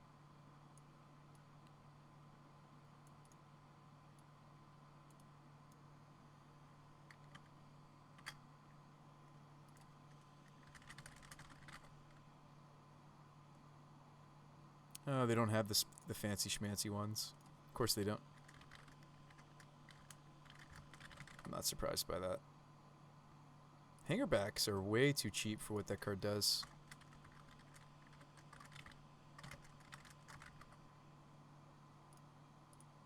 Got a cabin. That was easy. Yavimaya. They are not... 0 available. It's going to be that way for a while. Legion Loyalist, glad to see you back. I do like that card in this deck quite a bit. I was very sad that we no longer had the trample from that Kenrith was offering.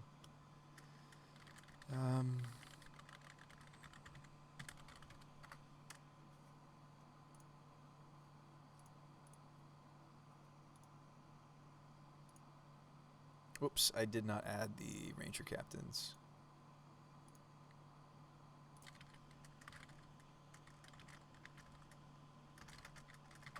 Ranger Captains actually aren't that expensive. Card's great. You brewed up a sweet new Hardened Scales deck using Urza's Saga as a tutor package. Oh, yeah. Urza's is definitely going in that deck. It's going to be amazing. Yeah, I have really missed Ranger in this deck. Because I do feel like it is a human stapled to... But no, I'm with you. Like, I think Brea's sets up Winota faster and is just better. This is sweet that this is just better, maybe. We have sacrifice outlets for this. We still have many, actually. Right? How many? Not as many as before. We have 8. Right? 8 sacrifice outlets for this. I mean, when you play Hangerback Walker, you want sacrifice outlets.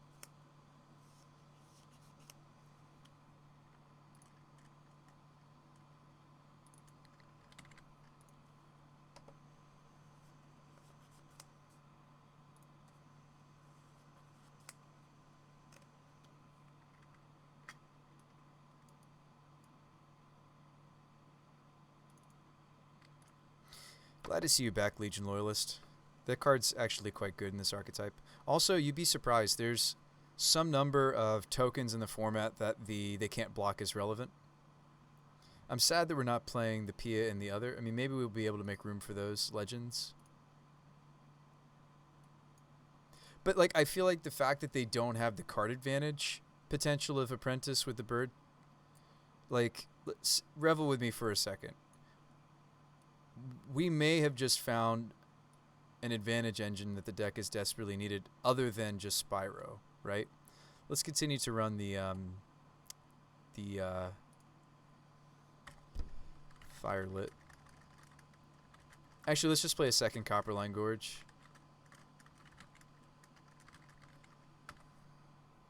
Because, like, Firelit doesn't really feel exactly like Yavimaya would. Anyway. So, this right here, like, this is it, right? We make a food token. I can sacrifice the food token, and then exile the top card of my deck, and I can play it. So if it's a land, whatever, like, yeah, like, this is it, right? Like, this plus this finally gives us another. I mean, like, obviously Spyro is still what we're going to want to do in every situation possible. But, yeah. Now we have, like, 10 humans that are kind of stapled to something else. Yeah, maybe Pia and Kieran Alar and everything was just too much. That was sweet, but maybe it's too much. I'd love to see an Arboreal Grazer in our opener. We haven't seen that side of our deck once, but we've only goldfished a few times. You guys ready to see some more matches? And by matches, I mean I'm playing against myself. I'm sad to see Lena go, but she might just be win more. I think we've really peeled it down to just the bare minimums of what we need to actually win off the Winota, right? Like, this seems actually quite streamlined to me. Let's leave.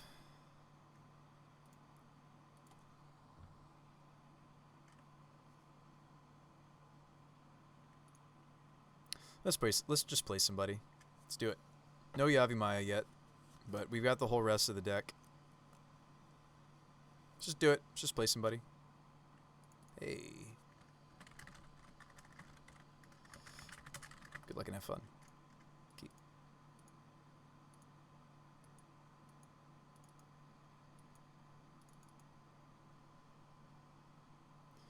They mulligan to 6. Yeah, let's play against a human, shall we? Let's play against a real player, right? Real person.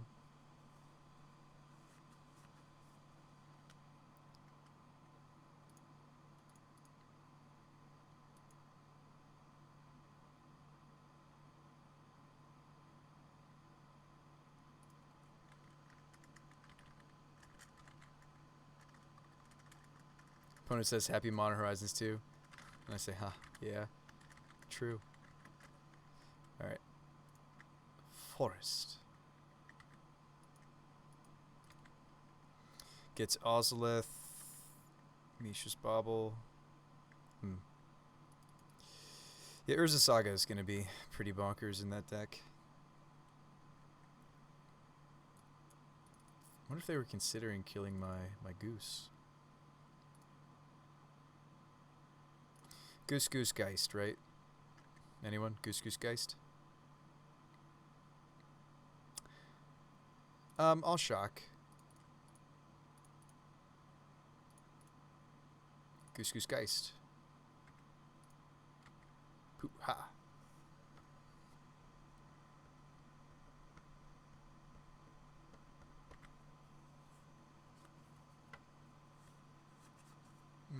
Ketria. Show me that Ren in 6.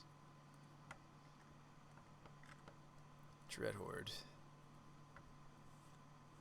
I'm with you, opponent. I'm with you. Can make it so that the Strangleroot still dies to the Arcanist with the help of my Legion Loyalist. This is not the draw that we want to have, is it, folks? What you're seeing from us here. I almost have enough forests to get the cabin bonus.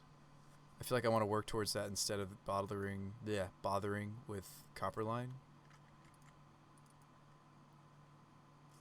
I actually don't want to expose the Loyalists to the bolt that they're going to play and then use, right? I think we want to just say go. Fetch and make a food token. We need to, like, draw the stuff in our deck. We need to draw the goods. We're hitting things that we want to be tutoring for and not the... Maybe I shouldn't have kept this hand. I mean, this hand needed a draw on a Winota or a tutor, right? Or some cards that draw us. We shooting my Geist? You're getting a land. This is not good, folks. Like, I felt like we were doing the things. Dread Horde is a blocker.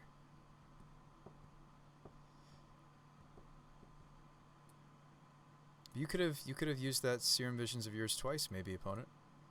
Shouldn't they try to have done that? Oh, anyway. Garden.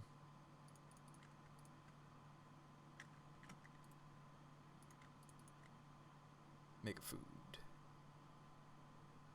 Really glad that I didn't put the Legion Loyalist on the table, because here's this Ren in 6. Anytime I see Triumphs, I almost wonder, oh, thank goodness. Thank goodness. So I'm a little sad that I didn't play the copper, or that I didn't get a different white source. I actually could have gotten red here. Oh no, I wanted to set up the gingerbread cabin though. We've got plenty of food. It's not a big deal. We can sack one to the Spyro. I don't really want to play Loyalist because Ren in 6. So I think we'll just let him be a... we'll let him turn into a... I don't want to spend another food just to get this on the table too. We'll let him turn into a token. Like, the ability could be really important, actually, for this matchup, but probably not. Probs not. Do we want to just moon them because they showed us a Triumph? Probably. Yeah, we probably just want to moon them, right?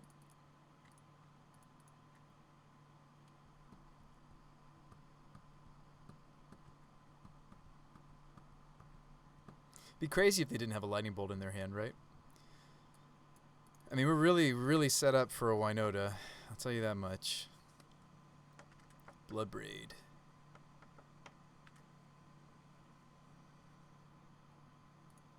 Ooh, they found an Aspertold. That's terrifying. Do you have some more stuff to go with that in your hand, opponent? So they're doing the they're playing Shardless Agent. No attacks, even still.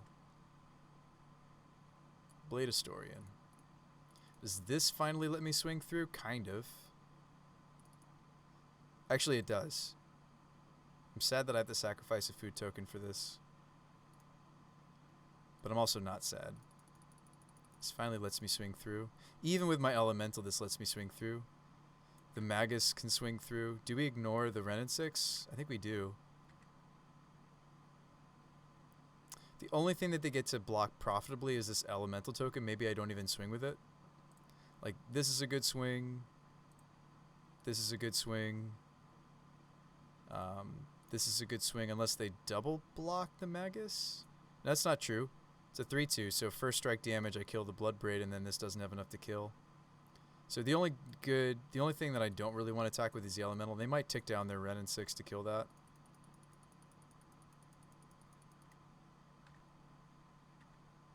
So I'm going to ignore the Ren and 6, just maybe wrong.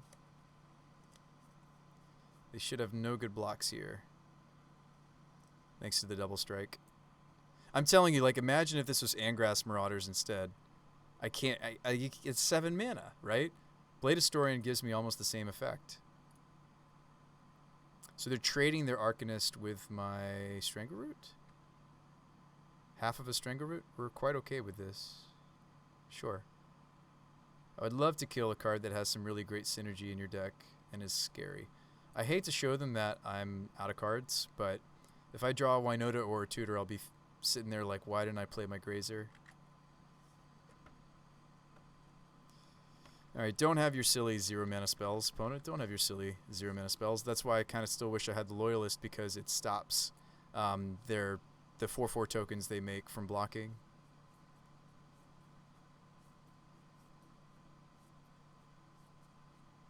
Alright, bolt my Magus of the Moon. Is that what we're doing? Shardless.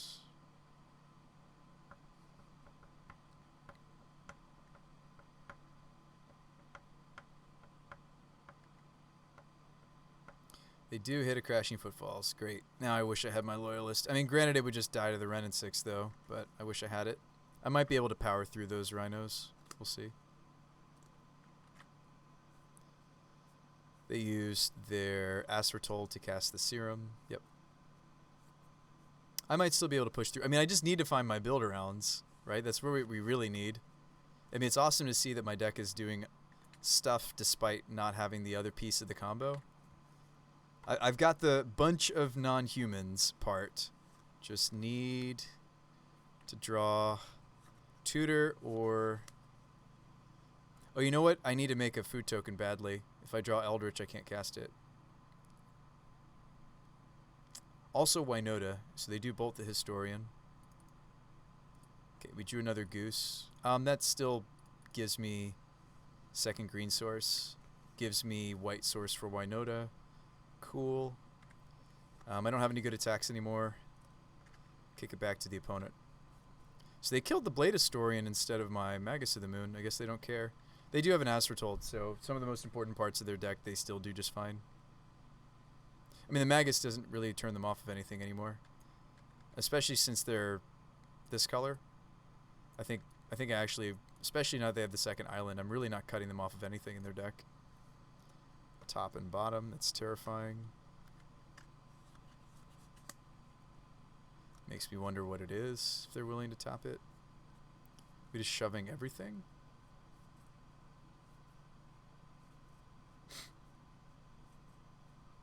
Would really, really love to draw my build-arounds. Opponent is drawing their stuff. Would love to like draw what we're trying to do. So what are our best draws? Apprentices, Spyros, Evolutions, right? These are the best things. I guess I'd take a Ranger Captain because that would be a Hangerback or the Hangerback itself. This is down. This is already on the table. We want to see this part of our deck. Please let me see that part of our deck. They're going to cast the Footfalls. Yep. They might have an Archmage's Charm stuck. Maybe a Cryptic. Yeah, it's true. So how do we block? This is kind of a freebie. Kill the Dreadhorde. I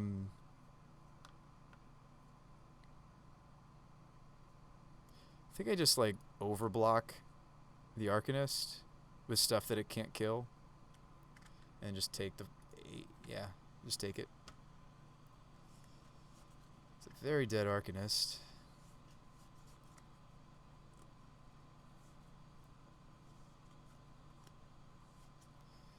Please just give us the thing we need. I know they're going to ultimate the Ren and 6, but like that's not what this game's about. I'm trying to just draw what we need. Thank goodness. Thank the lucky stars. And we have the food token too. Awesome. What's even left in our deck though? We can leave a green open, right?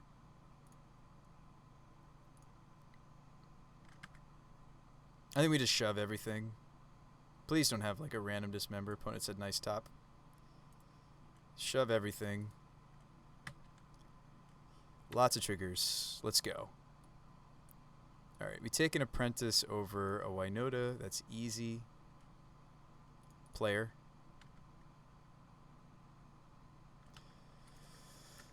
Long time coming. Spyro.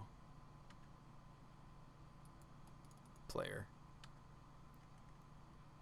Like, both the Loyalist and the Blade Historian are down. Those are both the ways that kind of augment combat. Do kind of still wish we had Kenrith in this deck. I would have tapped the Forest instead. Ranger or Brea. This is where I might take Ranger, actually. Because, like, Ranger, even just because Ranger hits 1 point harder than the Apprentice. Oh, or I accidentally made it select the Apprentice. Oh, well. I was going to go for the Ranger and silence them. Please be lethal. Oh, let's take a Ranger. Although, maybe I don't want to show them that we have Rangers. I'll just go get a bird. I can't cast these other things, really. Sorry, a goose, I mean.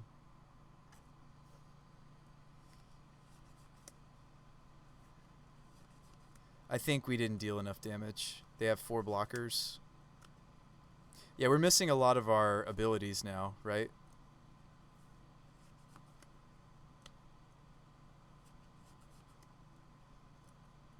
Yeah, we're just missing a lot of our abilities. 1, 2, 3, 4. Lethal.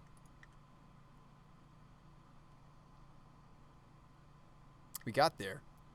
I mean, we had to shove, right? We had to shove. Maybe I should have taken the Winota, because she would have been a 4 power attacker. Thanks for that follow, by the way, Jab Jabbler. Thanks for the raid with 6, Jab Jabbler. The jabs. Thanks for that. So they're kind of doing the whole combo thing over there. Maybe they are playing Archmage's Charms. Archmage's Charm is sweet. You could still play it with alongside Bloodbraid Elf. Wolf is interesting, but probably not what we want to be doing. They're doing graveyard stuff with Dreadhorde Arcanist. Maybe we want Ooze. So Ooze is a possibility. Teague might stop a Cryptic, but probably not. Hey, thanks for the follow, friend. Welcome to the show. Mark is interesting. Do we think they're going to have Kozilek's return or Anger or anything like that? This would hit the... I almost wonder if we should still be playing the Changeling, by the way. Maybe not. Prelate on 0 seems great. Let's see, you got some fun modern stuff going on? Yeah, we're doing things. Second Spellskite. Legion Loyalist is like even better in a matchup like this where we're able to swing through their tokens that they're trying to generate. I have a lot of cuts to make though, folks. The Magus of the Moon didn't stop them nearly as much as I wanted it to. I mean, we're going to be on the draw this turn, so it's going to do even less. Maybe we bring it back in when we're on the play. We should need the Heron's Grace. Yeah, so do we want the Ranger package? Do we want the second Spellskite? I thought I already put it in. Thought I already put the Spellskite number 2 in. Did we cut Spellskite number 2? That seems loose. Hang on, sort. Huh. We cut the second Spellskite? I guess we did. Okay. It's no longer in the deck. I would be running it right now, I think. It's kind of neat with Winota because even though it doesn't have attack power, it still functions. Done for the night? Yeah, thanks, Jabber. I really appreciate it. You have a nice night, my friend. So I don't want to cut any apprentices because that's what we're testing. We never cut Spyros. In this matchup, I don't really want to cut evolutions. I just don't know if they're running relevant permission. We can slim some number of Geists after board. Also, like, after board, we could cut like a Grazer or 2. Maybe I don't want any Grazers. Their deck's actually kind of slow. They're kind of doing fair things. I mean, they're doing unfair things, but they're also kind of slow. What am I doing awake? What's up, Time Lord? I should be asleep right now for sure. I agree. Sounds awkward.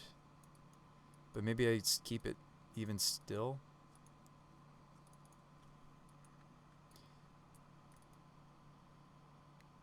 Are we owning? Trying to become an engineer. Same thing we do every night. All right. So let's see. We want so much from this cavern, right? Like, we need it to be human. But I need to cast my goose. But I also want to be able to do these things. I guess we just go Temple Garden. All right. And this is a red source for the Winota. It's just we're really going to be far and away from... We have our second land queued up. I think I'm okay if they toast this, right? We can let it go. That is kind of the beauty of Goose, is even when your opponents kill it, you did get some value out of it. They just want to triome. They just want to play their Wrenn and 6. Nah, they're casting their Arcanist again. They like that card. They do like that card.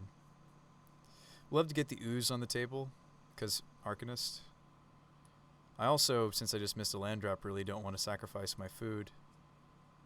Kind of just want to name Human and say Scoos. Maybe it's more important for me to get the Giver on the table. Could also just play Hanger back. A lot of options here. Maybe it's play Giver.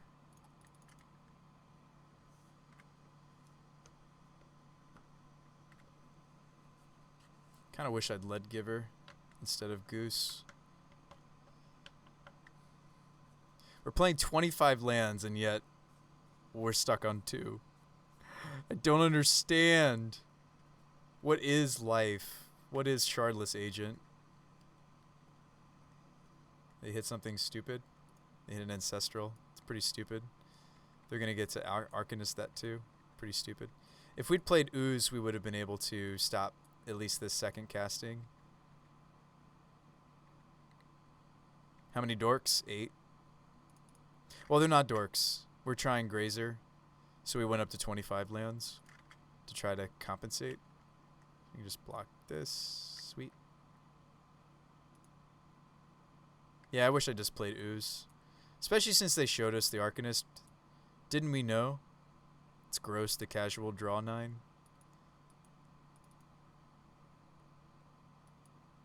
They dumped of Crashing Footfalls. We're not winning this, right? I think we have to try. Don't I just slam Winota into play and then we don't do anything yet? That seems wrong. I think I'm still supposed to be setting up then. We could go Ooze, Walker, hope to draw one more land. I think we just need to be setting up, right? This is probably wrong again. I don't know. We have a lot more lands in this deck than we've had in previous builds. I also could Eldritch the Scoos to get Winota, but that's just susceptible to a counterspell that they may or may not have. Go. Evo the Giver, Skyclave, kill the Dreadhorde. Well, right, because they're just going to get to cast the Footfalls. I should have just played Ooze and grabbed the Footfalls, right? They probably have a Force it. Maybe not. They're playing Bloodbraid Elves. It's just over. There's so much advantage happening. Like, even if I had left, I would have had 1 green. I could have had 2 green mana, actually, for the Ooze, so maybe not. Maybe I'm just misplaying this. So I could have grabbed the Footfalls and the Ancestral. I'm just judging from how the game ended up. But no, they probably won't have Force Negation because they're playing Bloodbraid Elves. I could have just played Ooze. I should have just played Ooze. Anyway, let's try to make the best of it. So we get to block and kill the Bloodbraid for freebies. This is a free block. Don't want to block with Hanger back, right? Give this pro red. It's not as bad as it looks. We could maybe still win. They won't have Force Negation. It has too much anti-synergy with the Bloodbraids. But maybe they are. Maybe they're still playing it in their sideboard. I don't know. Maybe. It seems strange to put Force Negation in your Bloodbraid Elf deck. It's not strange to put, like, Archmage's Charm in your Bloodbraid deck. They could also just be playing Subtlety. Ooh, spicy. So we didn't hit the land. So we're just going for it. So C is SQUs, right?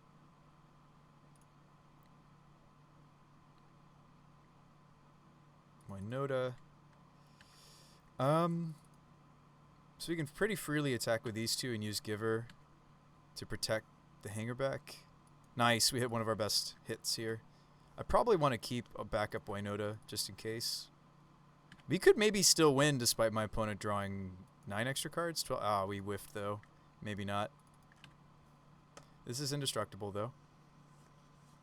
Like, do we bother protecting the hangerback? Because I might just want to have this Giver keep this Winota on the table because I didn't end up with. That's not true. They're not playing a lot of permission, right? Maybe I do protect here. But maybe I just let it go. I'm not growing the hangerback. Maybe I just let this go and keep the Giver for protecting Winota. Just gonna let it go. That's a tragedy, indeed.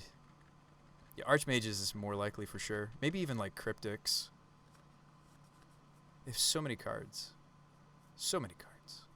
They've drawn so many cards, and yet we're still playing Magic. You can draw all the cards in the world, but they need to convert them into the Rhinos, really. Speaking of Rhinos, would really, really love Legion Loyalist. Bloodbraid, here we go. Spin the wheel. Spin the wheel. What do you get? They hit a Dread Horde. I'm fine with them drawing lots of cards at this point. They have all the cards ever. I just care about them hitting more of this card, which is why I'm really kicking myself what I did do with the SQUs. Steam Vents. Bolt this. Give... What do I want to give green protection? Probably the Winota. Just give it pro green. Get to block and kill one of the Rhino tokens for freebies here. So we go green. Give her down. Winota stays. You're actually semi-stable. Yeah, I mean, that's the weird thing, right? They're drawing so many cards, but we're actually okay here, maybe.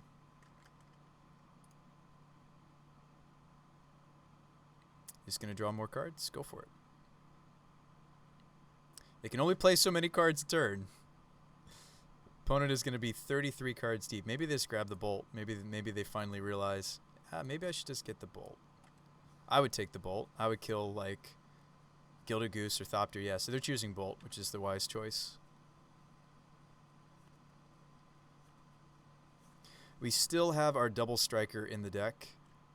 So they're going to kill Goose. I think that's correct. Or Thopter could have been correct. We get to eat up one of these. I'm scared of them. Can I take the rest? 1, 2, 3, 7, 8, 9, 10. I think I just take the rest. I really only like the free block. Dropping down to 5. Alright, let's kill him. Come on, deck. Let's kill him. Drew a Spyro. Okay, so should I just evolve for the Double Striker? Or should I hope to hit the Double Striker? I've got 43 cards left. We've already seen... Like, I didn't do any shuffling, right? I shuffled for the Winota, but then we looked... 1, 2... 43 cards left. I think there's a very high chance we just hit the Double Striker. Honestly, you'd evolve. It plays around Subtlety. You'd evolve to play around Subtlety? I don't think they're playing it. Nizzer says I'd evolve for sure. I'm just thinking out loud. I think we actually have a really good chance just to hit it though, because I went 12 cards down. So those 12 that aren't the Double Striker guy are now on the bottom of my deck, and we're about to do 3 more triggers in theory. So I'm going to be looking 18 cards deep. So 12 plus 18. Am I doing this math right? 30 cards. So if the Double Striker, what else would I Evo for? I mean, yeah, like, I'm just saying, though, I lose the Pyromancer damage here, and I need to kill them. Play the Season is probably safe. It'll give you the extra reach.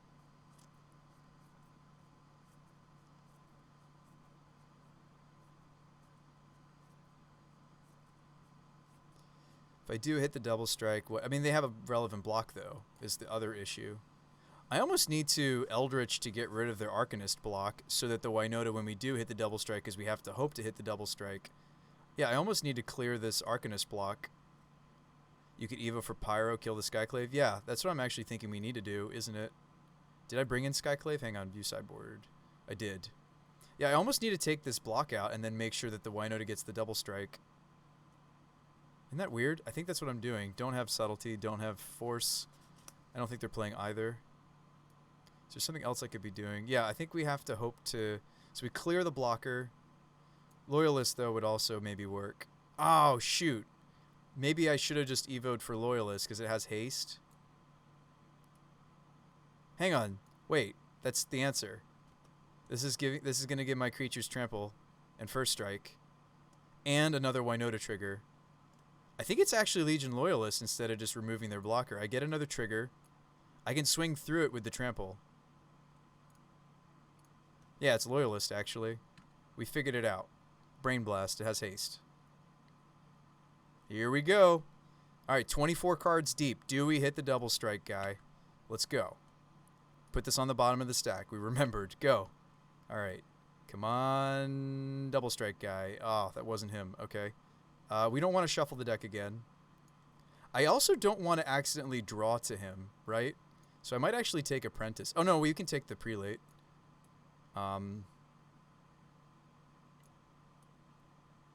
Prelate on 0 is not bad. It is pretty strong. Prelate on 0 or 1. Stop their bolts. Yeah, I wonder if Prelate actually would be better. Prelate on 0 or 1. I mean, I am scared of them having more of this card. I'll just say 0. Stops Engineered Explosives, but I don't think they're playing that. Okay, we don't get a choice with this one. Come on, double strike guy. Oh, come on. All right, so I'll take Ranger but not shuffle. And I know you're like, wait, what? I'm going to take Ranger and choose not to shuffle. All right, 6 cards. Ugh. We don't get there. This shouldn't be lethal. Is it? It's not, right?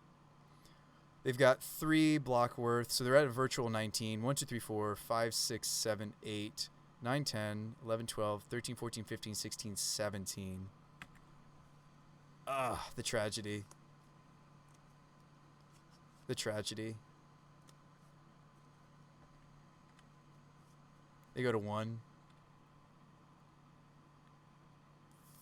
I mean, I can silence them, but I'm just dead, right? I only have 2 blocks to make. I'm at 5. Yeah, I mean, we're just dead. That was a tragedy. Oh, I didn't put a stop on their upkeep. My bad. Well, we'll sacrifice this now. I meant to. Put a stop. You actually could wait to see what they are getting off the Bloodbraid, right? But the reason to stop this is because of Bolt. If they drew into that Bolt, this is just a misplay. This game came down super close.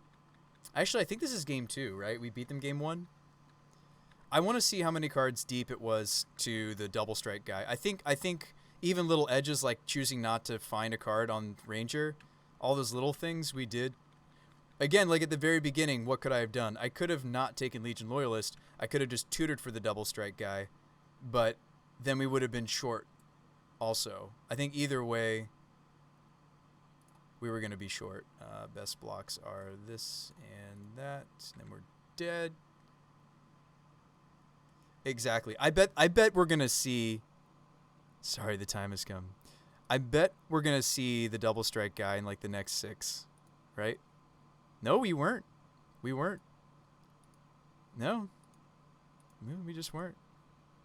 We weren't going to see him. And we could go back to playing the 2 of Blade Historian because it can be very important. Wasn't meant to be.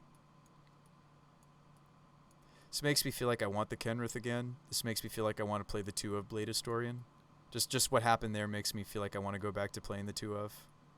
We did play a 2 of Blade Historian for a long time. I know, Blade Historian in my maybe Yavimaya deck. We did play 2 of this for a while. Like, you're usually good just to tutor it or just find it naturally, but it's like... It's really important to the damage output of the deck to hit this. Maybe we just go back to the 2 of. Who is it that's suggesting playing only 3 apprentices? It was you, Gallagher, right, that said play 3 apprentice? Maybe we should just play Blade, or we could play the Lena. I mean, Lena wouldn't have let us swing through there for the win, but we've also been really pleased with Lena. Second Blade Historian's easy to cast than Tutor for, or we could continue to play Lena. Like I think there's a lot of other things. We just need one last like heavy hitter. Lena is tempting for me because it's another selfless effect, similar to like Spirit or Glyph Weaver, which I don't know if we should still be playing. Or we could play Kenrith. Historian Marauders stacks for 4 times. I still really don't like playing the ones that are hard to cast. And I know Lena's outside of that category. She is. 5 mana is not that hard. My problem with Marauders has always been that the card is, if you draw it, it just has to be discarded a Pyromancer to get any sort of use out of it. Engrass Marauders. And I'm sure we could talk about this forever. Ignoble seems dope when you get it. Yeah, we were going to play with them maybe. I'm trying to make the deck a little bit more resilient though to Lava Dart, so I actually might not play it. We were singing its praises. Yeah, so I've done this build of the deck, Gallagher. Some builds of Marauders will play a Singleton Blade Historian. I've done this build of the deck. I'm trying to play more hard castable. Even Lena is 6 mana. Even Lena is easier to cast than a Marauders would be. It's 7 mana. Maybe we play Kenrith. Kenrith's so good. Kenrith really is so good. Not because we can use the blue or the black abilities on him, which we could in theory off of a Goose food token, but this card's just so good. Goose got that extra booty. It does. We also just are playing a lot more lands because we're trying out Grazer. Grazer triggers Winota as well. Just have our lands. Just more consistent. You know what? I'd almost be willing to... I liked the idea of playing Ranger. I almost would rather not, though.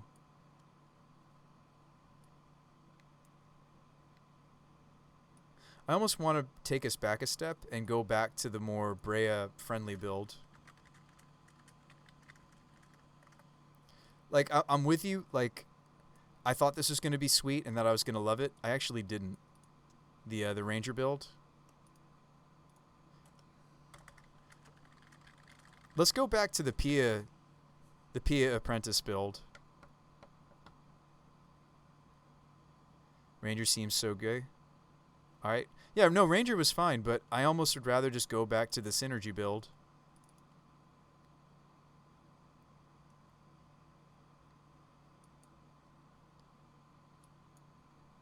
And then just play like 2 walkers without any Rangers. You need a critical mass of incidental artifacts to sack to Brea. Yeah, so I felt like the Pias really added to this, gave us other abilities too. Like this gives us a shock. This one gives us the ability to swing through, so target creatures can't block is huge. I felt like this was actually really nice. And I don't know if we're going to play Kenrith even, but I felt like this was really nice. You should play an artifact dual land or Blinkmoth Nexus or something. What about Urza's? Like, if I'm going to be playing a colorless land, why not just play Urza's, Gallagher? Is this bizarre?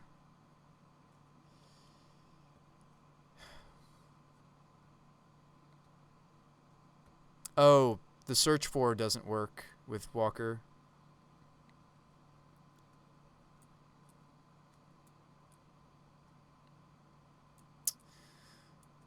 Yeah, we talked about playing, like, creature lands. We've talked about playing creature lands, right? There's Mishra's Workshop. There's, I mean, maybe Mishra's is better than Garden.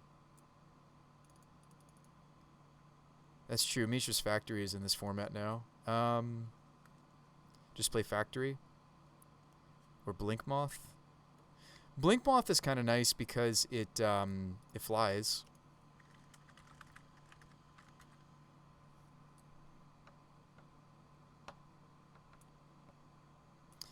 Yeah, Blinkmoth might actually be where we want to be.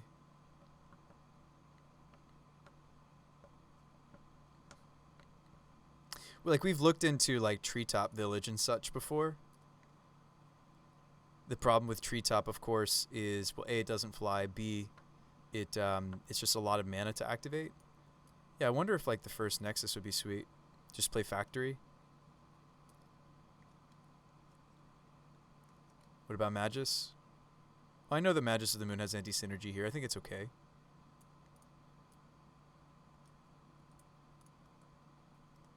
I think the cabin's cute. I could let go of the Wicked Wolf nonsense. I was excited about it earlier, but now I'm kind of coming to my senses.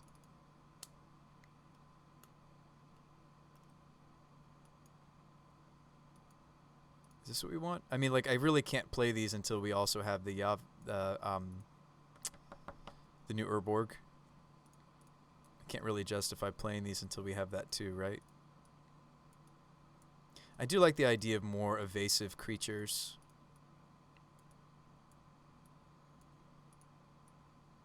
These aren't that much mana to activate and use, and we can do things with them here. They have synergy with the Apprentice, draw card. Like, activate this, tap it for mana, exile it, draw card. Well, cast whatever we saw. Yeah, these are sweet.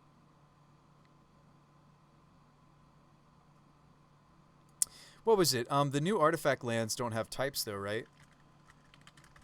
They don't have types. They're not, like, fetchable. I don't think they're fetchable, right?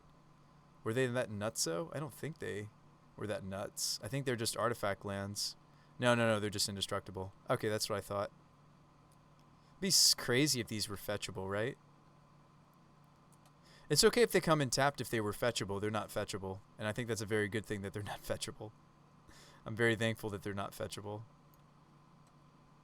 No, I like the idea of these Blink Moths. I almost like that more than the Walker. Like, the Walker, like, it's cool that we have these sacrifice outlets. I don't know.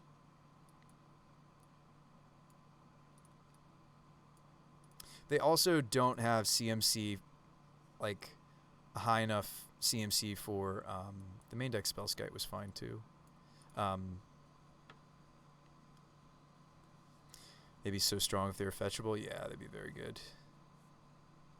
It's probably a good thing they're not fetchable. Oh yeah, we had like a random worship in the sideboard. I almost feel like Giver of Runes, or sorry, not Giver, but Burrington is actually fine in the current meta. Burrington has good synergy for Winota. I used to play even 2 of this card. Plenty of Angers and such to stop. Skite seems strong. Yeah, I think Skite's good if we're doing this, for going deeper into the Apprentices. I know I didn't fix the issue we just ran into earlier, which is we didn't find our other whammy. Let's just play 2 Blade Historian and just be more consistent. So this second copper line needs to become the new, the Yavi. I think I'm done with the games tonight. Let's just be brewing. I'll try to get a Yavi. Why play an artifact package, says Botlike. We're trying to play around Breas. So Gallagher's suggestion, I think it's a good suggestion so far. His suggestion was that we play Apprentice because we want another human that gives us a token, similar to Spyro. Of course, Spyro has the possibility to give me 2 tokens even. Well, Spyro sometimes gives me 0 tokens, but very regularly this gives me 1 to 2 tokens. So this is another human that does that. Now, Spyro is just clearly the better card because it even has the flashback, and for this archetype, everything about it. But we just wanted to be playing with more humans that, in a similar way, do some of the same things that Pyro does, which is it's card advantage that's also on a human that's also making me a Thopter, right? Sorry, making me a token. Sorry, it's card advantage that's also making me at least 1 token. That also, the other cool thing about this card is it has the target creature gains +2/+0, so you don't actually attack with these after you get them with the Winota. You actually just use it as a combat trick. Granted, it's an on-board combat trick that our opponents can see and know about, but that doesn't mean it's bad. Like, they have to choose how their blocks happen, and then I can just, like, grow something here or there. So I actually think the Brea's Apprentice is really, really cool for this deck. I'm sad that I didn't understand it when I saw the spoilers. I think the tap function is a plus side, to be honest. You think the tap function? Which one?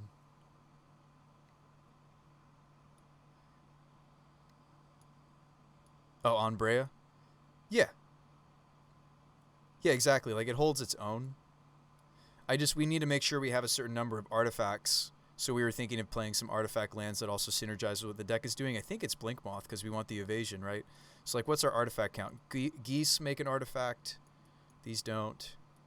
These all make an artifact. Pia makes an artifact. P and K make an artifact. I think Second Blade Historian is just going to make the deck more consistent. Like, this is our power. This is... I think we just want to have 2 of it. What about Tireless Tracker? I do like Tireless Tracker. Yeah, maybe Tireless is better than Hangerback. I'm not sure we have enough synergy for this card. Like, it's cool that we can sacrifice it. And maybe the first Tireless Tracker is actually really sweet. Or what about Provisioner? Provisioner was something that Gallagher suggested.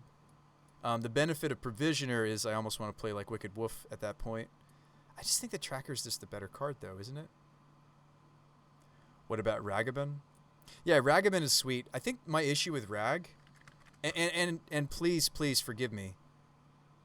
Ragavan's nuts, right?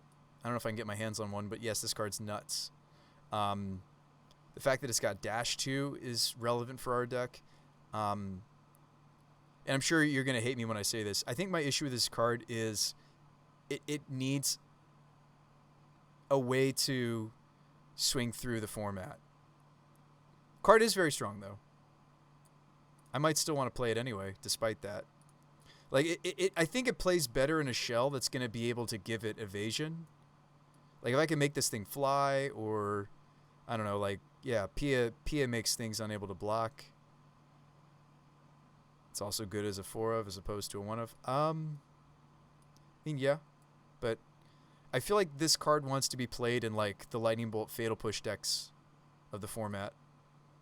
Because... yeah, I think this is cool, though. We definitely talked about that card when it came out. Let's look at our human to non-human count. All right, these are kind of in the middle. These are all kind of in the middle, which is exciting to me.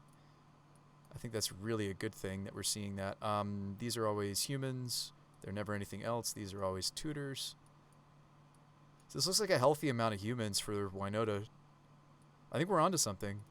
This is 17 humans. That's really healthy. And 10 humans that are both a human but also a non-human simultaneously. 2 Blade Historians, just let's be more consistent. Let's just kill them. The double strike is important.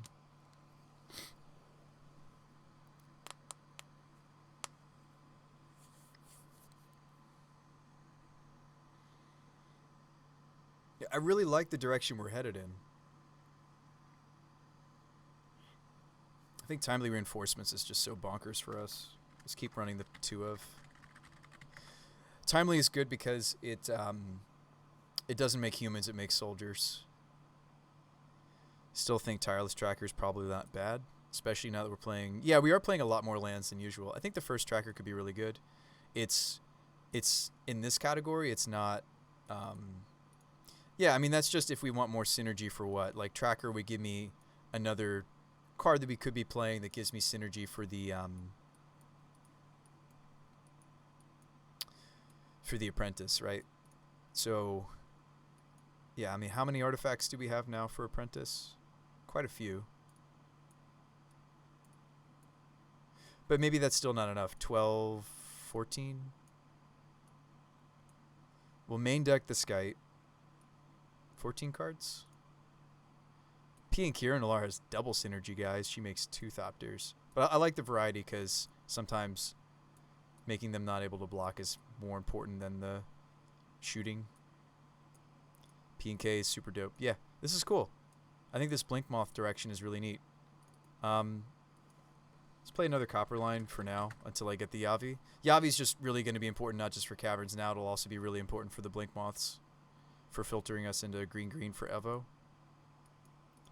There's also Archetype of Aggression.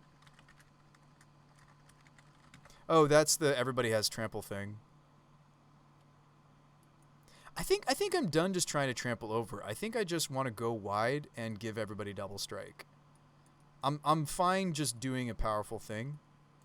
Like, I like, trying the spice out and doing the cute things sometimes.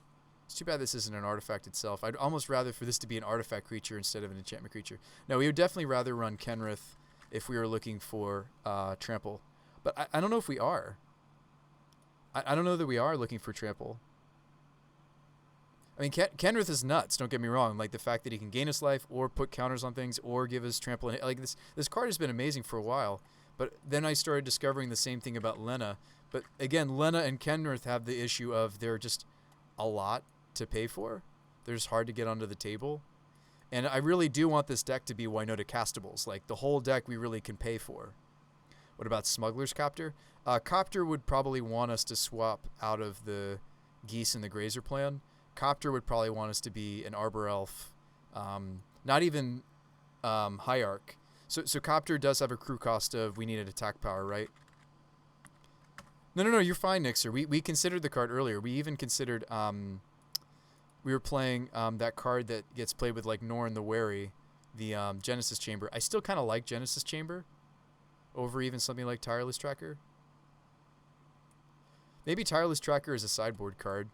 Yeah, we were playing Genesis Chambers. Maybe I just give up that other sideboard slot. Maybe we never needed it, and we just put the Tracker in the side. I think Tracker is more of a sideboard card, actually. I'd rather find something more like main deck that also incidentally is an artifact or gives artifacts for this pile. Seriously, just New Ragavan? I know, New Ragavan just like comes to mind too. Card is pretty nutso. If you can afford it. How much are they?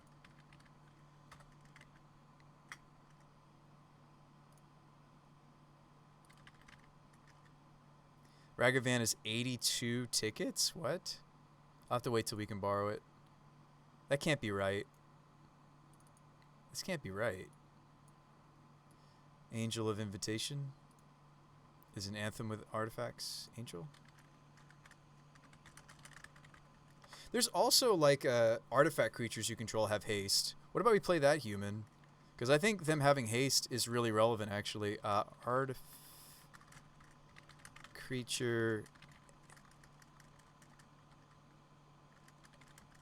haste? Isn't that like a human? I'm thinking of a human. What if we played a singleton of the, yeah, it's Thopter Engineer. I actually don't hate this card. I know it looks like really unassuming, but what it lets me do is, like similar to why we have liked Kenrith in the past. So not only does this fulfill a similar role as like Pia and Brea, in that it just makes us a 1/1 Thopter, staple to a human. The artifact creatures you control have haste is relevant for Blinkmoth. It's relevant for... It's relevant for everybody here pretty much, right? Like we get those triggers immediately off of these 10 creatures. I actually think the Thopter Engineer might have been an oversight for us not to include. Rage is probably the strongest red drop creature ever. Just not necessarily here. Yeah, let's get a Thopter Engineer and a Tireless Tracker. I actually think the first Thopter Engineer is really tech. Let's still play 2 Blade Historians. I think just for consistency's sake, let's just hit our double strike. And I'm sure you're like, but Bruce, by how effective is double strike when most of your creatures are like, 0 power or... That's true. Shoot. Or 1/1s. Like, yes... shoot. We're running into that issue again. I forgot when we switched back to these, they don't have the synergy for the Blade Historian it used to. Dang it.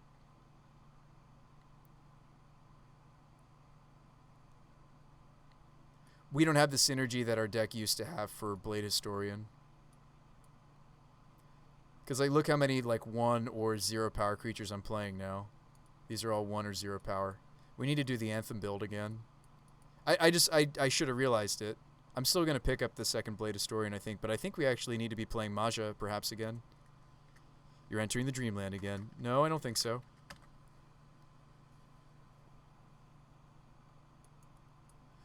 What about this card?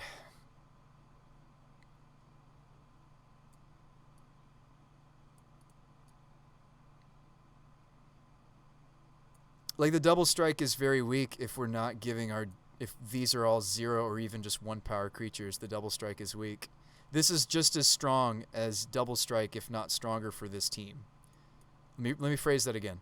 So double strike on these 1 power creatures makes them deal 2 damage, right? The exception being P and Kieran Larb. Let's not talk about that. I mean, Brea's Apprentice are also 2 power, so maybe I'm not right. So let's cut the 2 power creatures. They're the exception to the rule, right? Let's cut the exception. So the exception is the Apprentices and the Pia. All 13 of these cards, I think she's also 1 power. No, she's a 2/2. So all 12 of these cards would actually gain the same benefit from Maja than they would with the double striker. Now of course, these are all the exception to that rule, right? These are all 2 power or more. So maybe we're still fine. But maybe this would be the deck where we do a split of Maja and Blade Historian. Yo, play Tylus Provisioner because it's an elf. Check out the Angel. I did. Angel of Invention. I thought I did. The one with Fabricate. Yeah, this one. It's 5 mana though. Well, I mean, so is Maja, but I'm okay with like our higher drops being humans. I don't know if I'm okay with them being non-humans. I do like this card though. The Anthem is sweet. I'd almost still rather play though, like, let's see. Like, I'm trying to stay away from high drops that aren't humans, but I really, really like where your brain is for this card. Just go Jeskai and play Sai. Emery and cut green. Yeah, maybe we should. Well, no, green is so important with the Eldritches, though. We could give up, like, I'd be okay giving up, like, things like Geist and Ooze and such, but I don't want to give up Eldritch Evolution. What about Tristani? Angel makes artifacts, though.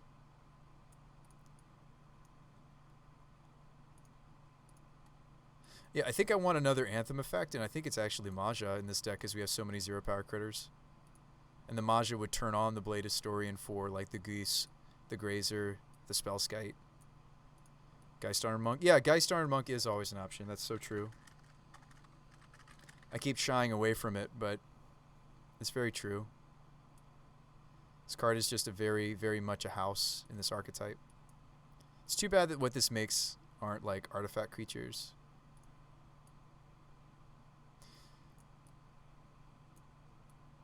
I mean, we've done this deck without Trample before. I mean, like, this, the advantage of the artifact build is we have lots of flyers, right? So let's look at how evasive the deck is now. Like, that, instead of trampling over, we're just going to fly over them. It's like the Thopter build, right? That's kind of the mantra here.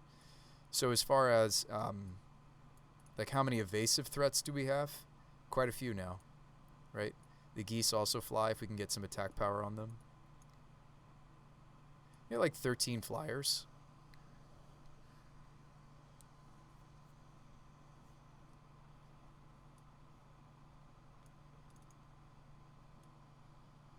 You know what? I feel like the Tireless Tracker I'm less and less interested in.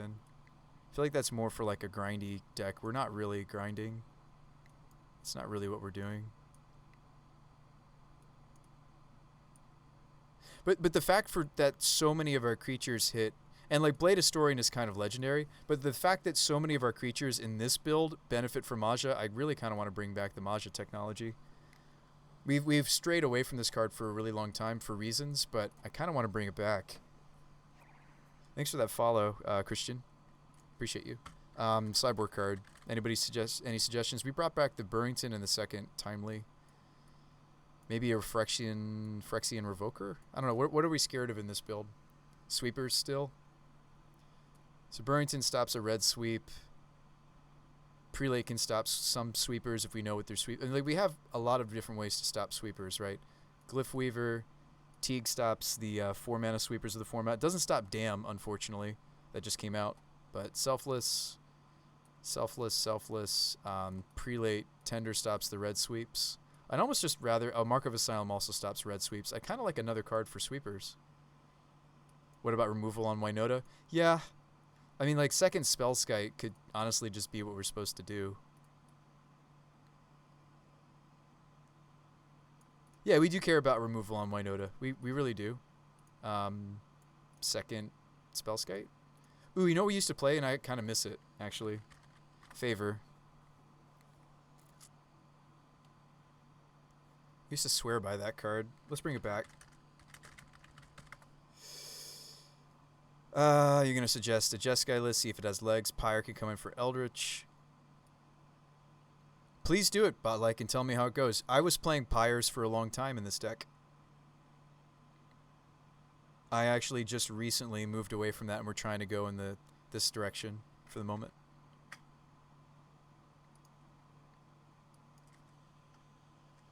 So, actual factual Thopter Engineer. They don't have a full art version of it? That's sad. That's too bad. Blink Moth. Next. I mean, we might have enough stuff to crew Copter. Copter is another thing we could be doing. No, we have too many 0 power duders. Never mind. I changed my mind. Let's go with the OG Blink Moth. Wait, it's more recognizable for you folks. Unless they have a watermark version. I don't think they do. Do like watermarks. Alright, so a couple of Blink Moths. The Thopter Engineer. We already have the Maja. Oh, we're good to go. That's it. That's all I need. Sweet. What about Night of Autumn? Yes, Night of Autumn is sweet. I do like its flexibility.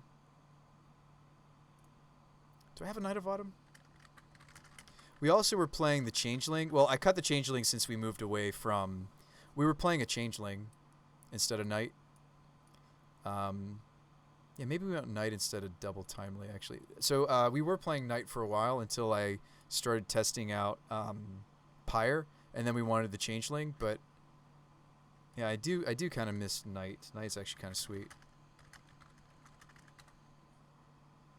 Fulfills a similar role as Skyclave, but in some situations, especially against the burn decks, is even more flexible.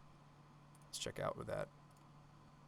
It's also a non-human. Yeah, this is a great suggestion. We'll bring it back. Remember when this card first came out, and even Legacy decks were playing it? Green Sun Zenith decks were all the rage. Playing that card. It's awesome. I think they still do. Actual factual Thopter Engineer. So what is it giving haste to again? These three... Gives the Brea Apprentice himself haste, which is funny because he himself is an artifact. The artifact off of this gains haste. Well, obviously she gives her own Thopter haste. This gains haste. These would gain haste. Yeah, I think we have enough synergy for testing out a Thopter Engineer. Can Brea sack himself? Yes, I think so. Yeah, you can.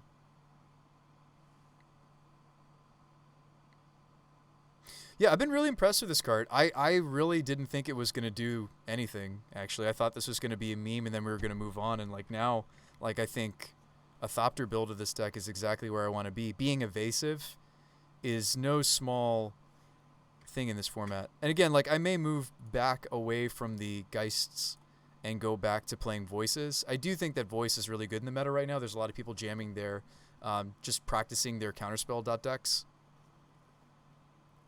So if we're okay being a little bit more slow and grindy, which I do think that this build is, by the way, I would like to insert a change. Can you trade me? Trade me what?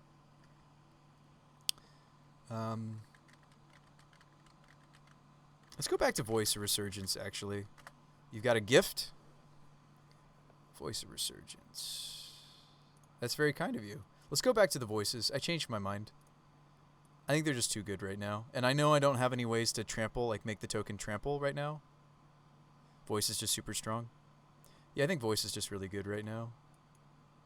This archetype usually plays 6 2-drops. Gallagher has a trade for us. Spice? Oh, Gallagher got us the Yavimaya. Aw. Oh, man.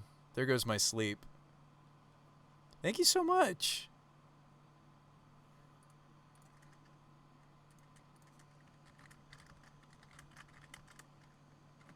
I should type to him because there's a bit of a chat delay. Thank you so very much. You guys can't read that, but it was for him, not for you guys. It was for him, not necessarily for you. Thanks for the fun conversation. Gallagher, you had some great suggestions. I don't think without your help and some of the other folks' help, I don't think we would have given the Bray's Apprentice a second glance, actually. So we got to shove this Yavi Mayas in here somewhere. Let's do that. Makes my playset of Cavern a lot less silly. Honestly, with 4 voice, maybe we can start to shave the Caverns. But come on, Uncountable Voice. Thank you so much for this card. This card's going to be great. It's going to be in my collection forever, right? I mean, come on, it's an Urborg. I got to do some silly things with this, like some sort of like make all my forests creatures combo. Card's so dope. Thank you so much. What about Yavi and play the Eldritch Foodland token? We could. Do you want to do that instead of like the Sunbaked or the Copperline Gorge? That's a good point. With Yavi, it's kind of tempting to maybe consider. Maybe not. No, maybe. You play it over Copperline? Yeah, that's true. Copperline sometimes stops us from playing Winota. That's so true. It does sometimes screw us over. The most important card in our deck wants us to have a not tapped land on turn 4. I could have sworn I just bought us a Gingerbread. I think Gingerbread's sweet not because of Gilded Goose so much. I think Gingerbread's sweet because it's another artifact for Apprentice that's tutorable. What do I think about Voidmere? Oh yeah, that's the card everybody's kind of talking about. Big loss, isn't it? 1 in 100 games. It's going to be 1 in 5 games on Magic Online. Yeah, Voidmere is interesting. Let's look at the card together. So this is the 2-drop. Whenever we cast spells, if we didn't spend colored mana to cast it, you have to counter it. Doesn't have any anti-synergy for me. Yeah, I mean, it also stops some of these... this also hoses all the different, Cascade decks people want to be playing.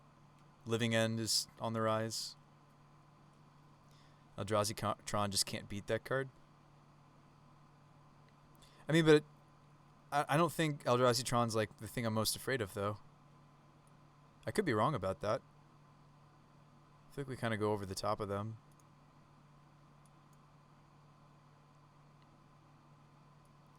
It's good for Etron for sure. No, it certainly is. This is a tap land. This will probably never be our first land. These also cost 1 mana. Then you have to also pay to... Yeah, let's just put those in the 2s because I feel like Canopy doesn't really want to be my first land either.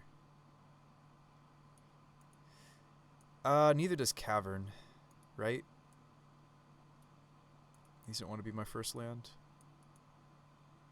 Just making some adjustments. Forgive me.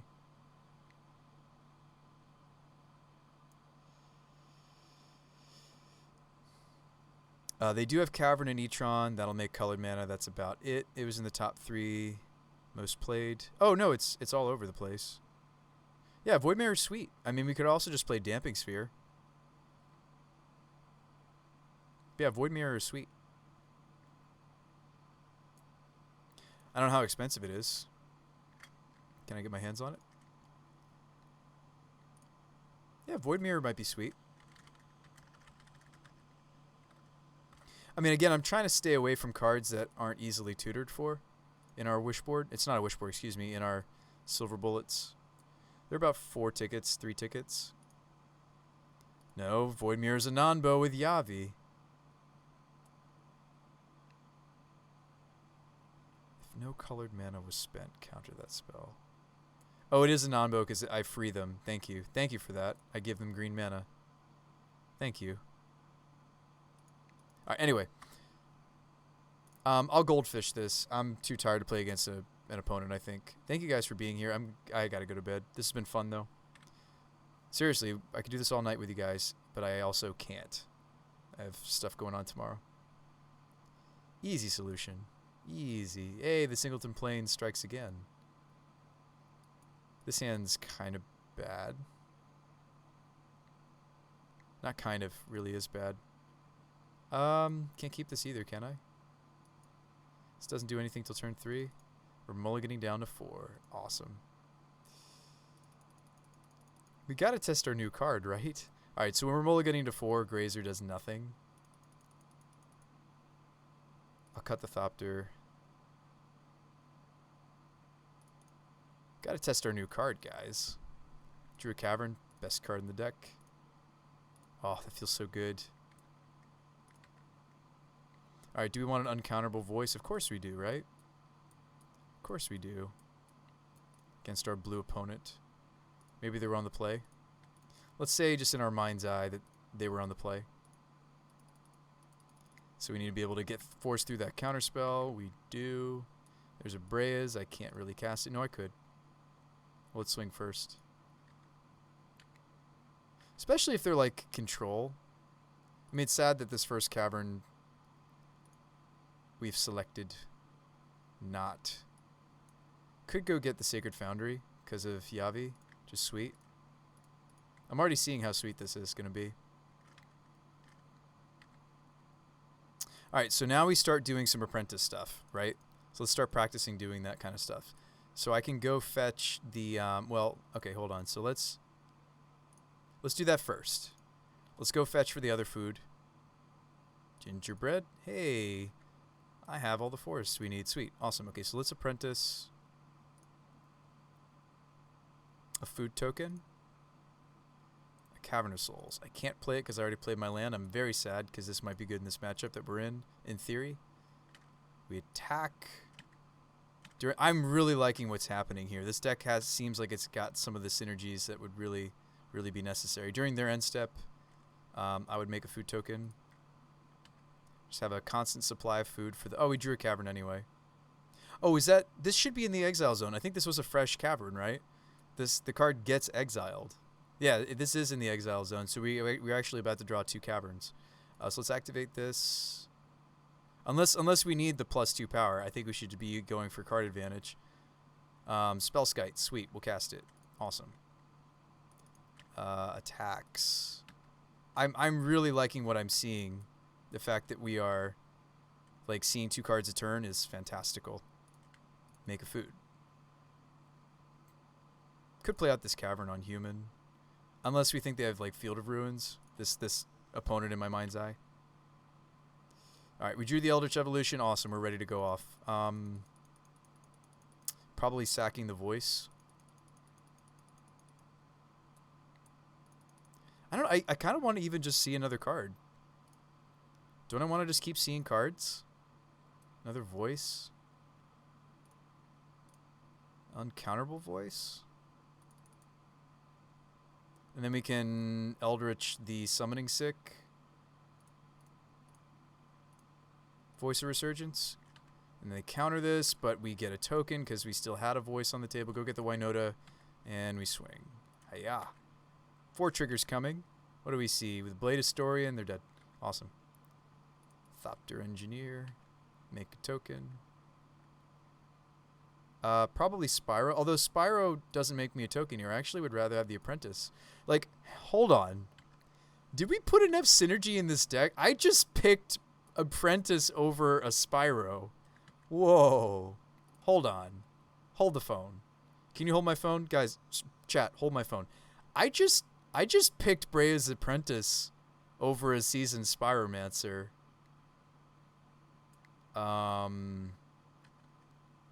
I think the deck's ready. One more game, at least. Is there a 2-drop artifact that leaves behind a token when it dies? 2-drop artifact leaves behind token. Keep. And that was our mulligan to 5? Mulligan to 4? The Yavi Maya was so good. I hope we see it again. Thank you so much for that donation, Gallagher. That's very generous of you. Slam this, play Spyro. And we're back to Spyro being the best card in our deck. Unless we're up against control, maybe I'll just dump those voices, try to make tokens. That was actually foolish of me. I should have kept at least one of them. That was actually really foolish. Am I playing Spellskite or am I... Nah, Blink Moth, go, swing for 3. I got to learn all these new lines the deck has, so forgive me for making some mistakes here and there. Hey, there's the Yavi. Sweet. Probably cycling this canopy, though, aren't I? Do another cavern. Attacking, and we'll make a food. Not you two. Kind of upset with myself that I threw away both voices. I mean, I didn't throw them away. I drew cards and made elementals, but I thought I was going to hit the Winota, and I didn't.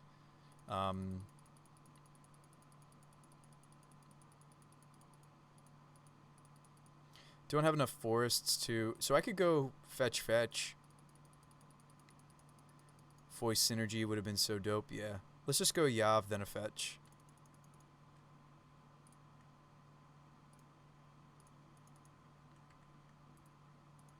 Everybody but you two. Swing for 4. We've been way too fair this game. During the end step, I would make a food, probably.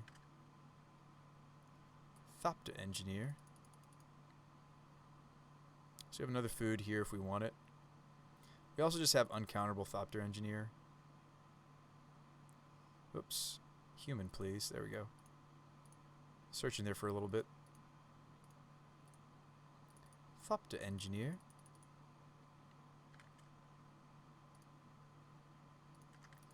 Animate the Blink Moth.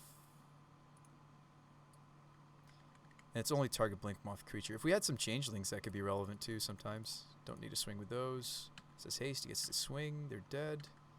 But probably not. Oh yeah, the Spellskite could have gotten in too. It's got haste. Well, the Spellskite was already on the table. That was actually a lot of land. That begs the next question. Are we moving away from Grazer?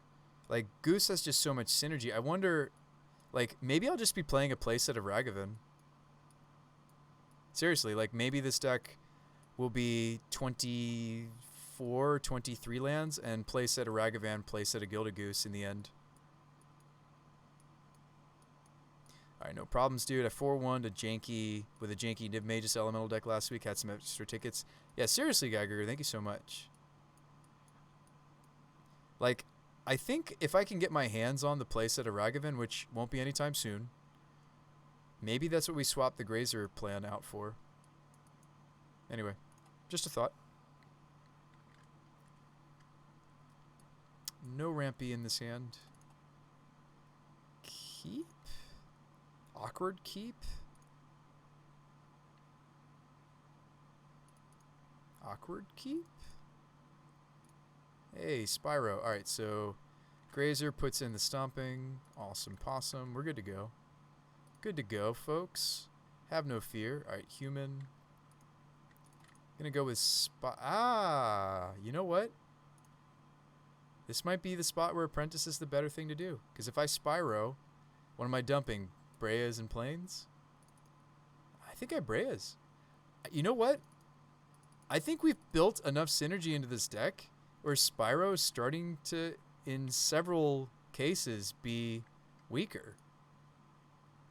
I am very excited to see that. We have not found any other 3-drop. Like, it made the same number of tokens. Absolutely here for 4 rag and monkeys. Let's go. Alright, attacks. Don't have to attack with the Apprentice, but I don't have another artifact. Unless I want to sit back and, like, do the Brea's Apprentice thing.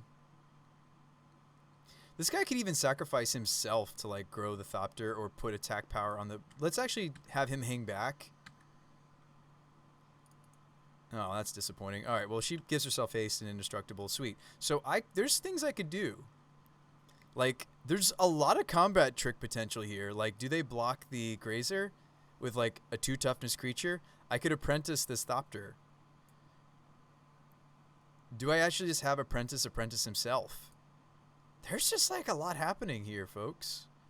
Maybe I would do that. Sacrifice an artifact and give attack power to something that it's relevant, right? Maybe they block the... Like, yeah, like, they're blocking here probably, but we could force a kill on something. Like, maybe they block... Yeah, we have so many lines. I don't even know what I'm supposed to do. Let's say that what they did was block the Grazer with something, and then we get to punish them, right? He sacrifices himself. We grow the Grazer, get in those extra 2 points, or maybe kill something. That's really saucy. That's sweet. Another apprentice? No. So this is the spot where maybe Pyro is better, right? Or am I just supposed to Eldritch? Eldritch the apprentice for Maja? That's actually what I'm thinking of doing. I think I tutor for Maja. Or we could go like I'm tempted to get Maja because the Grazer has 0 attack power. Blade Historian though might just be correct here. Well, let's grab the Maja. I think it's probably Blade Historian though. But we'll attack. Well, the Blade Historian is the same amount of damage for increase for the Thopters as Maja is. Whiff happens. Even though we've added so many humans to this deck. Wow, 3 whiffs, and then that's because they're all clustered is why. Probably take Pia easily. Yeah, it's close. Like they died anyway. Like it was actually very close. Like it was very similar damage output between the Maja and the Blade Historian. It was 10 versus 12. Yeah. This is 9. Historian would have been 12. 10 versus 12. Yeah, I think it's okay. The Blade Historian is often going to be better because it's almost legendary, right? All right, well, we will keep this hand. The old Yavi Maya Magus of the Moon hand, right? All right, Grazer. Put this Temple Garden into... No, we probably want to put the fetch into play. Because if I draw another fetch, this Magus of the Moon is less bad. All right, let's go get basic planes. And we would play out the Magus, right? Oh, I just punted. I was supposed to get a red source. I'm like, no, let's get the basic planes, guys. It's fine. Now I don't have a red source. Wow, I'm stupid. Thankfully, we're not playing against an opponent right now. Because I'm making silly mistakes. There's our red source. That's embarrassing. I was going to do that during... I would do that during their end step, by the way. That's just embarrassing. All right, human. If Magus of the Moon is relevant against what my opponent's lands look like, we would play this, obviously. But I'll just Brea just for testing purposes. Because we just want to get going. Doing the things. Make a Thopter. Sweet. We'll hang back on the Apprentice again. I'm really excited about what this card is doing. Holy cow. This is awesome. Alright, Uncounterable Winota. Seems good. Swings. Don't have to swing with the Apprentice. Might be better for him to hang back. 2 triggers. Come in. Maybe we just dump the Magus. It's kind of greedy to dump the extra Winota, actually. There's the Blade Historian. What do we take here? Probably just Blade Historian, right? Doubles the Spyro damage and the Thopter damage here. Probably take this. Also doubles its own damage. Maybe I would sacrifice the Apprentice to itself. Whoops, wrong target. Alright, so sacrifice an artifact, and we're going to grow... I mean, depending on how they blocked. I mean, maybe you put attack damage on the Arboreal. Sacrifice it to itself. Awesome. Extra 4 damage. There, go to 5. Another Apprentice? What am I doing here? Maybe we're just attacking. I don't have any creatures that care about me having open mana anymore like we used to, like Kenrith or... I guess Pia and Kieran Nalar cares about me having some open red mana, so let's actually shock this in. And attack. So I stand corrected. I do have... 1 creature that cares. Hey, there's the Maja. Sweet. Speak of the devil. We're still in Declare Attackers. Pia Nalar actually might be more correct than Pia Kieran Nalar. Because I might just want to make them have something that can't block. Granted, I'd have to... Well, no, it'd be fine. We just give up her... It depends. It's situational here, right? Whether we want to just shoot them or if we want to make something unable to block. Yeah, maybe we don't want them to block.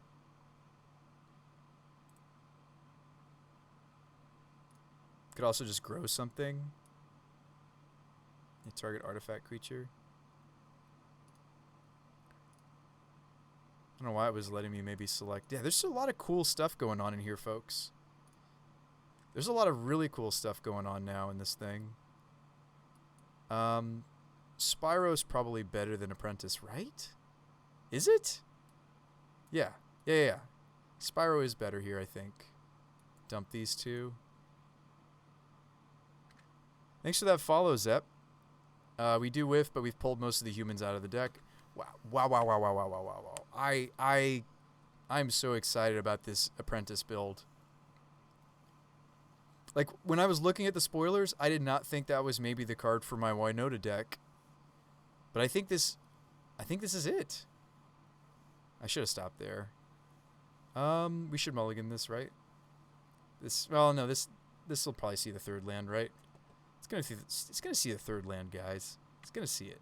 We're running a lot of lands. It does. I'll shock instead of using my cavern to cast the voice, I think. Love how Sacred is a tri-land now. Cavern on human. Grazer, you're late to the party. Imagine if this was a Ragavan, right? Imagine if this was Ragavan. I think that's where we're going to head with the deck, right? I hope you guys are excited that I'm excited. Hope you guys are excited that I'm excited. Because I am excited. Voice. Cool. What else do we have in this deck? I guess I would name Elemental on this second one, maybe. Maybe not. Maybe you'd still just name Human. Whoa.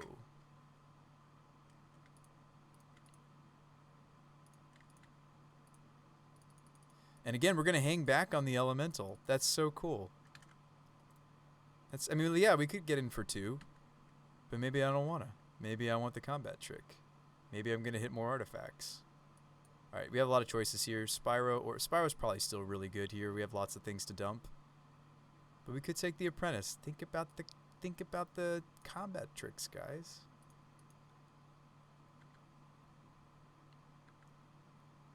Nah, I was supposed to take Spyro there, actually. It's fine. So have him sacrifice himself to grow whatever we need to. Maybe it's even voice. He sacrifices himself. I mean, there's plenty of matches where we're going to be using the essentially draw an extra card mode that card offers, but really excited by this. We could go get the food. Gingerbread. Alright, don't we activate Breas and then evolve the Breas? There's so much going on, and I love it.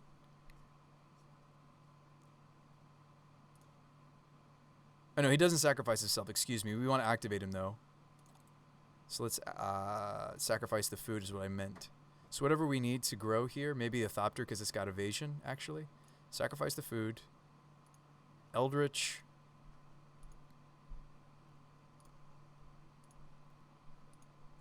Eldritch the Apprentice.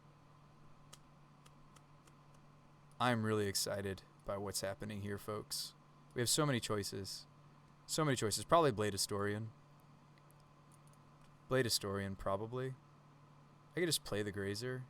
No. We go to combat first before I play anything because we could hit Spyros. Devil Strike, Flying, all the things. Hey, Engineer or Spyro? Probably Spyro. I don't have anything in my hand that the Thopter Engineer would give haste to, right? So I do think that's a situation for Spyro. Winota's a hell of a card. Really leans into some cool deck buildings. We whiff on the second. That's okay. It's going to happen. Alright, Apprentice or a Winota. I'll take the Apprentice. And they're dead. That was the first strike damage. Put them to -6, just to clarify.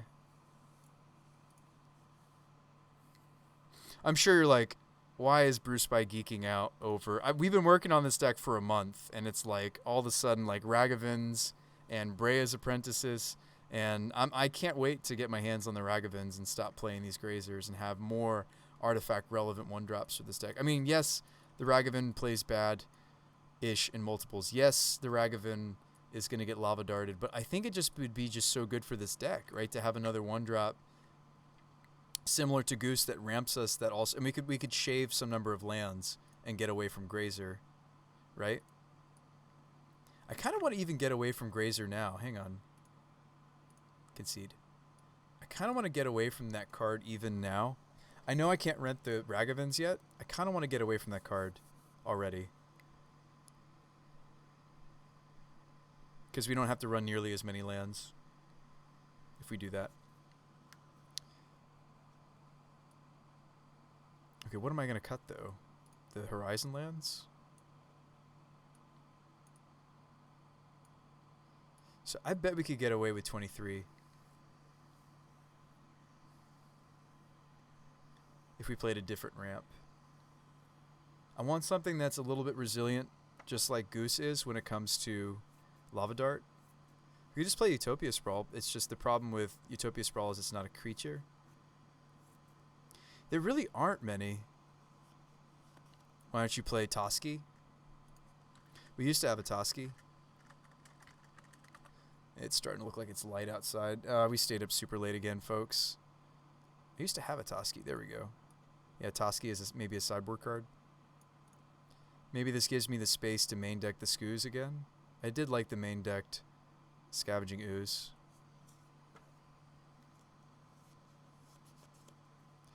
So, like, what's the other ramp that we're going to want to play? I mean, it's probably Ignoble, and if they have the dart, so be it. I can't get my hand on Ignoble Hierarchs either. We could just play Birds. They're evasive. We're playing Maja. We could just use Birds of Paradise as a placeholder.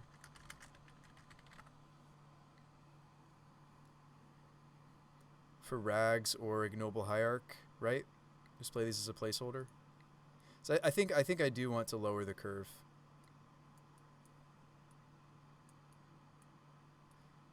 And I think the Grazer just wasn't doing the thing. Is there a 1/2 mana dork? I don't think so. We can research it real quick. We want a non-human 1-drop. I mean, there's like Lotus Cobra. The Lotus Cobra. Well, Lotus Cobra makes you your mana even if it dies. Ragavan is selling it pre-selling at 75. Yeah, it's crazy. Add 1 mana as a 1-drop. Oh. It should have cut the lands. It didn't for some reason. Up 1.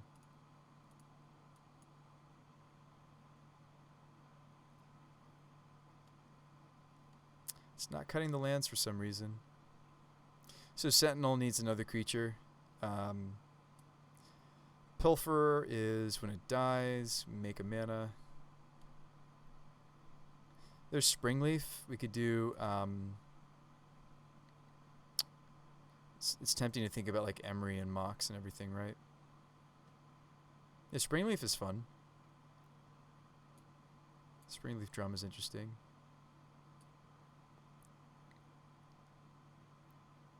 That's just filtering.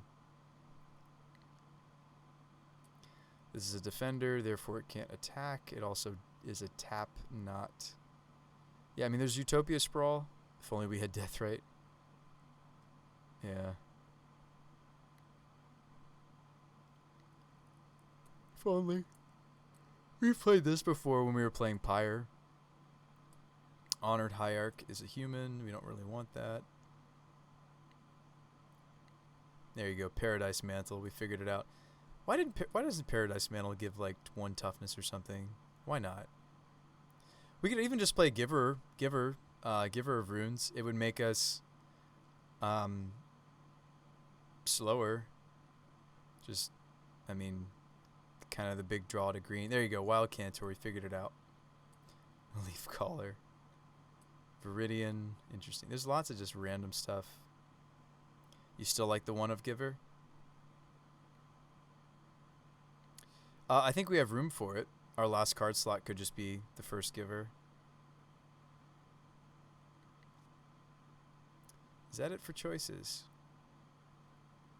Looks like it. Oh, you know what? You notice why some cards didn't show up? Because look at the The wording, I didn't include, like Llanowar Elves didn't show up. There's a lot of things that didn't show up because I didn't, I just need add, actually. Honored Hierarch, but that card's bad. Yeah. So there's Ignoble. Excuse me. Strike it rich ramps us. Just saying. This is a resilient turn 1 ramp. It's too bad it's not a creature, though.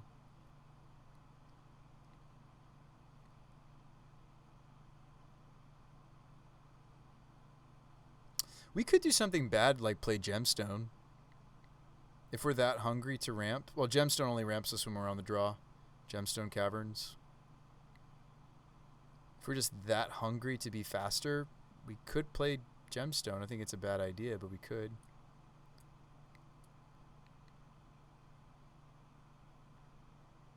It's too bad that this doesn't make mana faster, the Utopia Mycon.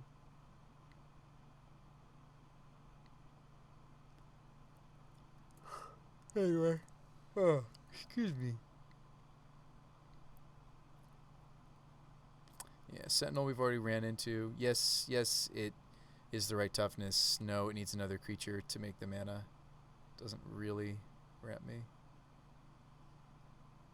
Yeah, I don't think there's anything else, right? Pilfer is trying to do a really bad Ragavan impression.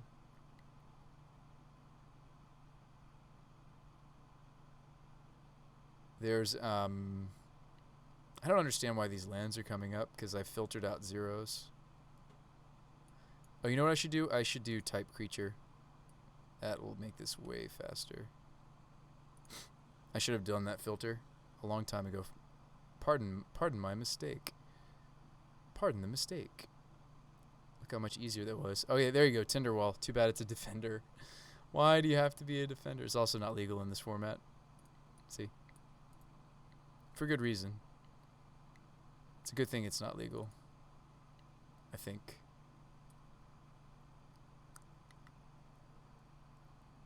I mean, this is filter, and then it's attached to a 2/3. I really don't think there's anything that exists that's a little bit Lava Dart resilient besides Gilded Goose. And yes, like you're like, okay, Bruce, you keep talking about Ragavan. Ragavan also doesn't pass that check, but the card's just bonkers. So I think it's okay if it doesn't pass that test. Thanks for hitting that button. Welcome to the Bruce by the Magic Guy show. I wonder if I'm just getting follows because I'm still awake at this point. There you go, Draga Tree Speaker. We figured it out. No. Orcish Lumberjack, not legal in this format. Card's great. Guys, let's just play Deathrite. Why do they have to ban it?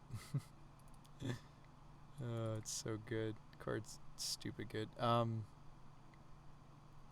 Oh, Blister Pod. There you go. We figured it out. It only makes me mana if it dies, and I don't have a way to kill it. We were playing this card as a pod target. Didn't really work out. Skirk Prospector does ramp you, but it has to sacrifice itself to do so. Seems bad. Good in the Goblin stacks. We could play, seriously, we could be playing, we talked about him earlier, didn't we? The one that has the activated ability.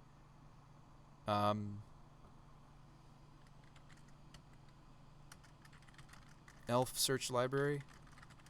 You have to do, like, we'd have to really retool the mana base, though. We talked about that earlier, didn't we, Gallagher? The old Reclaimer with, I think it would be really tough on our mana because we're, like, really red for Pyro to pull off Reclaimer Flagstones. But yes, Reclaimer is a creature that ramps us that is resilient to, yeah, I mean, this is it. Also has the artifact synergy, right? It would eventually find me our artifact lands. Yeah, but it's only going to ramp you on... It only ramps you turn 2 for your turn 3. Yeah, it has the issue of it doesn't... Yeah, it's true. It doesn't ramp us into these very many 3-drops I'm playing. That's very true. Yeah, I think it's Ragavan or bust. Let's just play birds or something as a placeholder for the moment. I mean, birds does play really well in this deck. It just does, right? We're Naya colors. Birds just feels good. Birds has evasion. We've played birds very happily for a long time in this deck. It also means that if I'm in a pinch, I could let the first cavern name be birds. And I know you're like, well, Bruce, why where is that ever relevant? Chalice of the Void? There are, Eldrazi Trons floating about. Like, obviously, I don't want to spend a cavern on bird. I want to name something like elemental. I want to name something like human. For slower ramp, there's Devoted Druid. It can add mana, then untap and attack with... Oh, you know what you just sparked in my mind? You know what's funny is for a long while we were playing... not a long while, sorry. For a little bit, I tried to incorporate the Devoted Druid combo into this shell because Winota finds all the other pieces. Just hear me out. That's a really cool suggestion. Hang on. Hear me out. Winota does actually let you find all the pieces other than Devoted Druid. She helps us find all the pieces to the Devoted Druid combo.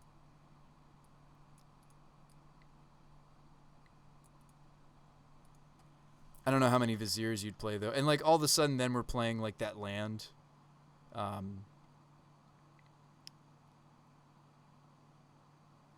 Like, this build also, when we were doing it, we had Rangers because Ranger goes and finds Walking Ballista. I wonder if there's a different kill, though.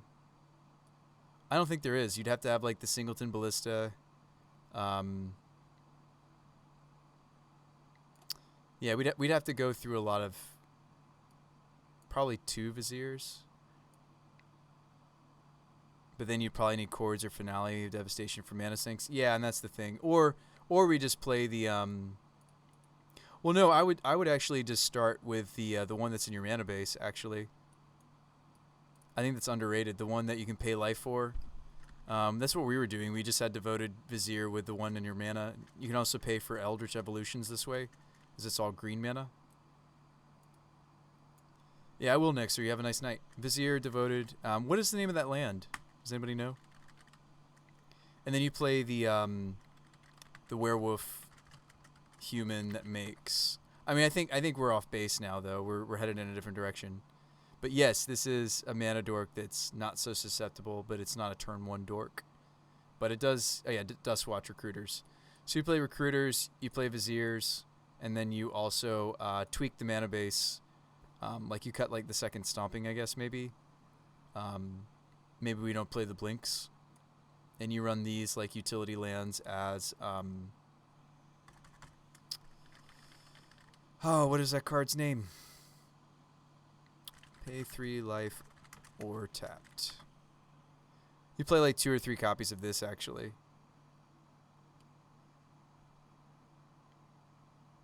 The Turn Timbers. And then we would need to include the first Walking Ballista somewhere. Maybe we would cut the Thopter Engineer. I've been less and less excited about it since I started playing with it. I don't think the haste is relevant enough. I thought it was going to be. Didn't seem to be. And you play, let's see.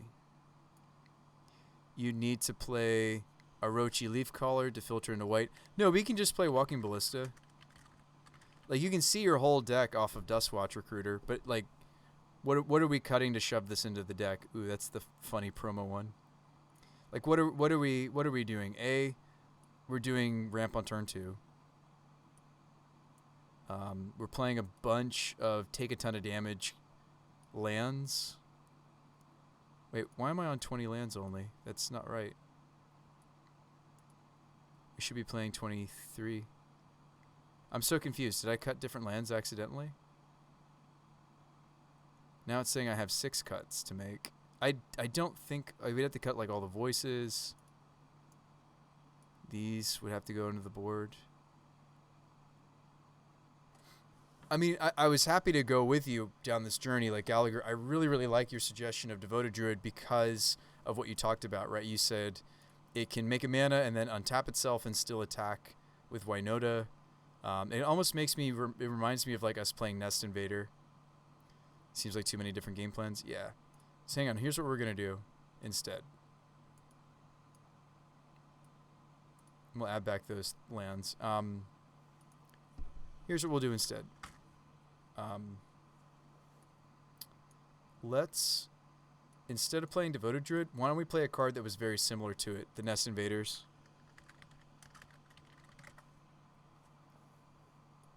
And I know you're going to say something like, Brew Spy, that's ramp that is susceptible to Dart. It is. But at least I still have the 2/2 after the dust clears. We've played Nest Invader to great effect in this archetype before. It's very unassuming, but it goes wide and ramps us. We could still be playing the Voices or... what did I cut to fit all this in?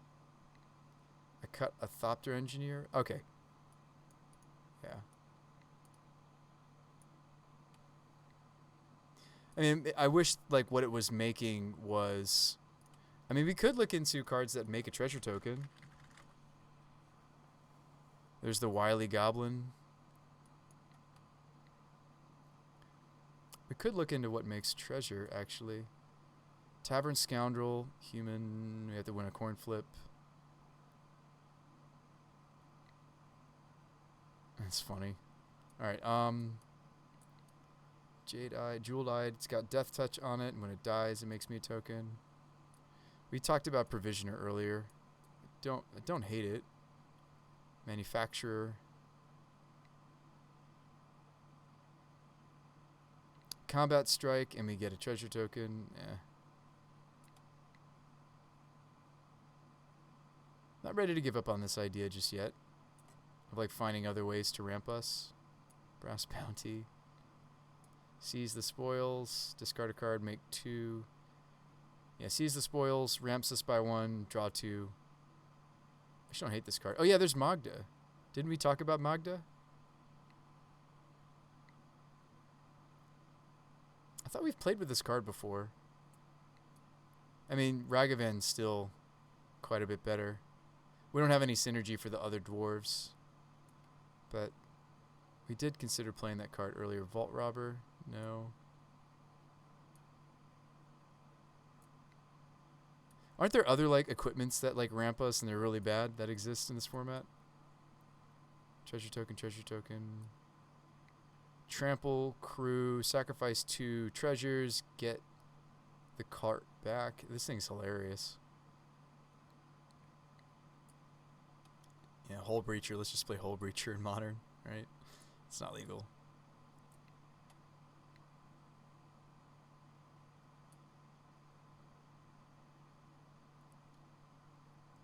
Galdrak? Do we make enough artifacts for Galdrak to actually be a fun of?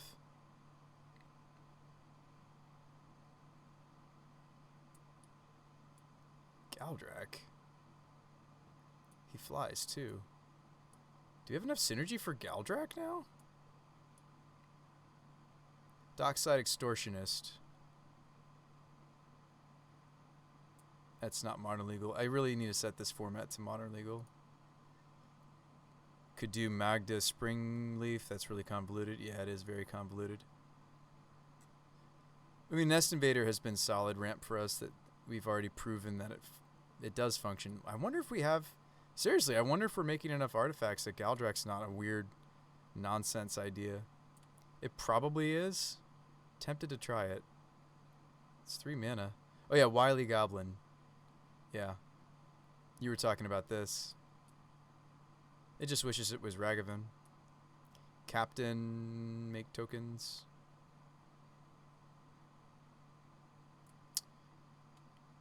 Prime Blade, this makes tokens. Treasure tokens, I mean. I think we maybe consider the Galdrak. Is that bizarre? It's pretty bizarre. Ooh, there's a pretty Galdrak out there. Man, if we could just play Ragavans. I feel like Galdrak would really need Ragavan, though. Oh, yeah, there's the pretty Magda.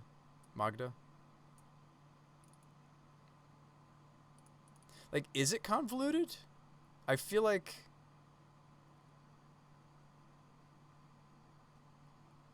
I feel like Springleaf actually isn't that bad in our deck. Like, all these creatures can tap the Springleaf and are happy to do so.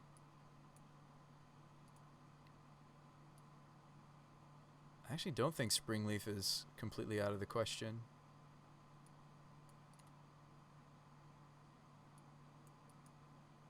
Just wish this had some synergy. We used to have Changelings, so this card used to have synergy.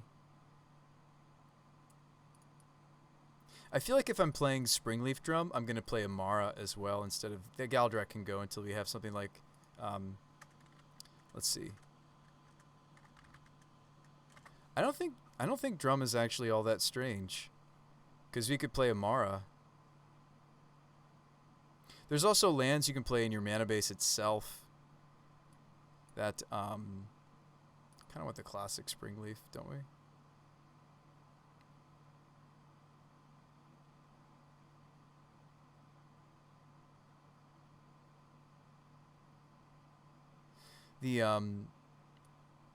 These are artifacts, so they have some usage with Brea later on.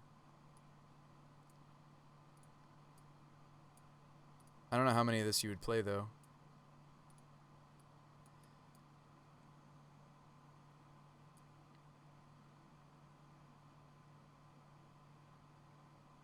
Aren't those filter lands, or do they actually, it's just you tap the creature to make a mana?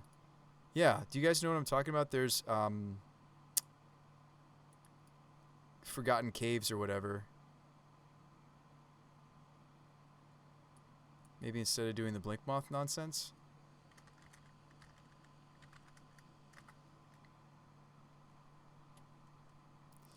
Not Forgotten. It's the one from the first Modern Horizons.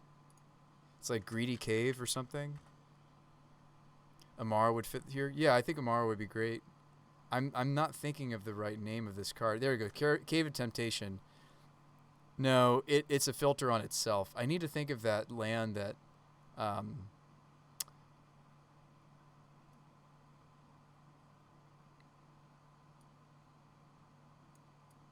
we would want Springleafs instead of I don't know. I think we're going too deep actually now that I think about it. But yeah, like Amara could be a thing.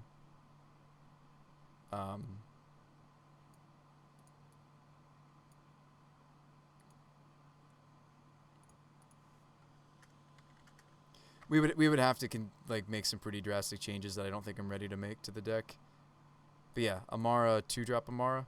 Whenever she becomes tapped, make a 1/1 white soldier. They're soldiers, not humans, which is huge. She herself is not a human.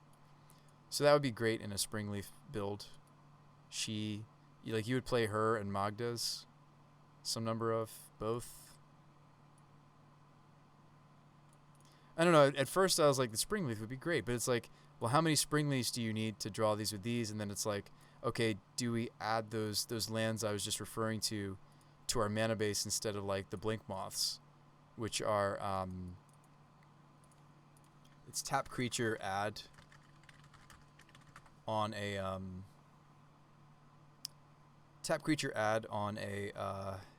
land. The Thermotaxi. Yes. Yes. I mean, this is a callback to this card's so awesome. Guys, it could become Winota. So good. All right. Think about it. It could become Winota. Right? Think about it.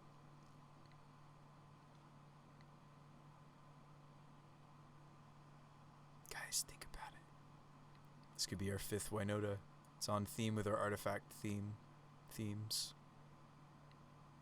We gotta go way back in time, right, to find these cards that I'm thinking about. Yeah, Survivor's Encampment, stuff like this. Tap and untap creature you control, add mana. So you would play some number of this effect. There's also Holdout Settlement. They do the same thing essentially. Tap and untap creature you control to add mana or add colorless. So you would play like weird stuff like this. Dermotaxi Grizzlebrand, yeah.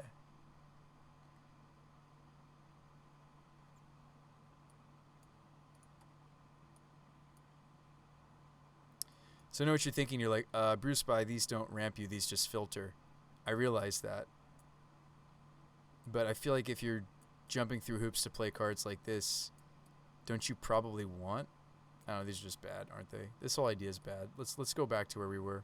I think I'm fine with just these. I'd love for more artifact synergy, though.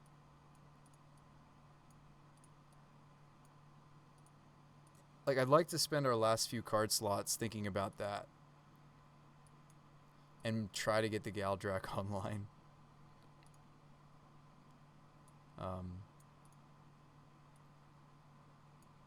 I don't think we can do it without Ragavan, though. Can't attack unless I have 4 more artifacts.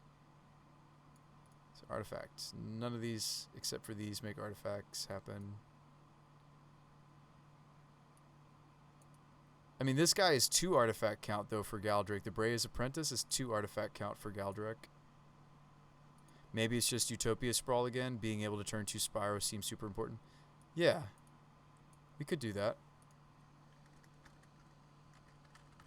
But if we're going to play Sprawl, then again, I feel like I want Dryad Arbor. Maybe Tireless Provisioner. Tireless Tracker. Yeah. I feel like I want Arbor Elf again if we're going to play Sprawls.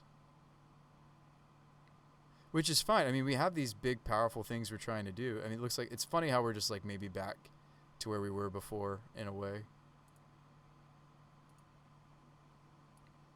Why don't play second Gingerbread Cabin? Gives you more artifacts.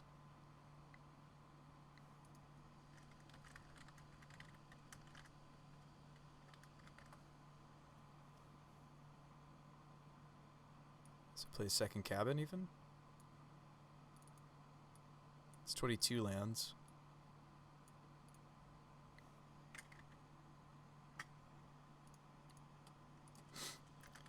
Sure.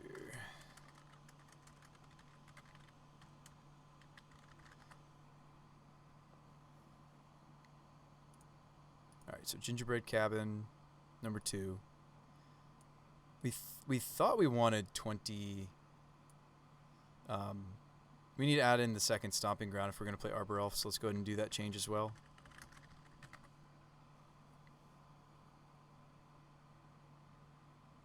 I'm okay giving up some voices to try to make the Galdrak work. Oh, we are running 2 Stompings already. Huh.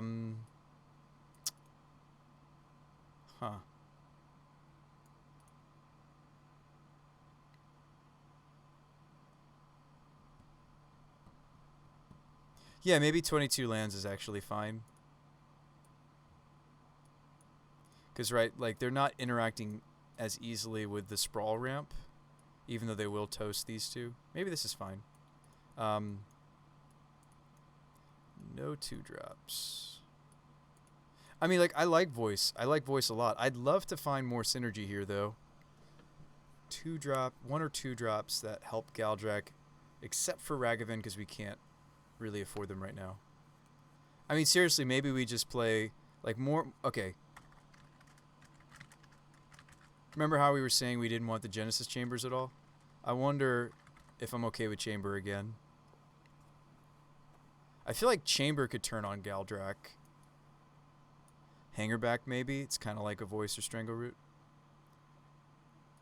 So not Genesis Chamber still. So Hangerbacks.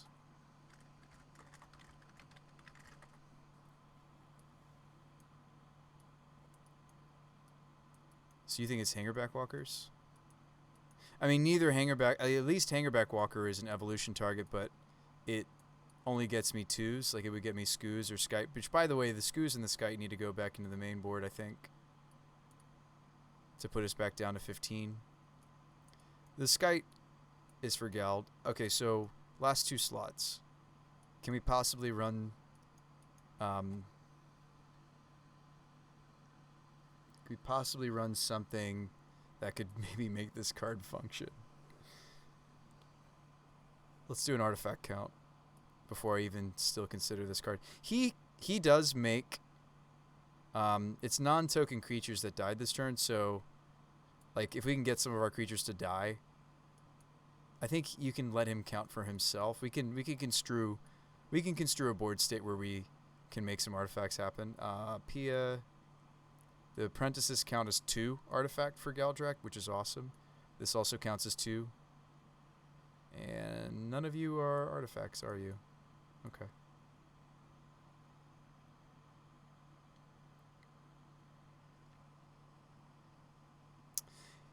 Yeah, I'm looking for like a 2-drop artifact, aren't I? Maybe even Arcbound Ravager. There's got to be something else that exists in our colors somewhere. That's a creature.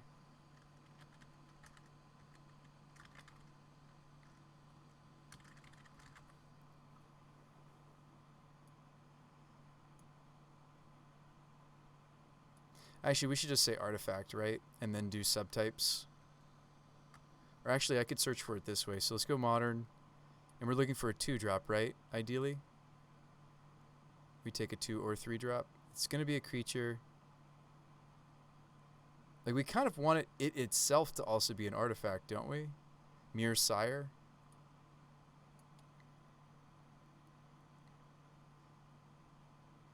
Well, hold on. I mean, they printed, like, these modular creatures. Hold on. Yeah, they did just print a bunch of stuff like this.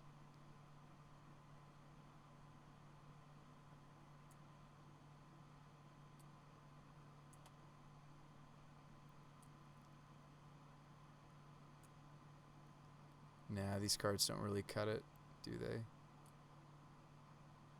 says first strike.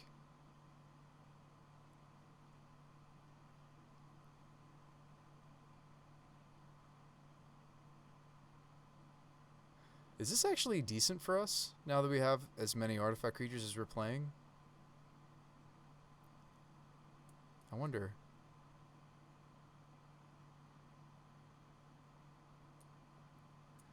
I wonder if some number of Shikari is not crazy. Because we're making... Oh, maybe not. Grows this, grows the Thopters we're making. No, actually, never mind. We don't have enough synergy. It was a pipe dream.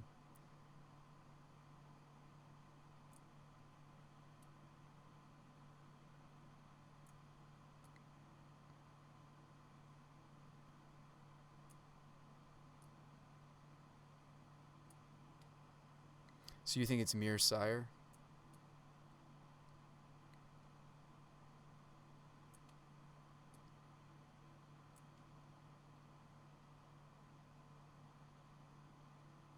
Well, okay, so sorry. We're looking for artifact creatures that are yeah, maybe Mirror Sire is exactly right, because these don't seem to be doing what I want.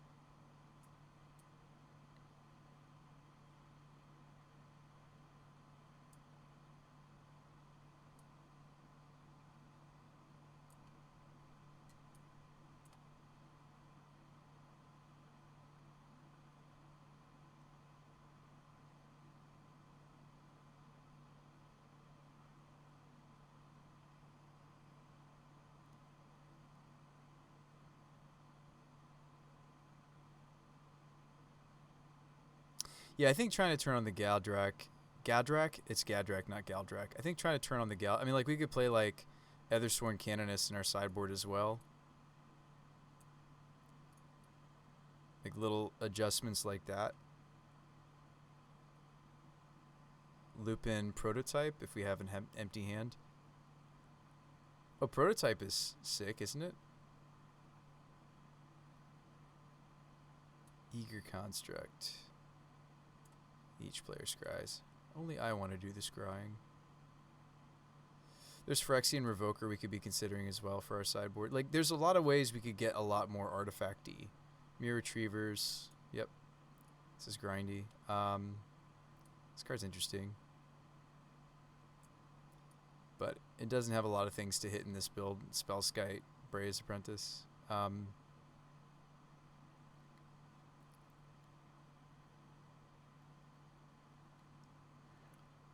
I'm pretty sure... Oh, excuse me. I'm going to run into your suggestion. So, Sire.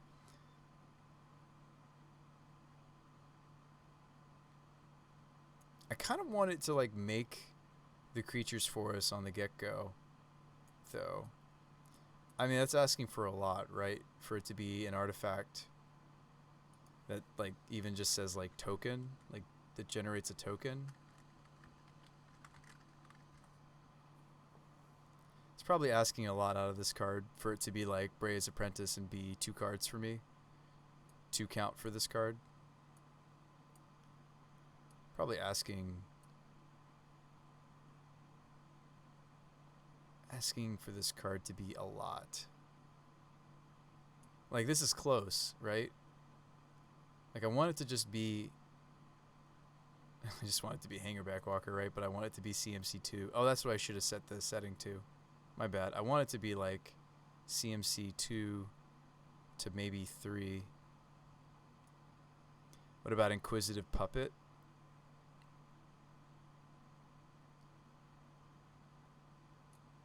Puppet Conjurer.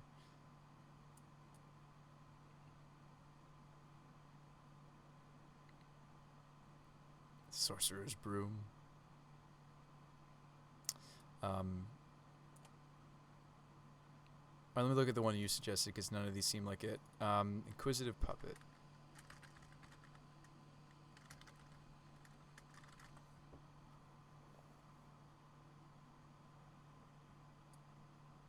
Oh, yeah. It's too bad that it makes a human creature token. It's really too bad that it makes a human.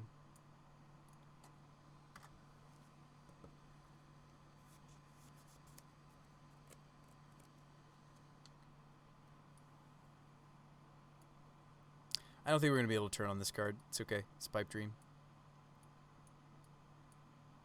That's A-okay with me. Is Toski main deckable these days?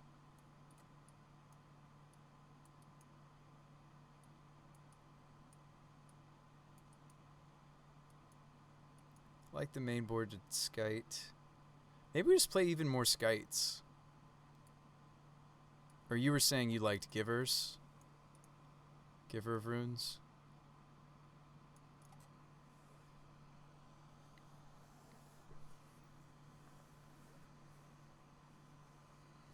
I mean, I'd love for us to have... I think we should just be playing Voices. I think the meta, like, Voice is where it's at. It's fun to think about having more synergy for the Brea's Apprentice, but I think we have enough.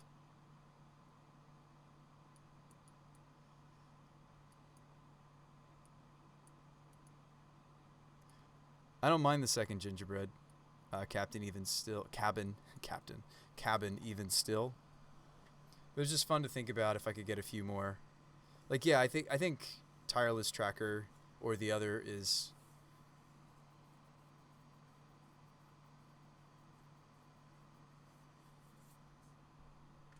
if we're looking for that, but I'm kind of looking for 2 drops, right? I kind of want to lower the curve, have stuff to evolve that's on 2. And I just think that Voice has really been really good right now.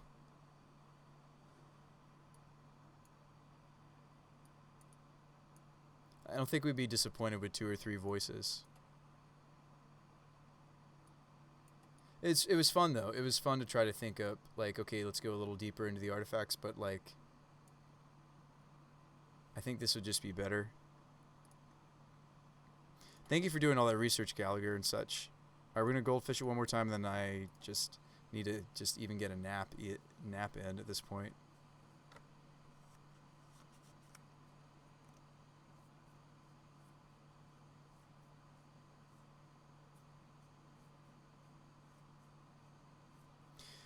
Is like 26 lands. I mean, do you think that I'm running too many accelerants? It's very tempting to do Arbor Elf alongside Sprawl, though.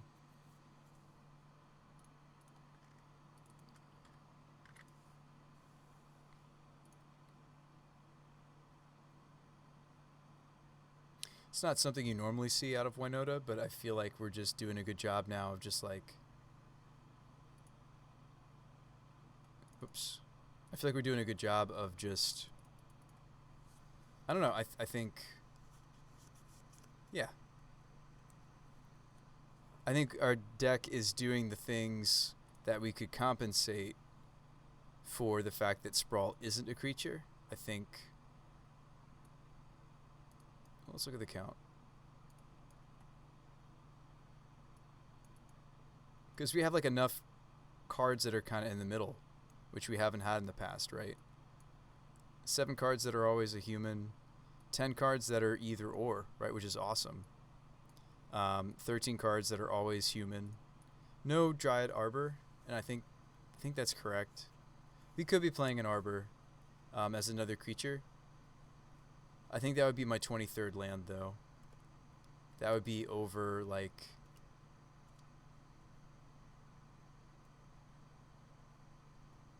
I don't know what I cut to play it. Honestly, it's been really weak. Like, we've played a lot of different iterations of the deck playing Dryad Arbor. It's just had some issues. I think you can get away with about 8 not creature cards in Winota, tops. So that's what we're doing.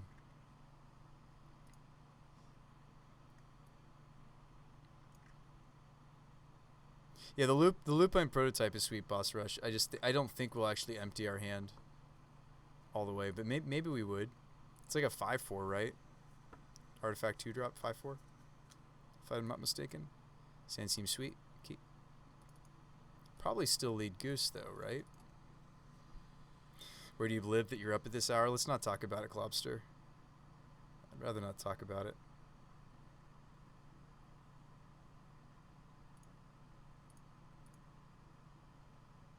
We could have an uncounterable Spyro if I just go stomping ground like a boss.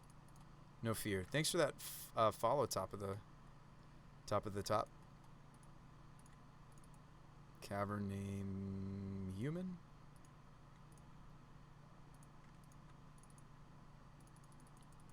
It's a 5/5 actually.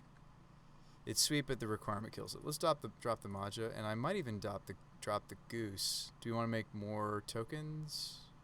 I think I just want to make more tokens. Drew a Sprawl. Hey, super combo. Super sweet. Actually, you make the most mana this way. Hey, we did it. We did the Utopia Sprawl plus Arbor thing. By the way, this is really greedy. Actually, honestly, it's usually safer to put Sprawl on your basics. I'm just going to do that.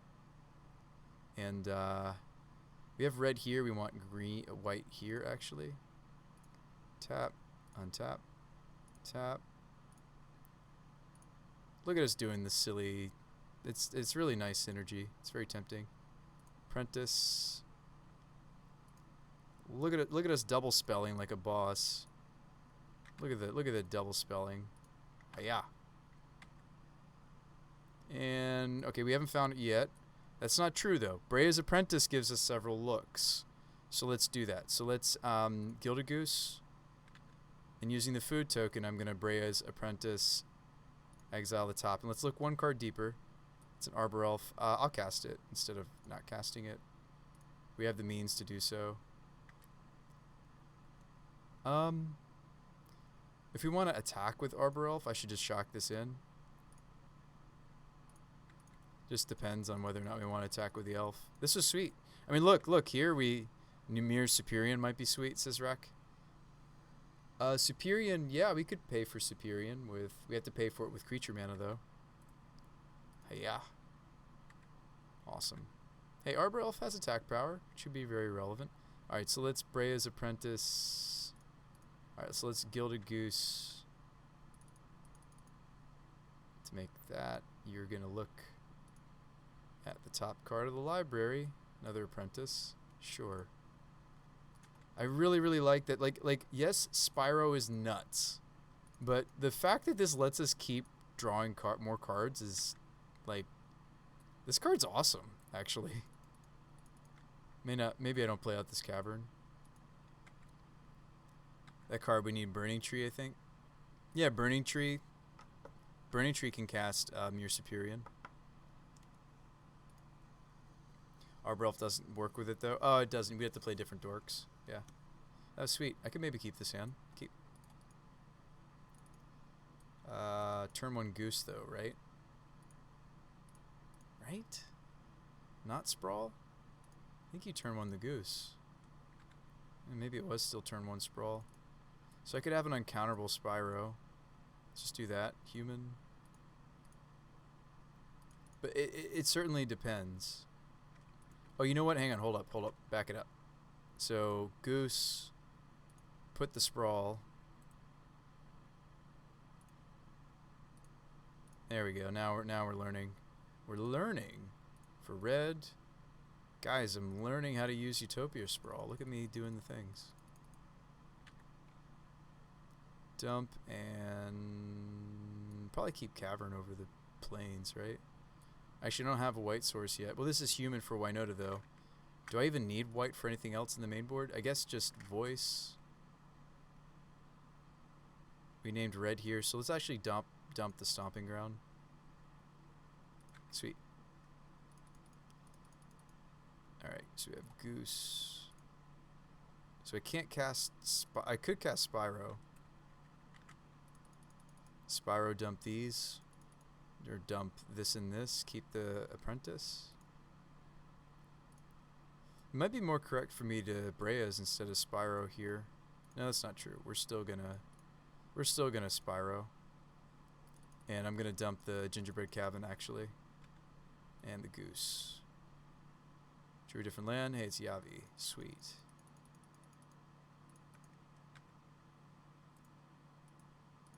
I think that was correct to play the Spyro, but I'm not so sure. I actually think Brea's would have been better there.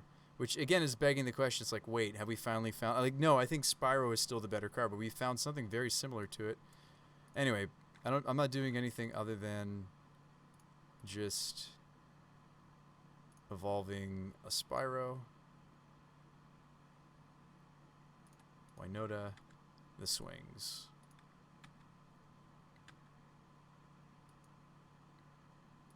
Depending on the situation. This is not a bad spot for Spyro. Might rather take Spyro than the Apprentice, but I really like the combat tricks this guy offers us, though. Nah, we should take the Spyro because it's 2 tokens.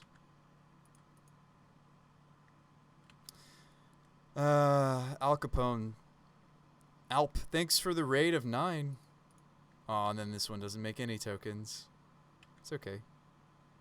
Pia, sweet. Sweet P and K. Probably play out the Arbor Elf. We could, because of Yavi, play Arbor instead of Skite. I'm probably going to still just play Skite.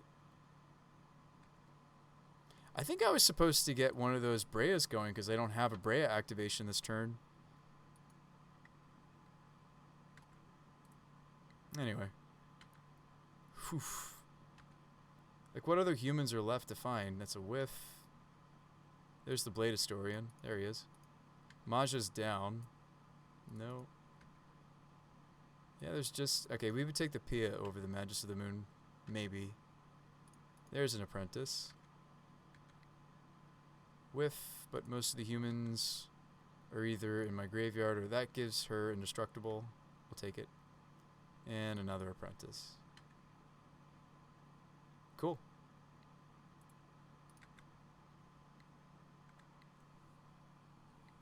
Yeah, I do think this Thopter build is very evasive. All right, so I'm going to go to bed, but thank you guys so much for being here. Sorry to go to bed after the raid. I'll try to find a different stream for us.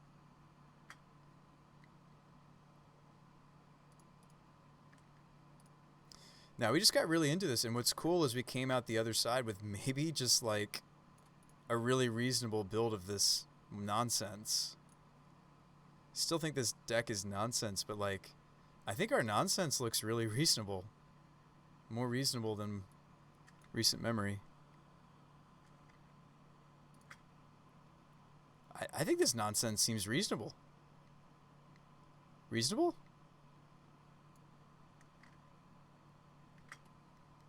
Alright, squirrels. We cut the squirrels, though. Some guy's playing the shardless list. Yep, making rhinos. You got it. Modern Selesnial Titania. He's at it again with the... Ooh.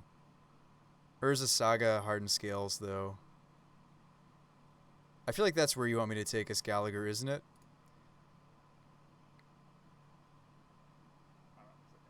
He is English speaking. Alright. Oh, we're playing against the Through the Breach deck. Let's raid this guy. let's go say hi. Let's say hi to I mean, Mr. to be honest, Sajiri. the float of this card being played on turn 1 is not even that bad. Thanks so much, guys, for being here. I'm going to go raid over this guy. Later, Gallagher. I'm thinking of booting up again, just real quick. Thank you guys so much for being here. Hope you guys sleep well, wherever you are in the world. I'll see you next time on the Bruce by the Magic Eye show. Hopefully, we'll be playing some more sweet lists. There's also a Zombardment list that I'm working on in addition to this deck. So, anyways, yeah, I'll see you on the next show. Have a nice night or morning. Hit that button. We're going to raid. We're going to raid this guy. Hit the button. Say yes. Say yes. 5, 4, 3, 2, 1. All right, let's do it.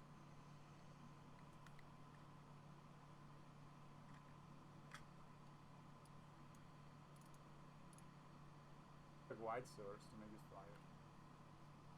Okay, maybe I should look for Slinger Drum. Kind of forgot about it. Brew spy the magic guy with a raid, man. Appreciate it. Thank you. Oh, now they have triple blue. Yikes.